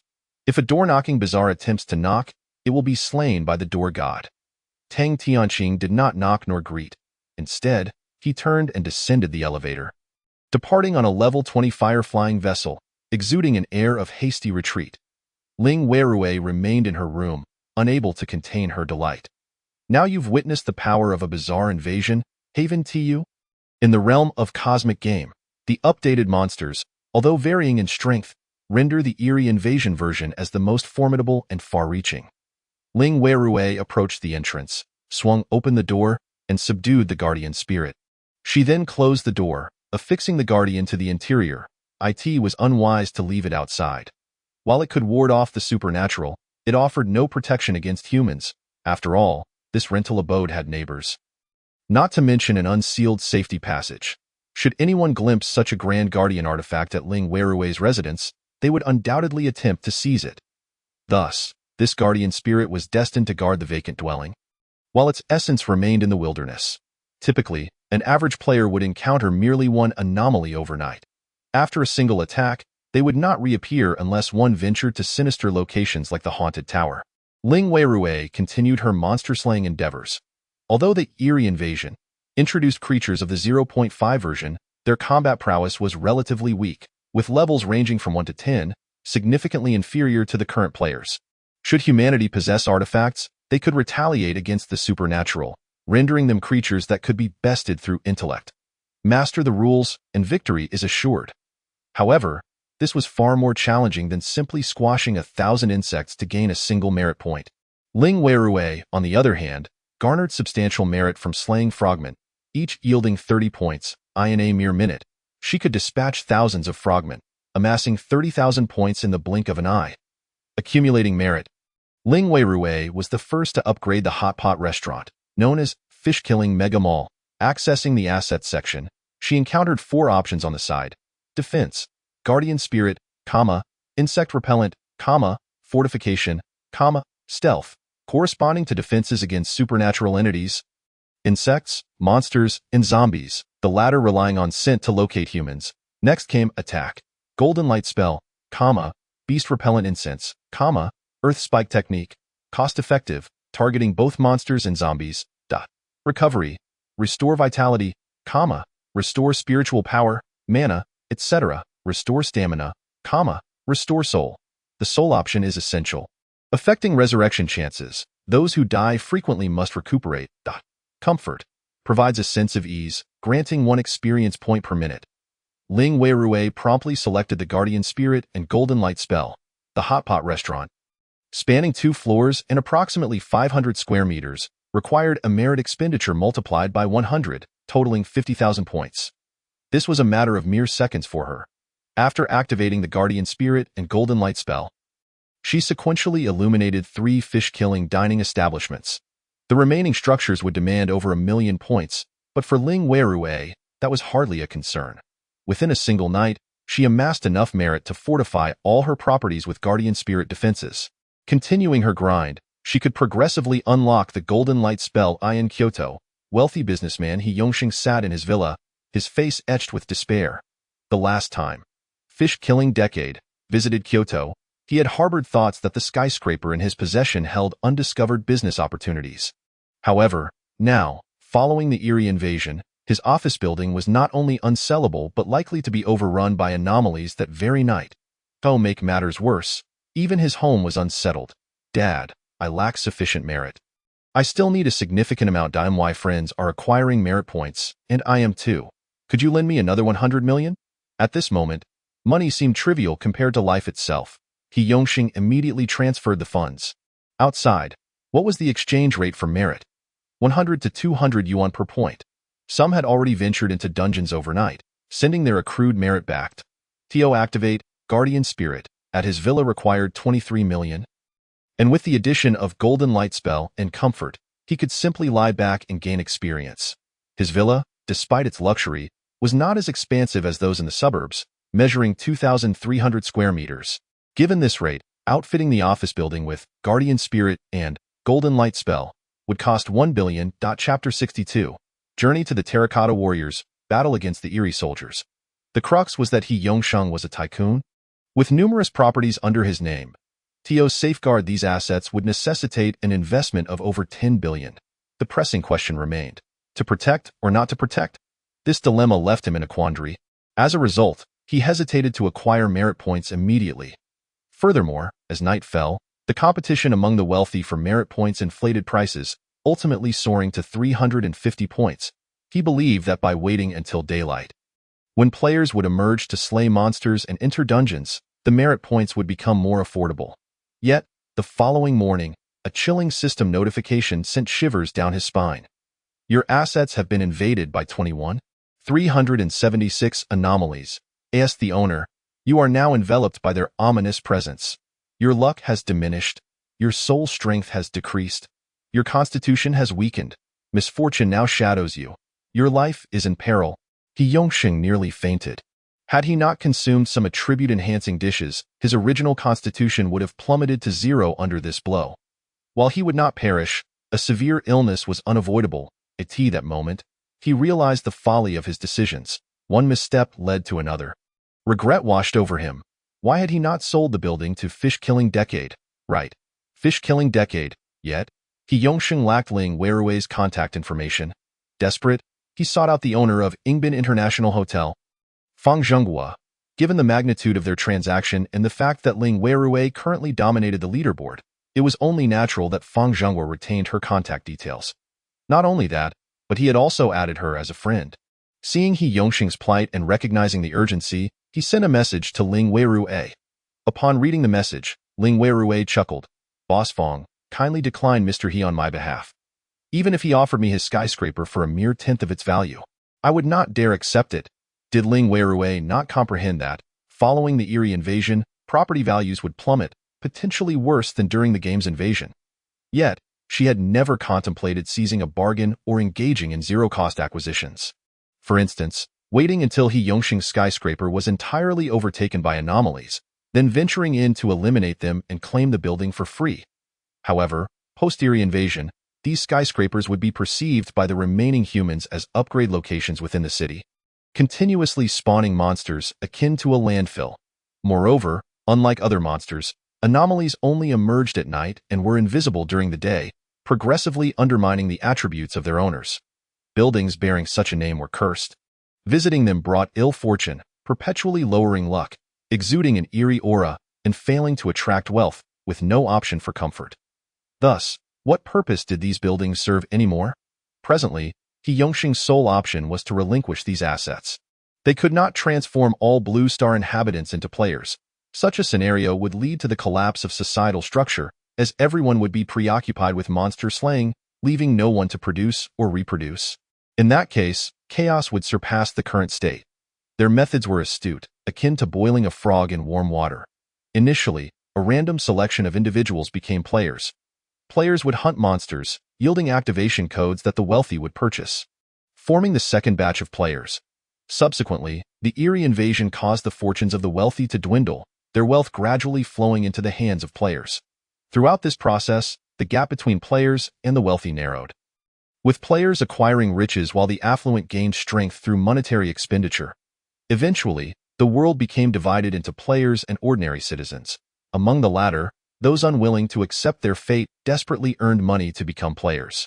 At this juncture, players comprised both seasoned veterans and novices.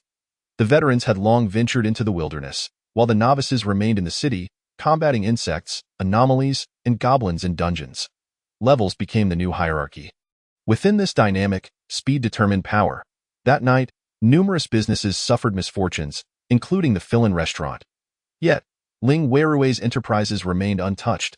Her swiftness was unparalleled. Before dawn, she had activated Guardian Spirit and Golden Light Spell. However, on the subsequent night, Ling Weirui too joined the fray against the anomalies in Chang'an City. Beside the Ing family mausoleum, the Seoul five-star hotel, Mausoleum Hotel, emitted a gentle golden glow against the night sky. The radiance was not blinding. It pulsed softly every few seconds, yet remained conspicuous in the darkness. This signified the activation of Guardian Spirit and Golden Light Spell, both of high caliber at level 15 in the early stages of the game. Level 15 zombies could decimate an entire village. Residents in the surrounding Chin Pass district hastily evacuated, as this area was not even designated as a safe zone for urban construction. Nevertheless, the attachment to their homeland, coupled with the importance of a safe residential point, made it too significant to abandon. Yet, following the cessation of tourism, Mausoleum Hotel had remained closed until 4 days prior to its reopening. With wages being paid and job opportunities scarce, employees returned. Little did they anticipate the hotel to be transformed with the first entity, Fish-Killing Decade, establishing its restaurant on the 2nd to 4th floors of Mausoleum Hotel. As most players reached level 10, this venue unexpectedly became a renowned upgrade locale, resulting in a surge of patrons. Remarkably, just yesterday, the hotel activated Guardian Spirit, successfully repelling an assault from the Ing family mausoleum's eerie soldiers. Tonight, even more players congregated here. Clank, clank, clank. In the distance, armored eerie soldiers roamed, all at level 10, with an elite monster leading the pack at level 13.1 squad of eerie soldiers number 20, while another patrolled just 100 meters away. With eerie soldiers scattered throughout the Chin Pass district, everyone, what is the point of gathering here? When I count to 3, let us all charge together and annihilate the eerie soldiers. All right, count away. We'll charge together. 3, 2, 1. Everyone took a step back in unison, creating an awkward atmosphere, which was soon broken by uproarious laughter. Ling Weirui also broke into a smile, revealing her true self at that moment. Clad in a bulletproof helmet and vest, sporting athletic shoes and workout pants, she hoisted a rocket launcher over her shoulder and declared, "Ladies and gentlemen, if you won't take the lead, I shall." Her current identity was that of the Micro into Wind Peacekeeper player. As she pressed the switch on the rocket launcher, a blinding beam of white light shot forth, striking down the wandering phantoms 30 meters away, obliterating the ghostly soldiers in an instant. Gasps of envy and urgency erupted from the onlookers. A laser cannon, Chapter 63. The disappearance of Frenzy CC and Lianne. Of course, it was not a laser cannon. Ling Weirui's synchronized account boasted a complete array of secondary professions, with the weaponsmith being one among them. She had procured some materials to forge a peculiar enhancement artifact for her avatar. Coupled with her awakened secondary skill, it could unleash a beam of light that traveled up to 5 kilometers. Such a distance was indeed extraordinary. Ling Weirui's consciousness did not extend that far, leaving her uncertain of what she would strike. However, she could control the size of the beam, due to the terrifying nature of this skill. Akin to a powerful ultimate move, she simply named it Moonlight. Quite straightforward. Feigning control of the artifact, she aligned the beam with the phantoms in front of her and unleashed Moonlight, resulting in their immediate annihilation. Yet, this action undoubtedly stirred a hornet's nest. The phantoms swiftly turned, with at least 5 squads converging towards the hotel entrance. Don't be shy. It's difficult to maneuver at the entrance. Move forward and make way. An elderly player stepped forward with great poise, tossing out 15 palm-sized wooden chess pieces. Chariots, horses, cannons, elephants, advisors, and soldiers. As the wooden pieces landed, they transformed into wooden effigies, leading onlookers to believe he was the true owner of the terracotta army. 5 wooden soldiers advanced, effectively halting the phantoms. With a crash, they collided, successfully blocking the advance. This old man likely inherited his chess account. Following the game's invasion, he had become the commander, and the pieces became his soldiers. With his level up, the strength of these pieces also grew, placing him at a level not lower than 13, allowing them to overpower the level 10 phantoms. Step aside. I'm about to play cards. Another player cried out.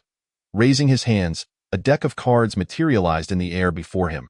Upon inspection, he exclaimed in delight, declaring himself the landlord. Subsequently, 3 more cards fell into his hands, and he casually played 5 cards, a straight sequence of 3-4-5-6-7. Instantly, a rope-like formation of cards shot forth, ensnaring the 5 phantoms. He played swiftly, a royal flush. 2 cards were launched, striking the bound phantoms, resulting in a resounding explosion that shattered them into fragments.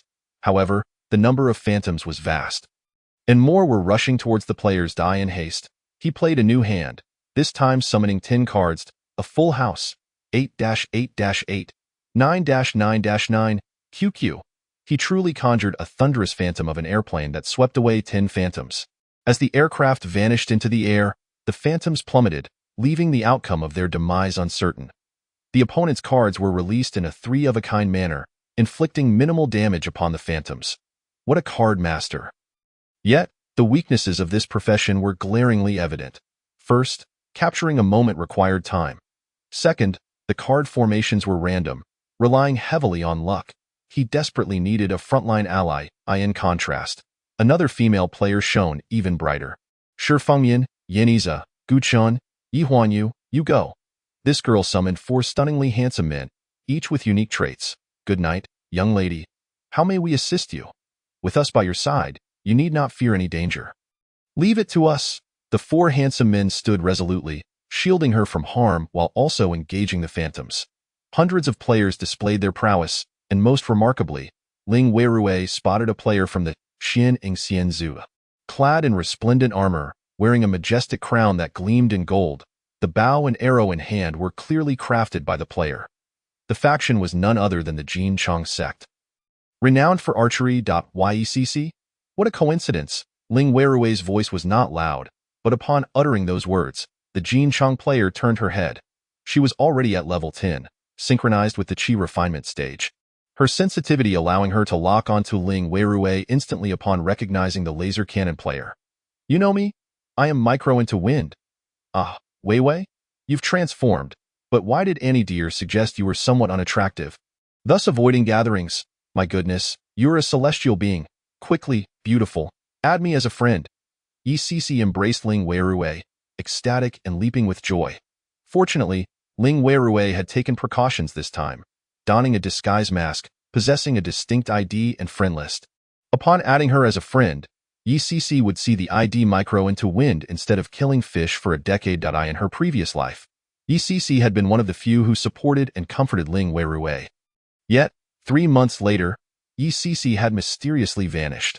Reflecting on this, Ling Weirui realized that only 40 days remained until Yecc's disappearance in her past life. Now that they had become friends, if Yecc were to vanish again, she would at least want to see her alive or dead. After all, with her newfound strength, if she couldn't protect her friends, what was the point of being reborn? Yet, Ling Weirui surprisingly heard gossip about Li Annie from Yecc. Aren't you in the same city as Annie and Dubai? How did you end up here? Speaking of which, those two haven't shown off their romance in a week. What is going on? Have they broken up? I haven't been keeping track of them. Given Ling Weirui's formidable prowess, she hadn't visited the school much after practical classes. Moreover, not all college students were naive. They quickly realized the school's purpose was merely to have them hunt monsters. Was there a need for teaching? As long as they didn't study, they were willing to do anything. Thus, many players requested leave to hunt monsters, while only those who hadn't synchronized their accounts remained at school, begrudgingly engaging in new courses such as Comprehensive Guide to Universe Game Monsters and Activation Codes for 10,000 Types of Monsters. She hadn't truly paid attention to the whereabouts of Li Annie and Zhang Hao. You don't know either? How strange. Li Annie used to post 800 updates daily, practically shouting to the world about her new bag or the sushi she had for lunch. I've been so quiet this week. I am not used to it. The key is, Dubai isn't around either. Honestly, if it weren't for my curiosity about whether they would break up, I'd have quit the guild long ago. But now there's no game, so whether I leave or not makes no difference, haha. Yecc was evidently quite talkative. She wasn't seizing the chance anymore. Instead, she took out her phone to check messages. Soon, her expression grew peculiar. Weiwei, these two have truly gone missing. Li Annie's parents logged into her account, asking if anyone has seen them. Ling Weirui found this curious. This situation hadn't occurred in her previous life. Chapter 64. The Disappearance of Li Annie. Seeking to steal a partner ISNT. They're the Tianji Pavilion and the Shinsuan sect in the guild. Can't they just calculate where they are? Ling Weirui suggested. The Xianing Xian Zhu system was vast, and even some factions with similar job roles would have two representatives appearing simultaneously for selection. The Tianji Pavilion excelled in divination, while the Shinsuan sect specialized in astrology. Many players in the guild hailed from these two sections. That makes sense. ECC was quite eager, promptly relaying the message to Annie's mother, who naturally sought help. She urgently requested assistance once more. However, Li Annie was not particularly well-liked in the group, and her daily displays of affection had become quite tiresome. Ever since she got together with Zhang Hao, she had been quite arrogant, looking down on others, and always flaunting her relationship with the best player. Moreover, the circumstances had changed. Previously, Zhang Hao had organized the guild and was a benefactor, distributing some in-game benefits to others monthly. However, now that everyone had synchronized their characters and started leveling from scratch, with Killing Fish for a decade claiming the top spot, all had found good jobs and teams in reality. The guild was effectively defunct. Who would still fawn over it? Consequently, Annie's mother's request received little enthusiastic assistance. Ancient way of kindness. Calculating requires the expenditure of Tianji points, which are limited daily. I've joined the official faction now. Every day, I must reserve some for them. I can help you calculate, but it's 10,000 for a reading. Annie dear, you're charging money? Aren't you Annie's friends? Annie dear, I beg you. My family really has no money. Please save Annie. Annie dear, Auntie knows you're good people. Could you help me calculate? I don't have much money, but I can treat you to some milk tea. Song Hai Sheng Xiao. Auntie, it seems you're not in a hurry at all. Durian milk candy. Why not just report it to the police? Telling us one tea help. Annie dear, how is that not helpful? Didn't you say you could calculate? ECC. Child, do you know anyone? Can you help me look into this? Thank you. ECC. It feels like I've gotten involved in something messy. She immediately transferred 10,000 to Ancient Way of Kindness. ECC. Please check her whereabouts. Ancient Way of Kindness. All right, boss. You're generous, rich lady, moi. Ancient Way of Kindness requested Li Annie's real name and her detailed birth date to make the reading more accurate. The results were swiftly calculated, but they were far from favorable. The divination suggested that Li Annie was likely in a state of captivity, initially suffering physical torment, yet ultimately facing no mortal danger, with the potential for career advancement. However, there were ominous signs of being bewitched, and her romantic prospects appeared bleak, hinting at a possible breakup. Annie Baobei. But where is my Annie now? You couldn't even deduce that. How accurate is your reading? Gu Dao Richong.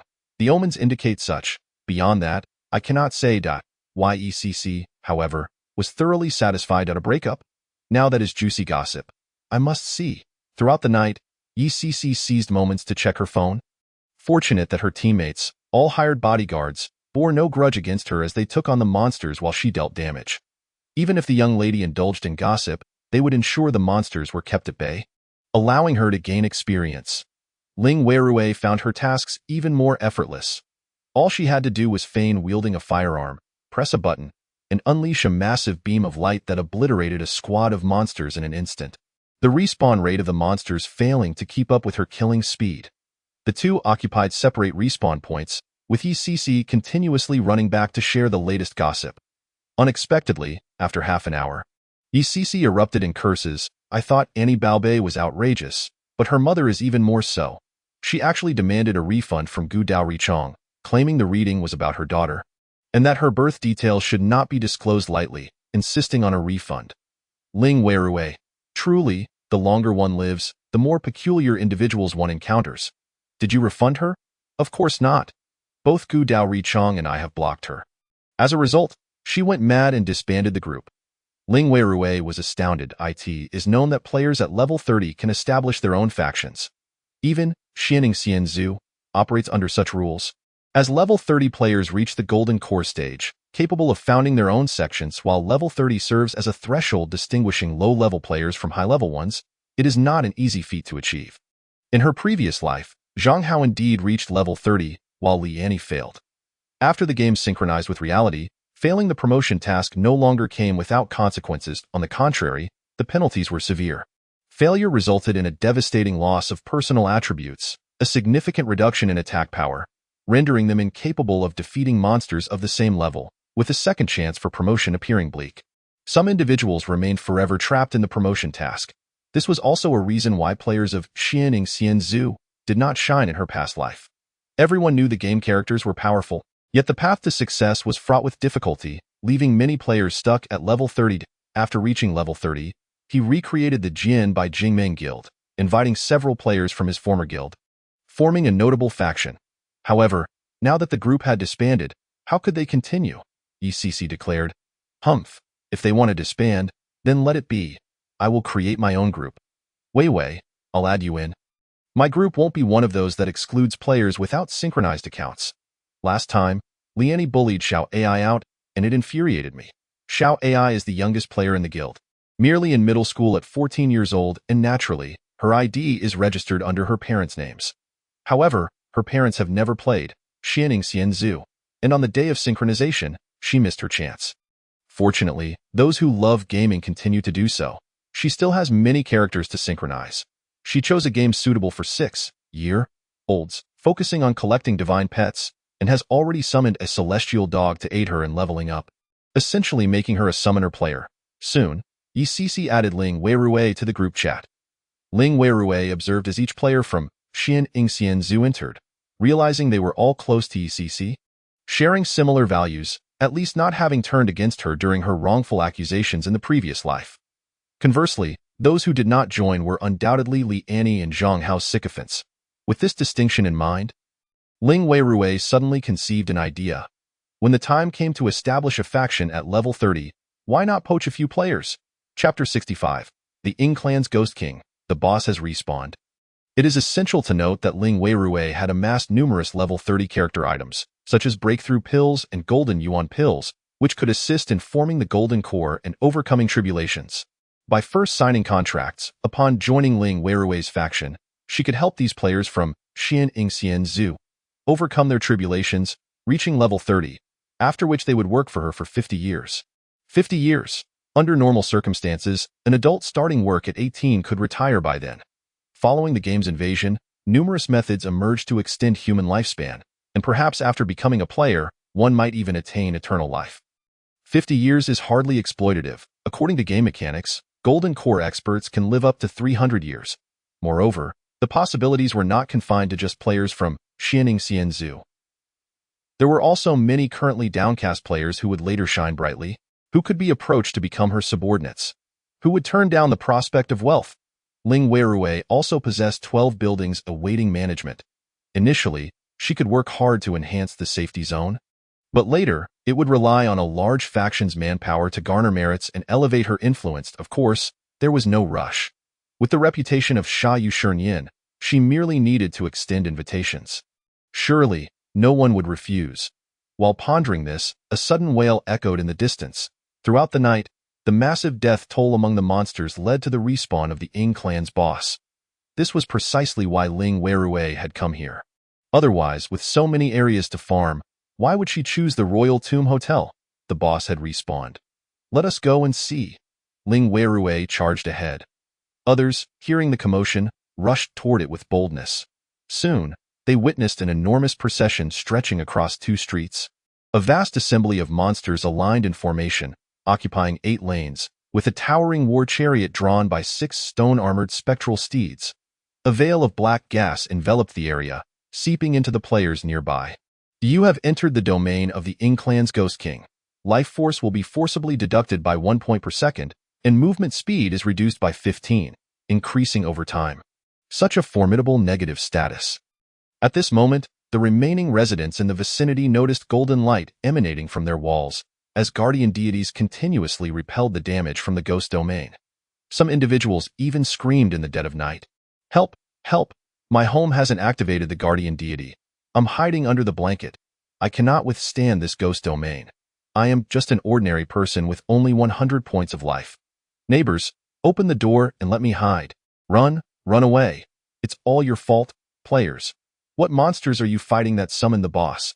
Why don't you all just perish? Ordinary people struggled to survive, frantically fleeing. Residents near the roadside buildings, if they did not leave in time, would be killed by the Ghost King after merely 100 seconds. This boss was a true harbinger of death. Furthermore, it was already late at night.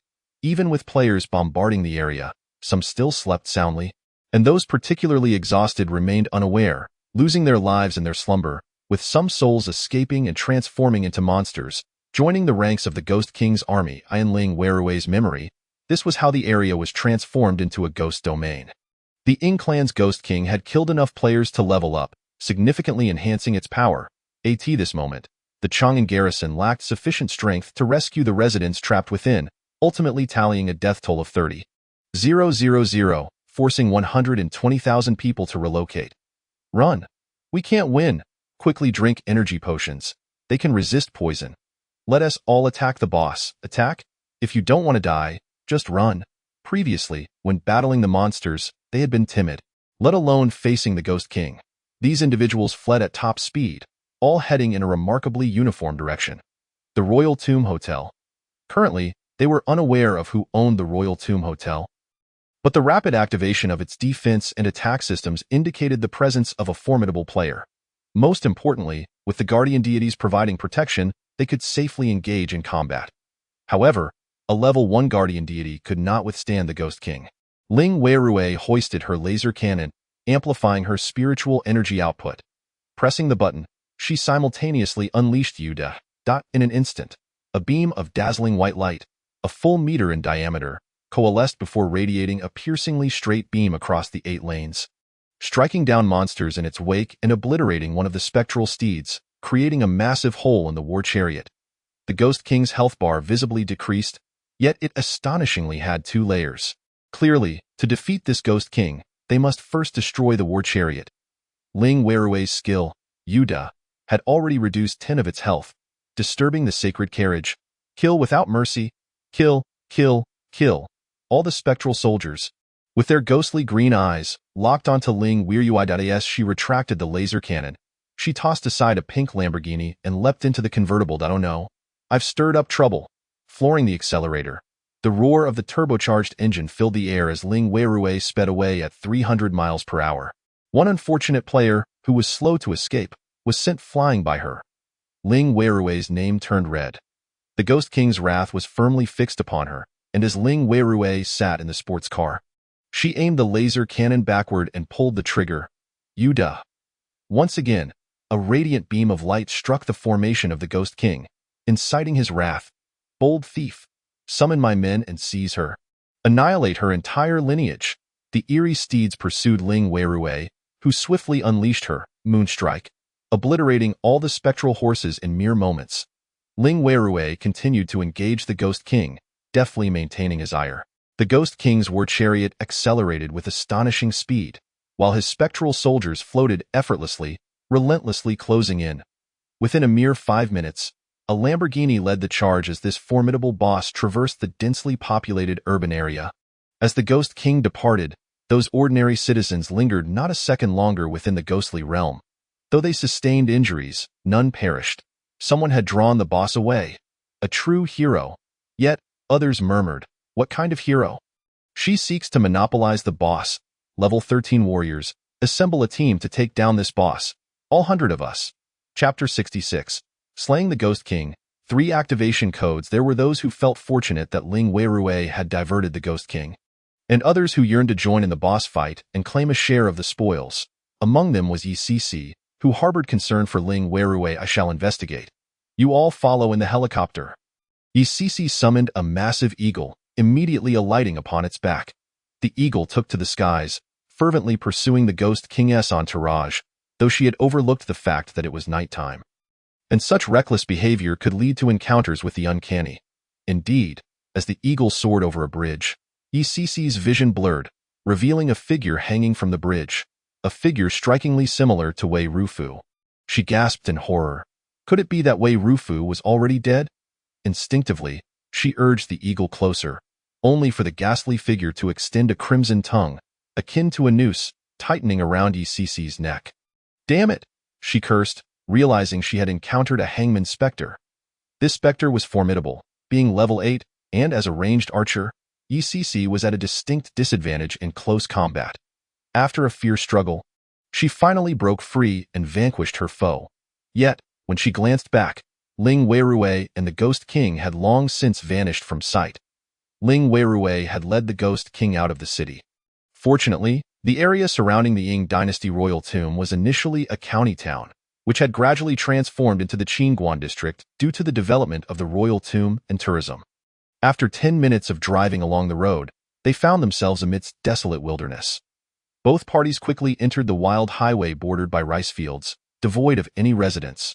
The road had narrowed considerably, reduced to just 2 lanes. Strangely, the spectral soldiers, despite their ability to float, arranged themselves according to the width of the road. Each specter adhered to its own rules, just as the spectral soldiers, even in death, remained soldiers bound to march the great road, ever in search of battle. The formation extended to a staggering 500 meters, with the spectral steeds at the forefront, the Ghost King safeguarded in the center, and a multitude of infantry and archers trailing behind. Ling Weirui abruptly halted her vehicle. "This is it. Right here."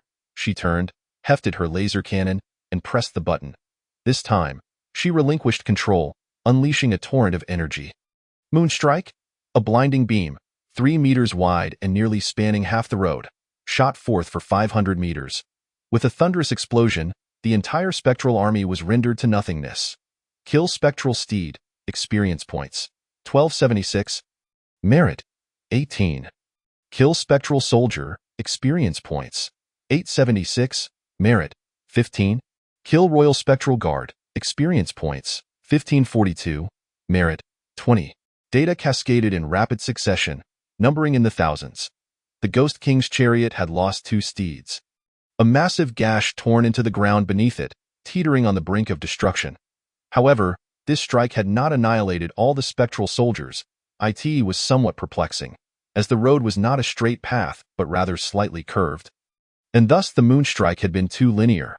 The spectral archers in the rear quickly reacted, drawing their bows and unleashing a hail of arrows in the night sky. The arrows glimmered ominously green.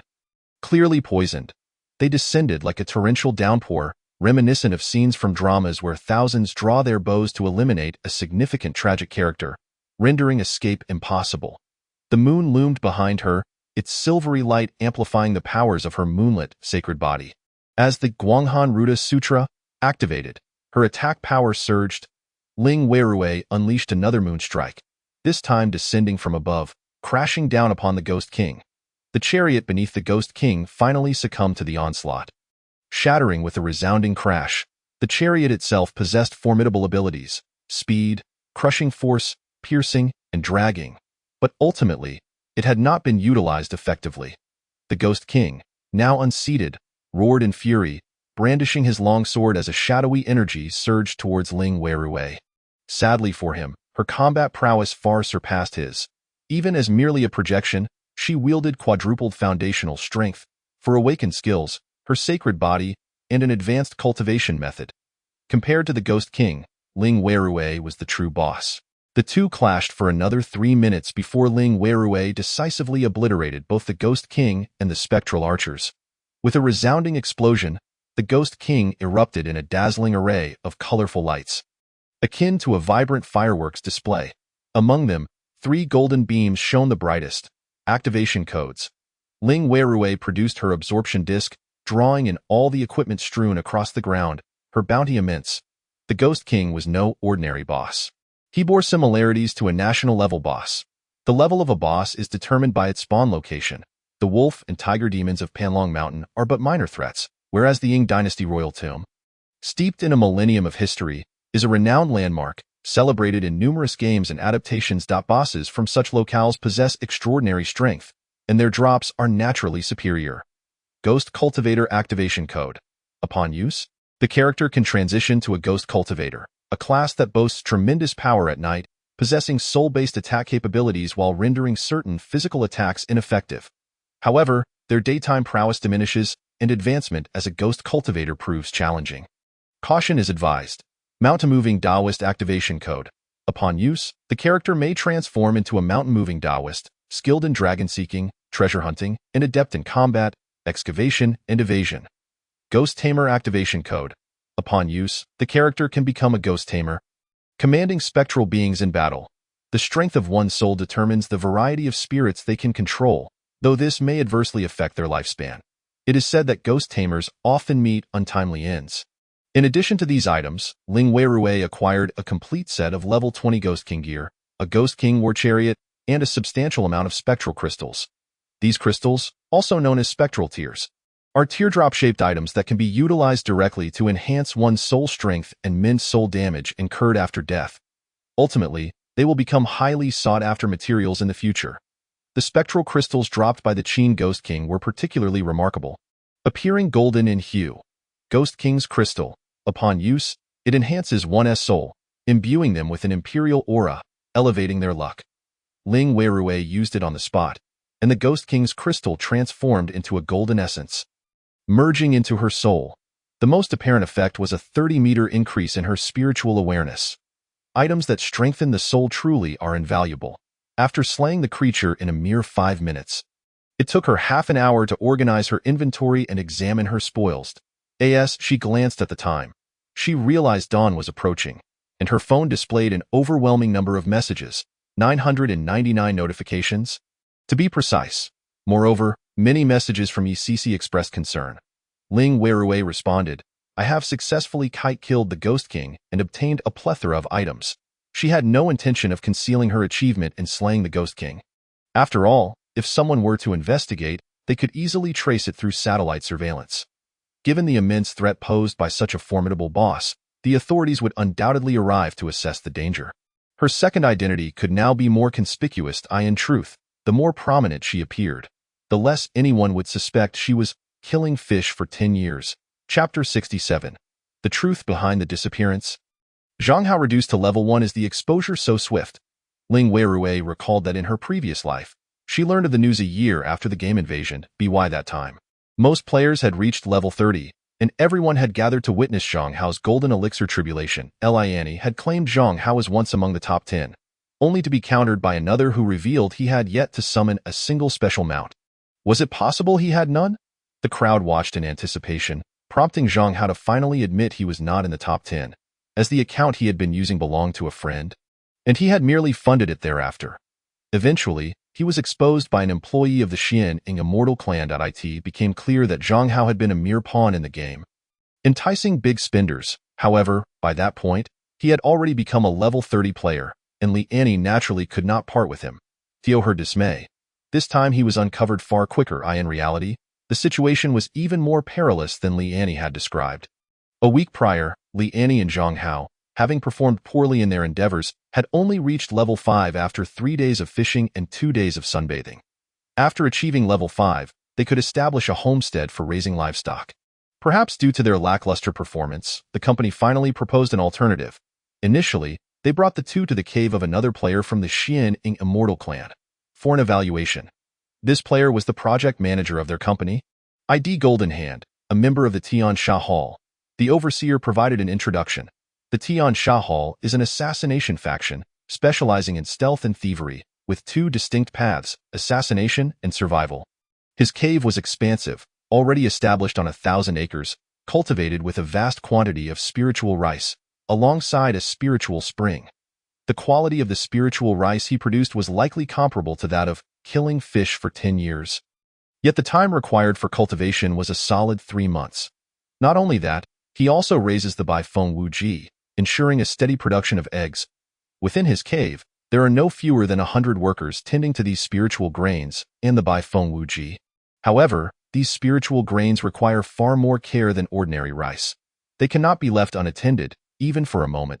If the spiritual grains lack water, an icon resembling a watering can will appear above the spiritual field.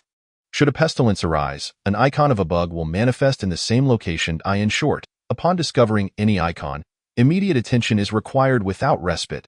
Neglecting them results in reduced yields. Players of the Xian Immortal Clan can employ celestial techniques for irrigation and pest control. But for ordinary individuals, personal effort is essential, leading to exorbitant labor costs. In contrast, the planting servants purchased by Ling Weirui are undoubtedly a bargain. After the tour, the group escorted Zhang Hao and Li Annie into a room to discuss matters regarding the development of the cave and to request the submission of level 5 synchronized materials. At this revelation, both were taken aback. Submission? The contract explicitly states that items must be surrendered. Surely you wouldn't deny it. Otherwise, why would we have offered you such a generous salary and sent personnel to assist you in leveling up? Zhang Hao and Li Annie quickly realized they had been duped. Naturally, they had no intention of yielding anything. They were curious to see how the other party would react. However, it wasn't long before the enforcers from Shu Daonan made them experience a fate worse than death.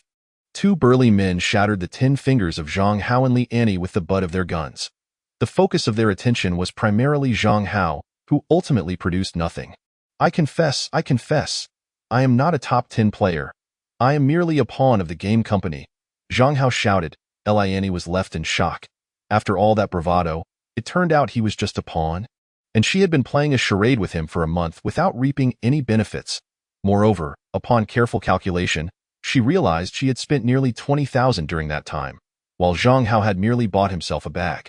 It seemed he was unwilling to speak the truth and required a stark lesson. After enduring further torment, Zhang Hao still refused to divulge any information. He was ultimately tortured to death. His level dropped by 1. And in the moment of his resurrection, Zhang Hao felt a sense of relief from his liberation. Yet the next moment, upon reviving, he found himself in the same place. The threat of death intensified his fear. Please don't kill me. I truly wish to work for you. I can return the 200,000. In truth, despite their lack of effort, he and Li Annie had amassed resources worth millions from daily dungeon runs over the past month. He hastily calculated that he felt cheated, and thoughts of resigning began to surface. Perhaps the company sensed his growing discontent, which prompted them to act at this moment. Subsequently, the enforcers from Shu down and sent people to kill him 5 more times, causing his level to drop to 1, leaving his soul extremely weakened, and only then did they relent. What he says must be true. Let us spare his life and have him assist with farming. After dying so many times, Zhang Hao could not afford to die again, especially since private conversations in the cave could not be leaked. Thus, Bo Ling Weirue swiftly struck with her sword, once again ending Zhang Hao's life.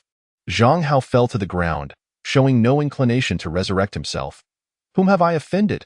He lamented. I suppose I shall just let my soul linger. At least that way, I won't have to die again. Who is conspiring against me? Why am I so unfortunate? Zhang Hao was engulfed in despair. After waiting for 5 minutes, a notification from the system emerged. Insufficient soul energy detected. Please revive promptly, or your soul will dissipate.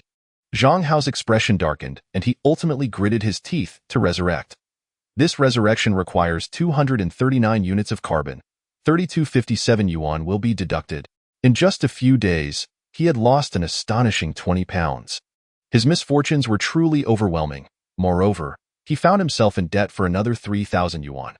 Upon reviving, he remained within the confines of the ancient structure, confirming that his adversary was also a player from the Xianing Immortal clan, who had activated the resurrection array. Fortunately, when the opponent re-entered, they did not kill him again, but instead expelled him from the cave. It felt as if he had encountered a long-lost relative. He stumbled over, managing to grasp the arm of a young man. Inspector, I need to report. I have been unlawfully detained, killed multiple times, forced to sign contracts, and had my fingers crushed. The young man observed Zhang Hao's unscathed appearance, yet noted his darkened eyes and frantic demeanor, casting a look of skepticism. All right, calm down. Someone, conduct a urine test. Chapter 69. The Bankruptcy of Xianwei Pavilion. The rickshaw driver proposes a collaboration. Ling Weirue watched Zhang Hao dash inside before departing. She suspected that the treacherous path of Shu was perhaps a consequence of her own butterfly effect, leading to the establishment of a new faction by the Black Rat in her previous life. The Xianing Immortal clan had not been so prominent. Additionally, with the Peacekeeper, players being slain and their equipment lost in that infuriating setup, the Black Rat had consistently targeted the Peacekeeper players. After her rebirth, for reasons unknown, even Tang Tianqing and his companions had become players of the Xianing Immortal clan, resulting in the Black Rat shifting its focus, initially attacking her and sparing no one, including Zhang Hao and Li Annie. Regardless, this Shu Daonan was certainly not a benign entity. Although Ling Weirue did not consider herself a great benefactor of the people, she believed in following through on her promises. Thus, she resolved to reunite Li Annie with Zhang Hao. Ling Weirue took out her phone and scrolled through Li Annie's updates, It was undeniable that she was a prolific sharer. Just a minute ago, she had posted, "Women must rely on themselves. Men are unreliable." One moment they boast of being rich second generation, and the next, they turn into mere puppets. The house is rented, the hotel expenses are on me, and I have to split the bill for meals. I bear the brunt of the battles. I am too kind-hearted, which is why I get deceived. To hell with your fake bags. From now on, I will buy my own. Image showed a backpack thrown into the dormitory trash bin. Originally, Ling Weirui had hoped to ascertain whether Liani was at the headquarters of Shu Daonan. But to her surprise, she found her in the dormitory. This made things simpler. The door was quietly opened and then closed. Liani was typing on her laptop. Ling Weirui noticed a group named Du by Idija Ninbu Dahao Si, which had over 30 members engaged in lively discussion, including several of Liani's gaming friends. Whether they were genuine sisters or mere acquaintances was uncertain. Ling Weirui recalled that Liani was often ridiculed during gaming. Yet now, with the game's infiltration, she had become quite popular. Alternatively, perhaps others were merely reveling in her misfortunes. The group was indeed bustling, with inquiries about joining Liani's company. Ling Weirui felt exasperated and swiftly dispatched Liani with a sword. Disposing of her body within the cave, she did not torment her. She resurrected her only to kill her again, reducing Liani to level 1. She typed a message, "Annie, darling, I am Inspector of the Z City Patrol Team. The owner has been arrested for assistance in investigation. Be wary of the schemes behind exorbitant salaries. Download the anti-fraud app from our country and remain vigilant for your safety." After sending, Ling Weirui used her spiritual energy to erase any fingerprints and sweat from the message. Once that was settled, she released the frozen Liani. 2 hours later, Inspector Su Yixing, responsible for cases related to the Black Rat, arrived at the dormitory and discovered the frozen Liani. This a little gift for us? He had surmised that the individual who killed Zhang Hao and delivered him to the city inspectors was killing fish for 10 years. The last time this person had acted similarly, they had sent Wu Tao, a human trafficker, to the defense forces. Killing fish for 10 years might be somewhat repaying kindness with kindness, considering the authorities had sought her out, not for pursuit, but merely to converse. He sincerely hoped that such a person could be recruited into the inspection team. Unfortunately, killing fish for 10 years remained elusive, her true identity shrouded in mystery. If only she were present, many cases, alongside some current miscreants, would surely face justice. Should Ling Weirui learn of Su Yixing's thoughts, she would undoubtedly distance herself. She simply wished to lead a life of seclusion or leisurely enjoyment. After resolving matters with Liani, Ling Weirui proceeded to the headquarters of Shu Daonan, but found it deserted, devoid of any presence. These individuals truly resembled rats, leaving traces everywhere, yet when it came to finding them, not a single one could be located. Moreover, it was likely that upon Zhang Hao dissolving the contract, they had grown cautious and fled. Fortunately, Ling Weirui had identified one of their IDs. Tang Jinsho. If she obtained a tracking item, she could undoubtedly locate them. Ling Weirui promptly posted a request for such items in the Killing Fish Grand Market. It was common knowledge that these items were treasures, with individuals holding them awaiting lucrative offers, making acquisition challenging. Ling Weirui was not in a hurry to exact revenge. The cultivation time for Dao-level techniques was lengthy, requiring substantial resources. Presently, Ling Weirui sat in the center of the cave, drawing the surrounding spiritual energy towards herself. The spiritual spring transformed into mist, forming a vortex above her head as she absorbed the energy.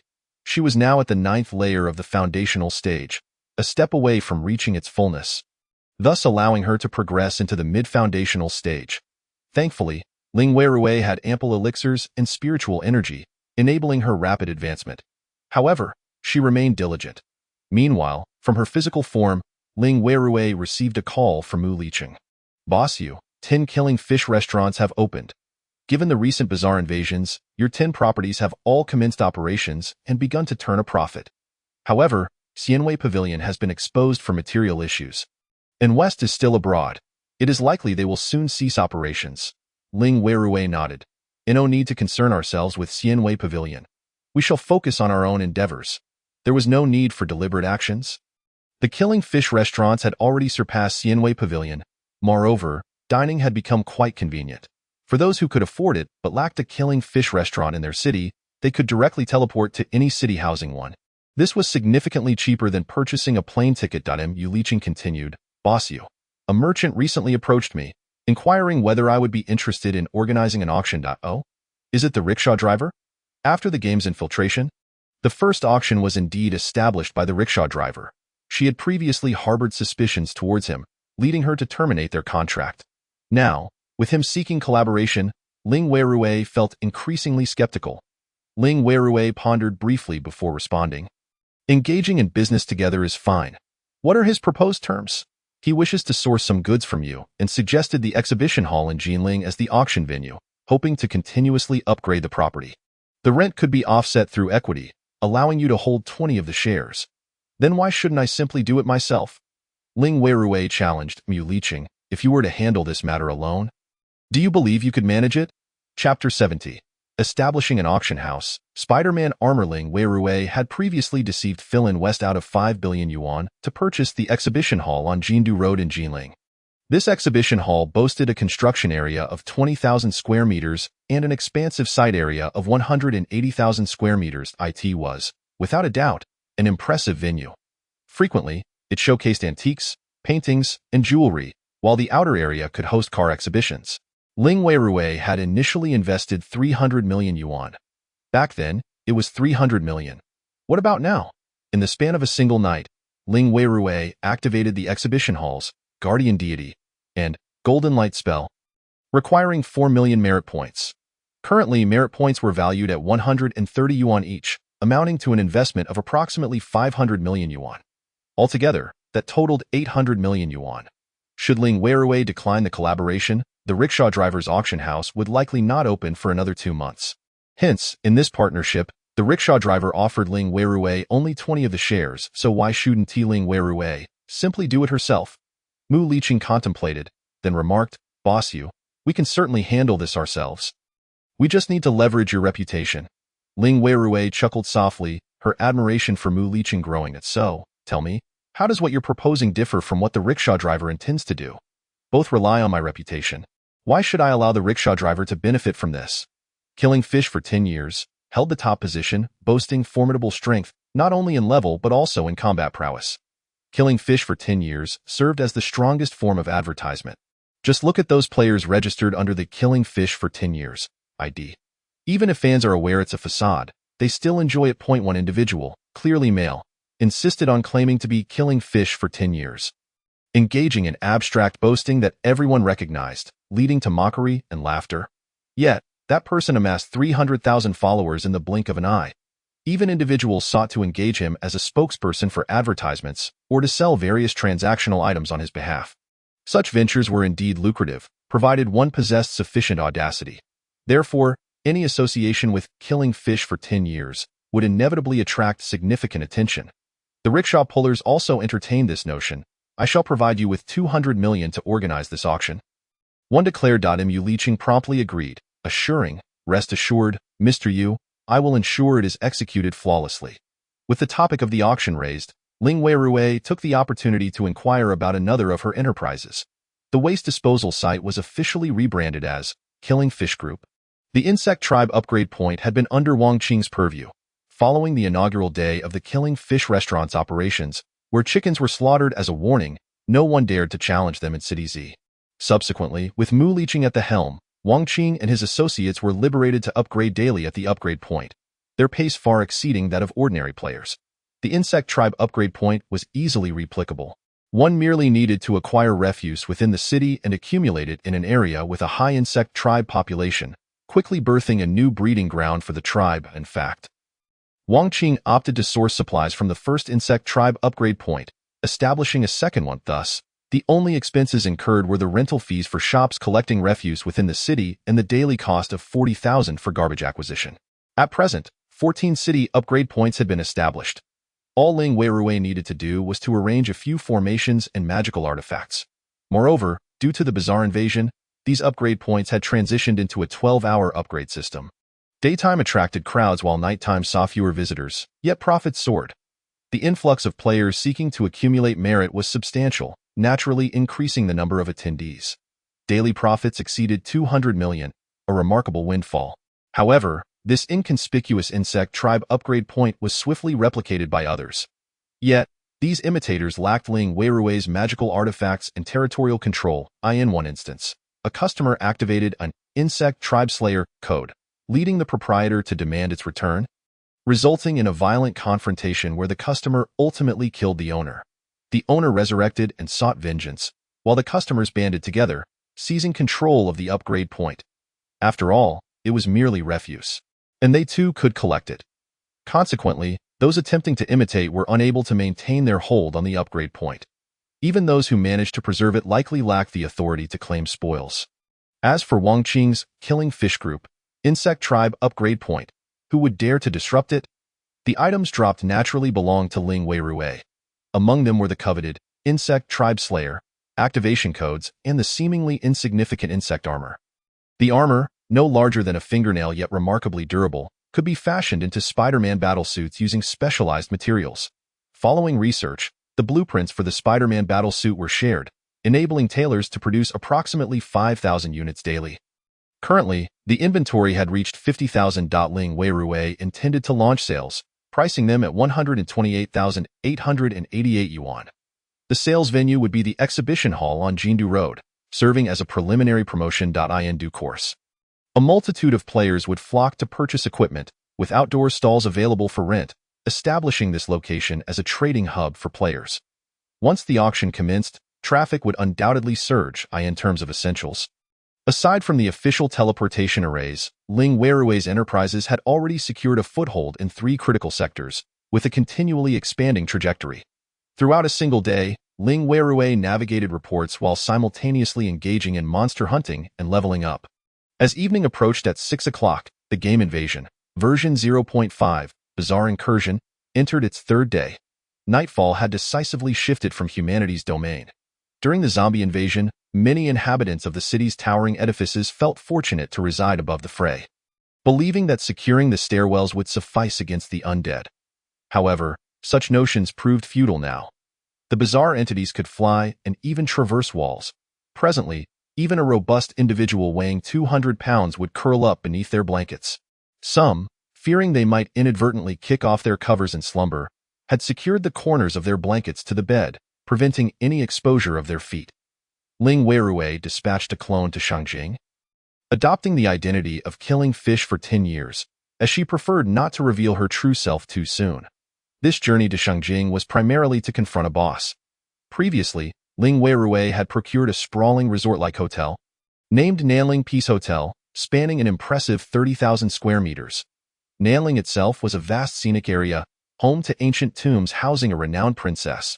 Following the bizarre invasion, the ghostly princess had emerged as a boss-level entity, slightly weaker than the Ghost King. The ghostly princess did not actively attack humans but selected suitors each night. Male players passing by, particularly those with striking appearances, were more likely to be chosen, often resulting in their instant demise. Consequently, male players trembled at the mere mention of Nanling. Chapter 71. The Gallant Guard, player team annihilated each day. The ghostly princess was required to select a suitor. Patrolling an extensive area, slain male players transformed into ghostly gentlemen, taking residence at the Peace Hotel, thereby converting it into a city-level leveling point. However, in this life, Ling Weirui had preemptively secured control of the Peace Hotel, rendering it nearly impenetrable. Nevertheless, the hotel grounds were vast, with a high vegetation coverage, characteristic of wilderness areas prone to the wandering of zombies. Thus, despite the venue's quality, it lacked players willing to grind there. As they all flocked to the South Ling Park entrance, male players were hesitant to approach, prompting Xingjing to dispatch the Gallant Guard, comprised entirely of female warriors standing at a height of 175 centimeters. 3 days elapsed and military supplies were finally in place. The Gallant Guard wielded peachwood swords and chicken blood to hunt the wandering spirits while monitoring the princess's movements. Most among them were not game characters. Yet they were warriors determined to stand before ordinary people in the face of a crisis. The ghostly princess emerged, refreshing at Changla Palace, making her way toward the Imperial Garden, signaling idle players to clear the path. The players seemed intent on slaying the boss. "Let us refrain from interference," remarked the Gallant Guard. Among these players, there were likely some capable of defeating the boss. After all, Wasn't the Ghost King from the Wong family tomb vanquished by players yesterday? The prowess of the elite among players surpassed that of trained soldiers like them. The boss was about to appear. Preparations for battle commenced. Following the Ghost King's demise in Chang'an, the city's lord issued a proclamation, rewarding the player who defeated the Ghost King with 5 million, also introducing a talent recruitment policy offering a villa. Did that player accept? Not a chance. Reports suggested that no one even saw the individual. But there were whispers of a strikingly beautiful young woman. If we manage to subdue the ghostly princess, I wonder if there will be any rewards. Even if the reward was 5 million. Each participant would only receive 25,000, which felt rather insignificant. This morning, individuals from Chang'an indeed went to the Qingguan district to assess the damages and sought the player responsible for slaying the boss. Some speculated it was Ling Weirui, yet no evidence surfaced. The only one privy to the truth, Yi Cixi, remained silent after inquiring with Ling Weirui. Yet, the other players became intrigued, now organizing to confront the boss. Eager to discover what spoils might drop. At the entrance to Nanling, a gathering of 200 players convened. They were seasoned veterans from the same Western game, led by an 18-level paladin named Zhang Yi. At level 18, he had already entered the global top 1,000, ranking 56 in his home country. Among billions, he had emerged as a top-tier powerhouse. His teammates were equally formidable. An awakened mage at level 16, a thunder archer at level 17, and a holy priest at level 17. Their party not only countered zombies, but also the bizarre entities, explaining their swift progress. Zhang Yi, age 37, worked as a minor leader in a state-owned enterprise and had been gaming since he was 8. Starting with Legend World, later exploring major online games, mobile games, and single-player games. Synchronizing his progress, he had over 100 game accounts. However, he dedicated the most effort to this Western game, achieving the highest accomplishments. Unexpectedly, the Holy Knight's light attribute proved advantageous. As his level rose, many began to recognize his ID, and he welcomed the attention, rapidly assembling a group of players. The assault on the ghostly princess that night was also orchestrated by him. Now, the ghostly princess appeared 100 meters away. Holy Judgment! Zhang Yi cast a taunt skill at the princess's carriage, drawing her ire. This was the conventional opening move for players. The main tank taunted the monster, drawing aggro while ranged attackers dealt damage and healers provided support. Yet, the scenario clearly did not unfold as they had envisioned. The carriage charged toward Zhang Yi. With unwavering resolve, he raised his holy shield against the powerful steed. He trusted in his defensive capabilities. In the next instant, Zhang Yi was sent flying. The team leader had fallen. Quick, heal the leader, scatter, archers.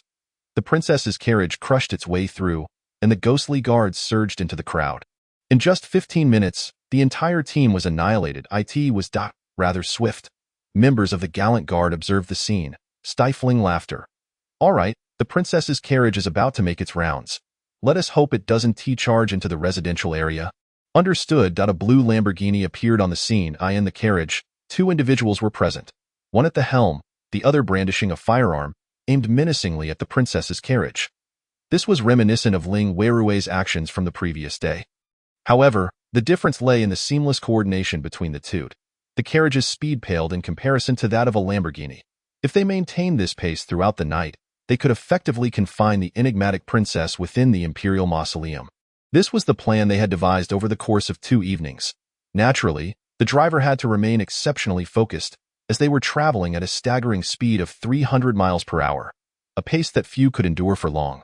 Both individuals were among the rare players of the elite team, yet the feasibility of their plan was dubious. The enigmatic princess was no fool. How dare she toy with me? Such insolence deserves the gravest of punishments. With a mere gesture, the princess summoned a multitude of eerie manifestations. Ghostly eunuchs, spectral maidens, and even the ground itself grew treacherous, with zombies clawing their way to the surface. In an instant, the vehicle was lifted off the ground. There was no need for the enigmatic princess to intervene, as the Lamborghini erupted in a cataclysmic explosion, claiming the lives of both occupants. Prepare the second vehicle, commanded the officer of the elite guard into the intercom. They aimed to utilize this method to thwart their adversaries. Alas, if only the capital had formidable warriors to eliminate this enigmatic princess, it would be ideal. Otherwise, they would sacrifice many of their sisters throughout the night.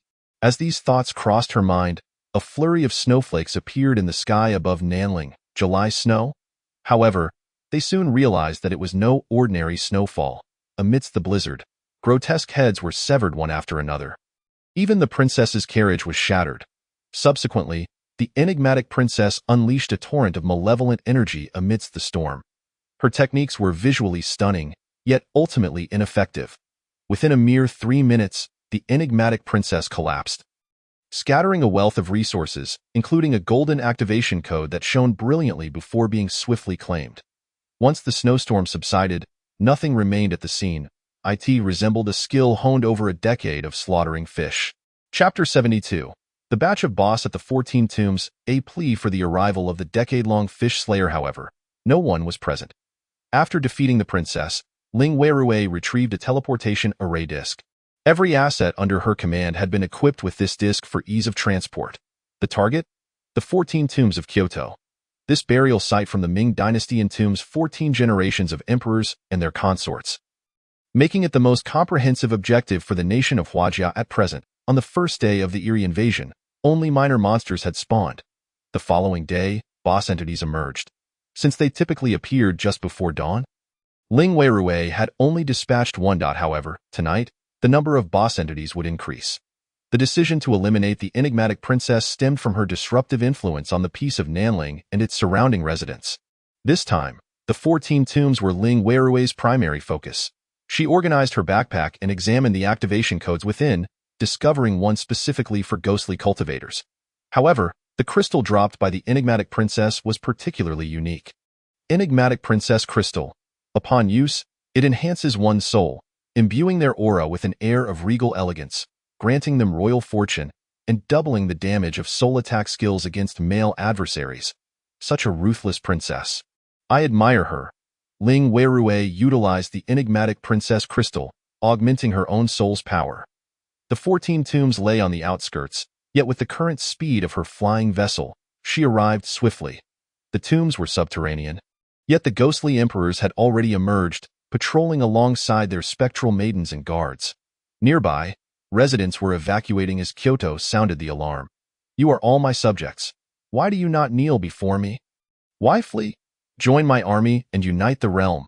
Under the ghostly emperor's ominous domain, ordinary people bled profusely, losing a drop of blood each second. With all 14 ghostly emperors converging, within 8 seconds, a significant number of ordinary citizens perished. Such a death toll would require immense effort for any official attempt to revive them, often resulting in the abandonment of many. This death was all too real. At that moment, Ling Weirui finally arrived. City toppling sword array. As soon as Ling Weirui appeared, she unleashed her lethal strike. Minutes later, all 14 emperors lay slain by her hand. This time, Ling Weirui assumed the role of the decade-long fish slayer, wielding the Genesis Ice Lotus and donning her complete graduation ensemble. Her speed in dispatching monsters was terrifying. The level 100 Genesis Ice Lotus, when compared to boss entities of levels 20 or 30, did not instantly annihilate them. After all, bosses must maintain their dignity. The ground was strewn with an abundance of equipment, and Ling Weirui collected all of it, acquiring 9 activation codes in the process. Following this, Ling Weirui traversed the nation. Throughout the night, many remained awake, with online activity surging and trending topics exploding. The decade-long fish slayer crushes bosses. She saved the world. The first individual strikes with ferocity. Chaos in the west. The decade-long fish slayer emerges from the east. A plea for the decade-long fish slayer to vanquish bosses in my city. Players eagerly reported their locations. Some even spent money to blare loudspeakers, calling for the decade-long fish slayer to come to their aid. Upon seeing this, Ling Weirui would also venture forth, as slaying any boss was her objective. Over the course of the night, alongside the ghostly emperors of the 14 tombs, Ling Weirui successfully eliminated a staggering 34 ghost kings. After consuming the ghost king-level crystals, her soul grew immensely powerful, and she was further blessed with royal fortune. Concurrently, her standing in the hearts of the populace surged, as they viewed her as a savior for the nation. In reality, she had merely vanquished one boss. However, just as she basked in glory and averted significant casualties, The West could no longer endure the situation. Rule-based specters had slaughtered numerous ordinary citizens, even committing urban massacres. One such ghostly entity, known as the balloon specter, may not sound formidable, yet it possessed the ability to sever people's heads with ropes. The severed heads would ascend into the sky, expanding and transforming into balloons. The blood within the human body would become a new thread, seeking another victim to decapitate anew. The balloon specter continued its rampage, creating a sky filled with floating, severed heads. The entire population of a city was annihilated, and of course, some smaller towns in the West had populations that paled in comparison to a small town in Huajia. Yet suddenly losing 30 to 40,000 lives was a horrifying occurrence. The balloon specter leveled up, soaring into the sky with its collection of severed heads, targeting the next city. This was a truly terrifying scenario. A multitude of bombers approached, intending to deploy bombs and missiles against the head balloons, only to discover that explosives effective against zombies had no impact on the balloon specter. The bombs were futile. They sought to call upon the third-ranked powerhouse, the enchanting Sea King, who agreed to assist but required the mobilization of national sorcerers and curse masters for a small experiment. The beautiful nation acquiesced. The enchanting Sea King took action but soon realized he had underestimated the climate of the balloon specter. Ultimately, he resorted to torrential rains to bring the heads down to the ground, followed by a tsunami to wash them away into the sea. Should everything proceed as expected, these severed heads would drift along the currents, eventually reaching the shores of Huajia. Now, all you sorcerer players and curse masters, I have summoned you for a singular purpose. Crises are unfolding across the globe, yet our greatest fighting force does not belong to our nation. In the past, our country dominated this planet for 250 years. And now we are overshadowed by those from the east across the ocean. Such a reality is intolerable, both for the nation and for me personally. Our objective is singular, the one who has slain fish for a decade. If we secure first place, we shall obtain the mightiest weapon of our profession. I shall wield the trident of the sea god and become the ruler of the ocean. Thus, let us begin our curses against her. Curses manifest as soul attacks. According to our investigations, players at lower levels typically lack defenses against soul-level assaults, and if a player's soul is attacked, it affects their resurrection count. If we gather sufficient numbers to unleash a soul attack upon her, we may eradicate this formidable foe in one fell swoop. He laughed with overwhelming arrogance. Chapter 73. The Western Sorcery Against Eastern National Fortune. The sorcerers present exchanged glances. One which raised an eyebrow and inquired, "But even if we eliminate the top-ranked individual, you yourself are not second in command." This struck a nerve. Philanzax, with his third-ranked combat prowess, was far from impressive in terms of level, currently sitting at only 20 with 65 experience.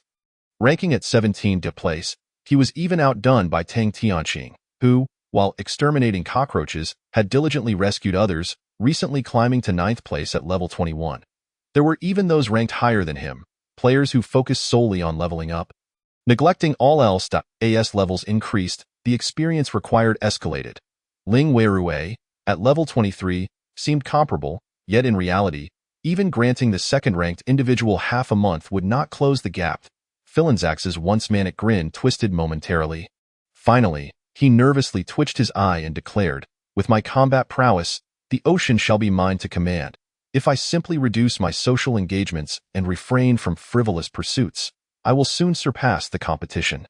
Moreover, if I can eliminate the top player, surely I can dispatch the dozen or so beneath her? The prerequisite is that you can actually shake her. After all, it was worth a shot, was it not?" The assembly regarded him as though he had lost his mind.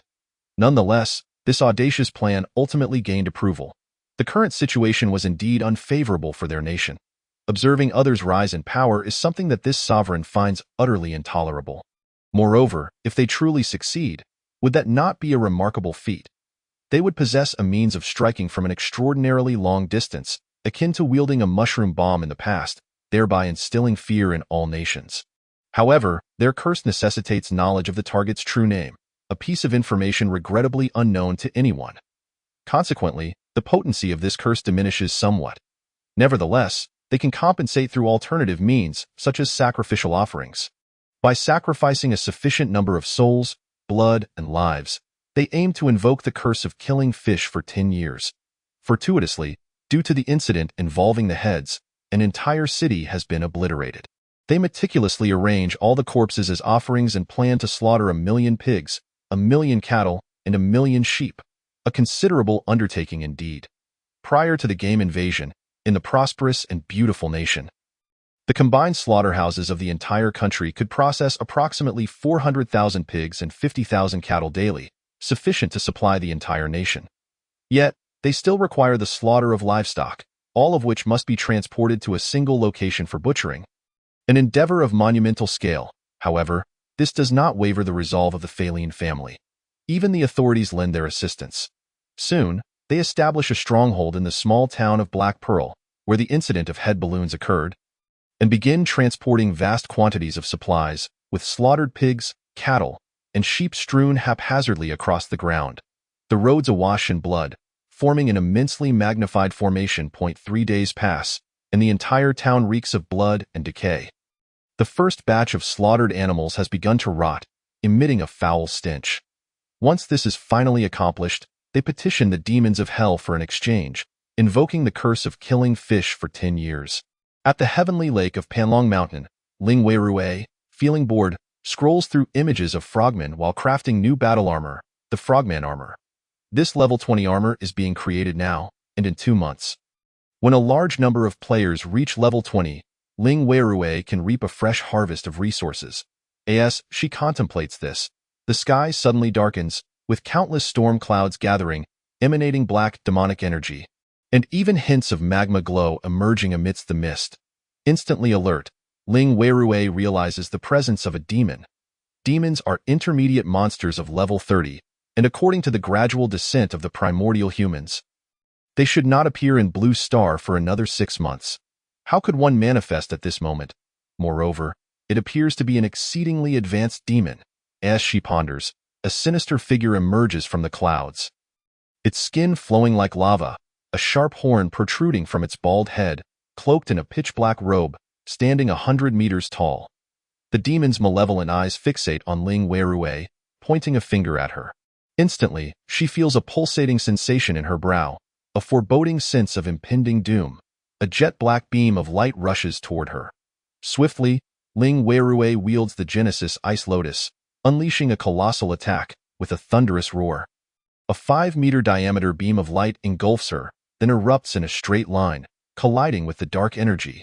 The two forces clash in midair, mutually annihilating, scattering the black energy in all directions, reminiscent of mischievous little demons.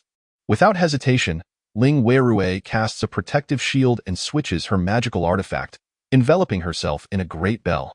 Yet, in the next moment, these little demons bypass her defenses and collide violently with her. Cackling, the demon lord declares, "I shall devour your delectable soul." System notification. You are afflicted by a soul curse. Your soul is weakened, luck diminished, calamity shall befall you, and the probability of unexpected events exceeds 100. System notification. You are being maliciously PK'd by Bruce, George, Lightson, and others. Ling Weirue quickly counts, over 200 names. Realization dawns upon her. It appears that someone has gathered more than 200 players capable of casting curses against her, far more formidable than those she was aware of. Although they do not know her true identity, they are aware of her as killing fish for 10 years, and yet they have managed to unleash a curse. The reason Ling Weirue comprehends this so well is due to her doppelganger. Wei Ru Feng, which remains unaffected and is currently receiving her graduation certificate at university.it, is now July, and due to the game invasion, Z University has granted graduation certificates to everyone who became a player, allowing Ling Weirue to graduate a year early. She has packed her dormitory belongings and canceled her lease, deeming it unnecessary to continue renting while working for others to level up the gatekeeper. This strike is exceptionally precise. If she were to dispel her dual shadow doppelganger and utilize Wei Ru Feng as her true self, could she not instantly resolve this crisis? Yet, before she can act, a dragon's roar resonates from the depths of her soul. A radiant golden light suddenly engulfs Ling Weirue, as a golden dragon spirals around her, its 5 claws fiercely trampling the cursed little demons. The black energy swirls around her, yet the golden dragon remains to protect its master. This is the aura of a sovereign. It can also be referred to as the fortune of a nation. Chapter 74. Journey to the Beautiful Nation, Preparing for counterattack, Ling Weirui has spent countless days battling the bosses of the Imperial tombs, consuming numerous strange crystals, all to enhance her soul. Though the accompanying attributes have subtly altered her demeanor, they seem of little use in her daily life. The soul enhancement may be her good fortune, as she has been fortunate in her loot drops. Furthermore, her career has been progressing smoothly. She has reached the top of the leaderboard. So how could her path not be without obstacles? Now, she truly experiences the power of the sovereign's aura, imbued with dragon might, related to national fortune. The dragon energy aids her in resisting the curse, indicating that these curses can hardly affect her. Therefore, she must seize the opportunity to capture those who wish to harm her. She begins to change her appearance, donning makeup, styling her hair, selecting her physique, choosing her attire and accessories. In no time, a celestial being of ethereal beauty emerges. Ling Weirui immediately contacts her subordinates, starting with Shang Fong. Find out immediately if anything significant has occurred in the beautiful nation, if any large-scale rituals are underway. Additionally, investigate two individuals, Faline Restaurant's head in the Land of Flowers, Faline West, and the third-rank combatant, Faline Zakes. The only person harboring deep animosity toward her, specifically targeting killing fish for 10 years, is Faline West. However, such grand undertakings, Ling Weirui suspects, cannot be solely attributed to Faline West. The only likely mastermind is the charming Sea King, otherwise known as Faline Zakes. This individual was the #1 combatant in the previous life and still wields considerable influence in the beautiful nation. Little did she expect that they would target her first in this life. This is intolerable. After issuing her commands, she calls Li Slic, a teleportation mage, has reached level 16 and is keeping pace with the main force, frequently leveling up at the Zerg upgrade point. He can currently teleport over a distance of 500 kilometers. With just 20 teleportations, they can reach the beautiful nation. Ling Weirui instructs him to await her at the teleportation array in Z City. The two form a party. Take me to the beautiful nation. We shall set off first. Once we land, Shang Fong should inform us. Understood, Fishlord. I will ensure it is done. Li Si nods vigorously. The teleportation mages are likely the most liberated after the game invasion, able to go wherever they please. While they may not excel in combat, they are unparalleled in escape. After the teleportation, Ling Weirui boards the Lotus flying boat, with Li Si accompanying her. Together, they embark on a long-distance teleportation of 500 kilometers. Li Si's magical energy is instantly depleted, and he consumes a blue potion. Observing this, Ling Weirui promptly activates the Sea Embrace technique. Having advanced once, this technique not only restores health but also replenishes magical energy, mana, and spirit energy necessary for casting spells. Ling Weirui casts a calming spell on Li Si. Ordinary players can stack 5 layers. Under the effects of the Genesis Ice Lotus, it can be stacked up to 15 layers. This is the experience of a true expert. Ling Weirui swiftly applies 15 layers of the calming spell on Li Si, restoring his magical energy without needing potions. Not only that, but he also feels remarkably clear-headed, focused like never before, and experiences a profound sense of tranquility. In reality, performing long-distance teleportation consumes soul power. After a few uses, Li Si would become dizzy, though this is difficult to perceive on the interface. With Ling Weirui's healing, he feels revitalized. Now, as he casts the spell, a teleportation array of white light reappears beneath their feet. Another 500 kilometers. As Ling Weirui continues healing and Li Si continues teleporting. After 20 teleportations, they arrive in the beautiful nation. Shang Fong's private message comes through, directed to Li Si. Fishlord, Shang Fong reports that he has located the 2 Faline individuals in Black Pearl City. It is said that this city was slaughtered 3 days ago. Shang Fong hacked into the cameras and satellites and discovered that Black Pearl City is now drenched in blood and strewn with skeletons, conducting some sort of ritual. Understood. To Black Pearl City. Boss, where is Black Pearl City? To be honest, after teleporting 500 kilometers, neither of them knows their current location. Ling Weirui pilots the Lotus flying boat, spotting a person, and draws 2 AKs. The individual raises their weapon upon seeing her, but neither fires. Ling Weirui tosses her gun forward and inquires in the beautiful nation's language. The person glances at the gun and then at Ling Weirui before nodding. Your sister has a good elder sister. She pointed the way, indicating that the distance from their current location to the Black Pearl City was still a staggering 1,000 kilometers. Ling Weirui expressed her gratitude and, accompanied by Li Si, sought out another stranger to inquire in a similar fashion. The location remained consistent. Only then did Li Si adjust their course, opting for a direct teleportation over a distance of 500 kilometers. After 2 attempts, although slightly off course, they were left with just 50 kilometers to cover. This time, they boarded an airship, which took merely 10 minutes to reach their destination. As they drew near, she observed numerous soldiers patrolling the area, with roads blocked off and helicopters hovering ominously above. Fortunately, they had yet to detect Ling Weirui's airship. "Wait for me in my cave," urged Yu. "Let me fight alongside you. Rest assured, I can teleport. I will not perish." Li Si was unwilling to forfeit the chance to battle alongside Ling Weirui, a splendid opportunity to make his presence known before the boss. "All right, just be careful." The airship ascended sharply, bursting through the clouds and approaching the Black Pearl City. From above, the entire city lay shrouded in a colossal crimson array, with black, demonic energy swirling like a tornado, soaring into the void. In the central position, over 200 wizards were engaged in fervent prayers. An hour had passed since the array was activated to assault Ling Weirui. Each of their names bore a faint pink hue, indicating their initiation of player-versus-player combat. At this moment, the players being attacked had the ability to retaliate automatically. If they killed their attackers, they would not incur a notoriety penalty. An hour prior, under the organization of Faline Zaku's, the wizards had activated the array, summoning a massive influx of blood to form the array, which unleashed a torrent of demonic energy, consuming the flesh and blood scattered across the ground.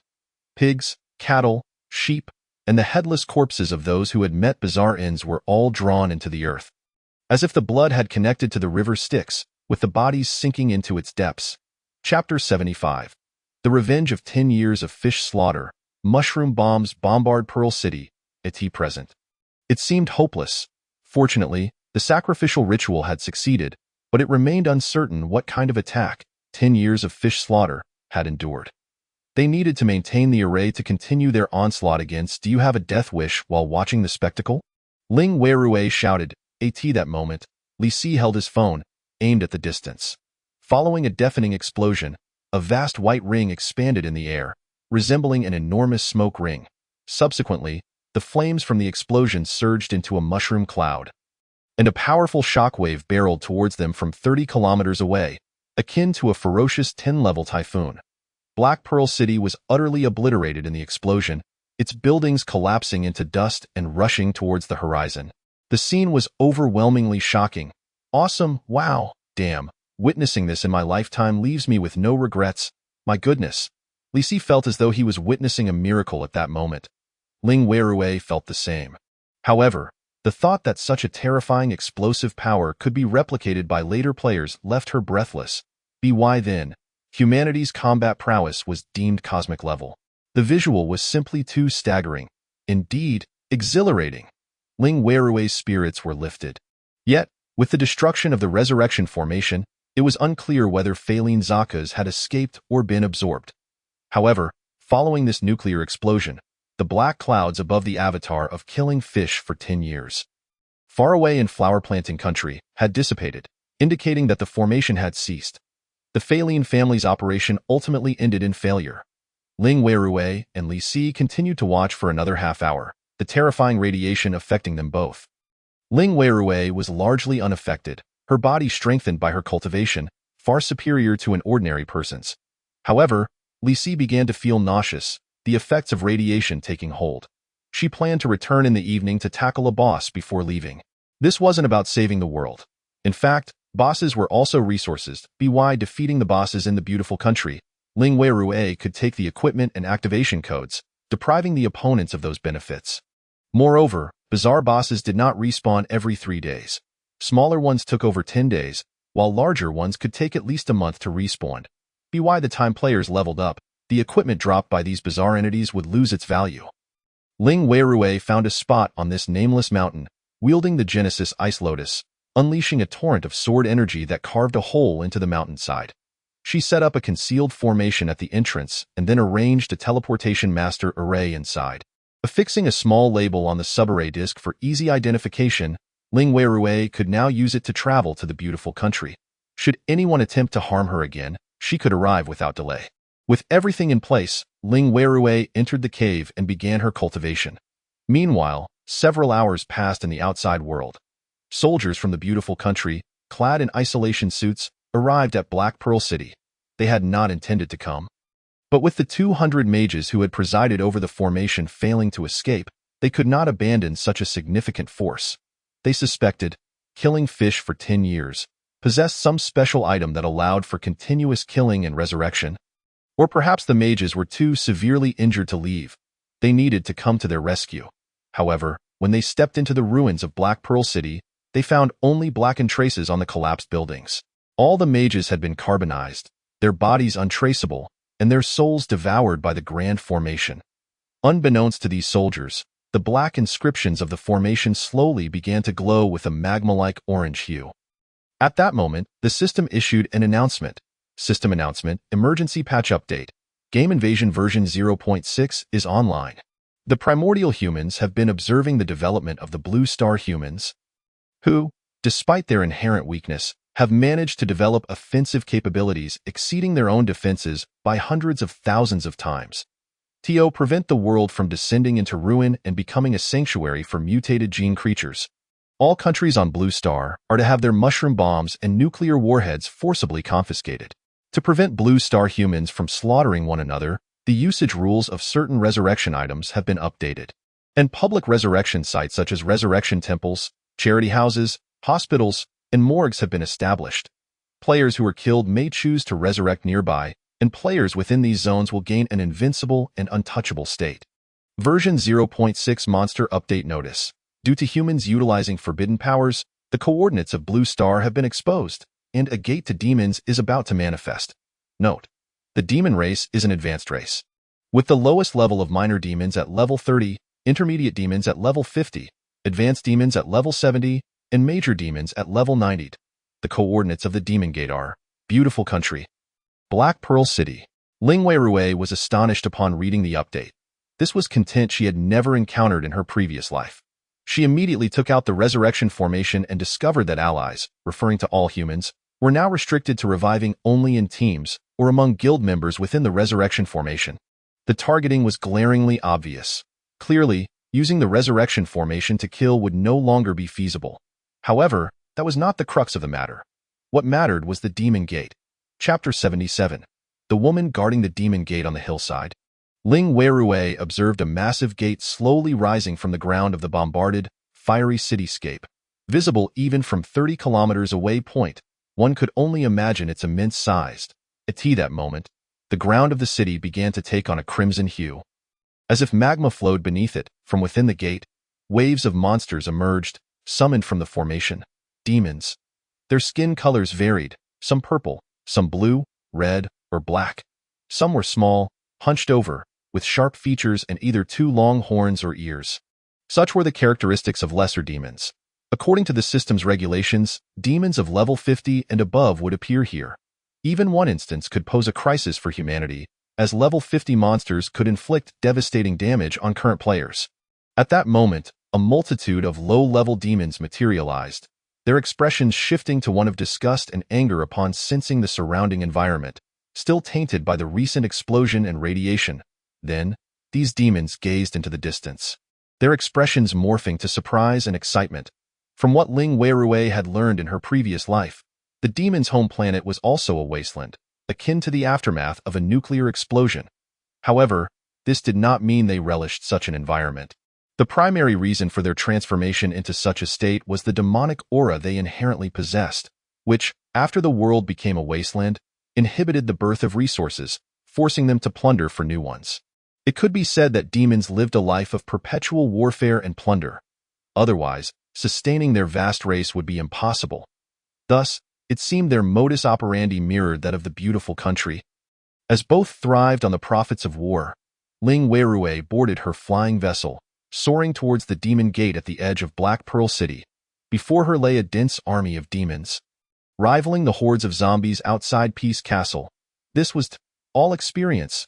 Ling Weirui made a swift decision. While her main body continued to cultivate in the cave, her avatar began leveling up. The spawning location for the frogmen was nowhere near as plentiful as the monsters here. Ling Weirui unleashed 5 magical artifacts, and along with her main body-releasing skills instead of idly crafting armor, the speed at which she dispatched monsters surged. Moreover, an additional surprise awaited her. Demon-type creatures are classified as illegal invaders. Killing them will yield 3 full merit points. Ling Weirui became even more invigorated.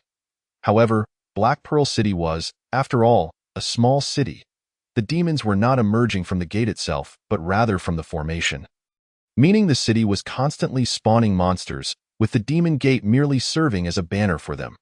With such a vast area, Ling Weirui alone could hardly contain it, managing to clear only half.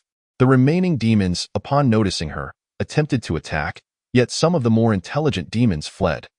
They were not a united and friendly race. Escaping to kill and loot humans was their preferred pursuit. Those scattered demons also posed a threat to the current players, being no less than bosses themselves, each at least level 30. Simultaneously, the update of version 0.6 sent shockwaves across the internet. Had the beautiful country gone mad? Why target killing fish for 10 years? Had she provoked them? Over 200 mages had banded together to slaughter 1 million livestock. Were they insane? I suspect the American stock market will plummet. As for the next month, they won't have meat to eat. Is this really the time to discuss such matters? Sister killing fish is incredible, taking down over 200 opponents by herself. What a relief. Faline Zakas, right? The third in the previous power rankings, you are the world's villain. Your family must have been involved in this, and even the beautiful country played a part. If demons invade the world, they will be the culprits. The Faline family faced international condemnation. Most critically, the Faline family held the activation code acquisition path for Faith of the Gods, and the high-ranking members of their family were characters in this game, requiring faith to sustain their various divine roles. This backlash caused their combat power to plummet, and competitors seized the opportunity to target their glaring weaknesses. In just 2 days, the Faline family's stock prices plummeted due to the significant reduction in their main combat skills, slow monster farming, and resignations from their ranks, leading to a rapid depreciation of their fixed assets, such as real estate. Let us not forget that they now required merit points to bolster their safe zones. Without sufficient merit, they would have to abandon their properties, incurring severe losses. On the other side, Lee Si's video went viral. This was no special effect. It was a documentary. He even received interviews, with the title reading, "Sister Killing Fish Took Me to Conquer the Beautiful Country." In no time, his online following surged by millions. He became renowned, hailed as Sister Killing Fish's top subordinate, leaving Mu Liqing, Wang Qing, and Shang Feng speechless. Upon witnessing the prevailing atmosphere and fervor, many individuals are inclined to explore the current state of the Black Pearl City. Regrettably, the vicinity of Black Pearl City is now shrouded in rain of a dark hue, rife with radiation, not to mention the exceedingly rapid spawning of demons. Presently, a formidable army of demons has emerged, wreaking havoc across the beautiful nation. Some have even captured footage of Ling Weirui leveling up, igniting a fresh wave of trending searches. The woman guarding the demon gate, Sister Killing Fish. Gradually, she has garnered the respectful title of sister from the entire online community. This is indeed a genuine sister. However, as Ling Weirui slays half the demons and spares the other half, the remaining level 30 demons charge towards other cities, overwhelming the beautiful nation in no time. The impact of the demon gate is colossal. If not contained, the demons will run rampant, and a level 30 demon, given sufficient time, could annihilate a city. Within 3 days of the demon invasion, the death toll in the western regions has surged dramatically, nearing 100,000 individuals. Among them, if they are not players, they may not receive the resurrection from priests.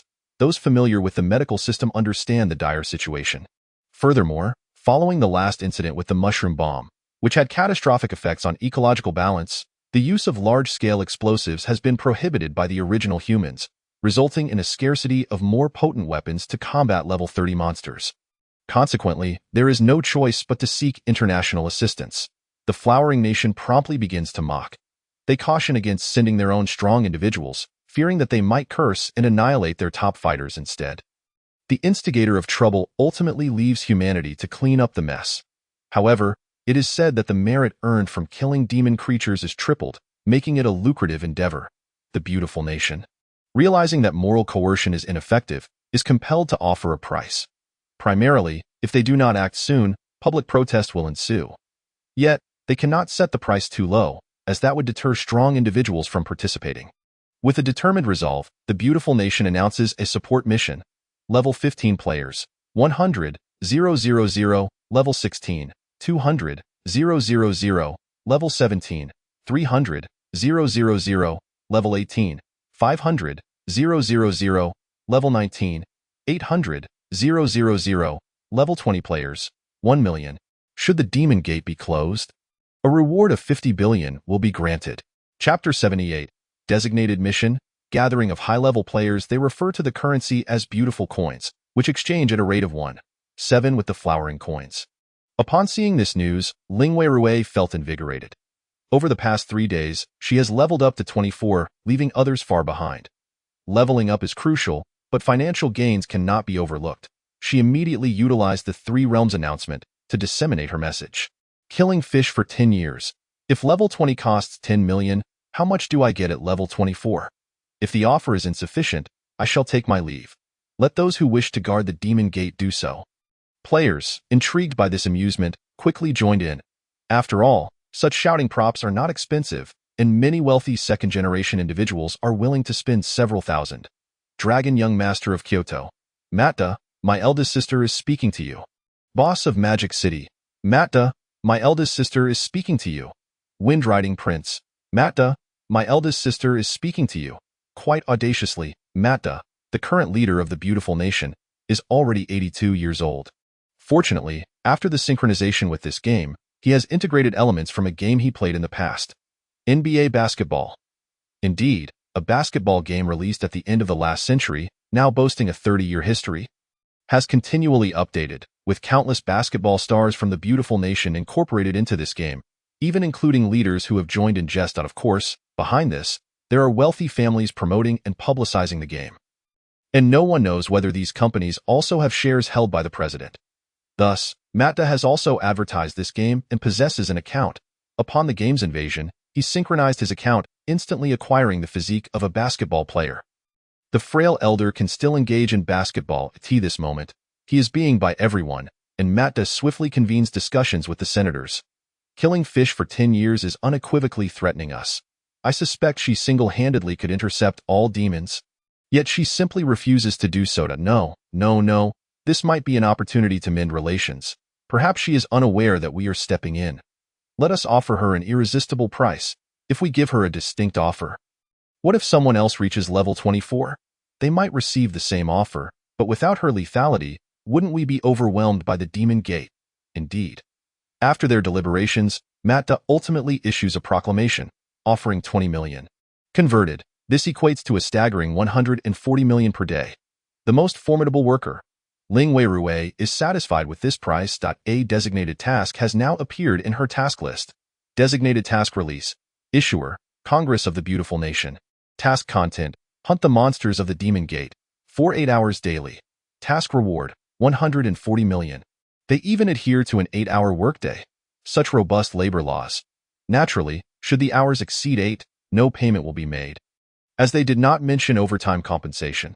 Lingwei Rui accepts the task.as for the support mission for players between levels 15 and 20, who is not willing to partake. Lingwei Rui has established a teleportation array in the mountains. Through the subkey, one can instantly reach the beautiful nation. Lingwei Rui places the key within her cave, allowing Qing Zihan to take it and hand it over to Wang Qing, who will then contact Tang Tianqing to send personnel to establish a long-distance teleportation array. Due to the nature of the insect species leveling points, Wang Qing is now quite familiar with Tang Tianqing. After acquiring the key, he quickly establishes contact, and soon, individuals arrive using the subkey, transported to the cave. The Mother Array's location. Since domestic teleportation arrays were established first, they have now formed a system, inscribing the formation on stone tablets. As long as they are positioned and activated, they will function. The arrivals descend the mountain, seek a flat expanse, set up the formation, and simultaneously connect with the teleportation array from Z-City. The light of the teleportation array illuminates. A direct transmission channel to Z-City is established. However, for player safety, Z-City has implemented a requirement. To travel directly from Z-City to the beautiful nation, players must reach level 15. Otherwise, there will always be reckless players attempting to come over. And in that case, Merely the humanitarian rescue efforts will squander numerous societal resources. As the formation is established, the garrison forces of Z City swarm in, now, with the game having been open for a month and a half. Players have generally reached level 10, and the goblins outside the city have become a prime leveling point, coupled with the absence of formidable anomalies in Z City. The garrison forces currently find their duties considerably lighter. With continuous leveling, the garrison forces are around level 17. Presently, the garrison player count in Z City has reached 3,000, with 500 players possessing activation codes dropped by goblins, 2,000 peacekeepers, and the remainder being locally recruited individuals. Averaging level 17. This wave, after currency conversion, yields a staggering profit of 6 billion. Besides them, there is also the construction team from the Flowering Nation, which has rapidly constructed a castle surrounding the teleportation array. Establishing a safe zone. An imposing wall has also been erected on the outskirts, allowing players to stand atop the walls to combat monsters. With this fortification, players from the Flowering Nation will experience significantly fewer casualties. Soon, news spreads that the Flowering Nation, which had just moments ago mocked the beautiful nation for not wanting high-level combatants to venture forth, has now changed their tune and is eager to profit. These players above level 15 first teleport to Z City and then spend 5,000 on plane tickets to teleport to the beautiful nation. Among them, Z City also allocated 50 of the profits to Ling Weirui. Without her, they wouldn't have expedited the establishment of the teleportation. It is believed that other cities would not establish a second teleportation array either. Thus, Z City has become a transit hub, reaping substantial rewards. The first wave of players consists of the garrison forces, while the second wave includes individuals familiar to Ling Weirui. Last time, the Knight Zheng-Yi, known for battling the Demon Princess, arrives with a team of 200, explaining their team's elevated level and remarkable operational efficiency. Following them are organized teams, including the owner of the Mineral Water Company, Wang Guimin, the chairman of Hongtu Automobile, Song Yihong, and the financial magnate, Ji Chunlei. All present. Various freelancers have also come, forming teams. Essentially, only groups of around 100 dare to venture forth to slay monsters, considering that level 30 monsters are akin to bosses for them. Among the crowd, Ling Weirui unexpectedly spots Tang Xiao. His cane resembles intertwined tree roots, with leaves still flourishing, evidently a weapon from the Medicine King Valley. Goodness, the old gentleman has come here to level up as well. Tang Xiao approaches Ling Weirui to express his gratitude. Ling Weirui feels a twinge of guilt, akin to deceiving an elder. Old sir, would you like me to assist you in leveling up? No, I shan't delay you. I shall level up alongside my grandson and even provide treatment for the warriors. Chapter 79. Golden Core Breakthrough, which fellow Taoist is crossing the tribulation. Since everyone has arrived, Ling Weirui naturally calls upon her subordinates. At the very least, Cheng Zihan and Wang Qing, among 5 others, are required to be present. They have already reached level 19. After all, the insect species leveling points are freely accessible internally. Among them, Cheng Zihan has inherited Ling Weirui's admirable qualities, exhibiting an unparalleled drive. Practicing at the insect species leveling point day and night, Wang Qing and the others naturally do not dare fall behind, and their skills have improved significantly, gradually catching up to the players and even surpassing them. Ling Weirui is not averse to leveling them up. Once they reach level 20, they will be able to utilize magical artifacts. Ling Weirui can wield firearms, and others can naturally use the Xian Ing Immortal Clan magical artifacts. However, magical artifacts require level 20 for usage, while firearms necessitate firearm skills, and the release of magical artifacts requires spiritual consciousness and mana. Within a single day's time, the 6 individuals have reached level 20, and Ling Weirui distributes the rotating beads to them. Cheng Zihan and Wang Ning, being special forces, lack mana and can only forcibly drive their spiritual power. Su Jiqing is a thief, capable of barely controlling one, yet still requiring the aid of potions. Wang Qing is a warrior, similarly limited. Lic is a mage, effortlessly commanding 3. However, Shang Fong is extraordinarily powerful. Within the Xian Ing Immortal Clan, players are restricted to controlling 5 characters. Yet Shang Fong possesses the ability to modify the wheel bead, a magical artifact that resembles machinery, allowing him to control 10 on his own. This is the hallmark of a mechanical master. Of course, these magical artifacts are not freely given to them by Ling Weirui. Their cost will be deducted from their earnings. With the inclusion of these 6 magical artifacts, the situation gradually stabilized. More international players arrived to fend off the Demon Gate, some merely seeking easy profits, while others aimed to eliminate the Demon Gate in pursuit of a handsome reward of 50 billion beautiful coins. If the Demon Gate were opened by a sorcerer, priests could purify it. Light will eventually dispel darkness. If we could summon 2,000 priests, perhaps we could dismantle the formation. If only it were that simple to close the formation. Priests, of course, cannot dispel this formation. They are utterly clueless about how to approach it. Should they cast healing spells at the formation? The demonic aura bears a resemblance to radiation, relating to electromagnetic wave theory. As the saying goes, knowledge alters fate. Many still wish to utilize scientific methods to combat monsters. If we could develop devices to counteract demonic auras, the strength of the demons would undoubtedly be significantly weakened. And at that point, the beautiful nation would no longer need to hire players to grind for experience. This time, even the flowering nation has joined the research efforts, quickly developing a language to communicate with demons. And they have learned that a level 50 demon is about to descend in the early stages of the game. A level 50 monster could obliterate a colossal city. Moreover, following this pattern of respawning, a level 70 demon will emerge in 2 months, potentially ushering in a global cataclysm. The original humans had already devised a step-by-step method for the blue star humans to enhance their capabilities. But the beautiful nation's reckless actions have summoned a great beast. The Phaline family has been scapegoated by the beautiful nation, incurring the ire of people worldwide. With the Phaline family holding the origin of the divine faith activation code, their upper echelon has mastered this profession. The stronger their faith, the stronger they become.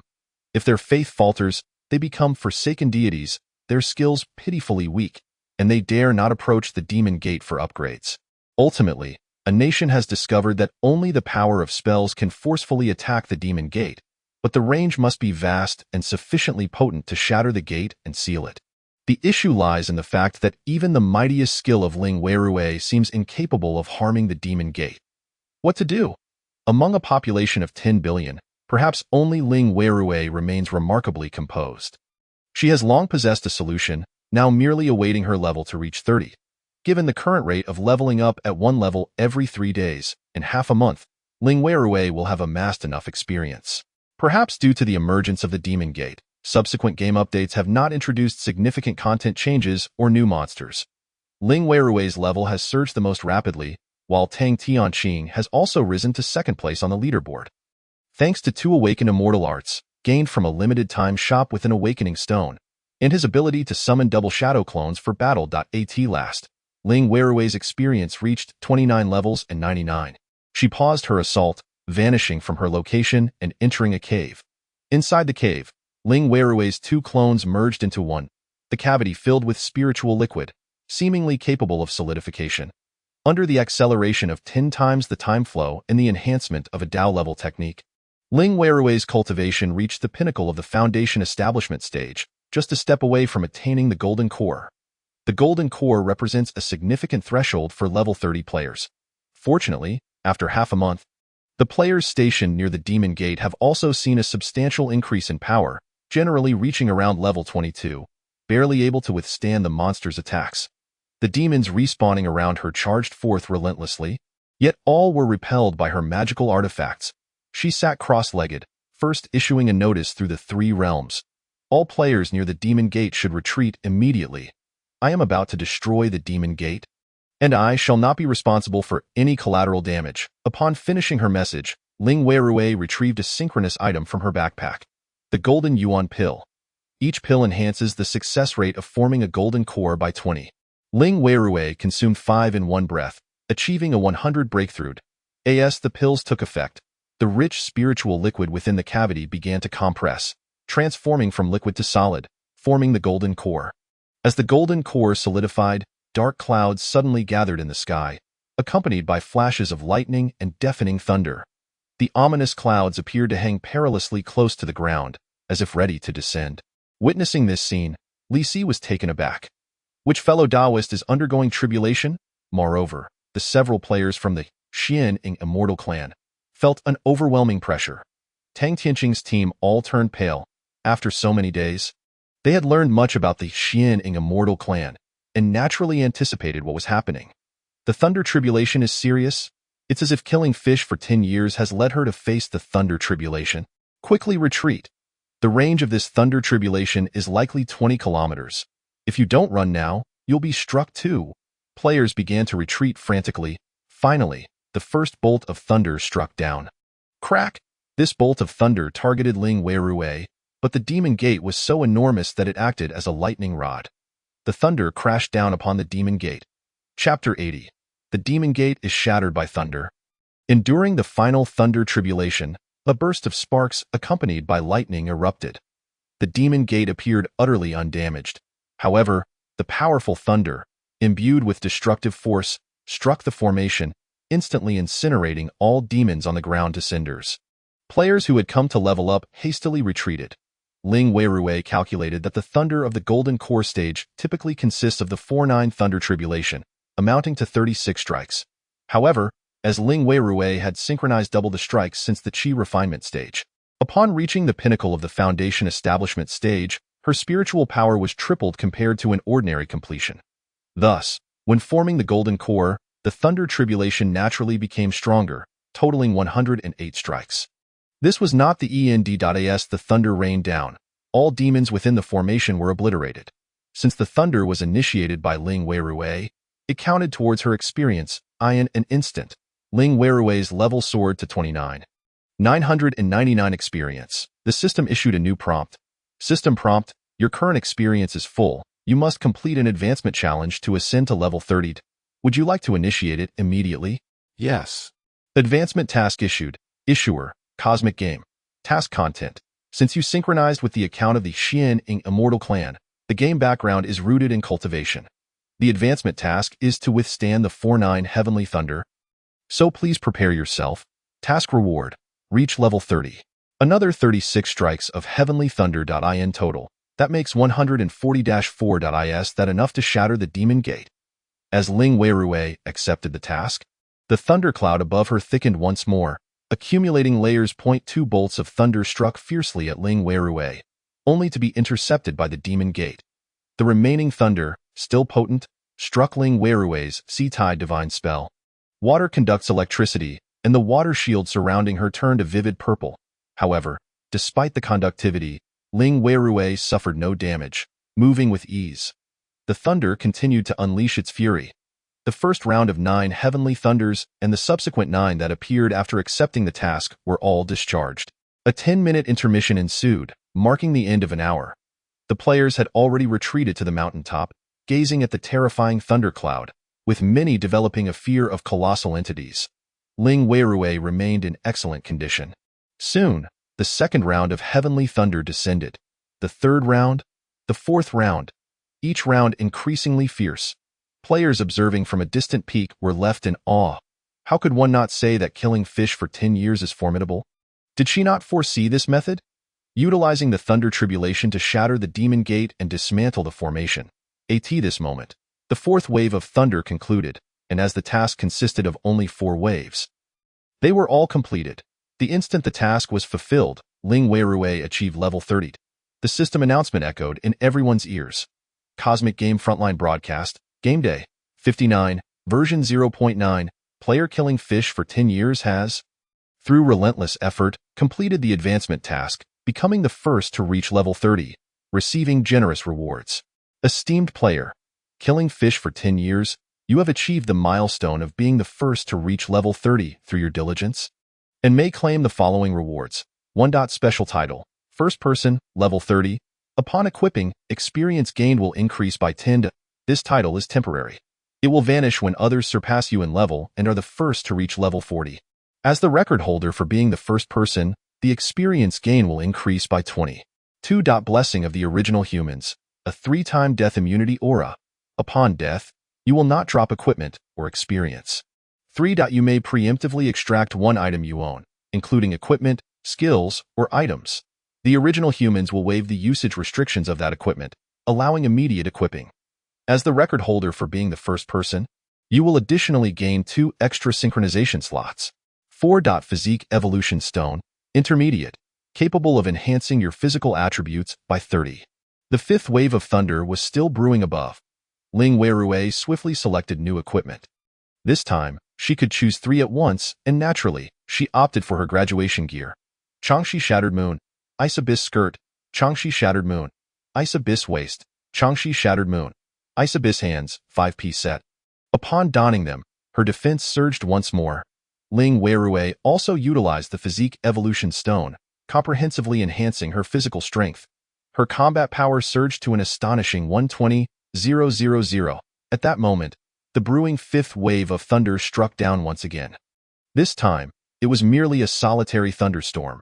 After all, Ling Weirui had successfully completed her task. However, the power of this thunder was increasingly terrifying. Stronger than the previous 2 bolts, it seemed as though the thunder was enraged. Unable to strike the golden core, shattering the golden core was the mandate of the heavenly Tao. Ling Weirui circled around the demon gate, each time perfectly positioned to have the thunder strike the gate instead. The demon gate flickered momentarily, revealing a faint crack upon its surface. Observers from afar could see more clearly now. The presence of a crack signified that Ling Weirui's plan was succeeding. The second strike, the third dot, and then the ninth. The fissures on the demon gate nearly penetrated it entirely.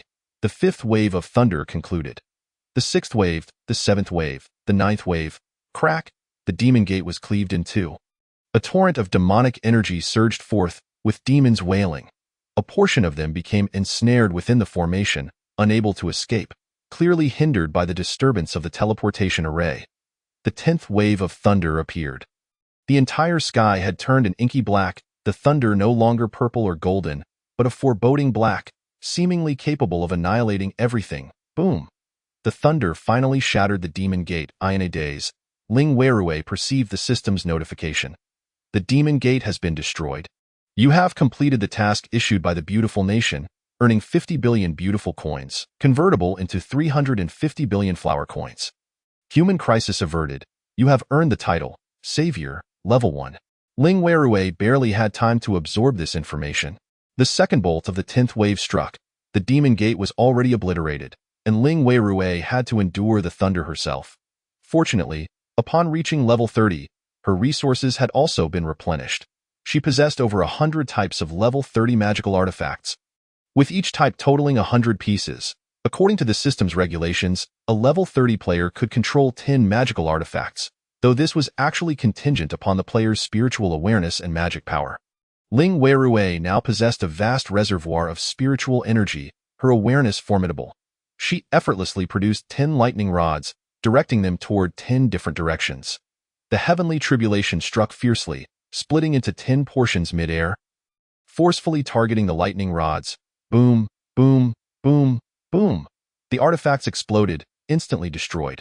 Ling Weirui switched to another batch of artifacts, this time with an even greater quantity, over 30 pieces, and threw them out again. The tribulation continued to obliterate artifacts while closing in on Ling Weirui, compelling her to continuously hurl magical items to absorb the thunder. By destroying the artifacts, it could not strike her. This was not merely a tribulation. It was an attempt to exhaust Ling Weirui's resources. Chapter 81. Ling Weirui's Identity Exposed. A sincere invitation to join the beautiful nation. Ling Weirui frantically tossed artifacts, enveloping them in her own aura, causing the thunder to target the artifacts instead. This was a strategy derived from players of the Xian Immortal clan that Ling Weirui had studied in her previous life. Yet, she overlooked one crucial detail. Releasing magical artifacts also required time, while the thunder struck with the speed of light. After diverting a significant portion of the thunder, Ling Weirui suddenly found herself struck. Damn! The pain was indescribable. Ling Weirui bore various talismans, among which the life talisman was paramount, an essential item for PvP and monster battles within the game. However, Ling Weirui had scarcely utilized this talisman since her rebirth. Her strength had been sufficient to render the talismans inactive in the face of her overwhelming attack power. Yet at this moment, the talisman was instantaneously reduced to ashes, the vitality contained within it, amounting to over 1 million, obliterated by the thunder. Fortunately, Ling Weirui possessed an ample supply of talismans to compensate. Alas, she was left in a dire state. The ever-durable and untainted attire of the Xian Immortal clan was shattered on the spot, and her ornate hairpins and jewels appeared as if they had been scorched, their colors altered. Ling Weirui's hair fell disheveled around her. She truly resembled someone struck by thunder. Ling Weirui activated the Haina Heart Sutra, fervently healing herself. With only 5 minutes between each bolt of thunder, she had prepared in advance, allowing her artifacts to absorb some of her aura before casting them. In those 5 minutes, she made ample preparations. Crack! Another bolt of thunder descended. Ling Weirui felt as if she were the demon gate, ravaged beyond recognition. An hour later, her hair was in disarray, her outfit torn, her mask shattered, and her makeup obliterated. Under the thunder, no disguise could conceal her true form. Ling Weirui reverted to her original appearance, clad not in her stylish attire but in resplendent gear. 30 kilometers away, atop a mountain peak, Ling Weirui and Li Si had previously witnessed a nuclear explosion from this very spot. Now, others gathered here to observe Ling Weirui's tribulation. As her outfit was destroyed, her visage was revealed. At this moment, several players wielding high-powered cameras were capturing the scene. Although the figures in the cameras appeared merely as specks, some players possessed skills such as Eagle Eye, enabling them to see clearly. Fellow players of the Xian Immortal clan, including Tang Tianqing, Tang Xiao, and their subordinates, were fixated on the spectacle. They infused their spiritual energy into their eyes, enhancing their sight. The stronger their power, the further they could see. Tang Tianqing paused momentarily. He then opened his private chat channel. He and Xiaoyu Shinian had connected as friends in Zhao Village, though they seldom communicated. Initially, there had been misunderstandings, leading him to perceive Xiaoyu Shinian as aloof and disinclined toward official matters. It turned out she had simply wished to avoid entanglements with the authorities. Tang Tianqing typed in the private chat, "Your makeup has been struck down by the tribulation." Changed to a new 1.30 kilometers away, Ling Weirui felt as if her throat were on fire. When the private message chimed, she had initially intended to ignore it, but recalling that she was undergoing a tribulation, she realized that only something of great importance would interrupt her at such a crucial moment. Ling Weirui glanced at the message and discovered it was from Tang Tianqing. A smile of relief crossed her face. "So, it has been exposed? Very well." Ling Weirui immediately dashed into the marketplace, selecting a new makeup style in a heartbeat to cover her vibrant face, transforming it into a mask, while simultaneously donning a physical mask for double protection. As for her outfit, she changed into another set, primarily to avoid damaging her exquisite set's durability, as repairing gear required considerable spirit stones. Of course, Ling Weirui was overthinking. As level 100 equipment, her gear would withstand the level 30 thunder without issue. Regarding talismans, she had preemptively absorbed damage. The thunder striking her would be entirely mitigated by her equipment. However, it was better to absorb damage in advance, for being struck was genuinely painful. Ling Weirui fervently threw out magical artifacts, each time confirming whether her makeup had fallen off. The revelation of her true identity was best kept to a small circle, rather than becoming common knowledge. Finally, after the 12th wave of thunder had concluded, the earth had been ravaged by the storm. Black Pearl City nearly transformed into a desert, with large amounts of debris obliterated. Ling Weirui had cast out half of her synchronized artifacts, amounting to at least 5,000 pieces. Each level 30 artifact could potentially fetch a market price reaching millions. This wave alone amounted to 50 billion. However, during gameplay, these artifacts were not worth such exorbitant sums. They were merely level 30 toys, with each artifact valued at a mere 50 coins, totaling only 250,000, which instantly balanced Ling Weirui's mindset. At last, the most ferocious wave of thunder had come to an end. The ominous clouds in the sky suddenly dispersed, revealing that it was already night. Moonlight cascaded down upon Ling Weirui, illuminating a golden core that was 4 times the size of an ordinary golden core, creating a harmonious reflection. Ling Weirui felt her power surging exponentially, with the system continuously notifying her. "You have shattered the demon gate, protecting the blue star. The primordial humans reward you with an additional spell system skill. Hell Lava, level 30 Dungeon Demon Invasion. Coordinates of the demon race's dimensional plane. Having undergone 9 thunder tribulations, your attack power, recovery rate, and defense have increased by 144. You have traversed the terrifying thunder tribulation, gleaning the secret method. 9 Heavens Thunder. Your cultivation has reached the golden core stage, and your level has attained 30, enabling you to establish a sect and accept disciples. You possess 10 disciple slots, Non-player humans you accept as disciples will receive an activation code, allowing them to join any sect of the Xian Immortal Clan, rather than being limited to the Yao Qi Immortal sect. Ling Weirui's panel values surged dramatically. The distinction between level 30 and level 29 was entirely profound. Ling Weirui had ascended to the ranks of mid-tier players. According to the regulations a decade hence, a level 30 player could assume the role of a city lord in the early stages of the game. However, the previous hierarchy still occupied their positions and would not relinquish them easily. Upon witnessing the cessation of the thunder, a towering Western elder dashed forth. Esteemed Miss Shayu Shinian, we express our gratitude for your completion of the task for the beautiful nation. Destroying the demon gate, we extend to you a sincere invitation to join the nationality of the beautiful nation, enjoying the privileges of a legislator, and you shall become an esteemed green card holder.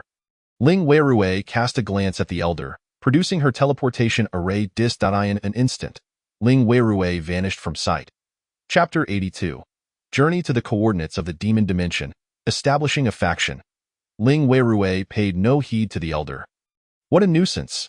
She scoffed inwardly, firmly doubting that the Philin family could have slaughtered 3 million livestock to establish the formation without the support of the beautiful nation's legislators. Ling Weirui had come to the demon gate for her own advancement. To endure the tribulation, yet the beautiful nation's claims made it seem as if she had come solely to rescue them. Truly unfortunate. Ling Weirui fled, in the distance.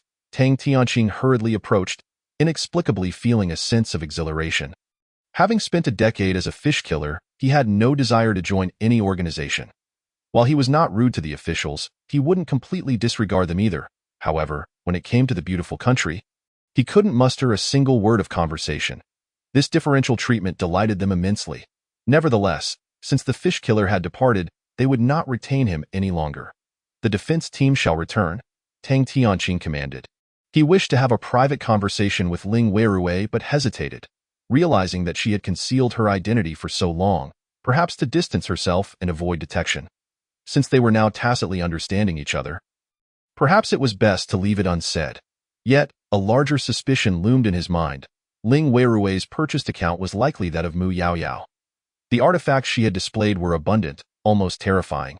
These items were undoubtedly not of her own crafting but rather synchronized from elsewhere. Coincidentally, Mu Yaoyao had previously acquired a vast quantity of low-tier materials, equipment, and artifacts. But why would she buy this account? It was as if she had foreseen the game's invasion. Nonetheless, the silver lining was that at least Ling Weirui was not affiliated with the Black Mouse. In fact, she seemed to harbor enmity towards them. The enemy of my enemy is my friend, especially since they inherently share the same stance. This realization eased Tang Tianqing considerably. It felt somewhat akin to encountering a formidable ally in a team match. For the past half-month, he had been relentlessly busy, both physically and mentally exhausted. Finally, he could afford a moment of respite. After her parents passed away, she enrolled in a full-time middle school on weekends. Tang Xiu would visit her and even take her home, intending to adopt her.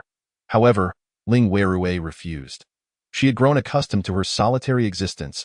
As long as she could order takeout, she could comfortably play games at home. And the games kept loneliness at bay. She felt no need for companionship, not even now. Ling Weirui was not one to easily feel lonely, as her ambitions were exceedingly clear. Next, she examined the prompts provided by the system. The first hint pertained to demons. She had acquired a fire-based skill, Hell Lava, which could unleash a lava field with a diameter of 5 kilometers. A formidable power indeed. Following that was the Demon Invasion Dungeon. Demon Invasion Dungeon. Recommended level, 30-40. Please select a location for placement. After placement, you may adjust the entry level, limit the number of participants, set fees tickets, and experience distribution, etc. A private dungeon. This type of dungeon, belonging to an individual, could elevate a player from an ordinary status to that of a conglomerate. The Zergnest dungeon was monopolized by a player named Oyingu, who contacted the officials, resulting in a unique scene created just for him. He earned billions daily from ticket sales, not to mention that the experience distribution allowed him to gain up to 50 effortlessly. Now, Ling Weirui had her own dungeon.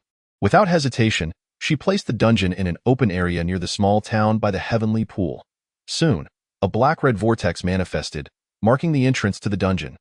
Ling Weirui configured the settings, and new dungeon details swiftly appeared on the management panel. Dungeon name, Demon Invasion. Recommended level, 30-40. Restricted level, above 25. Participant limit, 30.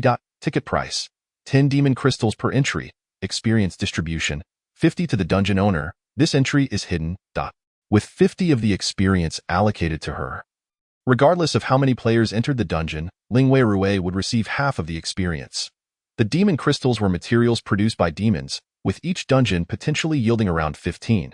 Thus, this was essentially a means of indirect resource recovery for Lingwei Rui. Additionally, dungeons could drop equipment. Even a single piece could fetch a hefty sum, ensuring that entering the dungeon would be profitable for participants, and she would not be at a loss either. After finalizing these arrangements, Lingwei Rui turned her attention to the coordinates of the demon realm. By establishing a teleportation array and inputting these coordinates, she could transport herself there, becoming a counter-invader. However, the demons she was currently defeating were merely projections. Upon entering through the coordinates, she would confront fully fledged demons, real entities with a power level far exceeding 30, formidable enough to instill terror. The only advantage was that these demons would not be as numerous as those spawned by the gates of demons. They existed with spatial separation from one another. Once she finished her affairs here, she must take a look. Lingwei Rui had numerous tasks at hand. After establishing the dungeon, she could now open the Heavenly Pool Town. This was not the only development. She could also establish a sect, akin to forming a guild. But should she create a conglomerate or a sect? In the context of Xian Ingxianzu, players in the game often favored names reminiscent of sects, like Shanghao's guild named the Sword White Realm Alliance. What about her own? Should it embody a brotherly and friendly spirit, or should it reflect a clearer division of responsibilities? Ultimately, Lingwei Rui opted for the latter. She submitted her application to the system and founded the 10-year conglomerate. It certainly sounded more appealing than the Fish Killer conglomerate. In the coming decade, she aimed to surpass her predecessors. System prompt: you have spent 100 million to establish the 10-year conglomerate. You are the first player on Blue Star to create a faction. The system rewards you with a guild residence. Please select the location for establishing the residence. Note that as the residence is upgraded, it can evolve into a village, town, or city. Ensure sufficient development space from other safe zones that reward residents. Keep in mind that such a thing requires a city-building decree to establish. Chapter 83, Guild Residence, Accepting Mu Liqing as a Disciple. Guild residences are items that can only be dropped by boss-level monsters of level 30 and above. Undoubtedly, the first player to establish a guild in the previous life was Philin Zakas of the Philin family. He founded the Sea King Hall and, leveraging the Philin family's vast assets, spent heavily to invite all experts, successfully defending the guild residence. Lingwei Rui had watched the siege videos back then. The scale was comparable to the initial Peace Castle, with the demon invasion monsters proving equally formidable. Amidst the relentless onslaught of countless monsters, the city walls trembled precariously, on the verge of collapse, yet the Philin family's financial strength allowed them to withstand the assault. This guild residence, which began at a village scale, ultimately evolved into a city. Those whom he disdained faced taxation rates of 50. His own members were exempt from taxes, and any shops he established did not owe taxes to the system. Moreover, who said a city could not develop into a nation? Lingwei Rui had to proceed with caution. Jianling was about to open an auction house, which would undoubtedly be a lucrative endeavor, but Jianling was already a city. This could severely hinder her development, and during monster sieges, it could also endanger the populace. In truth, with Lingwei Rui's current strength, she had already outpaced everyone else. Coupled with the benefits from early investments, she was not short on funds. The reason she sought even more wealth was simply to indulge without hesitation when the time came to spend. Earning money was essential, but she was not fixated on every single profit.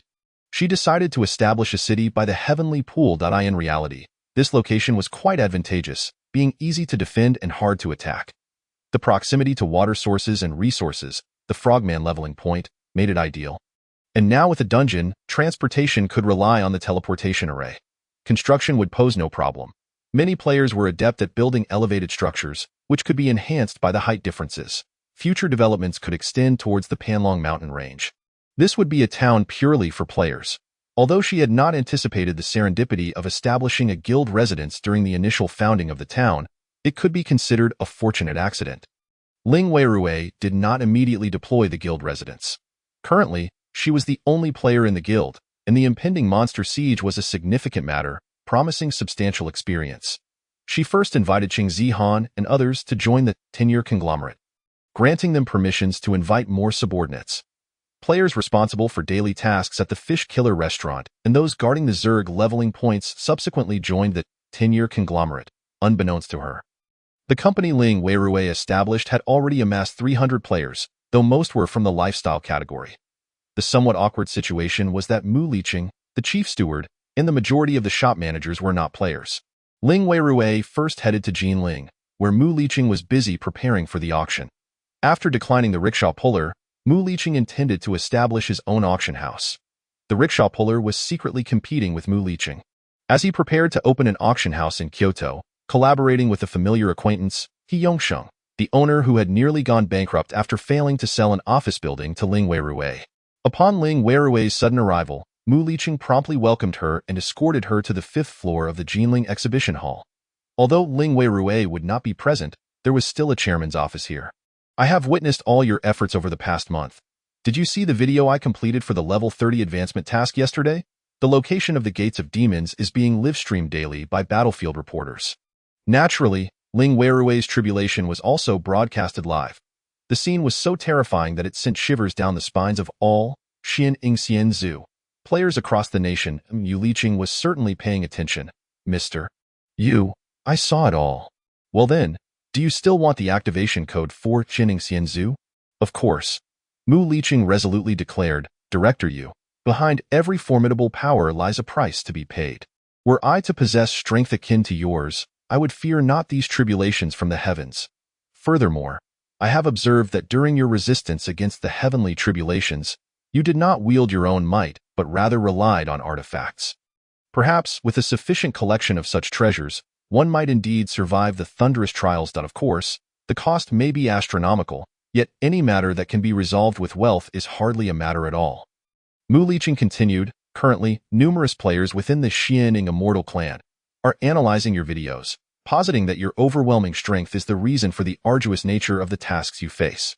A typical player would only encounter the 4th ninth heavenly tribulation, amounting to 36 trials, the intensity of which would not be so formidable. It is conceivable that I could withstand them with merely a few hundred artifacts. Assuming each artifact costs 10 million, I would require only several billion. Ling Weirui was not surprised by Mu Liqing's deductions. Indeed, should you choose to steadfastly embrace the role of a player within the Xianing Immortal clan, I can fulfill your wish at this moment. Here is the contract I have drafted. You may review it. She proceeded to send the system agreement, which comprised 2 copies. The first stipulated that she would provide him with an activation code, under the condition that he would serve in her organization until the age of 68, at which point he would retire. The second offered him the activation code alongside assistance in overcoming the level 30 quest, albeit necessitating his continued employment within the organization. According to the game's Invasion lore, a player's lifespan is not merely a function of cellular aging, but is contingent upon the strength of their soul. The history of humanity can be traced back over 100 million years, during which time their lifespans were limitless. If these words hold true, he might possess an eternity of life, though all would be contingent on his service to her, unless, of course, his strength were to surpass hers. On this point, certainty was elusive. However, Ling Weirui harbored no inclination to nurture a treacherous wolf. Without hesitation, Mu Liqing opted for the latter option. He possessed ambition, yet he recognized that his true capability lay in management rather than combat, an area in which he was still uncertain of his prowess. His desire for strength stemmed from a wish to avoid subjugation, to rise above the common folk and ascend to greatness. Even if he were to eventually surpass the renowned Xiaoyu Shinian, he would not forget the kindness bestowed upon him by the latter. He affixed his signature to the system contract, and upon its establishment, Ling Weirui activated the disciple recruitment privilege. Initially, Mu Liqing assumed that Ling Weirui had merely acquired an activation code, only to discover that it was through this method. Xiaoyu Shinian wishes to take you as a disciple. Do you agree? Upon agreement, you shall receive the Xianing Immortal Clan activation code and may select any profession. Did this imply that from this day forth, he would be a disciple of Xiaoyu Shinian? Chapter 84. Recruiting players, the influence of Xiaoyu Shinian, although Ling Weirui considered this merely an activation code. In that moment, Mu Liqing felt genuine respect for her. After all, in this era, the disparity between possessing an activation code and lacking one when it comes to becoming a player is profoundly vast. Moreover, compared to Feilin Weici, Ling Weirui at least bestowed upon him a measure of respect. After being accepted as a disciple, Mu Liqing selected the Chongling alliance within the Xianning Immortal Clan. This sect thrived within the Great Mountain Range, excelling in earth-based techniques with formidable defensive capabilities, classifying them as the top-tier tank in the game. While they possessed offensive capabilities, their skill execution frequency was somewhat sluggish, essentially. They were shield warriors. Upon completing his class transition, Ling Weirui contemplated recruiting additional players. These individuals would not be required to hold positions within the organization but would need to continuously engage in monster hunting. Once these players joined the guild, they would enjoy various benefits, such as receiving 2 hours of double experience time daily and access to certain beneficial potions and food. However, they would be required to contribute 50% of their achievements in monster hunting to the guild. This arrangement would serve the interests of both parties. The first player that came to Ling Weirui's mind was ECC. She retrieved her phone and opened the group chat, which was bustling with activity. Members often engaged in conversation about their professions and in-game developments during downtime, particularly since the group included a high-spending player and several skilled gamers. Gu Daorichong, brothers, I have a bold hypothesis. Gu Daorichong, ever since the game synchronized, I have been practicing the cultivation techniques of our sect. As you may know, cultivation methods possess their own unique effects. For instance, our Tianji Pavilion's celestial monitoring scripture can predict fortune and misfortune, yielding additional benefits when executed. Song Hai Shang Xiao, hee, I practice my techniques every night to calculate the stars. It's far more accurate than the weather forecast. ECC, you all still practice that? Gu Daorichong. Before reaching level 10, I cultivated on my own, and upon reaching level 10, my self-taught spiritual energy combined with the synchronized data, resulting in a 10% increase over the game's synchronization data. Now that I've reached the foundation establishment stage, I enjoy an additional 20%. If you don't believe me, just compare your numbers. My spiritual energy must surely exceed yours by a considerable margin. The group engaged in a flurry of number reporting, ultimately confirming that Gu Daorichong indeed possessed the highest spiritual energy. He continued, thus, I conclude that Xiaoyu Xinian reached the foundation establishment stage prior to level 10, and upon reaching level 10, she experienced double the cultivation BY extension. When she attains the golden core stage, she will have 4 times the golden core of an average player, making it reasonable for her to withstand the 4 heavenly tribulations.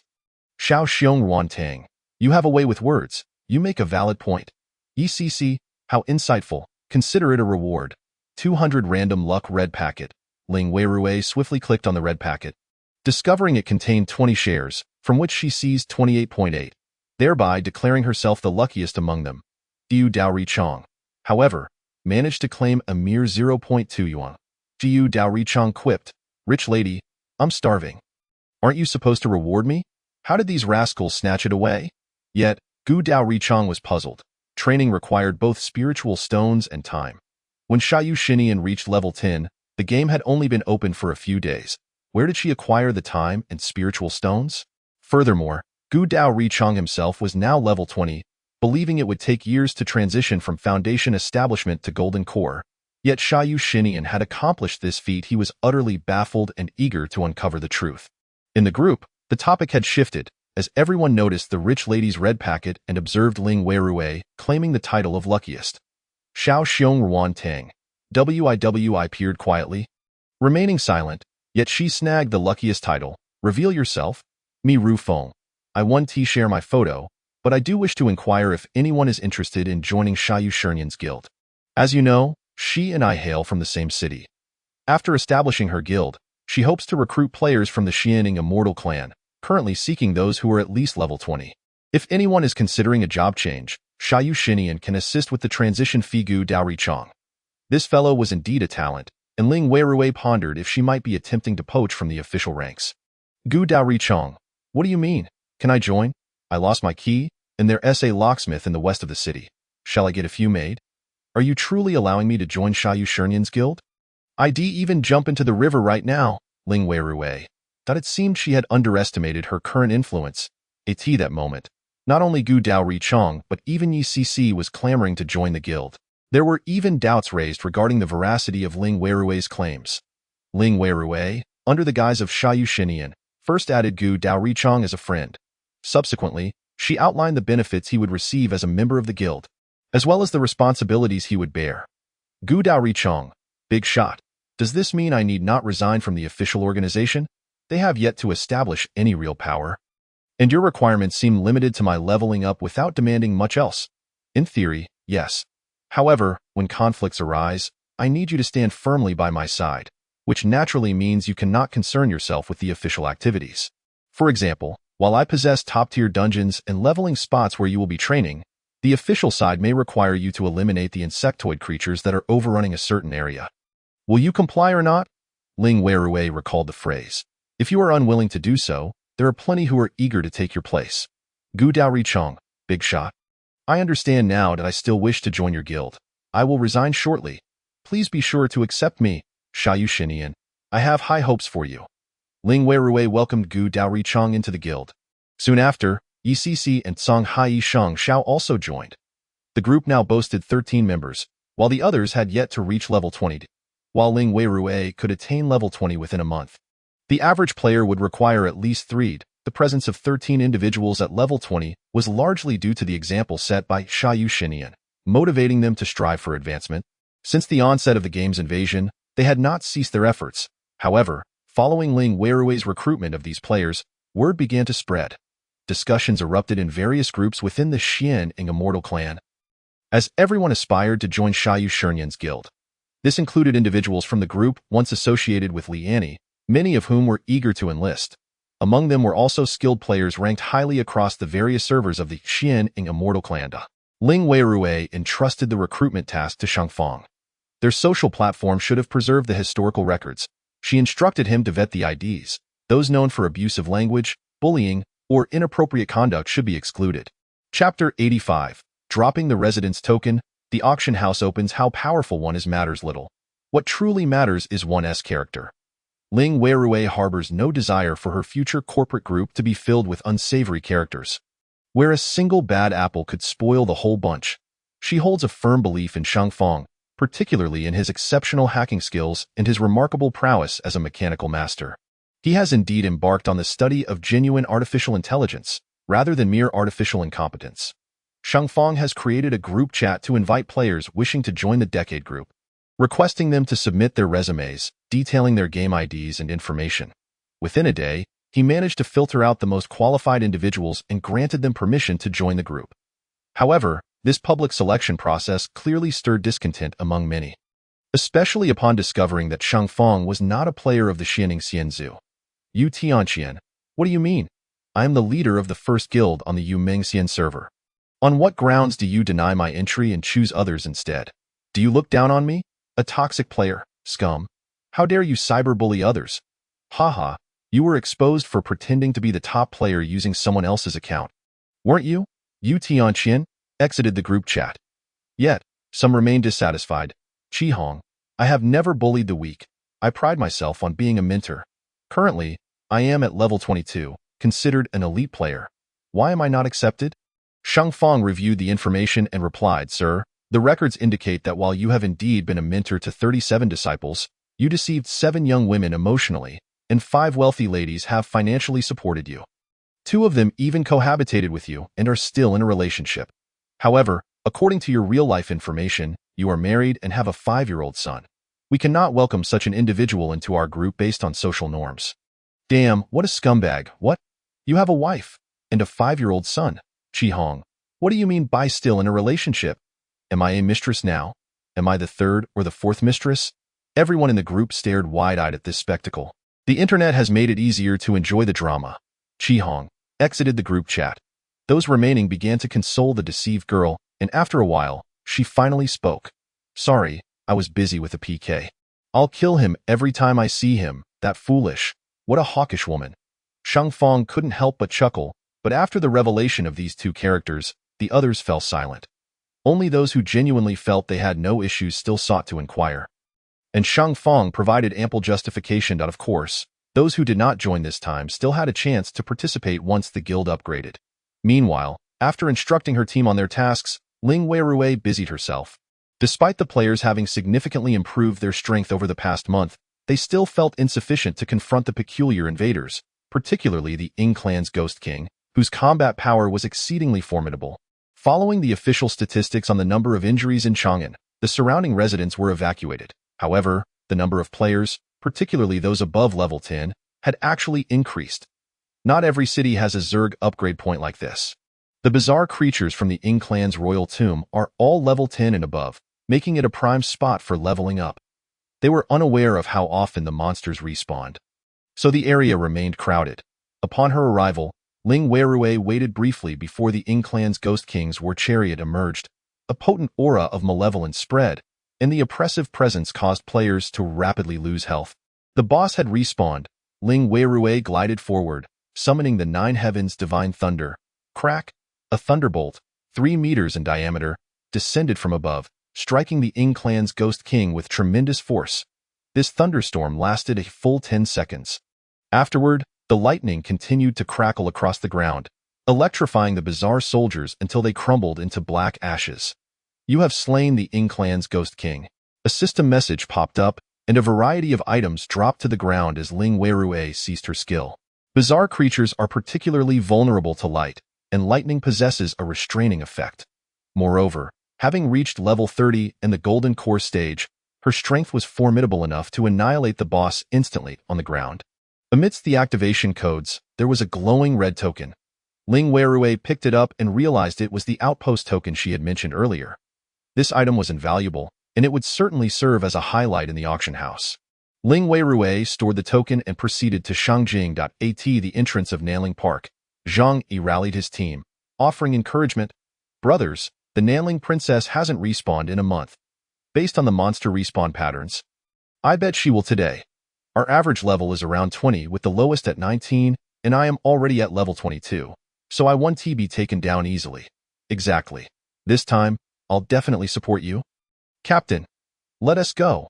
Just as they spoke, a massive noise erupted in the distance, startling everyone. Zhang Yi's phone rang. Captain, the Ghost Princess has respawned, but she was swiftly taken down by the player killing fish for 10 years. It was a quick kill. What nonsense! If killing fish is defeating monsters, can it be called stealing? It's just a convenient kill. Alright, let us rest for the night and disband. Huh? What did you say, Captain? I'm deaf and can't hear you. What do you mean disband? Did you get disbanded by killing fish? For several consecutive nights, Ling Weirui cleared the boss again, acquiring numerous king-level bizarre crystals, which enhanced her fortune upon consumption. It must be noted that the curse inflicted upon her by the Phaline family would have caused her considerable trouble had it not been for the imperial aura accompanying the king crystals. Thus, this item was precious, and she would not part with it anytime soon. After a month of preparation, the auction house finally announced its grand opening on August 10th. Coincidentally, the rickshaw driver also declared his opening on the same day, sparking a competition that He Yongxing gathered numerous business owners, leveraging his connections to support his auction house. In contrast, Ling Weirui merely issued a notice across the realms, killing fish for 10 years, this evening at 7 p.m. At the Jinling Jindu Road Exhibition Hall, the Killing Fish Auction House will host a premium auction. Only those with assets exceeding 100 million can enter and participate in the bidding, limited to 1,000 participants. Time waits for no one. Chapter 86. Rickshaw Live Auction, Killing Fish Silent. The 1,000 spots were scarcely sufficient, and following Ling Weirui's announcement, the auction house was soon flooded with attendees. Not only the affluent from the flower country but also individuals from around the globe took notice. While others may have muted their announcements, they kept a keen eye on specific individuals, such as Killing Fish for 10 years. As the #1 player. Anything she said warranted attention. Influential figures, wealthy individuals, and even state powers dispatch representatives to keep watch. Quickly, these individuals devised ways to secure their participation, even leading to scalpers reselling invitations to the auction house. Meanwhile, the rickshaw's auction house, the Huanga Auction House, was also organized in Kyoto and was unprecedentedly hosting a live auction. The number of wealthy participants was significant, and the rickshaw driver even invited numerous celebrities. With celebrities present, fans naturally flocked to support their stars. Wealthy fans even purchased items at the auction house. In this atmosphere, the Huanga Auction House boasted immense momentum, and its traffic surged. He Yongxing took a deep breath, as their presence clearly overshadowed that of the Killing Fish auction house. He savored his wine, looking smugly at the flourishing scene. Yongxing regarded these people with disdain, perceiving them as nothing more than fresh, tender chives. Once one batch is harvested, another quickly follows, never to be exhausted. The auction commenced shortly thereafter, showcasing an array of exquisite items and high-level equipment capable of enhancing one's combat prowess, all amidst the lively atmosphere of the live stream. Concurrently, Ling Weirui's Killing Fish auction house also kicked off its premium auction. Though the Decade Group bore its name, Killing Fish had undeniably established a brand effect, and the auction house's name naturally took after it. Rumor has it that since Killing Fish for 10 years rose to prominence, fish consumption across the nation has surged, with small fish vendors boasting about how many years they have been selling fish to showcase their skills. The auction, Ling Weirui, as the top player, personally attended, which was a gesture of respect for everyone present. The 1,000-seat venue was remarkably quiet. Ling Weirui stepped onto the stage, took a deep breath, and welcomed the esteemed guests to the Killing Fish auction. During the auction, all electronic devices will be suspended. I have activated a jammer, so not only will you be unable to make calls, but recording will also be impossible. Upon hearing this, murmurs of surprise rippled through the audience. But as voices multiplied, it became a cacophony. Ling Weirui, holding the microphone, coldly stated, "Dear guests, many of you may not yet be players. When you die, you simply perish if you purchase something from our auction today and, upon exiting, are killed, leaving nothing but ashes behind. Who will resurrect you? Will someone gather your remains from the sky?" As her words resonated, the crowd was struck with sudden realization, and some widened their eyes in astonishment. This individual was an associate of Yongsheng, who had accepted a task to infiltrate the Killing Fish for 10 years auction to gather intelligence. Upon hearing Ling Weirui's words, his immediate reaction was to inquire whether Yongsheng had indeed fulfilled his security duties, or rather, whether he had taken measures post-incident. If not, he could easily envision the dire consequences Yongsheng would face afterward. The auction commenced. After Ling Weirui concluded her speech and stepped down from the stage, someone unexpectedly began to applaud. This single act ignited a thunderous ovation from 1,000 attendees. The fish auction house had certainly prepared well. The auction officially began, starting with activation codes. Additionally, activation codes for the same game acquisition were presented, with as many as 100 codes for the Peace Envoy game. These were merely appetizers.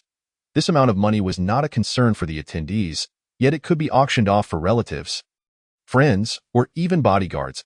However, the activation codes were a frenzied commodity outside. Next came the top-tier equipment currently available, various special items, and skills. There was even an awakening stone, only one piece. This item had been entrusted to the auction house for sale. Last month, many had purchased a plethora of items from the limited-time store, and Ling Weirui had procured the awakening stone. Naturally, others could acquire it as well. After obtaining it, the individual saw the auction house's announcement and decided to put the awakening stone up for public auction. Mu Liqing contemplated asking Ling Weirui whether to retain it, but she shook her head in refusal. Just sell it. She was not in need of money at the moment. Furthermore, she truly did not lack for this single awakening stone, as the limited-time store would reopen, allowing her to exchange it with her merits. Indeed, the perspective from different positions offers a vastly different view. In her previous life, Ling Weirui had merely been a construction worker. In this life, however, she was at the pinnacle. What had once seemed a tremendous treasure to her upon their first meeting, in the eyes of top players, was merely something attainable through effort. Shockingly, she had previously been oblivious to this. Or rather, it could be said that 99 of the people present were unaware of this fact. The auction for the awakening stone ignited a frenzy, with countless individuals vying for it, and the price continued to soar. Ling Weirui utilized the game system for the auction, so every attendee was presented with a translucent screen displaying the escalating bids. If there were no bids for over 10 seconds, a countdown would commence. The auctioneer would merely report in real time. Perhaps struggling to keep up, it was extraordinarily convenient. Before long, the awakening stone fetched an astonishing price of 300 million. Ling Weirui considered this entirely reasonable. After all, without discounts, the awakening stone would cost 100 million in the limited-time store. The 300 million price tag reflected a fierce competition, transforming the winning player from an ordinary participant into a high-level player. The individual who sold the awakening stone also reaped financial rewards. If it had been Ling Weirui, she would not have acted in such a manner. She pondered whether the player who sold their awakening stone for 5 million would now regret their decision. Moreover, the rickshaw puller had previously acquired 2 awakening stones for himself. After purchasing the items, Ling Weirui opted for the system's delivery method. If the other party was a player, the items would directly appear in their backpack. If not, they could simply recite the system's acquisition method to receive the items. Additionally, the auctioneer only displayed a serial number, leaving the identity of the number's owner unknown, and the seating and serial numbers were randomized to maximize privacy protection. The auction lasted for 3 hours, leaving every attendee beaming with excitement. Next, we present the final lot of our auction, an item capable of changing the world, the Residence Token. Players can establish guilds after reaching level 30, simultaneously acquiring their own residence, which can be developed. Swiftly, a series of introductions left all the wealthy attendees breathless. A token granting complete governance and dominion over system-recognized land, capable of evolving into a nation's residence? Who wouldn't desire such a treasure? In an instant, their eyes gleamed with greed. How much could this fetch? Its value was indisputable, with a starting bid of 100 million. Please place your bids. On the big screen, a 3D rendering of the residence token appeared, and more people fixated on the translucent panel before them, initiating the bidding process. Within just a second, the bidding price soared to 10 billion. Yet this was clearly not the limit. 20 billion, 30 billion, 40 billion, 50 billion. A mere 50 billion. It should be noted that during the previous incident at the Demon Gate, the beautiful nation had offered a reward of 50 billion beautiful coins. Of course, that reward was bestowed by a nation, whereas this was merely a personal affair. The power of individuals paled in comparison to that of a nation. Currently, the world's strongest conglomerate was valued at approximately 50 trillion beautiful coins. However, this was merely market value and not personal wealth. The distribution of company assets lay with various shareholders, and no one knew the exact amount of cash on hand. Most of it consisted of fixed assets, primarily real estate, which had depreciated significantly due to the strange invasions. At this moment, the price had escalated to 200 billion. Few remained capable of participating in the bidding. Suddenly, a representative from a foreign nation stood up, exclaiming, "Esteemed Ms. Shayu, this token is indeed rare, but the funds we have today are insufficient. I would like to make a phone call or seek assistance from friends to circulate some capital. After all, you would also wish to see this item fetch a higher price, would you not?" Ling Weirui shook her head without hesitation. No. It was not that she did not wish to sell the token at a high price. Rather, the implications of this item were too significant. It was akin to a hot potato. If Ling Weirui were to disclose information now, perhaps a nation would intervene in the bidding for the token's ownership. This was something she wished to avoid. The most likely scenario was that the beautiful nation would involve itself, and the Philin family might even go to great lengths to compete for this residence token. Rather than that, Ling Weirui preferred that the wealthy individuals from her homeland secure the token. Of course, she would not obstruct the attendees from engaging in transactions. A full 90% of those present were affluent individuals from her homeland. Upon hearing Ling Weirui's statement, they suddenly understood and began pooling their resources. Wang Guomin was the first to step forward, proclaiming, "Ladies and gentlemen, I am initiating a fundraising effort for shares in the construction of the guild residence. This is a city-sized project. How about collaborating with me as the lead?" Several top-tier tycoons also sought to gain the upper hand. Thus, they aimed to fund those who could not afford to participate in the bidding. Consequently, the auction price soared once more, reaching 400 billion. At this point, the attendees were essentially bidding openly. People stood up to call out their offers, rendering the concealment of serial numbers redundant. However, they underestimated the individuals present. Among them was a top oil magnate from a European country who began competing with them in the bidding. At this juncture, the domestic tycoons could no longer withstand the pressure. Should they collaborate instead? Gritting their teeth, the wealthy individuals collectively pooled their resources. Half an hour later, the residence token was secured by Wang Guomin for a staggering price of 10 trillion, effectively consuming all his wealth and that of the surrounding tycoons. This price, if disclosed, would surely send shockwaves around the globe. This was the true, unsurpassed auction record. Yet for the tycoons, this was merely a substantial investment with immense potential. Congratulations to the esteemed guest number 2855 for acquiring the residence token. Wang Guomin stood up, his shiny head reflecting the light. "Chairman Yu, may I request that you safeguard this residence token for me?" "Ah? Ling Weirui raised an eyebrow. I am not yet level 30. So could you please take custody of the residence token until I reach level 30? At which point I shall retrieve it from you. This small request is not too much to ask, is it? Ling Weirui pondered briefly before acquiescing. The two exchanged friend requests. Wang Guimin was, after all, the ostensible richest person in her homeland before the game invasion. Now, even he sought to engage with Ling Weirui on equal terms, something unimaginable before the game invasion. Subsequently, Ling Weirui took possession of the residence token, and under the auction house's arrangement, everyone exited the venue. Wang Guimin lingered behind, primarily wishing to cultivate a closer relationship with Ling Weirui. Chairman Yu, previously I procured an awakening stone. Could you assist me in determining what skills I can learn from this awakening stone? Indeed, the awakening stone had been acquired by Wang Guimin. May I inquire as to Mr. Wang's profession? Ling Weirui was well aware of his profession.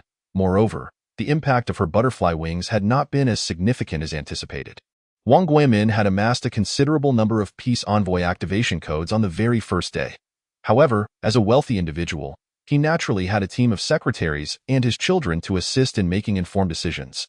Ultimately, he did not opt to become a special forces soldier. Instead, he chose an activation code for a martial arts game embodying the essence of her homeland, Sword Hero World. His class selection was Shaolin. The greatest martial arts emerged from Shaolin. It was not that he was short-sighted in choosing martial arts over immortal cultivation. Rather, all game professions had been adjusted by the original humans, and the differences in techniques were merely in name and magnitude, with attack power remaining relatively similar. Furthermore, after acquiring the activation code, due to the player's resurrection ability, he swiftly became a player. Being bald, he felt a strong sense of immersion as a Shaolin practitioner. Week after he became a player, Ling Weirui reached level 10 and ascended to the top rank. At that time, Wang Guimin regretted not acquiring the activation code for Shinying Immortal Clan, but it was already too late. Chapter 88. The wealthy of the Flower Nation change hands. Blood spills at the auction house. Now, Wang Guimin could only seek alternative methods to enhance his profession, such as through the awakening stone. In his previous life, he had naturally established a system-recognized conglomerate. He lacked neither experience nor funds, thus he was undoubtedly a formidable force. Regrettably, the elderly remain ill-equipped for combat, possessing only rudimentary skills that can intimidate others but are ill-suited for fierce battles. Ling Weirui selected from his repertoire the palm technique he mastered in his previous life, the Push Mountain Palm.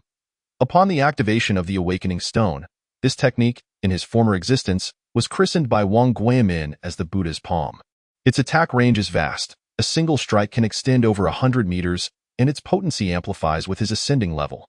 Yet, at present, Wang Guimin is oblivious to its efficacy.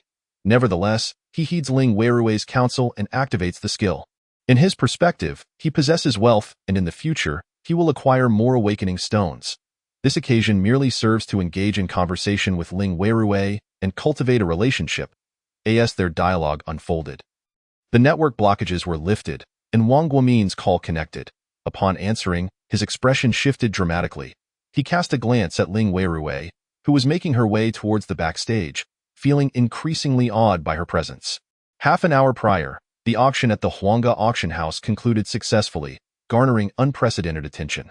Following the event, wealthy patrons departed with their acquisitions, departing in their luxurious vehicles as they had done in the past. Countless opulent cars lined the outdoor parking lot of the auction house, creating a striking tableau. Yet, in the next moment, an explosion erupted, igniting the entire parking area. The target was the Li couple, affluent merchants from Modu. Ranked 45th on the wealth list of the Flowering Nation, they had just spent 80 million on an epic battle axe from the Orc world. They were taken down, their equipment dropped. This was the act of a nouveau riche. The rich were being targeted. Why should these affluent individuals continue to thrive amidst the game's invasion? This realm belongs to the youth, to us players. Why should these wealthy elites be permitted to purchase so much equipment? It is unjust. Why should the original humans not unify currency? It ought to behave as if we were in a true apocalypse, where money becomes worthless and only players may rise above. These capitalists once wielded power over us. They must not continue to drain our lifeblood. Let them perish. The capitalists, a throng of masked individuals, clad in diverse attire, surged forward in an instant. Gunfire erupted. Skills were unleashed, and blood gushed forth. The entire parking lot morphed into a battlefield, steeped in carnage. The vehicles of the affluent were obliterated, bodyguards fell, and the wealthy met their demise, with valuables scattered everywhere as the crowd descended into chaos. In this world, where there are good individuals, there are also malevolent ones. Among players, some are virtuous while others harbor malicious intent. Those who resent the wealthy suddenly wield newfound power, yearning to annihilate the world, their greed magnified 1,000-fold. Furthermore, following the game's incursion, numerous criminals synchronized with their in-game avatars and escaped from prison. Murderers now operate without identifiable tags. This is, without a doubt, a paradise for criminals. Some have even cataloged every affluent individual, plotting future robberies. He Yongsheng stood at the entrance of the auction house, initially bidding farewell to his esteemed guests with a beaming smile, only to be struck with terror moments later as he rushed back inside. Though he too held the identity of a player, the instinct to fear death is inherent. Naturally, he wished to avoid his own demise. Meanwhile, the rickshaw driver stood in a daze, never anticipating such an occurrence. I have underestimated the game's implications. Next time, I shall be better prepared.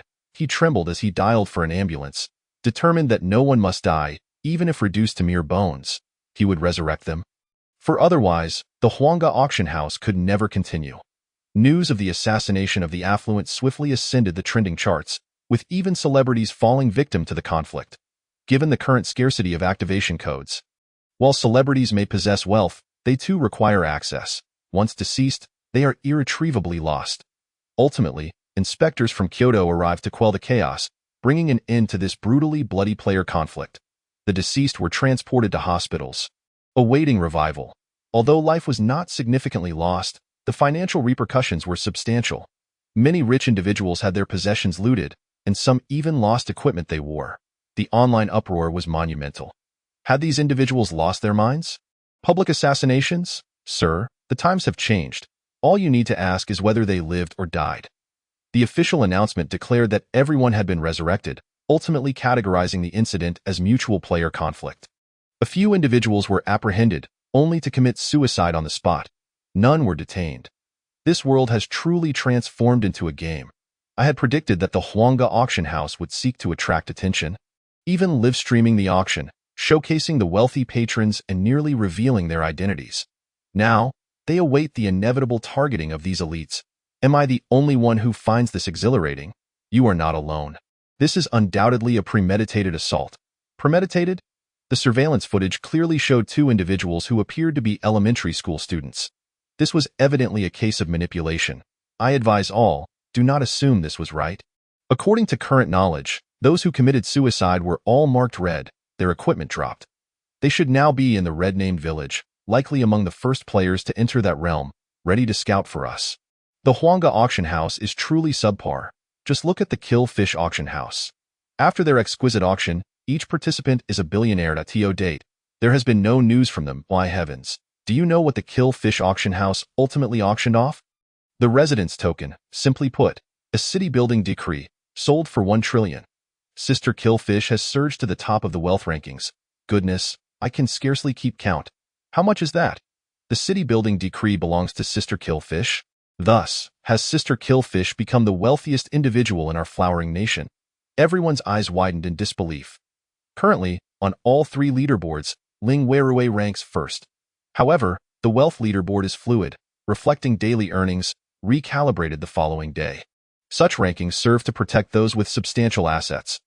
Therefore, the original humans are safeguarding their own, while the Huanga auction house is exposing theirs, leading to predictable outcomes.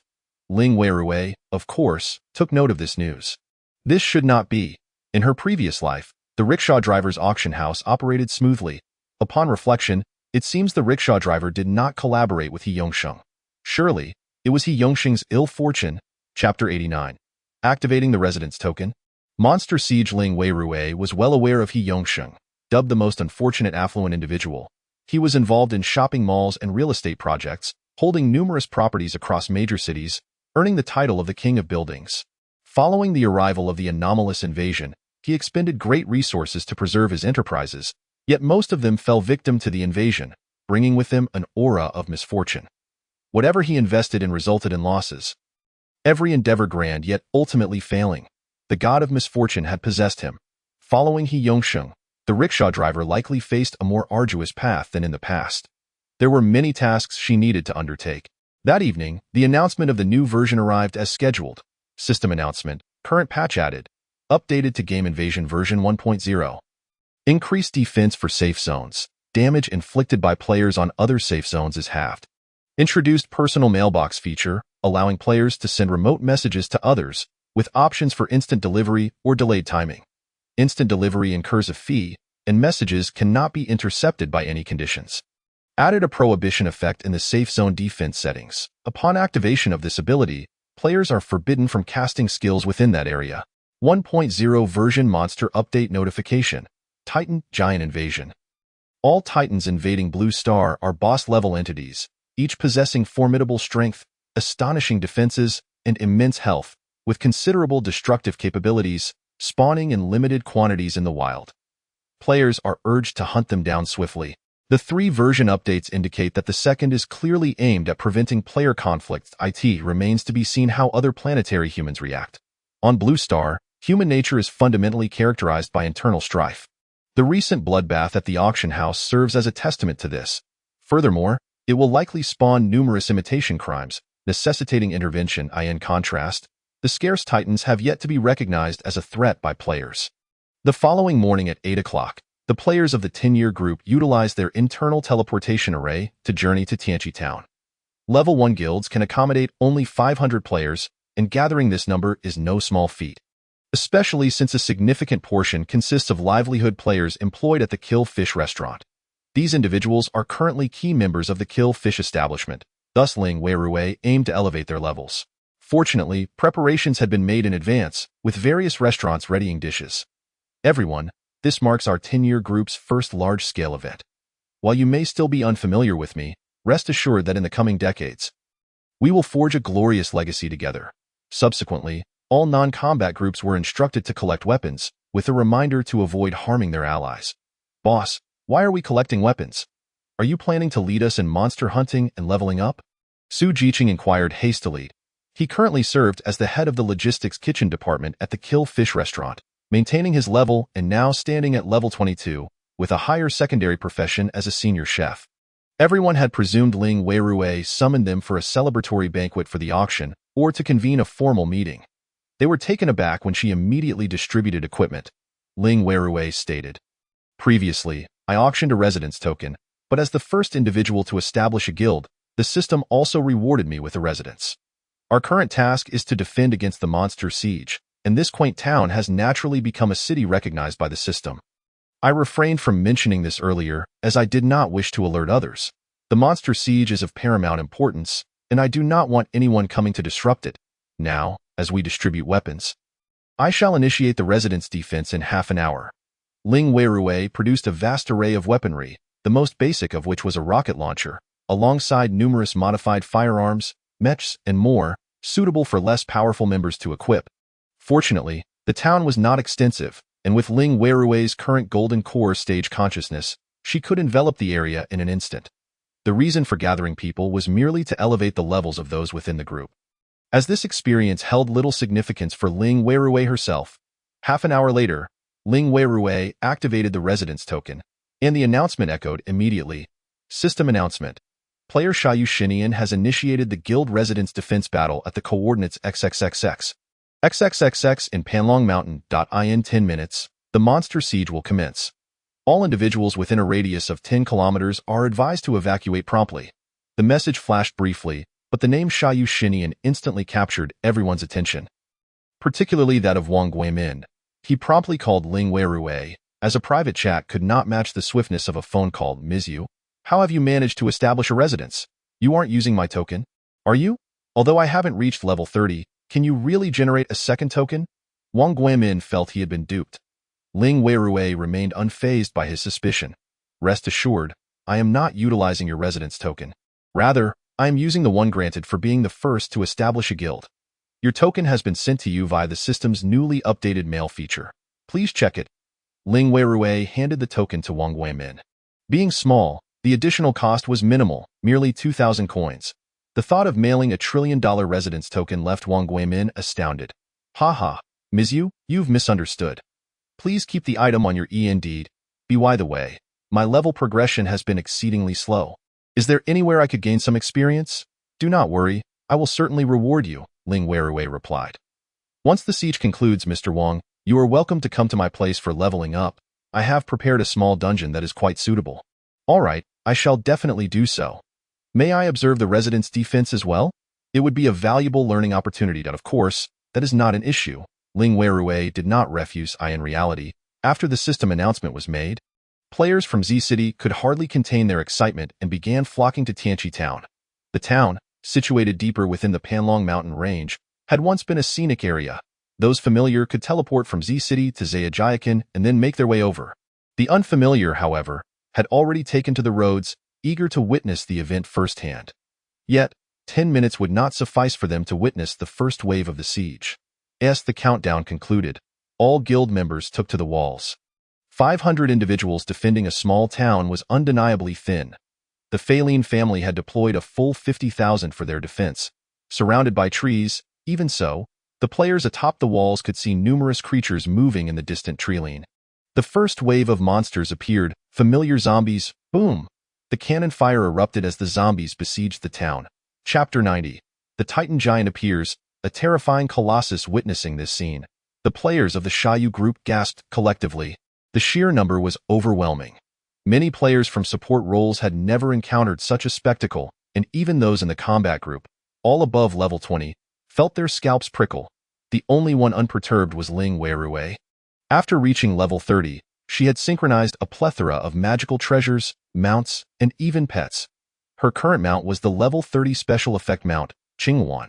After reaching level 30, every player of the Xianying Immortal Clan could possess a combat pet. However, the combat pet would grow alongside the player's level. Ling Weirui's strongest combat pet was naturally the top-tier divine pet, Ice Phoenix. Yet, Ice Phoenix was already level 100. Fortunately, Ling Weirui had made preparations and purchased a young Jinwu, which she had trained to level 30. This pet could be synchronized. The Jinwu was summoned by Ling Weirui, hovering above her head, occasionally morphing into an eclipse-like sun or a large bird, always poised for battle. Underneath her, Ling Weirui rode the Qinghuan, soaring into the sky. As she was not engaged in misdeeds, there was no need for her to don dark attire. Thus, her garments were intricately elegant white celestial robes. In essence, she stood above Tianqi Town, calm and composed. Channeling her spiritual energy, Ling Weirui's consciousness locked onto the surroundings of Tianqi Town. In the next moment, intense heat surged from the ground, causing rocks and soil to melt. As magma began to flow, encircling Tianqi Town and forming a colossal magma moat, a hellish magma. This skill was a reward Ling Weirui received after conquering the Gate of Demons. Once the moat was established, even the trees began to sink and were consumed by flames. Moreover, Ling Weirui expanded the moat, flattening the mountainous terrain as the magma flowed, igniting the trees. Fortunately, times had changed. Otherwise, setting fire to the mountains would have meant imprisonment. At this moment, numerous zombies charged toward the magma moat, only to tumble in and be engulfed. These zombies were all around level 5, yielding no experience for Ling Weirui. However, she opted for the guild experience sharing mode. Meaning while she gained no experience, the lower-level support players saw their level skyrocket. Ling Weirui dispatched 10 suction discs, instructing individuals to pilot helicopters produced by the Peacekeeper to hover over the zombies and collect the equipment they dropped. Otherwise, it would all be wasted in the magma. The first wave of the siege lasted a full 20 minutes, annihilating all zombies, and the guild players had all reached at least level 8. Meanwhile, the first batch of onlookers had arrived. The swiftest were undoubtedly Tang Tianqing's defense forces. However, they did not join the fray. Rather, Ling Weirui did not require assistance. With a mere wave of her hand, the hellish magma had repelled the invading creatures. In the second wave, the monsters had reached level 10, and a multitude of goblins emerged. These goblins, being somewhat intelligent, naturally hesitated to traverse the magma, but their overwhelming numbers led to the rear goblins pushing forward, creating a path atop the bodies of their fallen comrades. Ultimately, the casualties were severe. Some even retreated in the opposite direction, only to be intercepted and slain by the forces led by Tang Tianqing. At this juncture, the number of players continued to swell, to the point where it seemed as if there were more players than monsters. Despite Ling Weirui not inviting them, this group began spontaneously hunting the monsters that had spawned. It was worth noting that the Faline family had previously spent 10,000 beautiful coins per person to hire players. Now, Ling Weirui had spent nothing, yet countless individuals were aiding her. Ms. Yu, could you prioritize the guild level up for me? Why Yu is so cool. Is she really the first player? Damn. Is this the monster siege? Isn't this just delivering vegetables? Ms. Yu can handle it all by herself. From a distant helicopter, Wang Guomin and his companions observed the unfolding scene through binoculars, while their secretary and think tank calculated the number of monsters. Boss, the situation is not optimistic. There are monsters outside the city walls on all sides. A rough estimate puts their numbers at around 100,000, which is 200 times that of the players. 500 individuals are utterly insufficient for defending the walls. Only Xiaoyu Xinian could hold them off. The secretary swallowed hard. Xiaoyu Xinian is truly extraordinary. However, he recalled that his boss had also activated a skill. Boss, based on the power of your skill, you might be able to hold one side of the wall. Wang Guomin shook his head. Alas, I don't think so. My Buddha palm is indeed potent, but it requires true energy.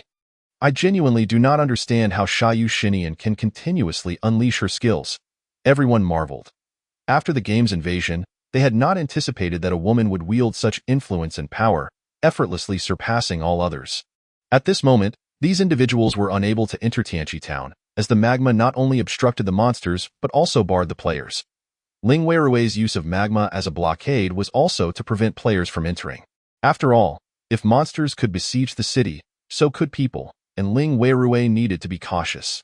Soon, the goblins were exterminated, and the onslaught of monsters continued. Not only did 15-level wolf demons appear, but also 19-level tiger demons, alongside a plethora of bizarre, flying mutated insects, demons, and frogmen. Some of these monsters were system-generated, while others emerged from the vicinity. The system's siege would determine the number of monsters based on the surrounding environment. The siege would persist through 5 waves, each with a maximum time limit of 1 hour. If the monsters were not defeated within that hour, the second wave would spawn, and so forth. Due to Ling Weirui's swift eradication of the monsters, the siege progressed ahead of schedule. In the 5th wave, the ground trembled with resounding thuds. The massive footsteps and vibrations resonated from a distance, prompting all to look up and behold 4 colossal beings encircling Tianqi Town. Appearing 1 kilometer away, they bore a human form yet towered like skyscrapers. The Titans, damn, giants. Is this what giants look like? The onlooking players exclaimed in awe as the towering figures, each over 100 meters tall, strode towards Tianqi Town. The towering titans possess a terrifying height. Merely their feet measure over 10 meters in length, resembling the size of a truck. As they approach from a distance, their gaze falls upon the ants scurrying nearby. Seemingly amused, their lips curl upward into a sinister grin, revealing yellowed teeth as a droplet of saliva cascades down. Splash! The viscous liquid splatters onto a player, instantly drenching them in a foul-smelling bath. Boom! A foot comes crashing down, and the player stands no chance, swiftly reduced to a gruesome pulp. Chapter 91. Titan Bloodline, Top-Tier Class Activation Code, Titan. This scene is utterly horrifying. The natural instinct for fear arises when confronted by beings magnitudes larger than oneself, accompanied by an overwhelming sense of helplessness. This is the reality of facing giants. Astonishingly, there are 4 of these colossal beings. Humanity appears minuscule in comparison to the Titan's toes. These giants stomp forward. One of them steps onto the lava as if it were merely a puddle, sending molten rock flying in all directions, splattering players with scorching lava, leaving them severely burned. In their hands, they wield massive spiked clubs over 50 meters long, swinging them menacingly toward the walls of Tianqi Town. The earth trembles beneath their might. Ling Weirui unleashes a golden crow to fend off one titan, while simultaneously employing an ice seal technique, instantly freezing another. Yet, 2 titans remain. Yuzong, I'm coming, Li Si bellows, charging toward the titan. The giant pays no heed to this insignificant ant. In the next moment, Li Si teleports both himself and the titan 100 kilometers away. Now, Ling Weirui only has to contend with one active titan. At level 30, She faces a Titan also at level 30, its health terrifyingly robust. Ling Weirui deploys her 1,000-mile ice seal, but countless sword energies can merely breach the Titan's outer skin. Nevertheless, that is sufficient. Her icy assault relentlessly slices at the Titan's neck. Its long last, a massive head, encrusted in frost, is severed from the Titan's body, causing it to collapse to the ground. Time elapsed, 15 minutes. Splash! An abundance of materials, potions, gear, and activation codes scatter across the ground. This is likely the first kill after the Titan's respawn, granting Ling Weirui 4 activation codes for the Titan. Upon usage, these codes will activate the Titan bloodline, transforming the user into a Titan and bestowing the title of top-tier MT, a superlative profession. Ling Weirui's artifact swiftly collects all items from the ground. Yet keen-eyed players still catch sight of the activation codes. There seem to be 4. What class are they for? Can't see. We'll have to wait for Sister Xiaoyu to reveal it. Will they be auctioned? The crowd buzzes with fervent discussion. Ling Weirui has already set her sights on the second monster. Another 30 minutes pass, and the remaining 2 creatures have also met their demise. Witnesses to the Titans capture photographs and videos, sharing them online, igniting a wave of astonishment. Ling Weirui ultimately locates and defeats this Titan. System notification. The 10-year group has successfully completed the city defense battle, establishing a 10-year group base. All laws and regulations in this area are governed by the 10-year group guild. Taxes are not managed by any nation or system, allowing for complete autonomy. This announcement creates a tremendous uproar. Complete autonomy. Are they attempting to establish a nation? These 4 corpses are truly colossal. However, they will prove invaluable. Ling Weirui assesses contributions and distributes bonuses, recognizing Li Si's pivotal role at the last moment, rewarding him with a high-grade potion dropped by the Titan boss. Titan Bloodline Potion. Upon use, grants the Titan Bloodline, transforming the user into a Titan with Titan-level defense and strength, along with a permanent height increase of 10 centimeters. Upon receiving the potion, Li Si's eyes widen in disbelief. Height is fixed and cannot be altered. Yet this potion possesses such miraculous properties, he consumes it on the spot. Is this the exhilarating air of being 185 centimeters tall? How refreshing. How did you know I'm now 185 cm? Damn, you're so boastful. Get lost? Laughter and playful banter ensue. Following this siege, even the lowest level players have ascended to level 16. Yu Licheng approaches, inquiring, Yuzong. Many VIPs are asking if you intend to sell the activation codes dropped by the Titans. 4 Titans yielded a total of 11 activation codes, top-tier classes. Ling Weirui contemplates before responding, I want to sell them. These activation codes will be reserved for our own people. We need to recruit some individuals. Ling Weirui has already determined who will receive the activation codes, go to the official media, and announce a recruitment for retired athletes, weightlifters, and heavyweight boxers to join the company. Yu Licheng immediately nods in understanding. Ling Weirui is intent on assembling her own team. Also, acquire some bankrupt medical companies and recruit a few pharmacists. Understood. Mu Licheng does not argue. The potion market has become saturated. On the very first day of the game invasion, recovery potions and priest classes have already disrupted major pharmaceutical companies. Those with foresight and the resolve to swiftly invest in recovery potion production skyrocketed to success, while others fell into bankruptcy. The medical sector has been hit hardest. Now, 2 months have passed. Is Ling Weirui joining a bit late? Nevertheless, he proceeds with the acquisitions. When it comes to Sister Xiaoyu's directives, there is no room for doubt, only execution. Ling Weirui simultaneously upgrades the Guild S level. A level 2 guild requires a guild base containing medical facilities, a cafeteria, accommodations, and a teleportation array, along with 20 million in funds for the upgrade. This is easily manageable. Ling Weirui advances the guild to level 2, allowing for a capacity of 1,000 members and the recruitment of an additional 500 individuals. The 10-year group is now a legitimate corporate entity, with its own official website and account. Following the announcement, countless resumes pour in, over 100,000 a day, overwhelming the HR department. Consequently, Ling Weirui personally writes down several names: Zhang Peng, Chun Jiai, Lu Hongzhou, Yang Cheng. Zhang Peng's corpulent form rides on the sofa as his thick fingers deftly wield chopsticks, forcefully pinching a crawling cockroach. The sofa creaks under his weight as he breathes heavily, a former weightlifting athlete who participated in top-tier international competitions, he now suffers from chronic pain after retirement, compounded by a lack of exercise, resulting in a staggering weight of 300 pounds. Unable to find work, his elderly parents, both farmers, receive no retirement benefits, leaving only his wife as the breadwinner while their son is still in elementary school. Before the game Invasion, he had contemplated selling his gold medal for some funds. However, negotiations were interrupted by the game's arrival. Having trained for years, he had little exposure to gaming. Instead, it was his son who played Peacekeeper, using his ID. Neither could synchronize their experiences. Knock, knock, knock. Is Zhang Peng home? Chapter 92. She too has become one capable of altering destinies at will. Coming. Zhang Peng stumbles to the door.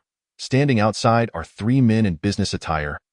The leader exuding a slight air of bravado, standing at 185 centimeters tall, confidence radiating from his face. Hello, Mr. Zhang Peng. I am Li Si, the head of the HR department at the 10-year group. You may not be very familiar with us, but you must have heard of our chairwoman, Sister Shayu. Zhang Peng's eyes widen in shock. How could I not know? Didn't you just complete the siege battle? I watched the live stream. Come in, come in. Let me brew some tea for you. No need for that, no need for that. What trouble could it be? I'll have it ready in no time. Please, take a seat. Zhang Peng warmly welcomes the guests. He suppresses the pain in his legs as he prepares water and tea for them, though he remains uncertain of their intentions. Moreover, Li Si is far more renowned than he had imagined. After all, he recorded the nuclear explosion. He is a subordinate of Sister Shayu, and unless someone has used a disguise, there is no reason for anyone to deceive him. What could they gain from him? Burdened by pain and debts, and having retired long ago, he has none of the fame or fortune enjoyed by more recent athletes. Overall, Zhang Peng has a premonition but dares not entertain such good fortune. Once seated, Li Si states, Mr. Zhang, you might have guessed the reason for my visit. The chairwoman possesses a new batch of activation codes obtained from the Titans, and we require individuals who have yet to undergo class transitions to utilize these codes. However, as you know, these activation codes are exceedingly valuable. The chairwoman has set the market price at 50 million, though even at that price, they may not be obtainable. Zhang Peng's voice quivers slightly. Are you saying that Sister Shayu wants to give this to me? How could I possibly deserve such a thing? I'm just an ordinary person. The chairwoman personally requested you. You have brought glory to our homeland and will be recognized. The 300-pound man finds his eyes misting with emotion. Whether or not Sister Shayu has actually seen him, Li Si cannot say for certain. But when seeking individuals for contracts, he will undoubtedly say a few flattering words. Zhang Peng eagerly nods in agreement. Li Si continued, of course, as you are aware, the activation code is of utmost importance. Bestowing this activation code upon you is akin to placing you upon the chariot of our conglomerate. While boarding may be effortless, disembarking proves to be a formidable challenge. Our chairman has asserted that once you ascend, the only outcome of wishing to descend is the obliteration of one's soul. It is not merely a matter of dying once or twice. It is a complete annihilation, a state from which one cannot be resurrected. Zhang Peng is not comparable to Mu Liqing or the other professional managers within the group. Yu Liqing has demonstrated his diligence and possesses intrinsic value, which is why Ling Weirue conferred the activation code upon him, similar to the internal allocation of shares in the past. However, someone like Zhang Peng holds no value for the group. Granting him the activation code equates to providing him with a second chance at life, with all that he possesses being bestowed by Ling Weirue. Therefore, once he consents, betrayal is absolutely inconceivable. Naturally, Zhang Peng would not decline. I agree. I certainly agree. But hold your horses, Mr. Zhang. This activation code is quite unique. It may alter your physique and appearance, potentially rendering you an anomaly among humanity. Furthermore, as the activation code is provided by us, all your activities and work will be subject to assignment. Your salary will be determined based on your rank, but it is likely to be among the lowest tiers within the group. Your base salary will be a mere 10,000, 20,000 for levels above 10, 30,000 for levels above 20. And after level 30, it could reach 50,000. Of course, one must maintain a broader perspective. Our working hours are 8 per day, but any additional time is yours to utilize as you see fit. If you wish to delve into dungeons or hunt monsters, a single firearm once priced at 30 to 50,000 could now be acquired for merely 10 to 20,000, and high-tier equipment at level 20 could fetch 4 to 500,000. Li Si was not merely spinning tales. This was indeed the reality. Zhang Peng, who understood this all too well, had spent his days at home merely squashing cockroaches, yet during his leisure, he had been keenly observing player information.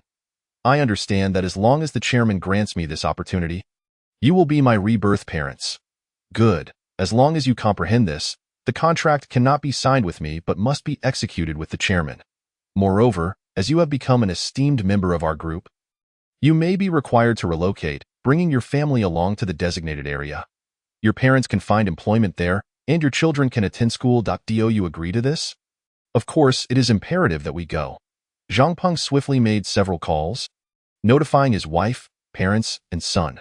Subsequently, Li Si escorted them from Yangqing's teleportation array to Z-City, and from Z-City to Tianqi Town. At this moment, Tianqi Town had just opened for a day and was already bustling with activity, teeming with high-level players adorned in various gaming gear, Western armor, Eastern robes, and even mecha suits. It could be said that the Armée de la army of players had gathered here. They were forming teams, with players at level 25 venturing into the Demon Dungeon, while those below that level sought to level up in the Frogmen's territory. Although the Frogmen were slightly higher in level, being 30, each player had demonstrated their prowess by reaching over level 20 within just 2 months of the game's inception. In essence, they were all seasoned players.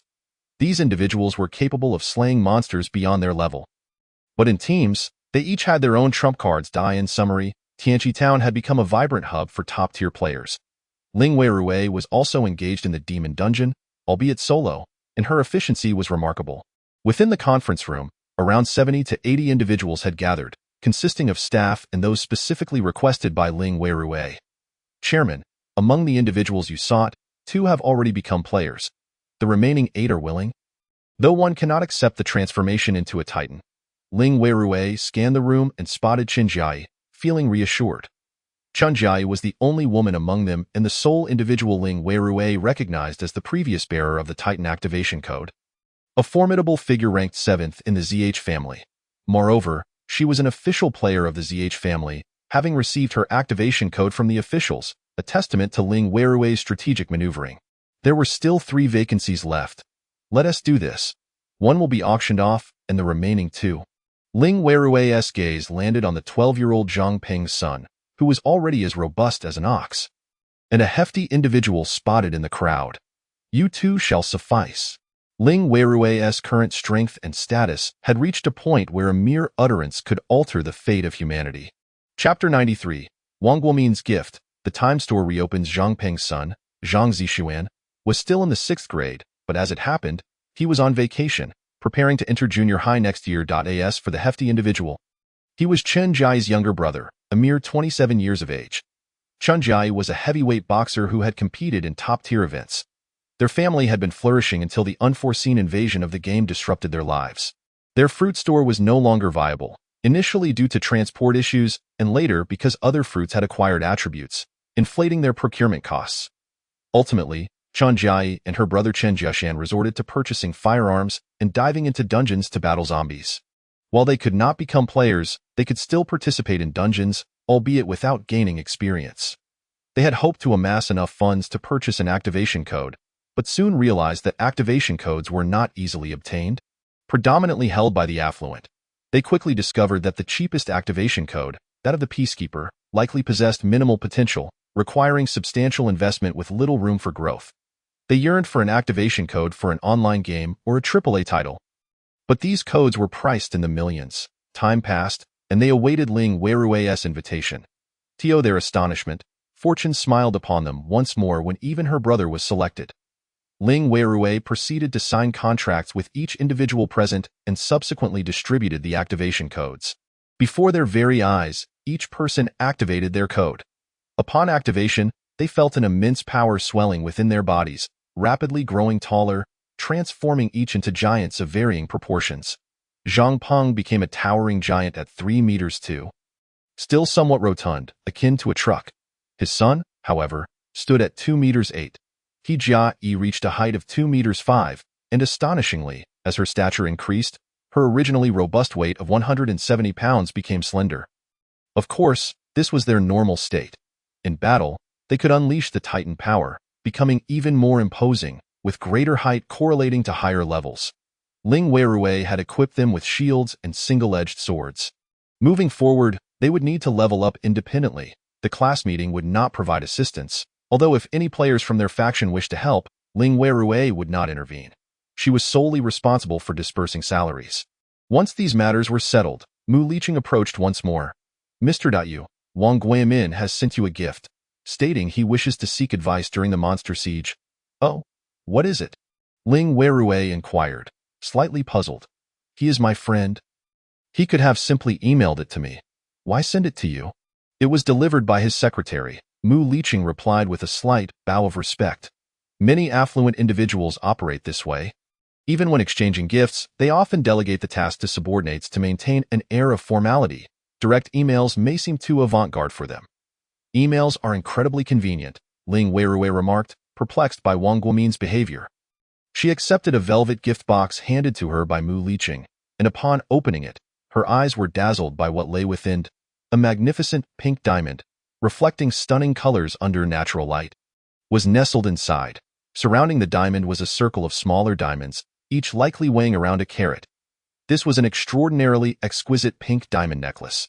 Not only that, but it came complete with a set of luxurious earrings and an oversized pink diamond ring. Mu Liqing, who had recently been immersed in the auction business, widened his eyes at the sight of such opulence. Ling Weirui had never encountered anything quite so extravagant. Gil put it simply, while the original humans had indeed transferred game items to players, including the myriad outfits and accessories Ling Weirui possessed, the game's visuals could not compare to the exquisite detail found in reality. Of course, the composition was identical, both were carbon. However, the allure of jewelry transcends mere value. No one can resist the charm of gemstones. This piece must have been worth hundreds of millions prior to the invasion of the game, Ling Weirui mused. Wang Guimin had not presented any game items. After all, being the top player for a decade, what game item could possibly entice him? It was more fitting to offer something valuable yet unique to Ling Weirui. This jewelry was one of Wang Guomin's prized collections. I believe I recall this set of jewelry being valued at around 300 million. The bare stone on the necklace was auctioned for 195 million, and the rest was likely added later. With the embellishments, it would approximate this valuation, though it has depreciated significantly since the game's incursion. Players had synchronized a plethora of items post-invasion. The ZH Family's mobile games were ubiquitous, encompassing not just combat prowess but also mini-games involving affluent heiresses. If such games had indeed synchronized, a myriad of jewelry and accessories would be readily available. However, the paper-thin jewelry from those games could never match the intricately carved and set necklace before her. Merely in terms of design, Ling Weirui deemed it expensive. Wang Guomin, the magnate, had certainly chosen an apt gift. It appeared that these wealthy individuals still had substantial funds. Earning money from the impoverished was uninteresting. Garnering wealth from the affluent was far more appealing. If only one were to acquire a design firm and recruit designers, artisans, and skilled craftsmen to create luxurious jewelry using the items provided by the game, they could sell them for a fortune.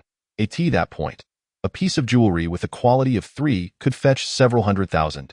The acquisition cost would merely be a few tens of thousands. Mu Liqing promptly nodded. Understood, Mr. Yu.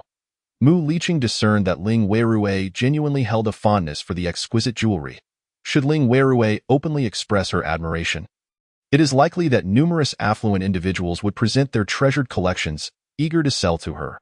With her current wealth amounting to 1 trillion, the value of many wealthy collectors' antiques and artifacts is truly incalculable. Though Ling Weirui herself is now considered affluent, she could easily find herself entangled in such indulgences, potentially leading to a scenario where her trillion would scarcely suffice for her spending spree. Yet, is this not the nature of the wealthy? Once fortune smiles upon them, they begin to amass jewels and similar treasures. Indeed, Ling Weirui perceives an opportunity in this. As expected, the thoughts of the elite diverge vastly from those of ordinary folk. While Mu Liqing contemplated this, a sudden voice from the system announced, "The Universe Game Limited Time Store is now open, lasting for 24 hours. Previously, this was in celebration of a 30-day milestone. This time, the purpose of the limited time store remains unspecified. It simply exists. A dialog box appeared before everyone, showcasing an array of products.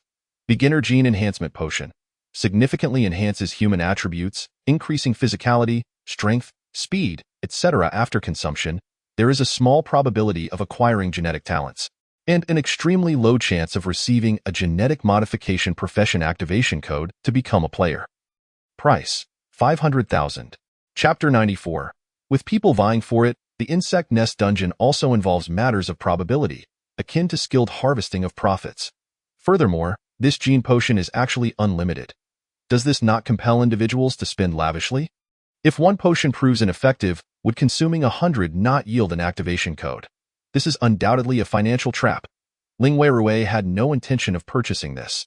The limited-time store offered no discounts for her this time. Clearly a one-time anomaly, yet there were still many valuable items. She instructed everyone to compile a list of items and send it over, with the group pooling funds to acquire high-value items for the warehouse. Should anyone wish to use them, they could draw against their salary to enhance themselves. Understood. The message was swiftly conveyed. Ling Weirui then turned her attention to her own shop. Perhaps the system was aware of her wealth, as the items recommended this time bore exorbitant prices.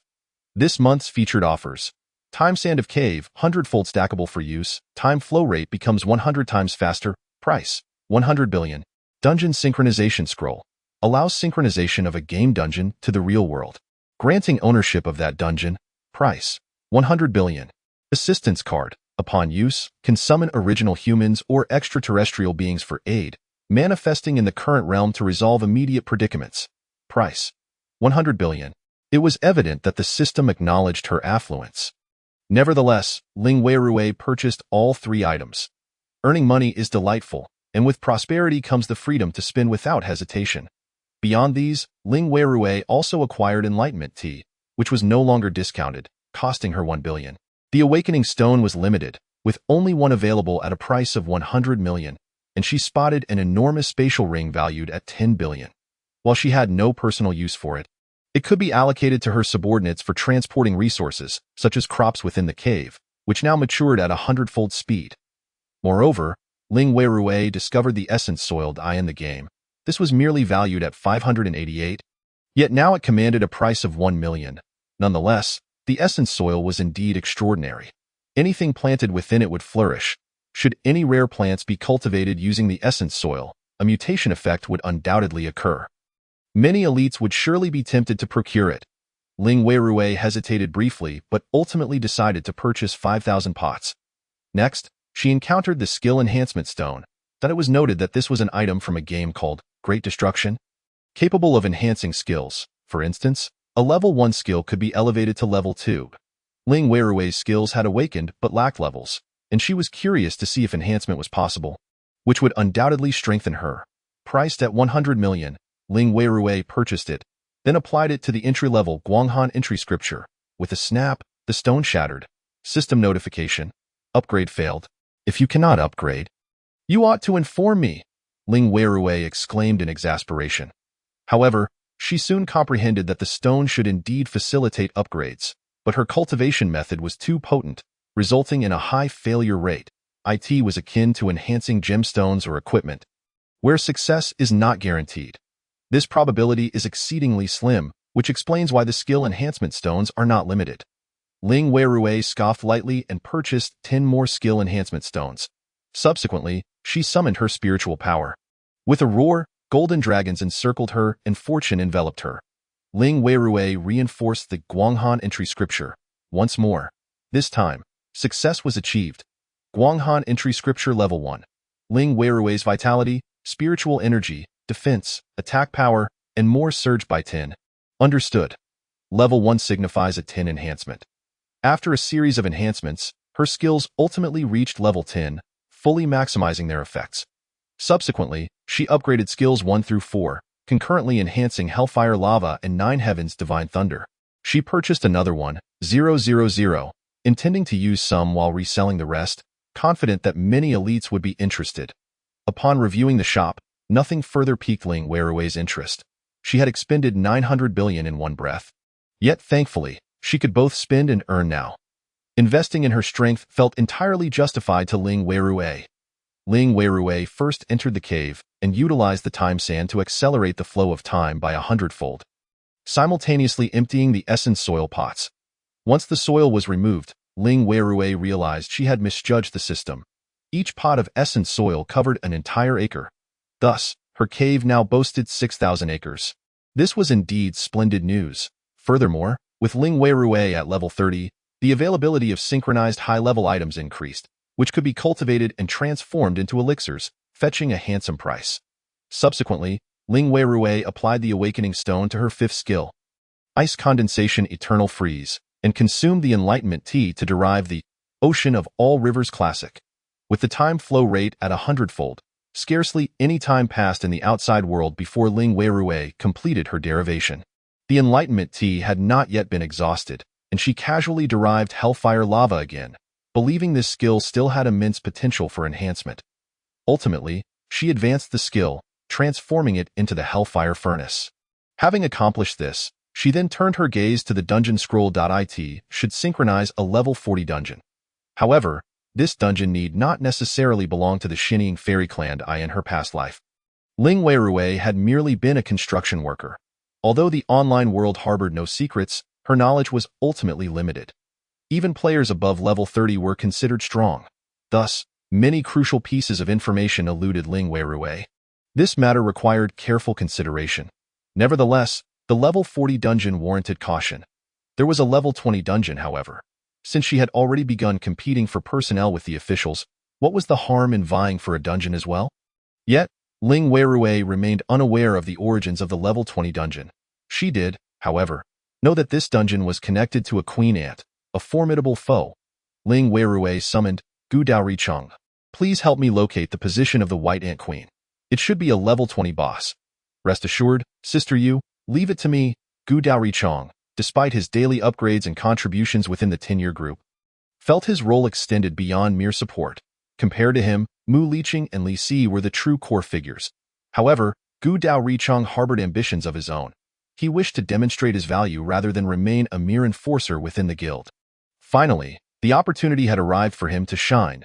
Gu Daoricheng swiftly ascertained the whereabouts of this boss that it should be located in the tropical rainforest of the southern province.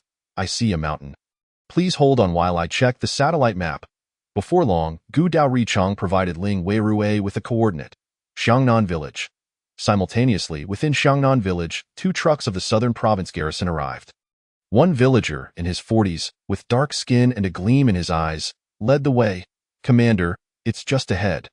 This is definitely unusual. I spotted a white ant the size of a lamb. When they appear, they come in swarms, and this could spell disaster. Previously, white ants were small but still a great menace. If they grow large, they could devour the entire forest. The garrison's expression turned grave, their brows furrowing deeply. Lead the way. Chapter 95. Insect Nest, the stolen activation code this way, up the mountain. By the way, Commander, since I provided such substantial intelligence, shouldn't I be rewarded? If this matter truly affects the southern province, I could be a great contributor. How about a reward of 500,000? The villager, optimistic to the point of dreaming, was a resident of Xiangnan Village. Now 42 years old. In his youth, his family had been relatively well off. But in his 20s, he became enamored with smoking, drinking, and gambling, losing everything in the process. When his mother attempted to dissuade him from his vices, he feigned poisoning himself. Following his father's death, he fell into fortune-telling and feng shui. Believing he was cursed, he learned a few incantations and began conducting funerals and performing rituals. He even adopted a pseudonym, Oyengu, as most had forgotten his birth name. As burial practices have fallen out of favor. Remnants of ancestral graves still exist near Xiangnan Village, where offerings of fruits and food are made. Oyengu often scavenged for food during these rituals, passing his days in idleness. The garrison dispatched a 7-man team to investigate. Oyengu led the way, swiftly locating the spot where he had previously encountered the termites.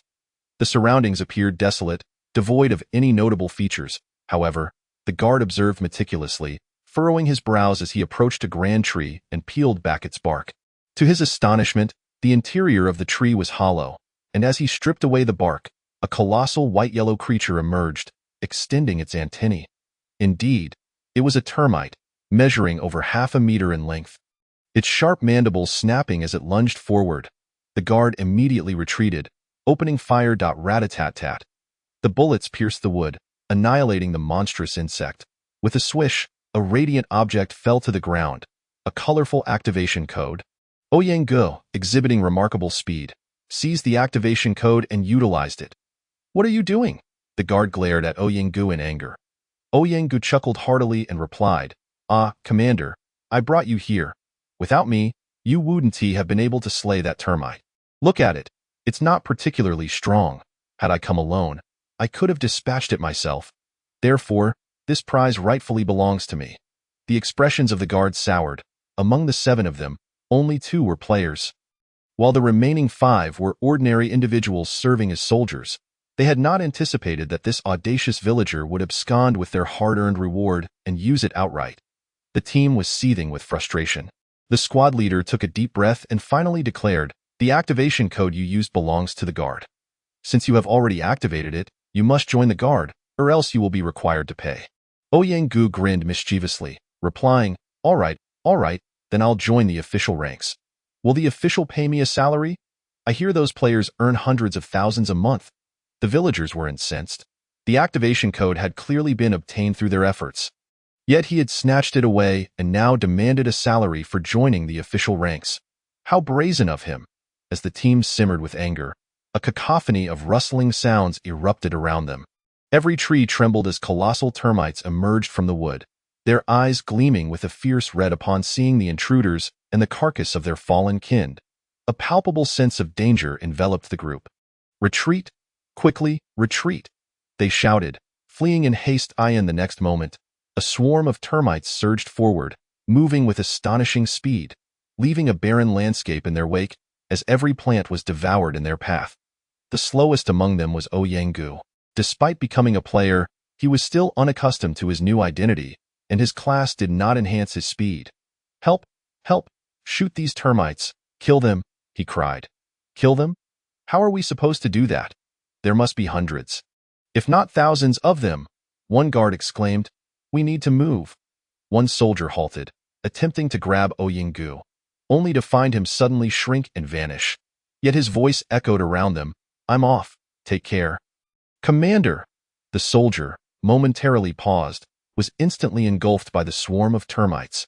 His screams pierced the air, but within seconds, all that remained of him was a skeleton writhing amidst the mass of insects. "Xiao Hu!" The squad leader cried out, his eyes bloodshot. The soldier he referred to as Xiao Hu lacked a player identity, and without a body left behind, resurrection was impossible. The squad leader brandished a rocket launcher and fired. The blast reverberating through the horde of termites in the distance. A woman and 2 men traversed the mountain path. The leader was Ling Weirue, accompanied by Li Si and Gu Daorichong. Aware that Ling Weirue was calculating the coordinates of a boss, Gu Daorichong promptly volunteered to assist in pinpointing the precise location. Lic naturally offered to facilitate their teleportation. Ling Weirue accepted their help, and after teleporting to the southern province, Li Si transported the trio to Xiangyang village. Upon locating the settlement and with Gu Daorichong's calculations, they ascended the mountain until the sounds of explosions reached their ears. Ling Weirue utilized her agility, transforming into a fleeting shadow as she rushed forward. Could it be that Ouyang-gu was already battling the termite queen? Upon arrival, she witnessed countless termites assaulting the guard, swiftly engulfing an individual. The termite army overwhelmed them, their clothing instantly stripped away, leaving only bones behind, which would soon be reduced to mere remnants over time. Without hesitation, Ling Weirue intervened, unleashing her 5th skill. Ice-Bind, Eternal Freeze, which she dubbed Eternal Frozen World, instantly freezing all termites within a 500-meter radius. The guards, previously engaged in fierce combat, watched in awe, tears brimming in their eyes, as they spotted Ling Weirue descending from the heavens. Only 4 guards remained. Ling Weirue faced the fallen guard's line of defense, and with a flick of her consciousness, the ice began to melt. The frozen termites were slain, leaving behind only a few scattered bones. Thank you, great fish slayer," the captain of the guards exclaimed, recognizing Ling Weirue's identity and expressing his gratitude. He choked back his emotions before continuing. "We have lost 2 more team members. May we first take the bodies of these termites to recover the remains of our comrades. And we will send you the materials afterward?" "Certainly," Ling Weirue replied, waving her hand to dissolve the ice, revealing that the termites had perished in the cold. These termites were evidently monsters spawned from a refresh cycle. thus retaining their physical forms instead of vanishing. Of course, some creatures, even if newly spawned, retained their value and did not disappear, such as titans. Once the ice was lifted, a plethora of materials and items littered the ground, all drawn into her spatial disk. Among them was an activation code. Ant-Man. Upon use, one may transition into the Ant-Man profession, shrinking in size while gaining 50-fold strength. This class is considered a powerful output-oriented player profession. However, it has a significant drawback. Its defense is exceedingly low, and when shrunk, it becomes even more vulnerable. One misstep could be fatal. Yet, due to the 50-fold strength, seizing opportunities to claim kills becomes remarkably easy. Ling Weirui recalled that Ouyang belonged to this profession and often claimed the final blow when battling bosses after joining the official ranks. Although the final blow did not determine experience distribution, it did dictate priority in item acquisition. Ling Weirui pocketed the Ant-Man activation code as an internal reward, considering it might benefit a friend or relative within the guild, or perhaps a mid-level member who had yet to utilize their activation code. Li Si and Gu Dao Richong arrived shortly after the ice melted, taking in the sight of the fallen bodies with deep breaths. "Let us continue," Ling Weirui urged. "Sister Fish Slayer, I predict it's over there." Gu Dao Richong indicated. The three departed, while the captain of the guards contacted the southern province's guard, recognizing the gravity of the situation. Although the Fish Slayer had been present for a decade, such a terrifying swarm of termites necessitated additional manpower to prevent further spread. More guards were dispatched to dismantle the termite carcasses, hoping to recover the remains of their fallen comrades for resurrection. Unbeknownst to them, a minuscule figure, no larger than a fingernail, traversed the piles of termite bodies, tailing Ling Weirui and her companions. As Ling Weirui ventured deeper into the jungle, perhaps due to her scent mingling with that of the deceased termites. More of the insects emerged from the trees to swarm her. However, these termites were of such low level that they posed no threat to her. After advancing approximately 2 kilometers, Ling Weirui encountered a massive mound of earth. Resembling a hillock with a diameter of 20 meters, viewed from the side, it appeared almost like a chasm. "Sister Fish Slayer, should we descend? I have night vision goggles, or a searchlight will suffice," Gu Dao Richong suggested. "Or you could calculate the precise location of the boss. I could teleport us there. But if the calculations are incorrect, we might end up trapped underground," Li Si proposed. "No need for such complications." Ling Weirui waved her hand dismissively.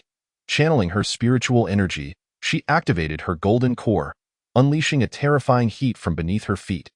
Instantly, the surroundings ignited into a sea of flames, the earth split open, and molten lava poured forth, flooding the nest.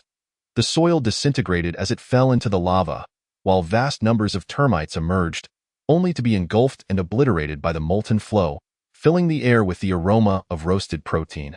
What a waste! Each of these massive termites could yield 20 to 30 pounds of pure white protein. The termite nest could harbor millions of termites, their reproduction clandestine, until the trees and mountains were stripped bare, leaving nothing but desolation. These mutated termites boasted hard exoskeletons and even the ability to fly. Ling Weirui concentrated, and the lava surged upward like a tsunami, forming a colossal semi-spherical dome that obscured the sky. This was the complete hell furnace, a skill she had cultivated through her enlightenment with Dao Ti, its effects undeniably formidable. With this, every termite was rendered helpless. At that moment, a splash of lava erupted from the melted nest, revealing a brown-striped ant the size of a calf. Not only that, but a colossal worm, measuring 30 meters in length, emerged, its translucent white skin riddled with gaping holes from the lava's scorching touch. This was the Ant King and Ant Queen. Dozens of white spheres were hurled by the Ant Queen, instantly landing and transforming into hatched termites.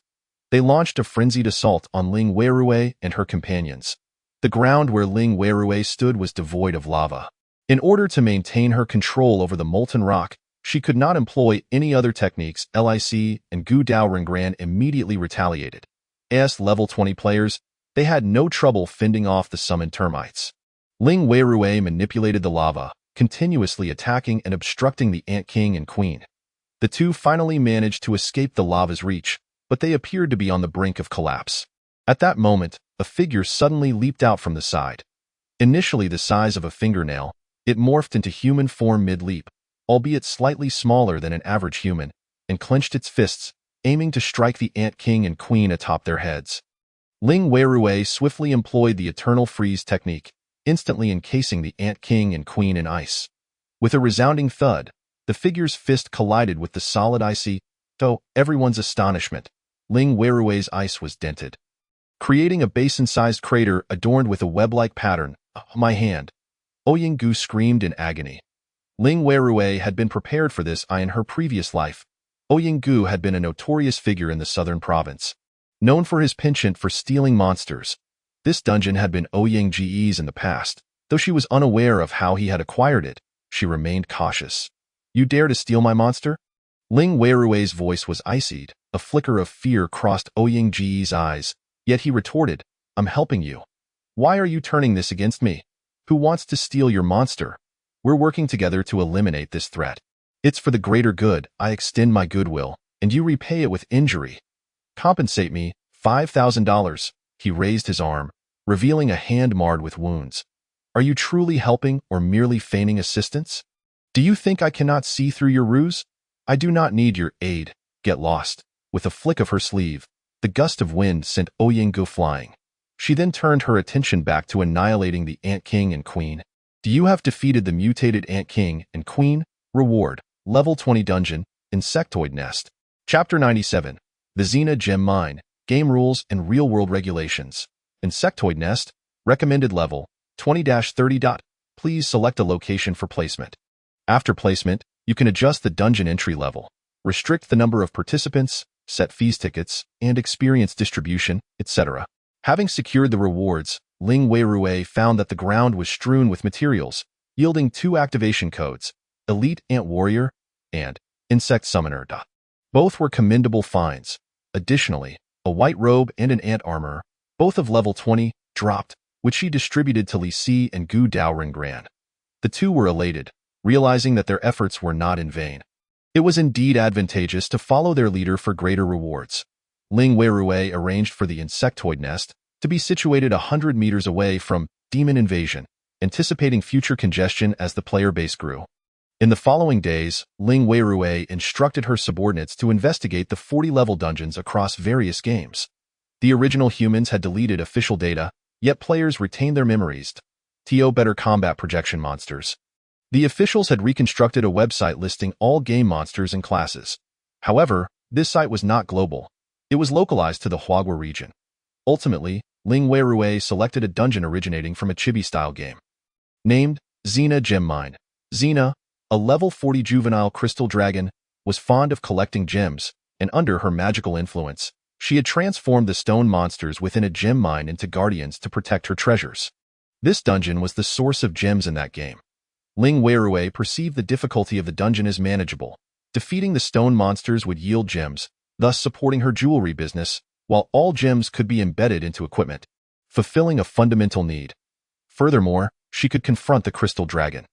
Although the game script dictated that players chased Xena away, resulting in a bounty of gems, in reality, it meant slaying the crystal dragon to weaken this projection monster. In summary, Ling Weirui utilized a dungeon synchronization scroll to relocate this dungeon to Tianqi Town.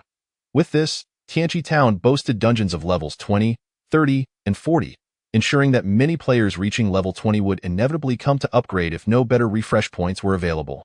Tianqi Town did not sell houses. It was entirely composed of hotels.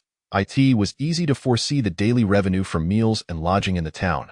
Once Ling Weirui had arranged everything, she herself entered the Xena Gem Mine to begin hunting monsters. A few days later, Mu Liqing acquired a pharmaceutical company and unexpectedly recruited a scientific madman named Han Shenzhou. A decade prior, Han Shenzhou had conducted illegal research on gene-edited infants, resulting in the birth of a genius child with an IQ of 200, whom he raised until the age of 5. Naturally, this child was indeed brilliant, promptly sending his father to prison due to Han's illicit activities involving cloning and other charges, leading to a 3-year sentence. He had brought this upon himself, and he was already a player. With the profession of alchemist, possessing the skin of a scientific genius, Mu Liqing was uncertain whether Ling Weirui would be interested in Han Shenzhou, especially since she had been quite stringent when recruiting players from the Xian Ing Immortal clan.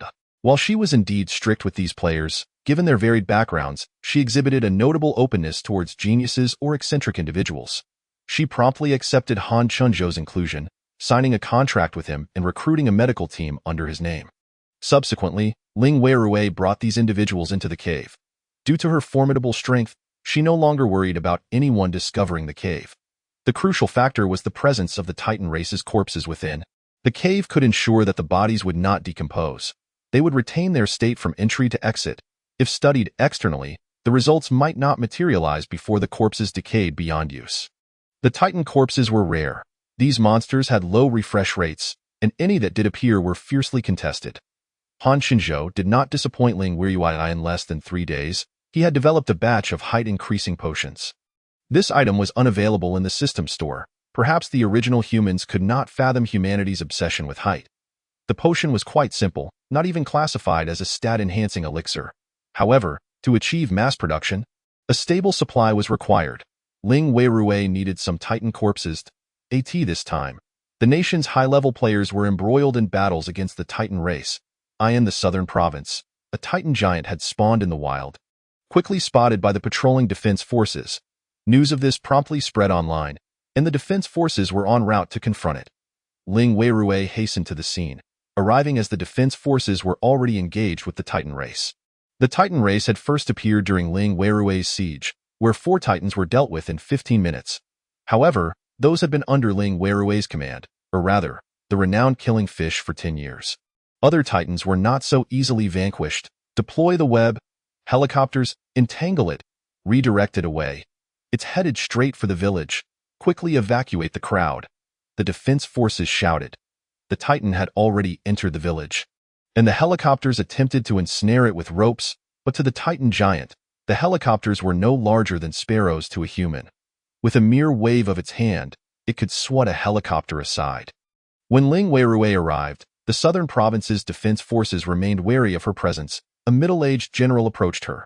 Greetings, killing fish for 10 years. I am the commander of this operation, Fan Wuhao. We are currently executing our mission and do not require assistance. Do not require assistance?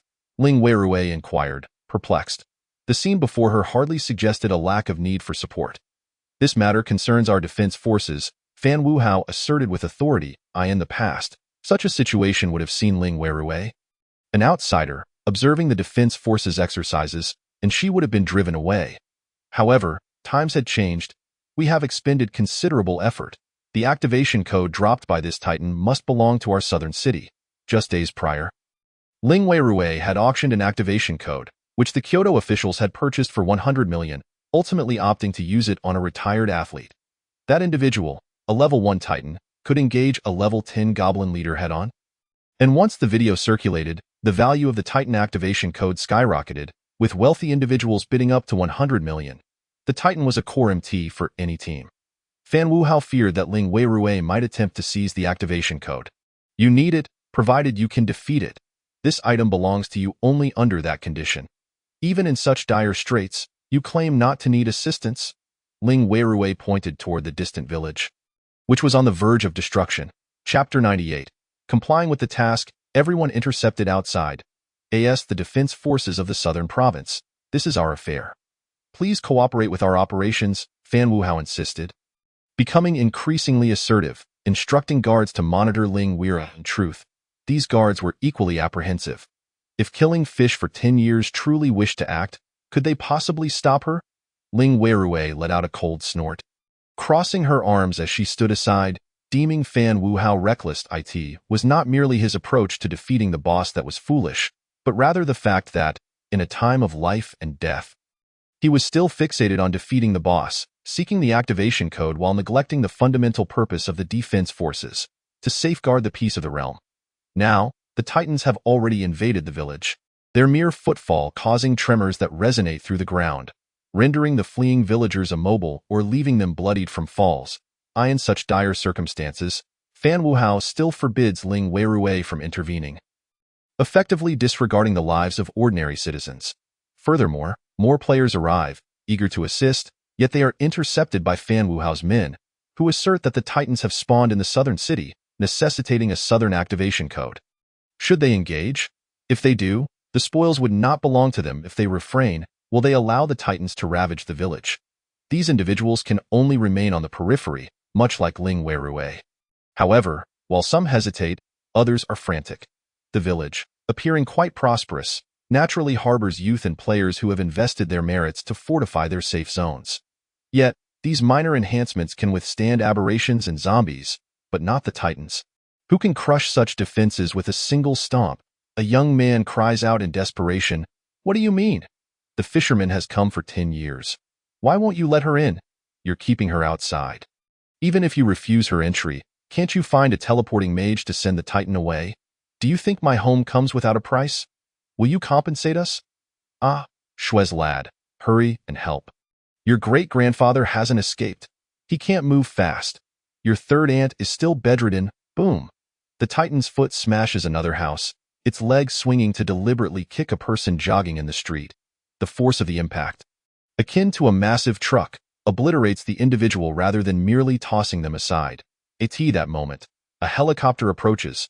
From one helicopter, 7 or 8 sharp arrows, entwined with ropes, are launched, striking the Titan's in the next instant. Several individuals fasten themselves to the pulleys and ascend into the Titan's auditory canal. The Titan, feeling the pain, begins to thrash, causing the helicopter to explode, ropes flailing wildly.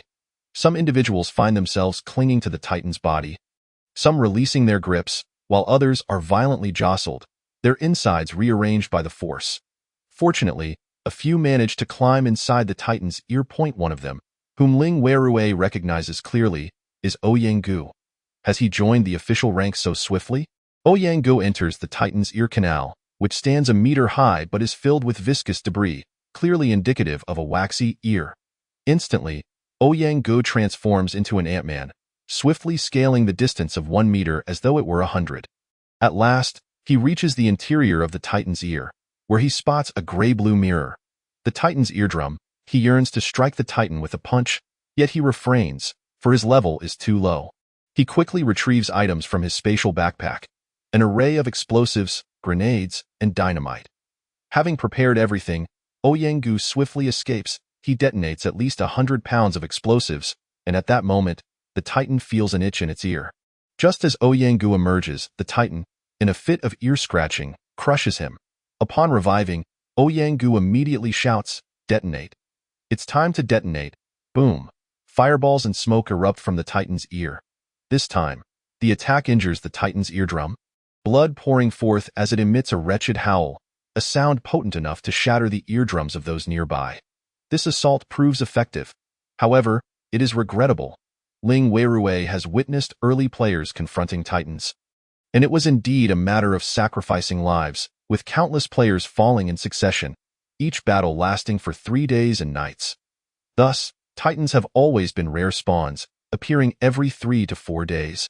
But when they do, their destructive capacity is astonishing. Unlike in her previous life, nuclear weapons have been preemptively banned by primordial humanity. Consequently, large-scale projectiles cannot be deployed, and conventional weaponry proves ineffective against the Titans. Nevertheless, the injury inflicted upon the Titan incites its wrath. Initially, the Titan finds amusement in its play. When a creature is weak, its fury seems endearing, as the Titan observes humans employing various methods to thwart it. It resembles sparrows circling around them. Yet, the Titan is cruel, crushing these humans for sport and laughing heartily. However, when genuinely wounded, it resorts to rage and flight. With its 100-meter frame, it charges forward, each stride covering vast distances. The ground trembling beneath it, outpacing the helicopters, no one can impede its escape. The Guardians can only pursue from behind, but should the Titan leave the continent, the other ground forces cannot catch up. What use is it for the helicopters to venture alone? At this moment, other teams arrive. Wang Guimin, accompanied by his subordinates, rushes over and spots Ling Weirui, greeting her with a broad smile. "Miss Fisherman, just the person I was looking for to discuss a collaboration." "Oh, what kind of collaboration?" Ling Weirui's interest peaks. Wang Guimin, a wealthy magnate with abundant resources and connections, had begun acquiring items early on, establishing himself before Ling Weirui, albeit lacking her strength in about half a month. "I expect to reach level 30 and establish a guild." However, after witnessing others confront Titans, We lack the confidence to face 4 titans simultaneously. We are seeking your assistance and have 2 collaboration proposals. One where you invest your skills in exchange for a 3 stake, simply providing support against the titans. The other is a flat fee of 10 billion for each titan you defeat, with priority on any items that drop from the titan, like the activation code for titan. One proposal is a long-term arrangement, while the other is a one-time payment, albeit at a significant price. Ling Weirui responds, if you offer me a 10 stake, I might consider it. Chapter 99. 10 billion for 1 kill. If Wang Guimin expects to enlist Ling Weirui's aid, 3 is insufficient. Together with other wealthy individuals, Wang Guimin spent 1 trillion to acquire the base token. Ling Weirui deems a request for her to join for a mere 100 billion reasonable. However, while both she and Wang Guimin find this acceptable, the other stakeholders disagree. Everyone desires to maximize their own interests, and after much negotiation, they believe that a 3 stake, equating to 300 billion, is sufficient to persuade Ling Weirui. Unfortunately, this gesture lacks sincerity. Ling Weirui is no longer in need of such funds. Wang Guimin expresses regret, Ms. Fisherman, you are worth this price. It is we who have offered too little. Partnerships are difficult to negotiate. Ling Weirui smiles faintly, her expression concealed beneath her mask, yet her tone is lively, understanding Wang Guimin's meaning without making things awkward for him. Then let us proceed with the second proposal, but I shall take the Titan's corpse. Of course. Wang Guimin beams with delight. At that moment, Fan Wuhao hurriedly approaches Ling Weirui and states, Miss Fisherman, you may engage now. We were mistaken earlier. The Titan is about to assault the outskirts of the southern city. Ling Weirui glances at Fan Wuhao and replies, I have accepted Chairman Wang's invitation and received a designated task. 10 billion for each Titan kill. If you wish for me to act, I can offer you a discount. 1 billion. How does that sound? What? Just moments ago, you were eager to fight monsters. Why this sudden demand for payment? Yet, circumstances have changed. Previously, when a village was destroyed, Fan Wuhao could manage the fallout. But now the Titan threatens a city, where the damage could easily exceed 1 billion. Fan Wuhao exclaims, Miss Fisherman, weren't you just eager to help?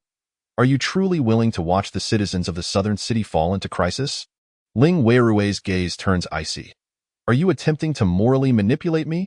Just moments ago, you forbade me from acting. So do the lives of the southern city's citizens hold more weight than those in this village? Or do you believe you can shoulder this disaster, yet falter when it reaches the city?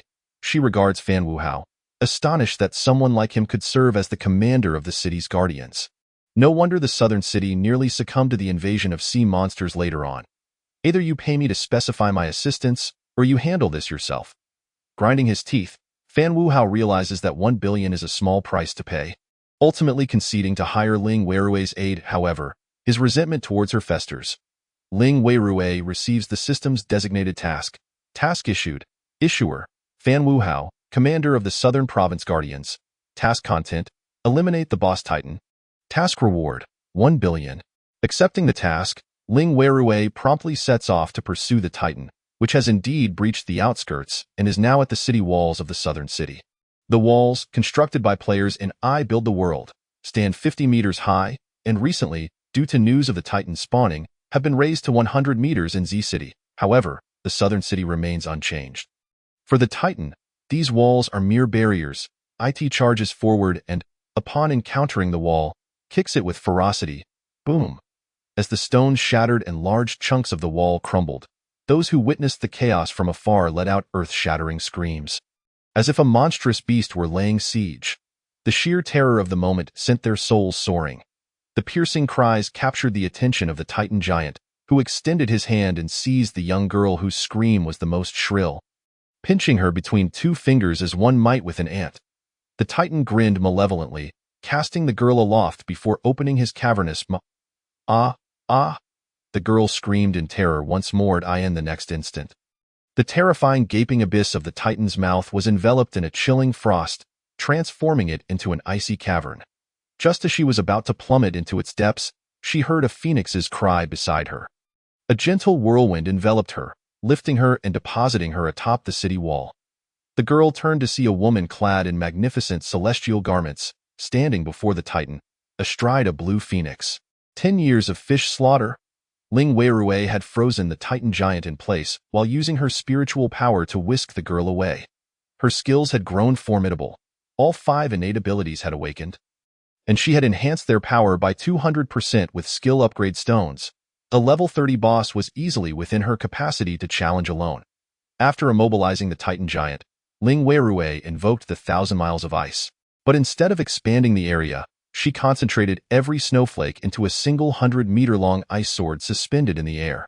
The 1,000 miles of ice, originally known as Frost Sword Aura, had merely transformed into a sword in this instance. With a sweeping motion, the ice sword descended fiercely upon the Titan's neck. Boom! In that moment, both the solid ice and the Titan's head fell to the ground. Ling Weirui had achieved the kill. On the ground lay a plethora of equipment and 3 activation codes for the Titan class. Moreover, a figure clad in black armor swiftly reached for the activation codes with practiced ease. However, the absorption disc was no pushover and promptly whisked all the items away.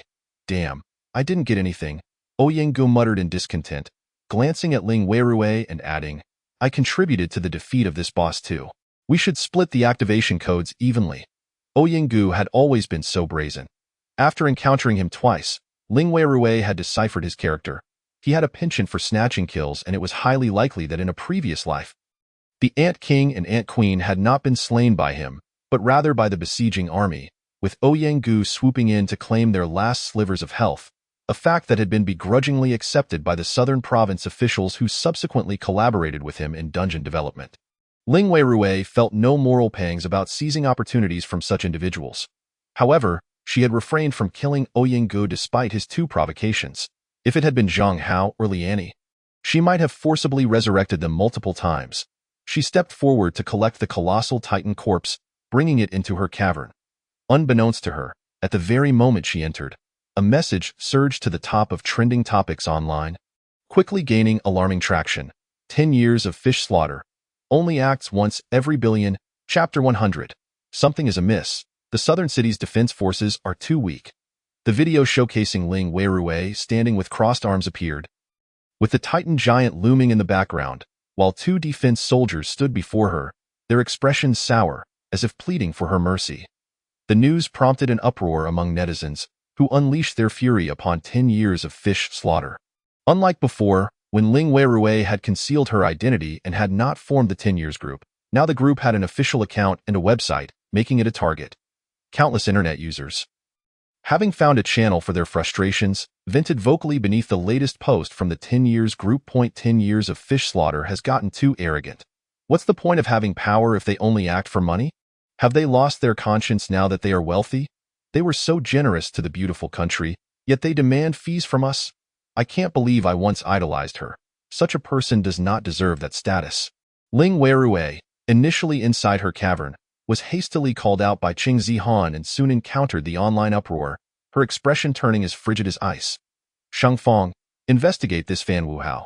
Logically speaking, Nanshi, or the entire southern province, should be a prosperous region, yet its combat capabilities were astonishingly weak.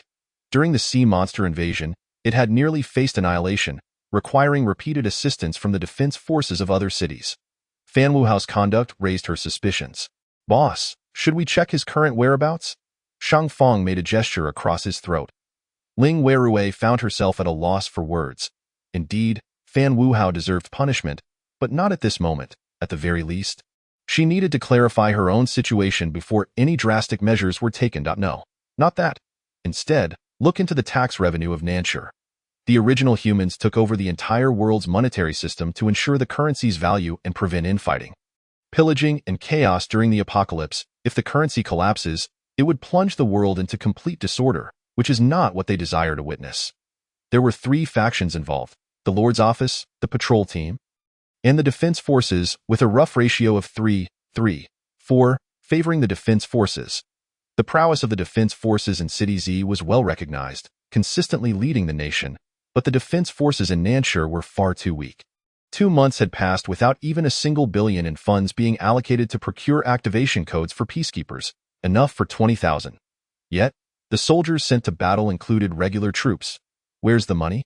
Investigate where the funds for their defense forces have gone.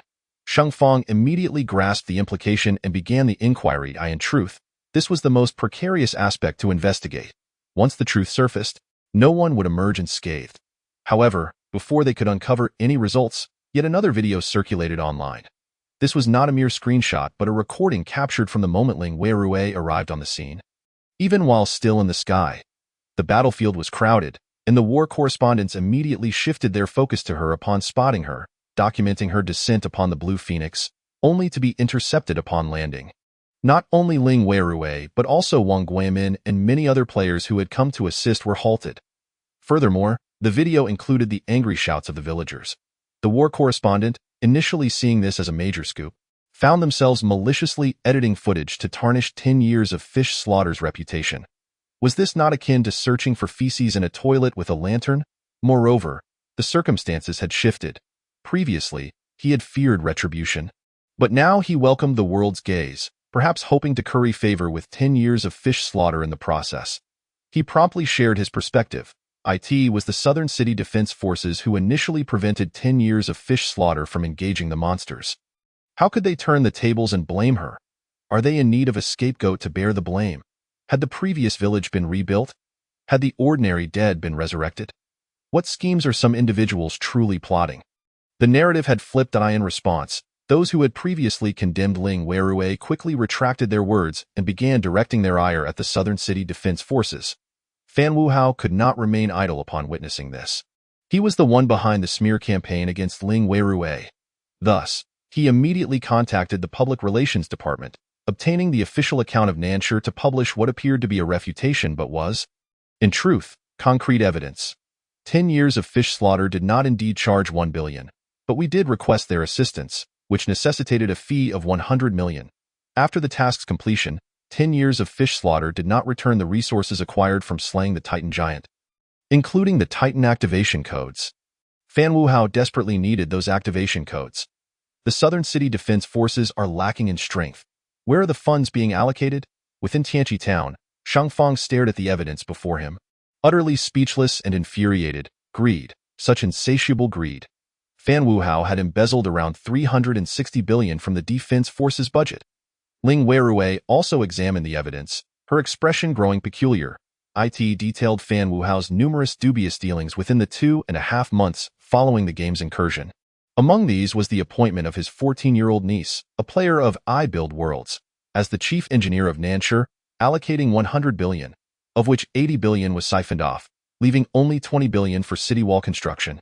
Subsequently, he engaged in various acquisitions of activation codes, but these codes were not distributed among the military.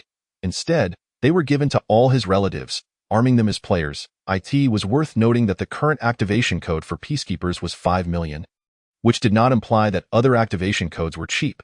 Even the most common bug killers cost 8 million, and he had even purchased an activation code for Xianing Xianzhu at a staggering 44 million, ultimately bestowing it upon his nephew, who also held a position within the defense forces. Some activation codes were sold to friends, with the earnings pocketed by him. It was a triple profit scheme. However, upon further reflection, he could not possibly manage such a vast sum of money. As it turned out, a month and a half ago, he had caught wind of some information and began investing in real estate, buying over 2,000 properties in a frenzied spree. Many of these properties were grand villas worth upwards of 1 billion. The subsequent events were all too familiar. An inexplicable invasion occurred, and all the properties turned into haunted houses, forcing him to sell at a loss to save himself. The deficit had formed, compounded by the ever-weakening defense forces in Nansha, leaving him in dire need of a Titan activation code to maintain his facade. He could assert that an elite army was more valuable than sheer numbers. Hence, when the Titan appeared in Nansha, he conceived the idea of retaining the activation code, never anticipating that Ling Weirui would take down the Titan in merely 15 minutes. Chapter 101 Version 1.3 The Festival of the Flower Cultivating Nation, Night of the 100 Ghosts, 400 5-star reviews for additional updates. In his perspective, Ling Weirui's current combat power stood at an impressive 130,000. Typically, players at level 20 boasted combat powers exceeding 1,000. While it may not be easy for 100 individuals to defeat a Titan, surely a collective of 1,000 or even 2,000 players, each with a combat power of 1,000, could easily vanquish a single Titan giant. His utter disbelief. The reality was that he was surrounded by novices, it must be said that this young military commander in his 40s was woefully uninformed about the intricacies of the game. Naturally, the strategy of overwhelming numbers had always been a topic of great enthusiasm among players, and he had believed himself capable of such a feat, yet he had not anticipated the ensuing consequences. Before long, the headquarters of the Kyoto garrison swiftly issued a letter of dismissal, relieving Fan Wuhao of his duties, freezing his funds, and initiating a comprehensive investigation into his actions. He had incurred losses through real estate investments. However, this incident had sent shockwaves throughout the online community, prompting widespread scrutiny of the numbers and strength of garrison forces across various cities, as well as the Lord's offices and patrol squads. As a result, the Lord's offices and patrol squads in the flower-cultivating nation found themselves in a state of alarm. It was an unwarranted disaster. In truth, the likelihood of mishaps occurring within the garrison and patrol squads was relatively low. However, the chances of issues arising within the Lord's offices were considerably higher, as they did not engage in combat, nor did they require the purchase of activation codes. Where, then, had the funds disappeared? Moreover, it remained unclear who had instigated the situation, prompting various local Lord's offices, garrisons, and patrol squads to publicly disclose their armed forces and expenditures. As the orchestrator of these events, Ling Weirue observed the unfolding drama with an air of elegance. Naturally, her primary concern lay with the situation in City Z, her hometown, which could be regarded as a paragon for the flower-cultivating nation. As for City Z, it could be regarded as the epitome of the flower-cultivating nation. Firstly, the garrison's player count stood at 52,769 individuals, with approximately 20,000 being peacekeeper players. Additionally, there were 10,000 warriors, priests, and throwers who had dropped from goblins, along with 10,000 insectoid assassins, summoners, and various other classes such as Spider-Man and Ant-Man. Furthermore, 7,000 players belonged to the demon faction, including wizards, cursecasters, demon hunters, demon berserkers, and bloody butchers. There were also around 2,000 ghost tamers and tricksters.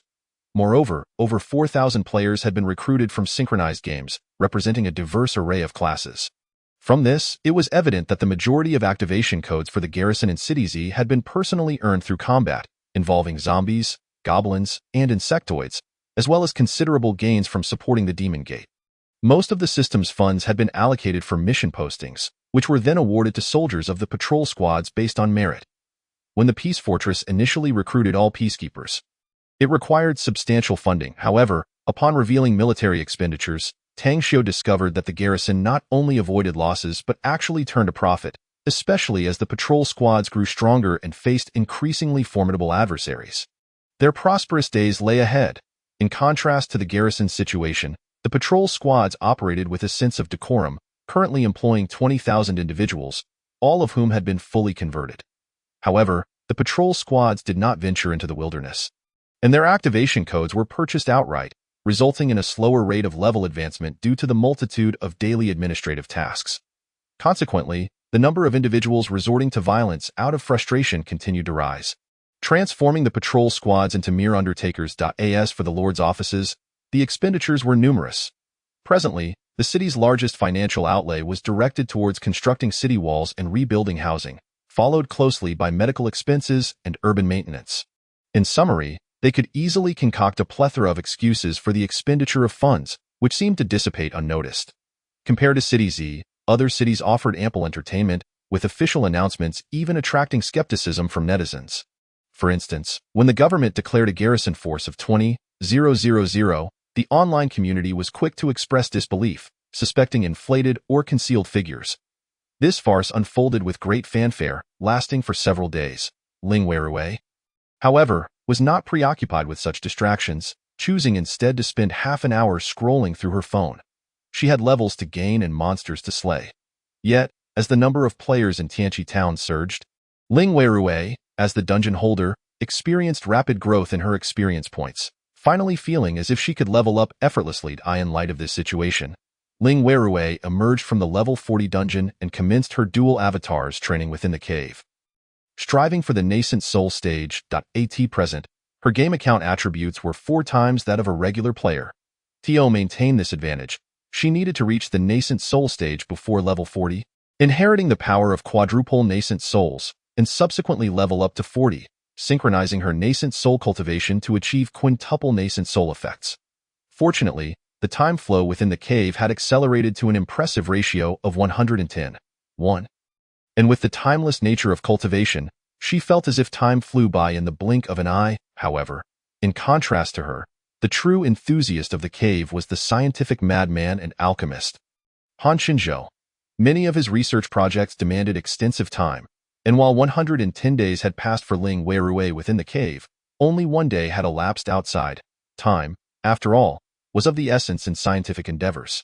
Furthermore, as Ling Weirui reached level 30, the cave had fully unlocked, transforming into a celestial wonderland, with the land cultivated with red fruits, 1,000-year-old ginseng, and 10,000-year-old snow lotuses. Han Qinzhou had already extracted longevity elixirs from the 1,000-year-old ginseng, a feat far easier to mass-produce than height-enhancing potions. He had already replaced numerous researchers who lacked the same fervor for their studies, unable to devote themselves day and night to research within the cave. While Ling Weirui tirelessly cultivated day and night within the cave, a system announcement jolted her awake. System announcement: current patch update, Game Invasion version 1.3. Addition. Reduction. During the Night of the 100 Ghosts event, slaying monsters will yield additional currency, spirit crystals. During this event, a limited-time shop will open, offering a plethora of activation codes for professions such as Onmyoji, Taoist, Sorcerer, and Longhu Mountain Disciples. Ling Weirui gazed at this information, suddenly alert. This unique event had only occurred once before in the first year following the launch of the Cosmic Game, specifically in the third month of the Game Invasion. The soul guiding lamp could resurrect the deceased without the need for a body. If she possessed the soul guiding lamp, could she not resurrect her parents? This was a notion Ling Weirui had previously dared not entertain. Once this thought entered her mind, she could not quell her fervor. The soul guiding lamp must be obtained at all costs. Han Doctor, pause your current project for a moment. I require you to research a potion. Chapter 102. I seem to have seen my great-grandma. Beware of deceptive allure. Ling Weirui had long been fixated on a particular potion, the slime potion. This potion was scarcely utilized within the game, lacking a recipe and only available for purchase in the shop. Fortunately, every monster projected onto the blue star, and Ling Weirui had located the slime spawn point. Now, she could capture some slimes to bring back for Han Qinzhou to study. As long as the potion could be produced, Ling Weirui could utilize the slime transformation to create countless avatars for monster slaying.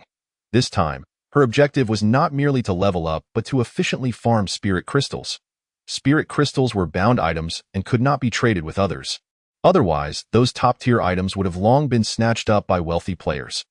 Given that Ling Weirui could only dedicate one night to the endeavor, her capacity to slay monsters alone did not equate to the abundance of spirits available for her to defeat. Moreover, if memory served correctly, the previous event involved more than just slaying spirits. In any case, since she was to undertake a mission, Ling Weirui was determined to prepare thoroughly. Ling Weirui brought slimes to Han Qinzhou for potion research. Fortunately, Han Qinzhou seemed to have already grasped the formula, making the production of these potions considerably smoother. This was merely a small item akin to a transformation potion. The only critical aspect was determining how to extend the potion's duration.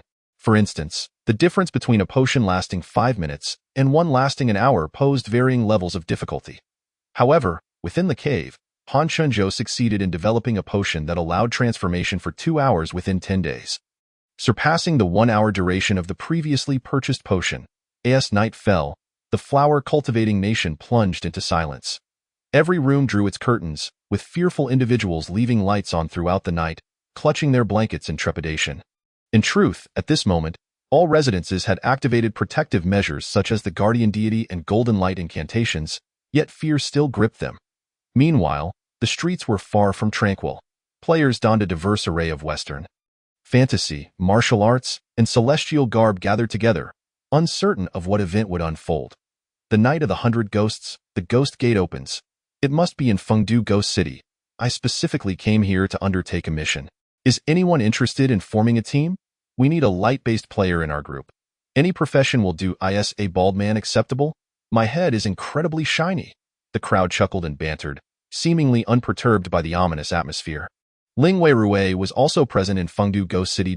As 6:55 approached, Ling Weirui consumed the potion and activated the slime split. Her body, akin to jelly, contorted and swiftly split into two. Subsequently, 2 became 4. 4 became 8. After a series of splits, Ling Weirui found herself with 128 avatars. Her consciousness appeared to divide into 128 strands, each controlling one of these avatars. This time, Ling Weirui did not bother to adorn each avatar with distinct appearances but maintained their resemblance to her original form. Thus, there was no need for additional embellishments. Following this, the 128 avatars utilized the Mother-Son teleportation array to journey to 128 different cities. This had been prearranged by Ling Weirui earlier in the afternoon. She had booked rooms in bustling hotels along the busiest streets of each city, establishing safe zones and setting up teleportation array plates for her convenience. As Ling Weirui continued to split her avatars. The clock struck 7, marking the arrival of the anticipated hour. At last, in the busiest street, an ancient bronze door swung open. As the grand gate swung open, a multitude of souls surged forth, halting in place. Their eyes clouded with bewilderment as they prepared for battle. Why do I see my great-grandmother? One player pondered. Grandfather. This ghost is my grandfather's. Mother, is that you? Woo-well. These players were confronted with the apparitions of their loved ones. Child, you have grown thin. How have you fared recently? Would you not wish to accompany Mother? Beyond lies a realm known as the Eerie World, where we may dwell indefinitely. Does this not constitute immortality? Come with me. Mother cannot bear to part with you. Mother, I shall follow you. A hand was extended, seized by a ghostly figure, which then yanked the individual away. In that moment, the soul was drawn forth. Destined to accompany the specter into the eerie portal, at that instant, a cool, commanding voice resonated in the ears of every player. Killing fish for 10 years. Those not of my kin possess differing hearts. The primordial humans once proclaimed that disparate races continually seek to undermine humanity's propagation and existence, and the Eerie race is no exception. Beware the deceptions of the Eerie kind. The players were jolted into awareness. Great-grandmother, I cannot join you. I am quite content here. Should you have relished this fortune, hasten your reincarnation and return to my girlfriend's womb. In this life, I shall be your father and tend to you with utmost care. Unfilial descendant, what use is there for you? Ha, are you truly my grandparents? Then who are these 2 skeletons I summoned? My grandparents were buried, and I conjured them after becoming a necromancer. How about this? You 2 possess considerable intellect. Infuse my undead with souls to enhance their quality. Soul-binding curse. No. Release me. I am not your grandmother. Meanwhile, beside Ling Weirui, a man and a woman appeared. The man was handsome and upright, while the woman exuded an air of vitality, both clad in green uniforms, radiating righteousness as they approached Ling Weirui. Weirui, are you well here? Would you not wish to come with Mother and Father? Ling Weirui stood upon the street, scrutinizing them closely, only to realize that their expressions were vaguely familiar. Yet, under her gaze, their features began to blur. As a level 30 player and a golden core cultivator, she possessed extraordinary abilities. In truth, she scarcely remembered her parents' appearances. Hence the visages of these 2 deceivers began to fade. This was the power of discernment, alerting Ling Weirui to their falsehood. The primordial humans established the cosmic game to empower humanity against countless invading races. All had been ensnared, traversing through the Eerie portal to other realms. The Flower Country, being the nation with the most players, suffered greatly. Her conjecture was entirely plausible, however. To strike back against them proved a challenging endeavor. Fortunately, across the world, there were not only the seemingly normal deceptive spirits but also numerous green lanterns. System notification. Touching the Eerie Lantern allows entry to challenge malevolent spirits. Successful challenges yield substantial Eerie crystal coins.